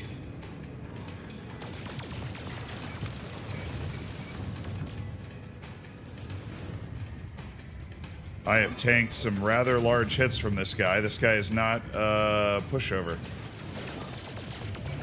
I should be able to get behind him on this one. And got him. There you go. Oh, he's putting the moves on. Gah.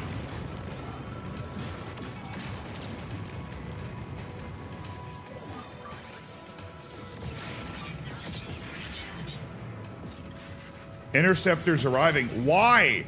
Why are interceptors arriving? What did I do to anger the interceptors?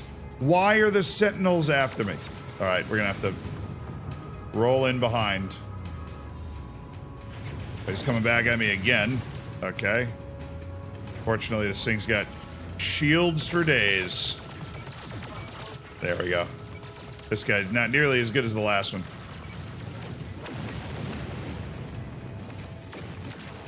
Oh my god. All right. No. Stop. Stop it. Stop this nonsense. I am pulse driving out. Why was that happening? You shot the station when mining? Did I? Oh my god. No, I'm not trying to attack the space station. This is not a fighting ship. This is like the equivalent of driving a minivan.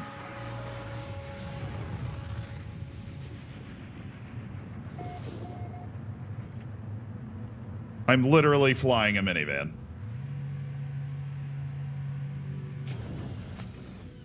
Come on. Come on, man. Come on. For the mission agent. What? I don't even know what race is around here. Was it Gek? Yeah, it was Gek, dudes. What's up, brother?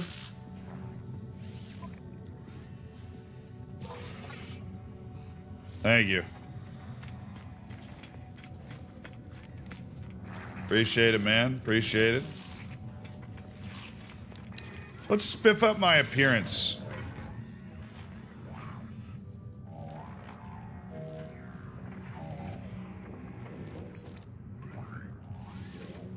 Oh, no. Is there no back? All right, I guess we're doing something a little different.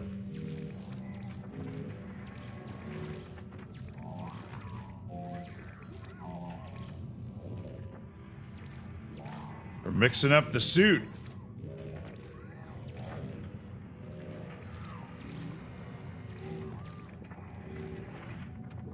I don't mind that.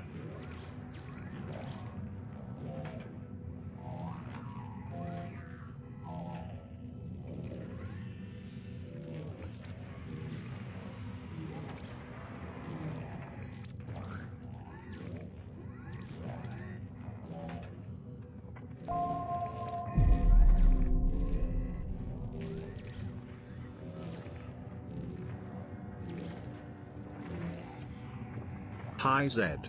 At work early today, so I am going to go back to catching up on the FM VODs. As always, keep up the good work. Have a fun last 5 hours. They're starting to look pretty cool. Appreciate it.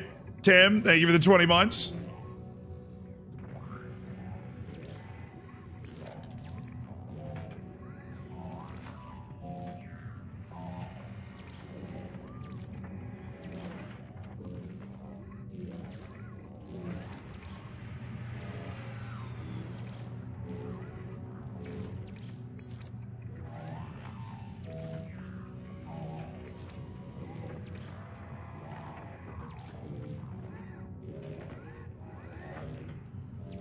Select new title.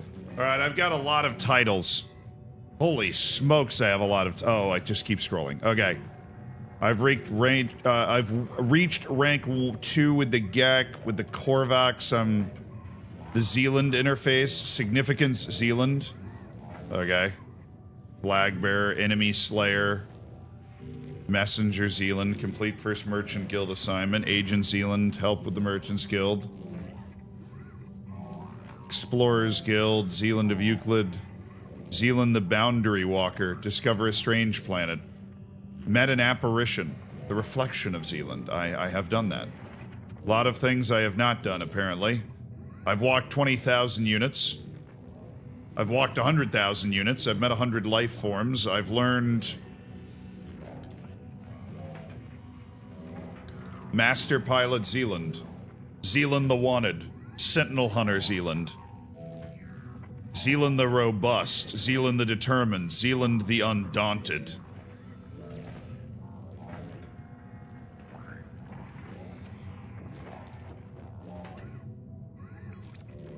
I want to see what the rest of the titles are, though. Scout Zealand. Field Agent Zealand. Ranger Zealand. Xenobiologist Zealand. Doesn't have the ring to it, you know? Scanned 50 rare plants and animals. Scanned 50 minerals. Scanned 100 minerals. Scanned 30 unique plants, 100 unique plants. I'm Flowerkin Zealand. Creature Lover Zealand. Well, I mean, we could word that better, but, you know, okay. All right. Zealand the Builder. Master Architect. Captain Zealand. Zealand the Bones. Find the perfect explorer. Find the perfect fighter. Find the perfect I have no idea what any of this means. Okay. Own an exomech. Survive the boiling seas.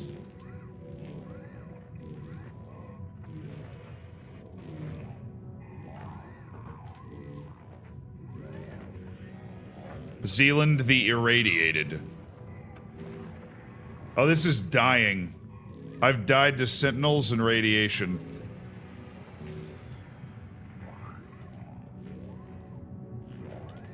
Okay. Overlord Zealand. I became the overseer of something. Ecologist Zealand. Exobotanist Zealand. Impossibly fragmented Zealand. Okay. Conversationalist. Linguist. Farmhand. Compiler. The Menace. Zealand the Undying. Crusader. Wayfarer. Adventurer. Magnate.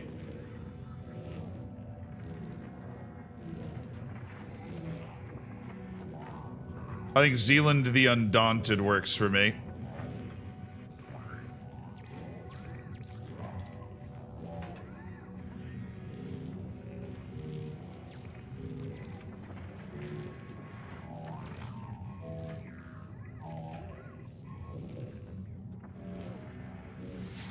Alright, we're looking funky fresh.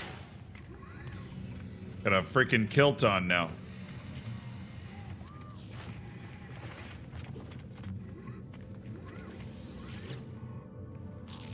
Getting a new suit.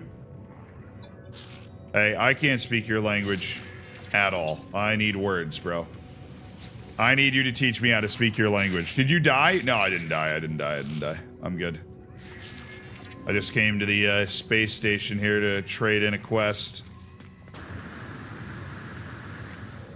Oh, okay. Not as big of a gun as I expected it to be. After all that on the outside. Alright. Look, I don't care what you're saying to me. I just want to learn a word. You got some eyes on you, bro. Demand.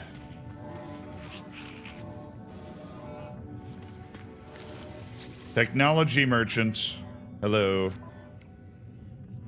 Minotaur flamethrower, Minotaur engine, Minotaur cannon module, Exocraft engine module.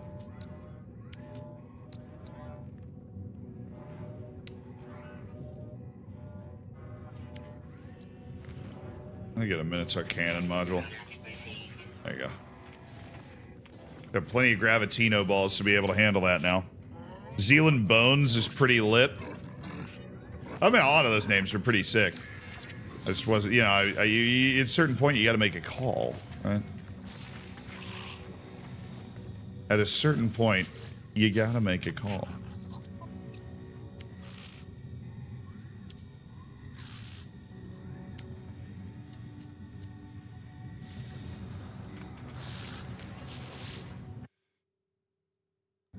Alright, you got a scanner upgrade per chance.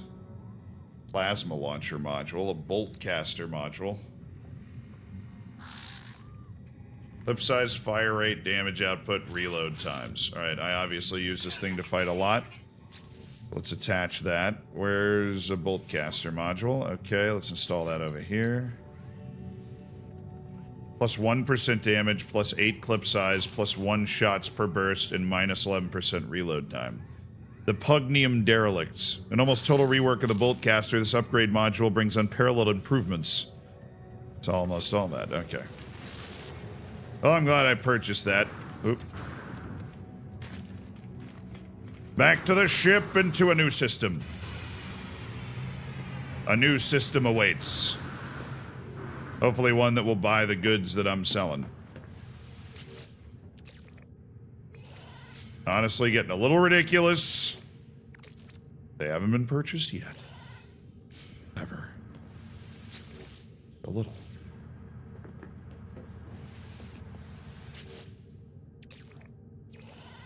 Alright, keep those rolling. Keep these refiners absolutely cooking. We got too much stuff that's in need of getting barbecued in here. We got a lot of cobalt that needs ionizing. We just picked up a lot more cobalt, so plenty of cobalt needs ionizing. Let's go, boys. Good morning, Gucci. Struggling. I've got New York City into the Prim and or York City, New York City. I've got York City into the Prim. And can't. Somehow don't have the club rep. No one wants to join me. Yeah. I would watch the off-season I went through after the first... Yeah, like before the first season we played in La Liga. I think that's where you're going to start to, Where's my... Forget.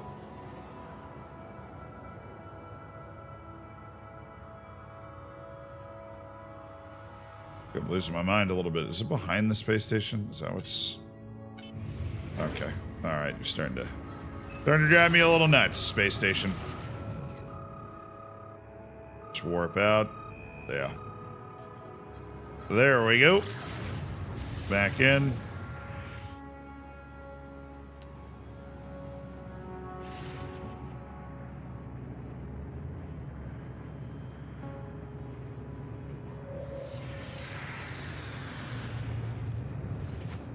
We're bringing it in. We're bringing it in. Whoop.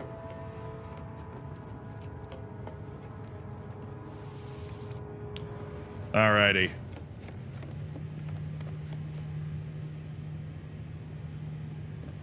There's just no way that's aerodynamic.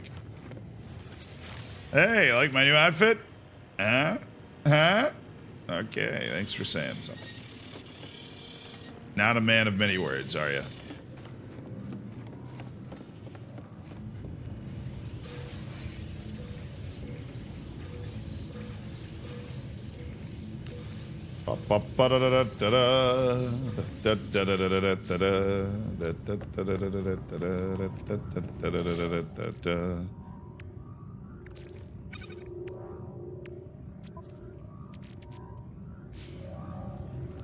Alright, let's get the hell out of here.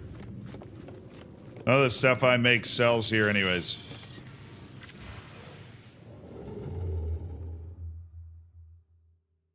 Let's go to Bavkar Sensi.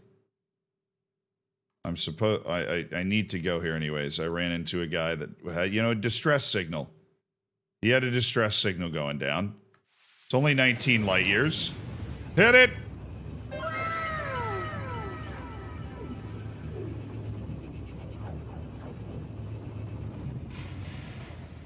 Launch.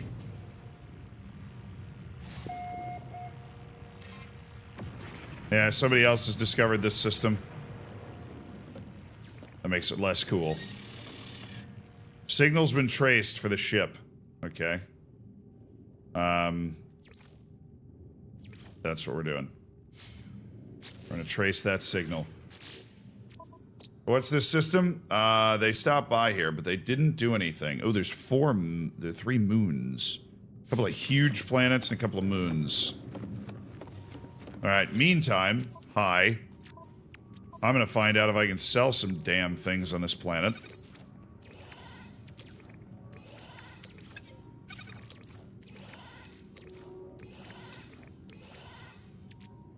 Start there.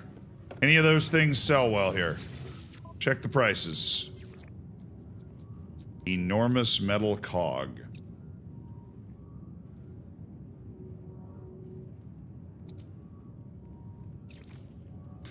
Oh, they're probably not going to. That's great. Oh, man, the entire economy of this area just does not... It doesn't fit my vibe. The fusion accelerant's 16% below. My descented... Oh. What is this, man? This purgatory I'm in, where everywhere I go, nobody wants my wares. Khajiit just has to keep picking up and moving on, man. There's no other option. That ain't right. It ain't right. What are you doing, analyst? Know your place, trash. Get in my way, it's my ship. What do you mean you're getting in my way?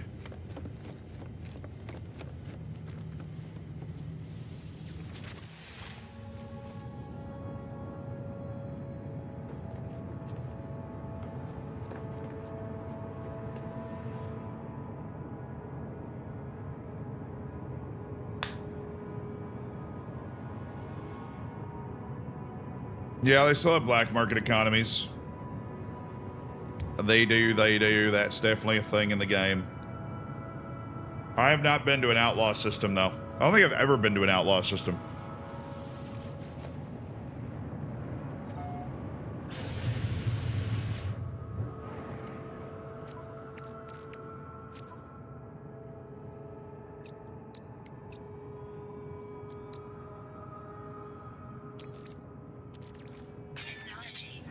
I had to recharge my plasma blaster. I feel like I might need my weapons wherever I'm going here.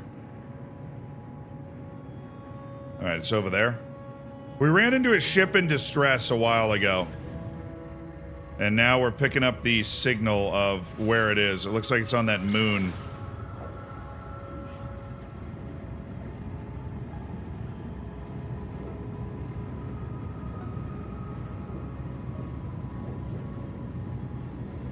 I won't be here at the end of the stream with you. Congrats for making it happen and seeing it through. Next step, 48 hours. Have a good rest. Have a good rest. You got 4 hours and 43 minutes of streaming left. The Sentinel ships are sick. Yeah, well, maybe I'm gonna get a Sentinel ship from this. I don't know how this works.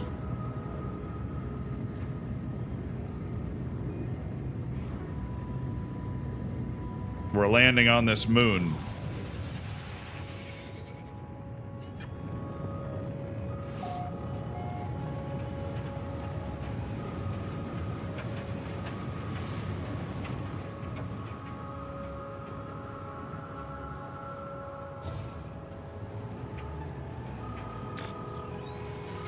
Whoa.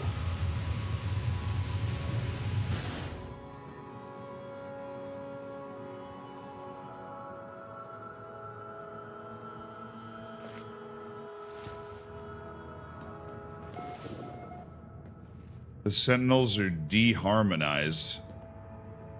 That doesn't sound great.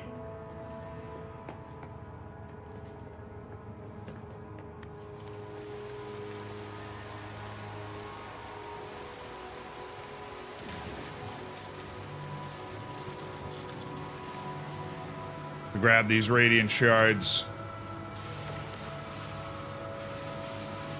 This Atlandium stuff's really rare that these shards are made of. I try and collect it when I see it, but there's like so many of them.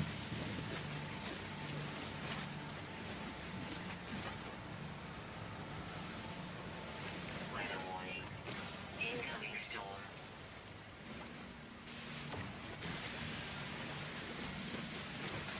There's like sentinels trapped in this stuff.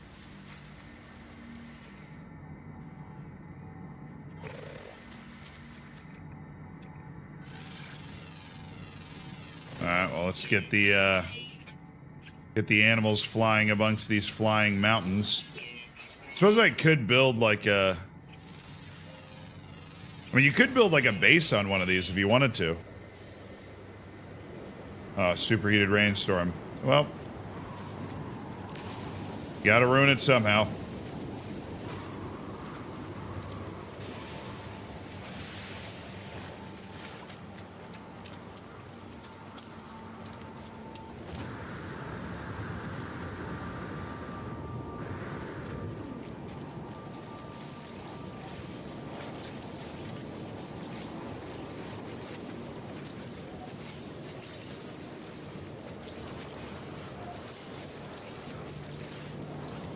Rare you come across a sodium thing with this many.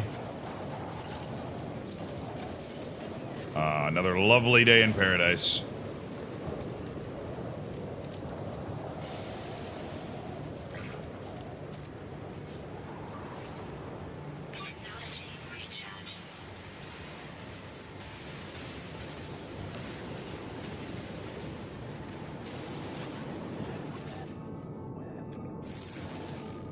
Yeah.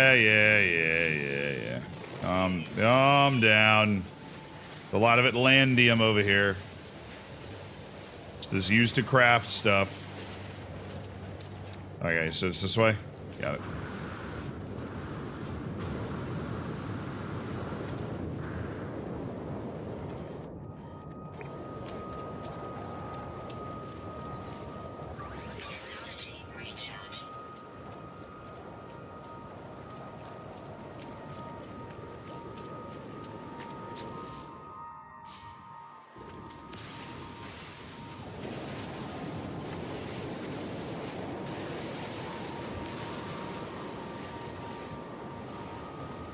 To this day, I've not discovered a planet on which you can build Atlandium mines.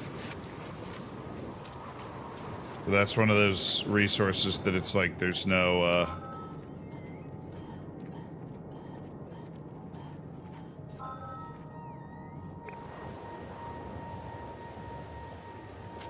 Found it. Oh, there it is. Alright, let's be careful here.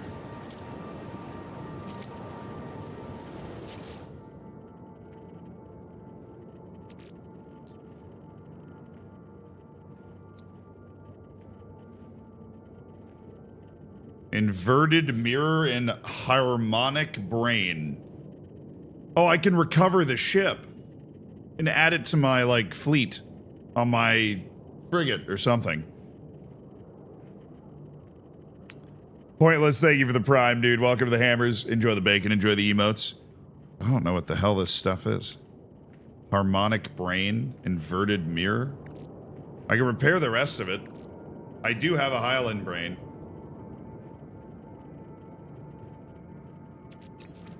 Oh, I can take it. Oh, I thought that was repairing stuff. Oh, I need another radiant shard. Okay. I have no idea what inverted mirror is.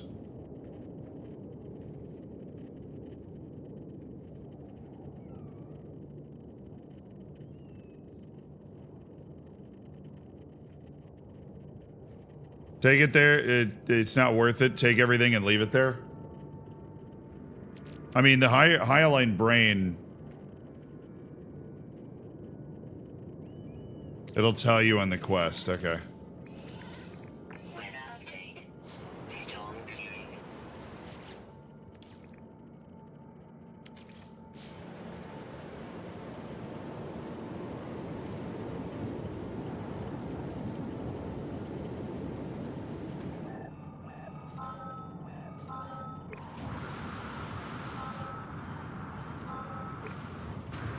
Yeah, I mean, I see a radiant shard right over there.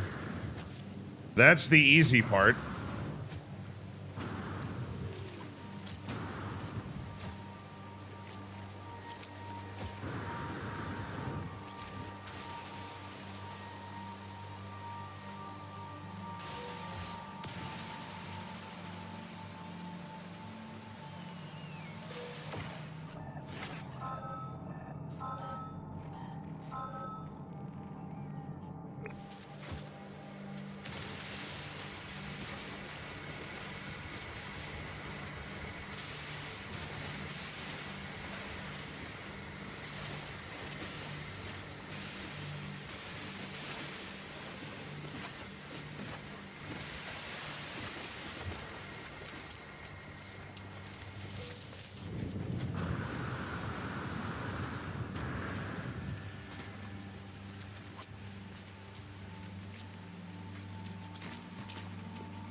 How's everything not boiling in this water? It's just another day on this planet for them. Only unusual and uncomfortably hot for me.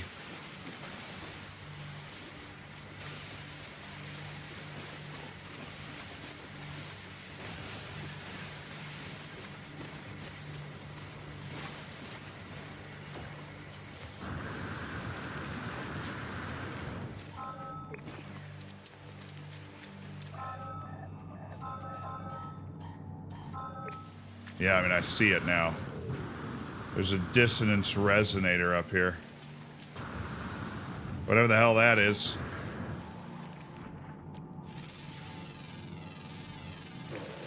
A lot of sentinels around here. Oh, I get it. I have to shoot this thing, and then they're all going to get mad at me. Well.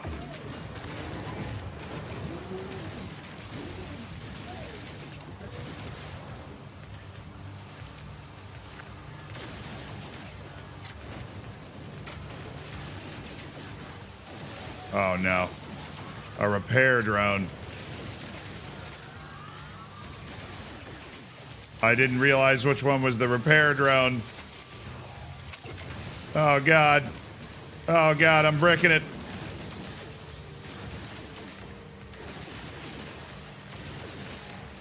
Bro.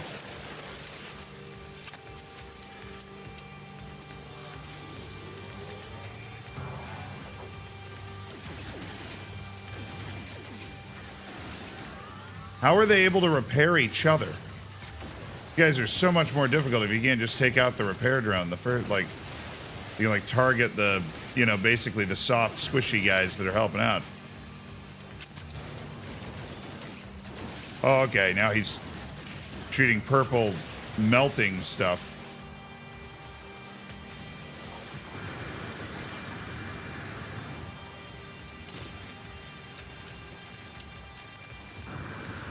Swarm is hunting. Well, good thing I'm jetting away. Corrupt swarm abating. Okay. We got that figured out. I mean, I have everything now.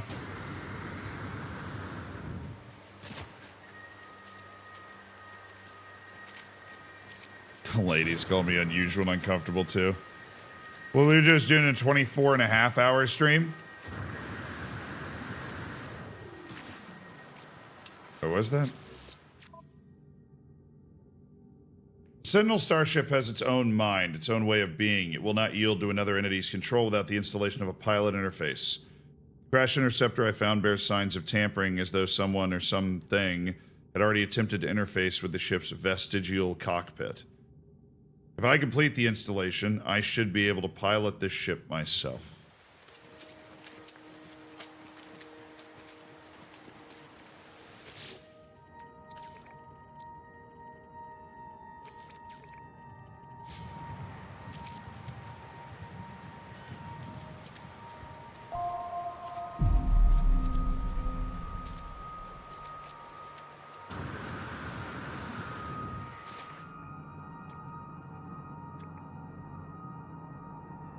Oh, harmonic scrap. It's right in front of me.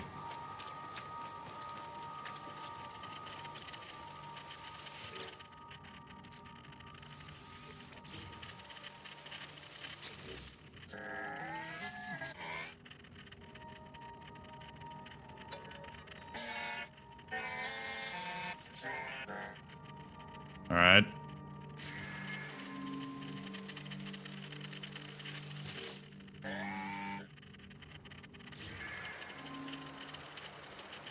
Not going well for that guy.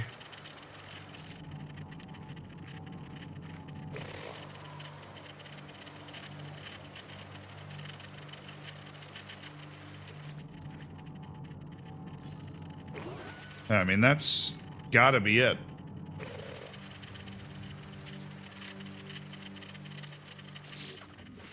Did I get a harmonic brain for that?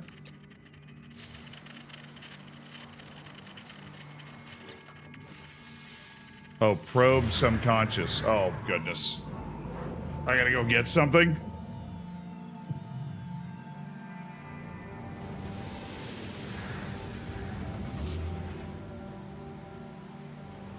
I do. Incoming storm. Anxious sight.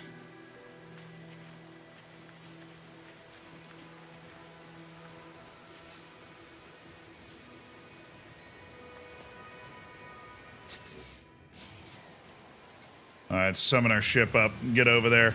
Nalos, thank you for the 16 months, man. I appreciate you supporting the stream. Bam Adebayo took 13.5% of his free throw attempts on the season in the game last night. I'm gonna throw up.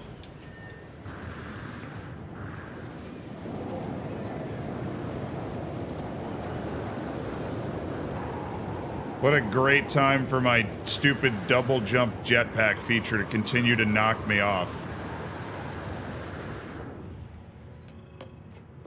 I hate the double jump jetpack feature. I really need to just remove it. Alright, now we fly to this thing. Whatever it is, I have no idea.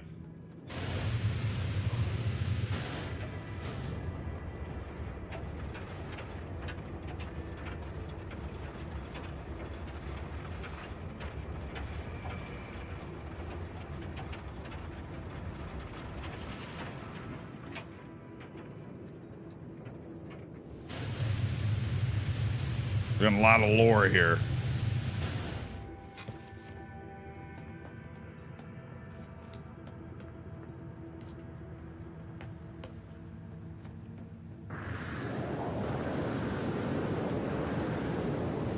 Okay, a lot of knowledge stones. The Gek word for not. The Gek word for A. That's important. Gek word for and. Okay. Oh my god.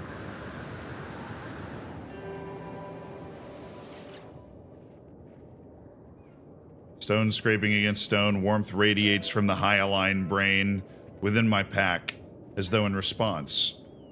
The mind of the ship child is interlocked with the hive. Current instructions seek and eliminate anomalies. Enmesh archival sentience with surrogate entity. I fumble with the ship's brain, almost dropping as it glows unbearably hot in my hand. The pain radiates far beyond my hands, an unearthly heat, a heat that melts glass.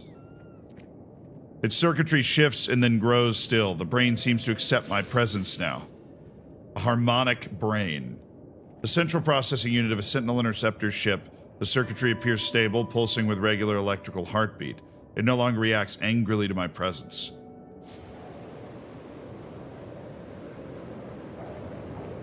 Alrighty.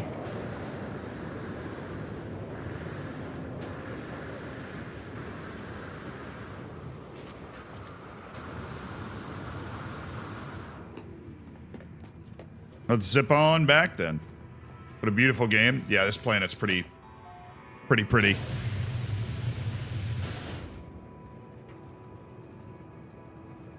Most people don't have the double jump installed. Yeah, oh man, that's pretty. I mean, the superheated rainstorm's really pretty when you're not in the superheated rain. Oh, I'm gonna hit the ground. Oh.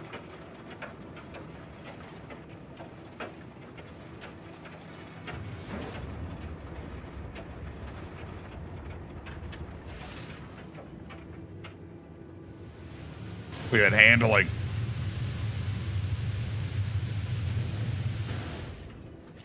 About to lose the UEFA Super Cup because my center back had his brain surgically removed in the 90th minute.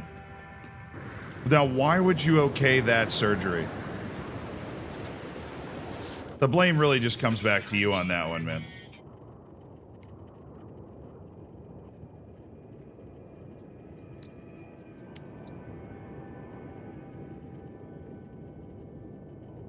All right, recovered J3 is here. Storm clearing.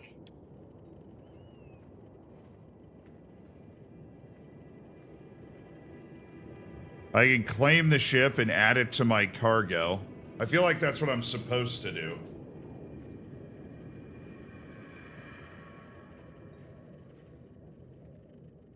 Oh.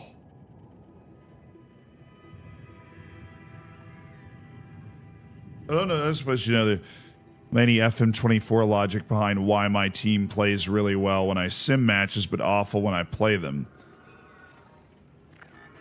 I don't have a lot of experience with simming. Maybe somebody else knows that.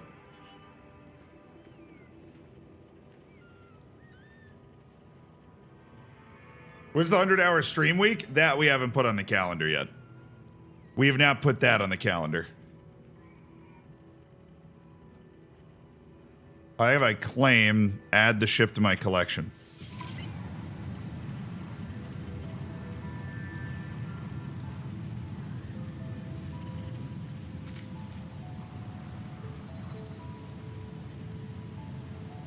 All right.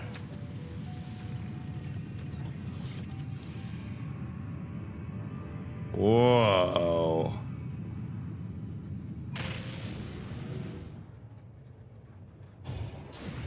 Whoa.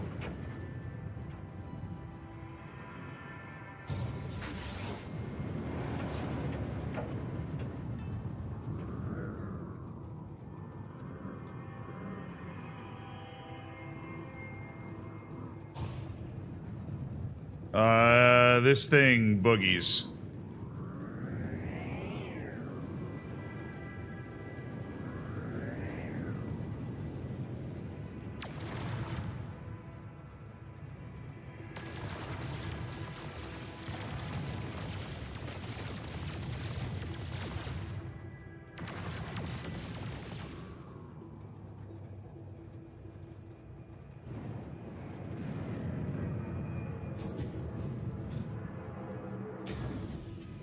Hello, Rock.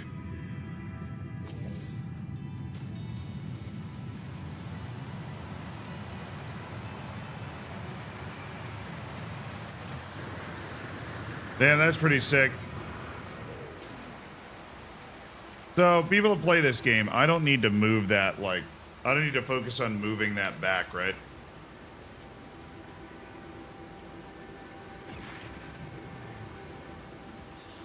It's just like part of my collection now.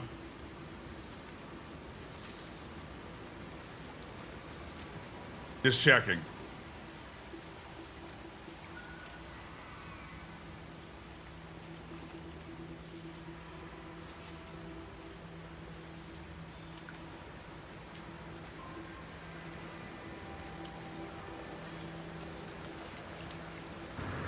Yeah, but once I fly this ship, won't this be like my primary ship that I can call again?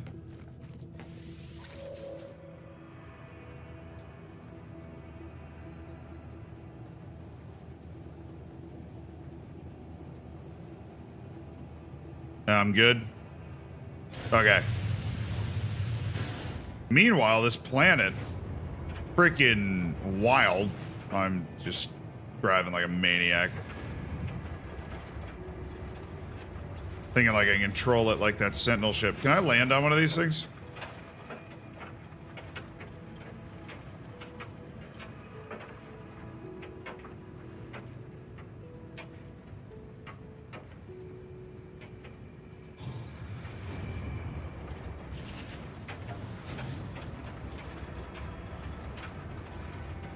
Oh, that's the one up here. You see this? This is like a mega floating island.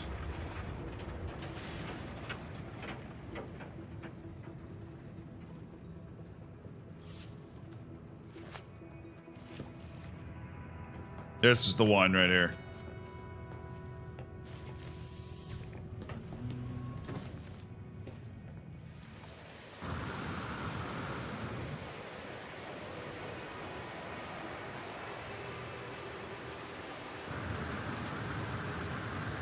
What? I can't land up here?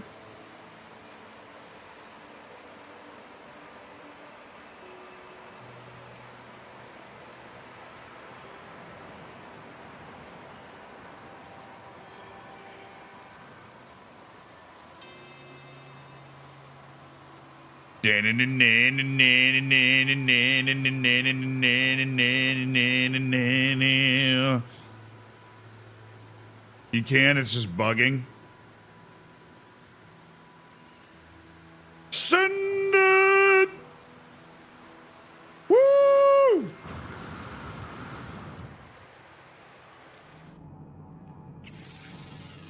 That was pretty tubular, dude. Hell yeah.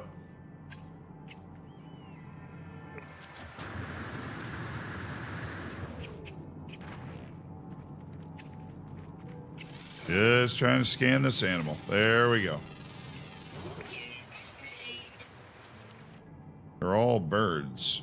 There's no animal on the ground. Ah, Gravitino balls.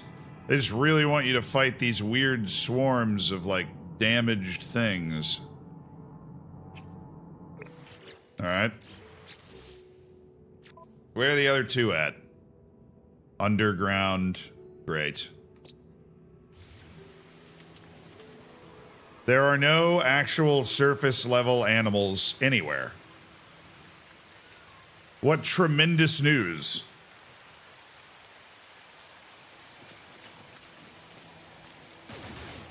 Oh, my bad.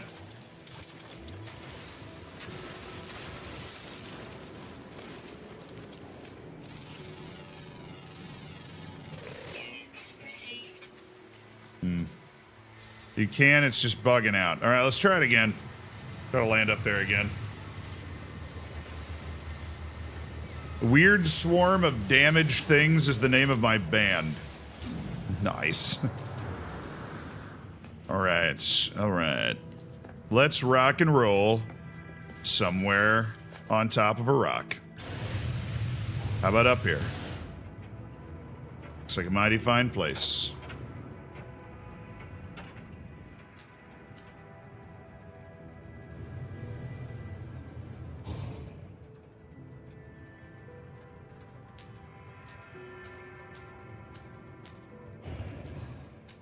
Bro.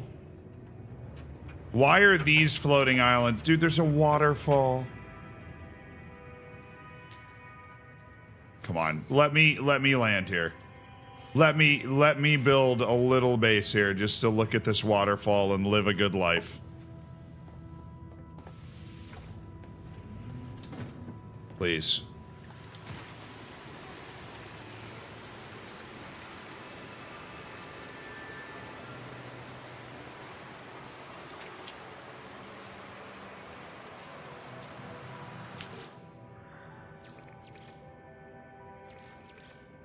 Oh no, it thinks I'm still on the ship for construction. No. I'm not going to be able to get far enough away from the ship up here to build. What a stupid problem to have.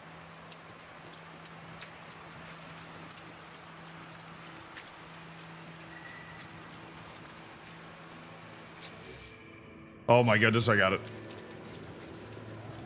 No, no, no, no. No. No. Cannot exist within existing base. Oh.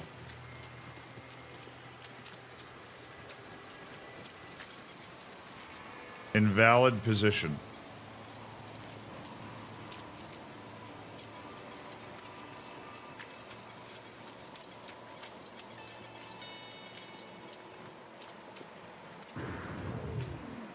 Come on. Come on. You let me walk around up here. Come on. Could technically go down there.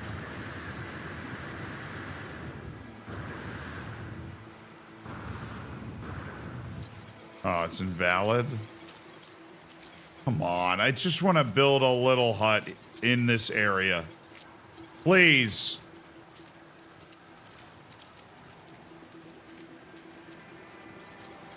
Call your ship, then build it? What do you mean? Call it where? Call your other ship.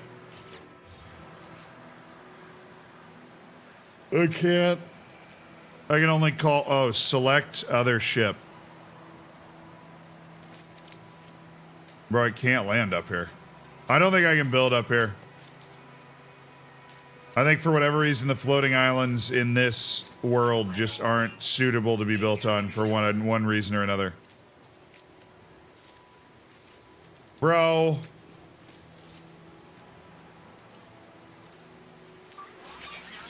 Well, we can just take a moment, chat. We can just take a moment.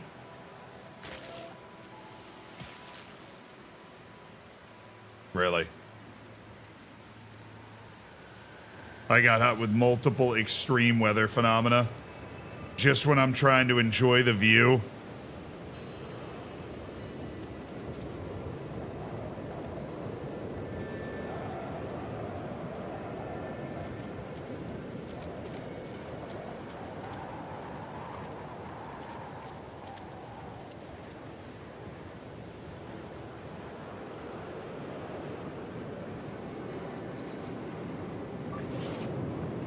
Technology recharge.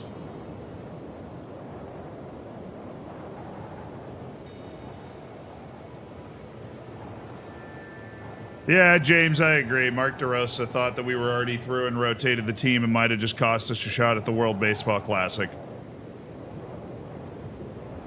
I'm tired of Sports Interactive censoring their forum. I've never heard anybody mention that before. What's going on with that?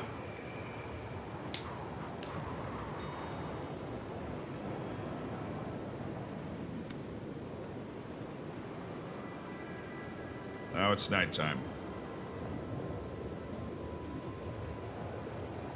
I will stand up here until I can get a clear view of this beautiful waterfall. All right. I will wait out this storm. I have the resources to stand here for a very long time and keep my exosuit very cool. Oh, there's a ship flying by.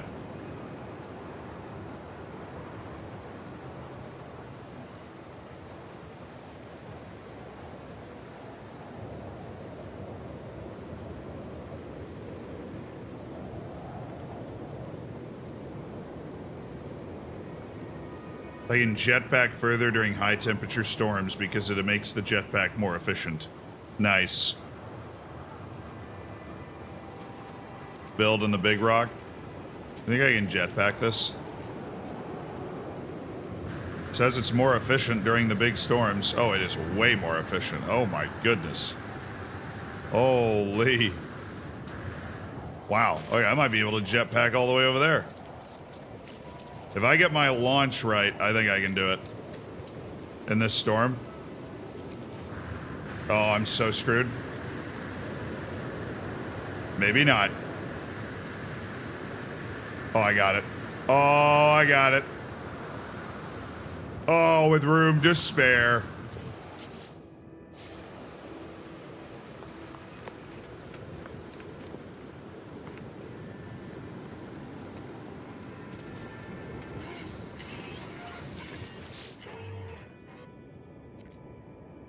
No previous claims on this site. I think I will.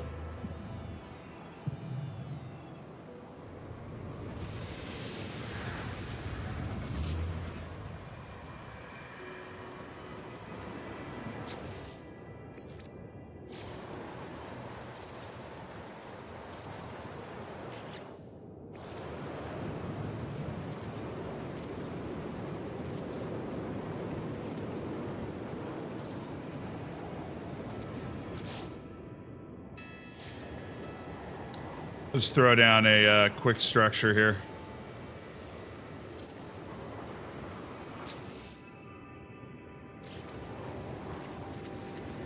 All right, can I get out of this freaking storm, please?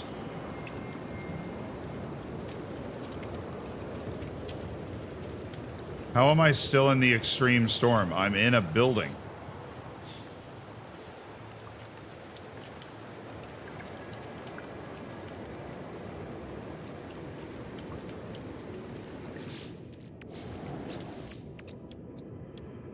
Alright, anyways.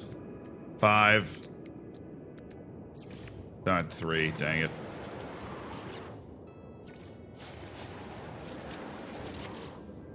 Why am I still in the storm if I'm inside? Technology recharge. A very long storm, by the way.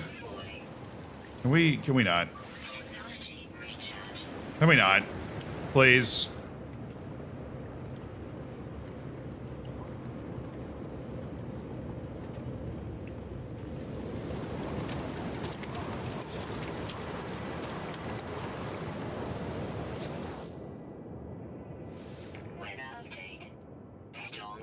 Yeah, of course the storm's clearing now.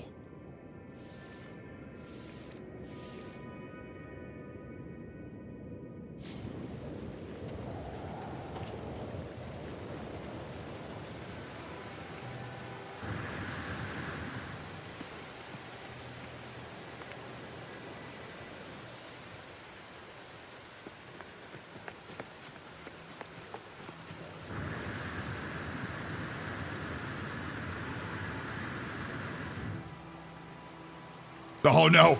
Ow. I missed. Disaster strikes.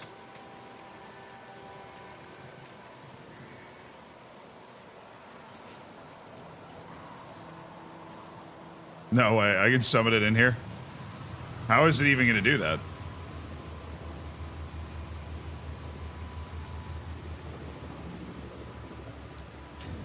Ah, because that's not registered as like a real impactful thing. All right, well, we've discovered an incredibly beautiful place. Our floating mountain home that we just built.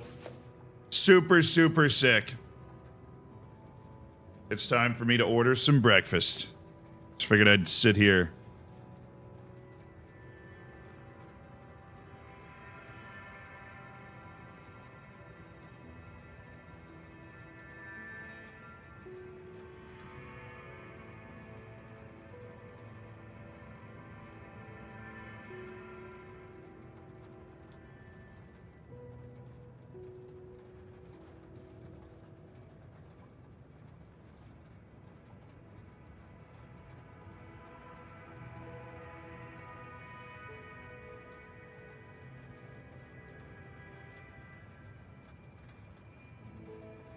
I am going to go with a tried and true.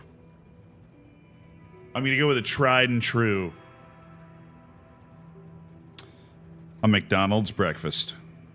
It never lets you down. Except it sucks in every other country I've ever tried to have a McDonald's breakfast. It's just terrible. It's not very good. But McDonald's breakfast in the US, winner.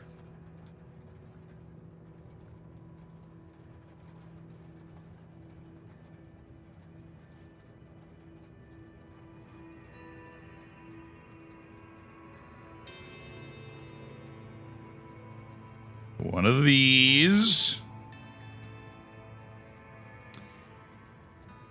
And one of...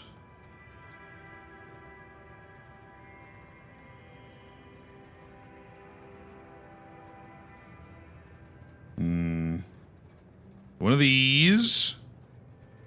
All right, I think we've made our move.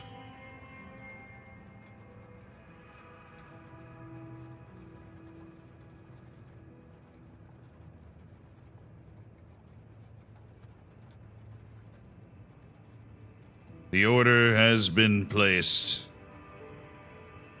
Very quick order. What'd you go to? Sausage patty with pancakes and syrup? Nah, biscuits, man.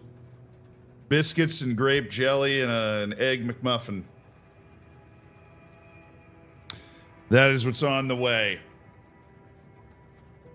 That is what's on the way. He looks asleep. Quite awake, actually.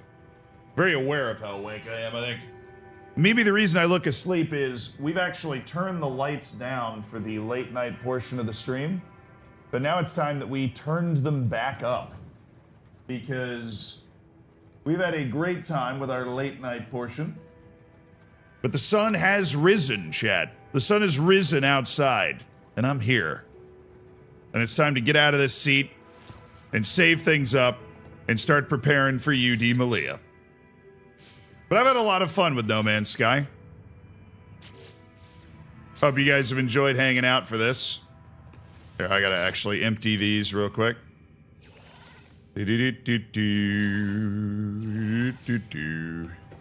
Forgot to empty these before I saved. Oops. I don't like leaving stuff in the refiners when I exit the game. I just feel like I'm gonna lose it. Well, we are going to start preparing for the Malia to bring us home. The final 4 hours.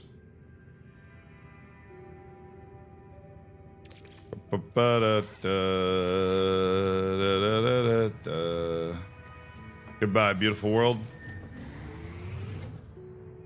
Locked in. I get in this seat, and then I get out of it, and it saves. Quite the place here. Quite the place we've got here, huh? Quite the place. Where do we leave Malia? Oh, we've got 4 matches left in the season. We've got 4 matches left in the season. We're gonna have to do a couple of house cleaning things before we start Malia. Not too bad, but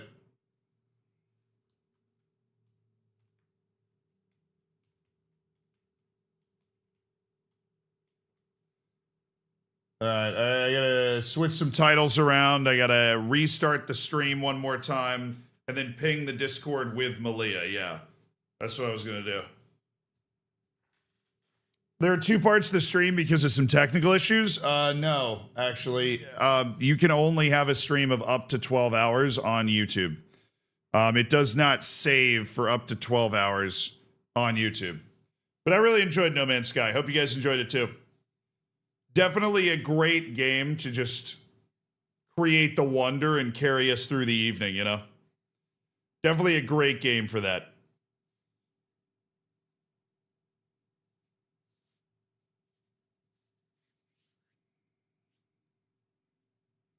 It's a game that scratches the itch that it was designed to scratch. Opinions of the Max Crosby deal? I mean, if he failed the medical, he failed the medical. Like, yeah, if he failed the medical, he failed the medical. It is what it is. Kind of surprised. Seemed like a deal that both teams were pretty happy with.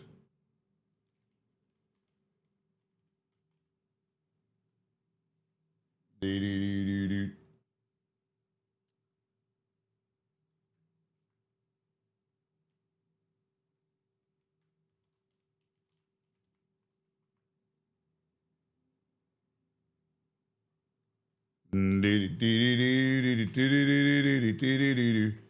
All right, getting some things sorted. Chat, getting some things sorted. Refresh the old dashboard. Alrighty, let's get the football manager opening up here. And now we're gonna have to restart the stream on YouTube one more time. And so for those that don't know how this works, we have what is basically a whole new stream starting on YouTube for the second time, which is fun. Have I tried Hollow Knight? No, I've watched other people play it, and it looks fun. It looks like a good time. Yeah, I saw Bam Adebayo drop an 83, dude. I did see Bam Adebayo drop an 83. That's pretty wild. That's pretty insane. Okay, let me see if I can remember how I did this. So I go down here and cut off the stream. All right, YouTube, what's going to happen is this stream is going to end. A new stream is going to start. It's obviously going to be in the same YouTube channel. It'll be here in a matter of seconds, right? But you do have to move. You have to display some agility. Can you raid the old YouTube stream into a new one? I don't think so.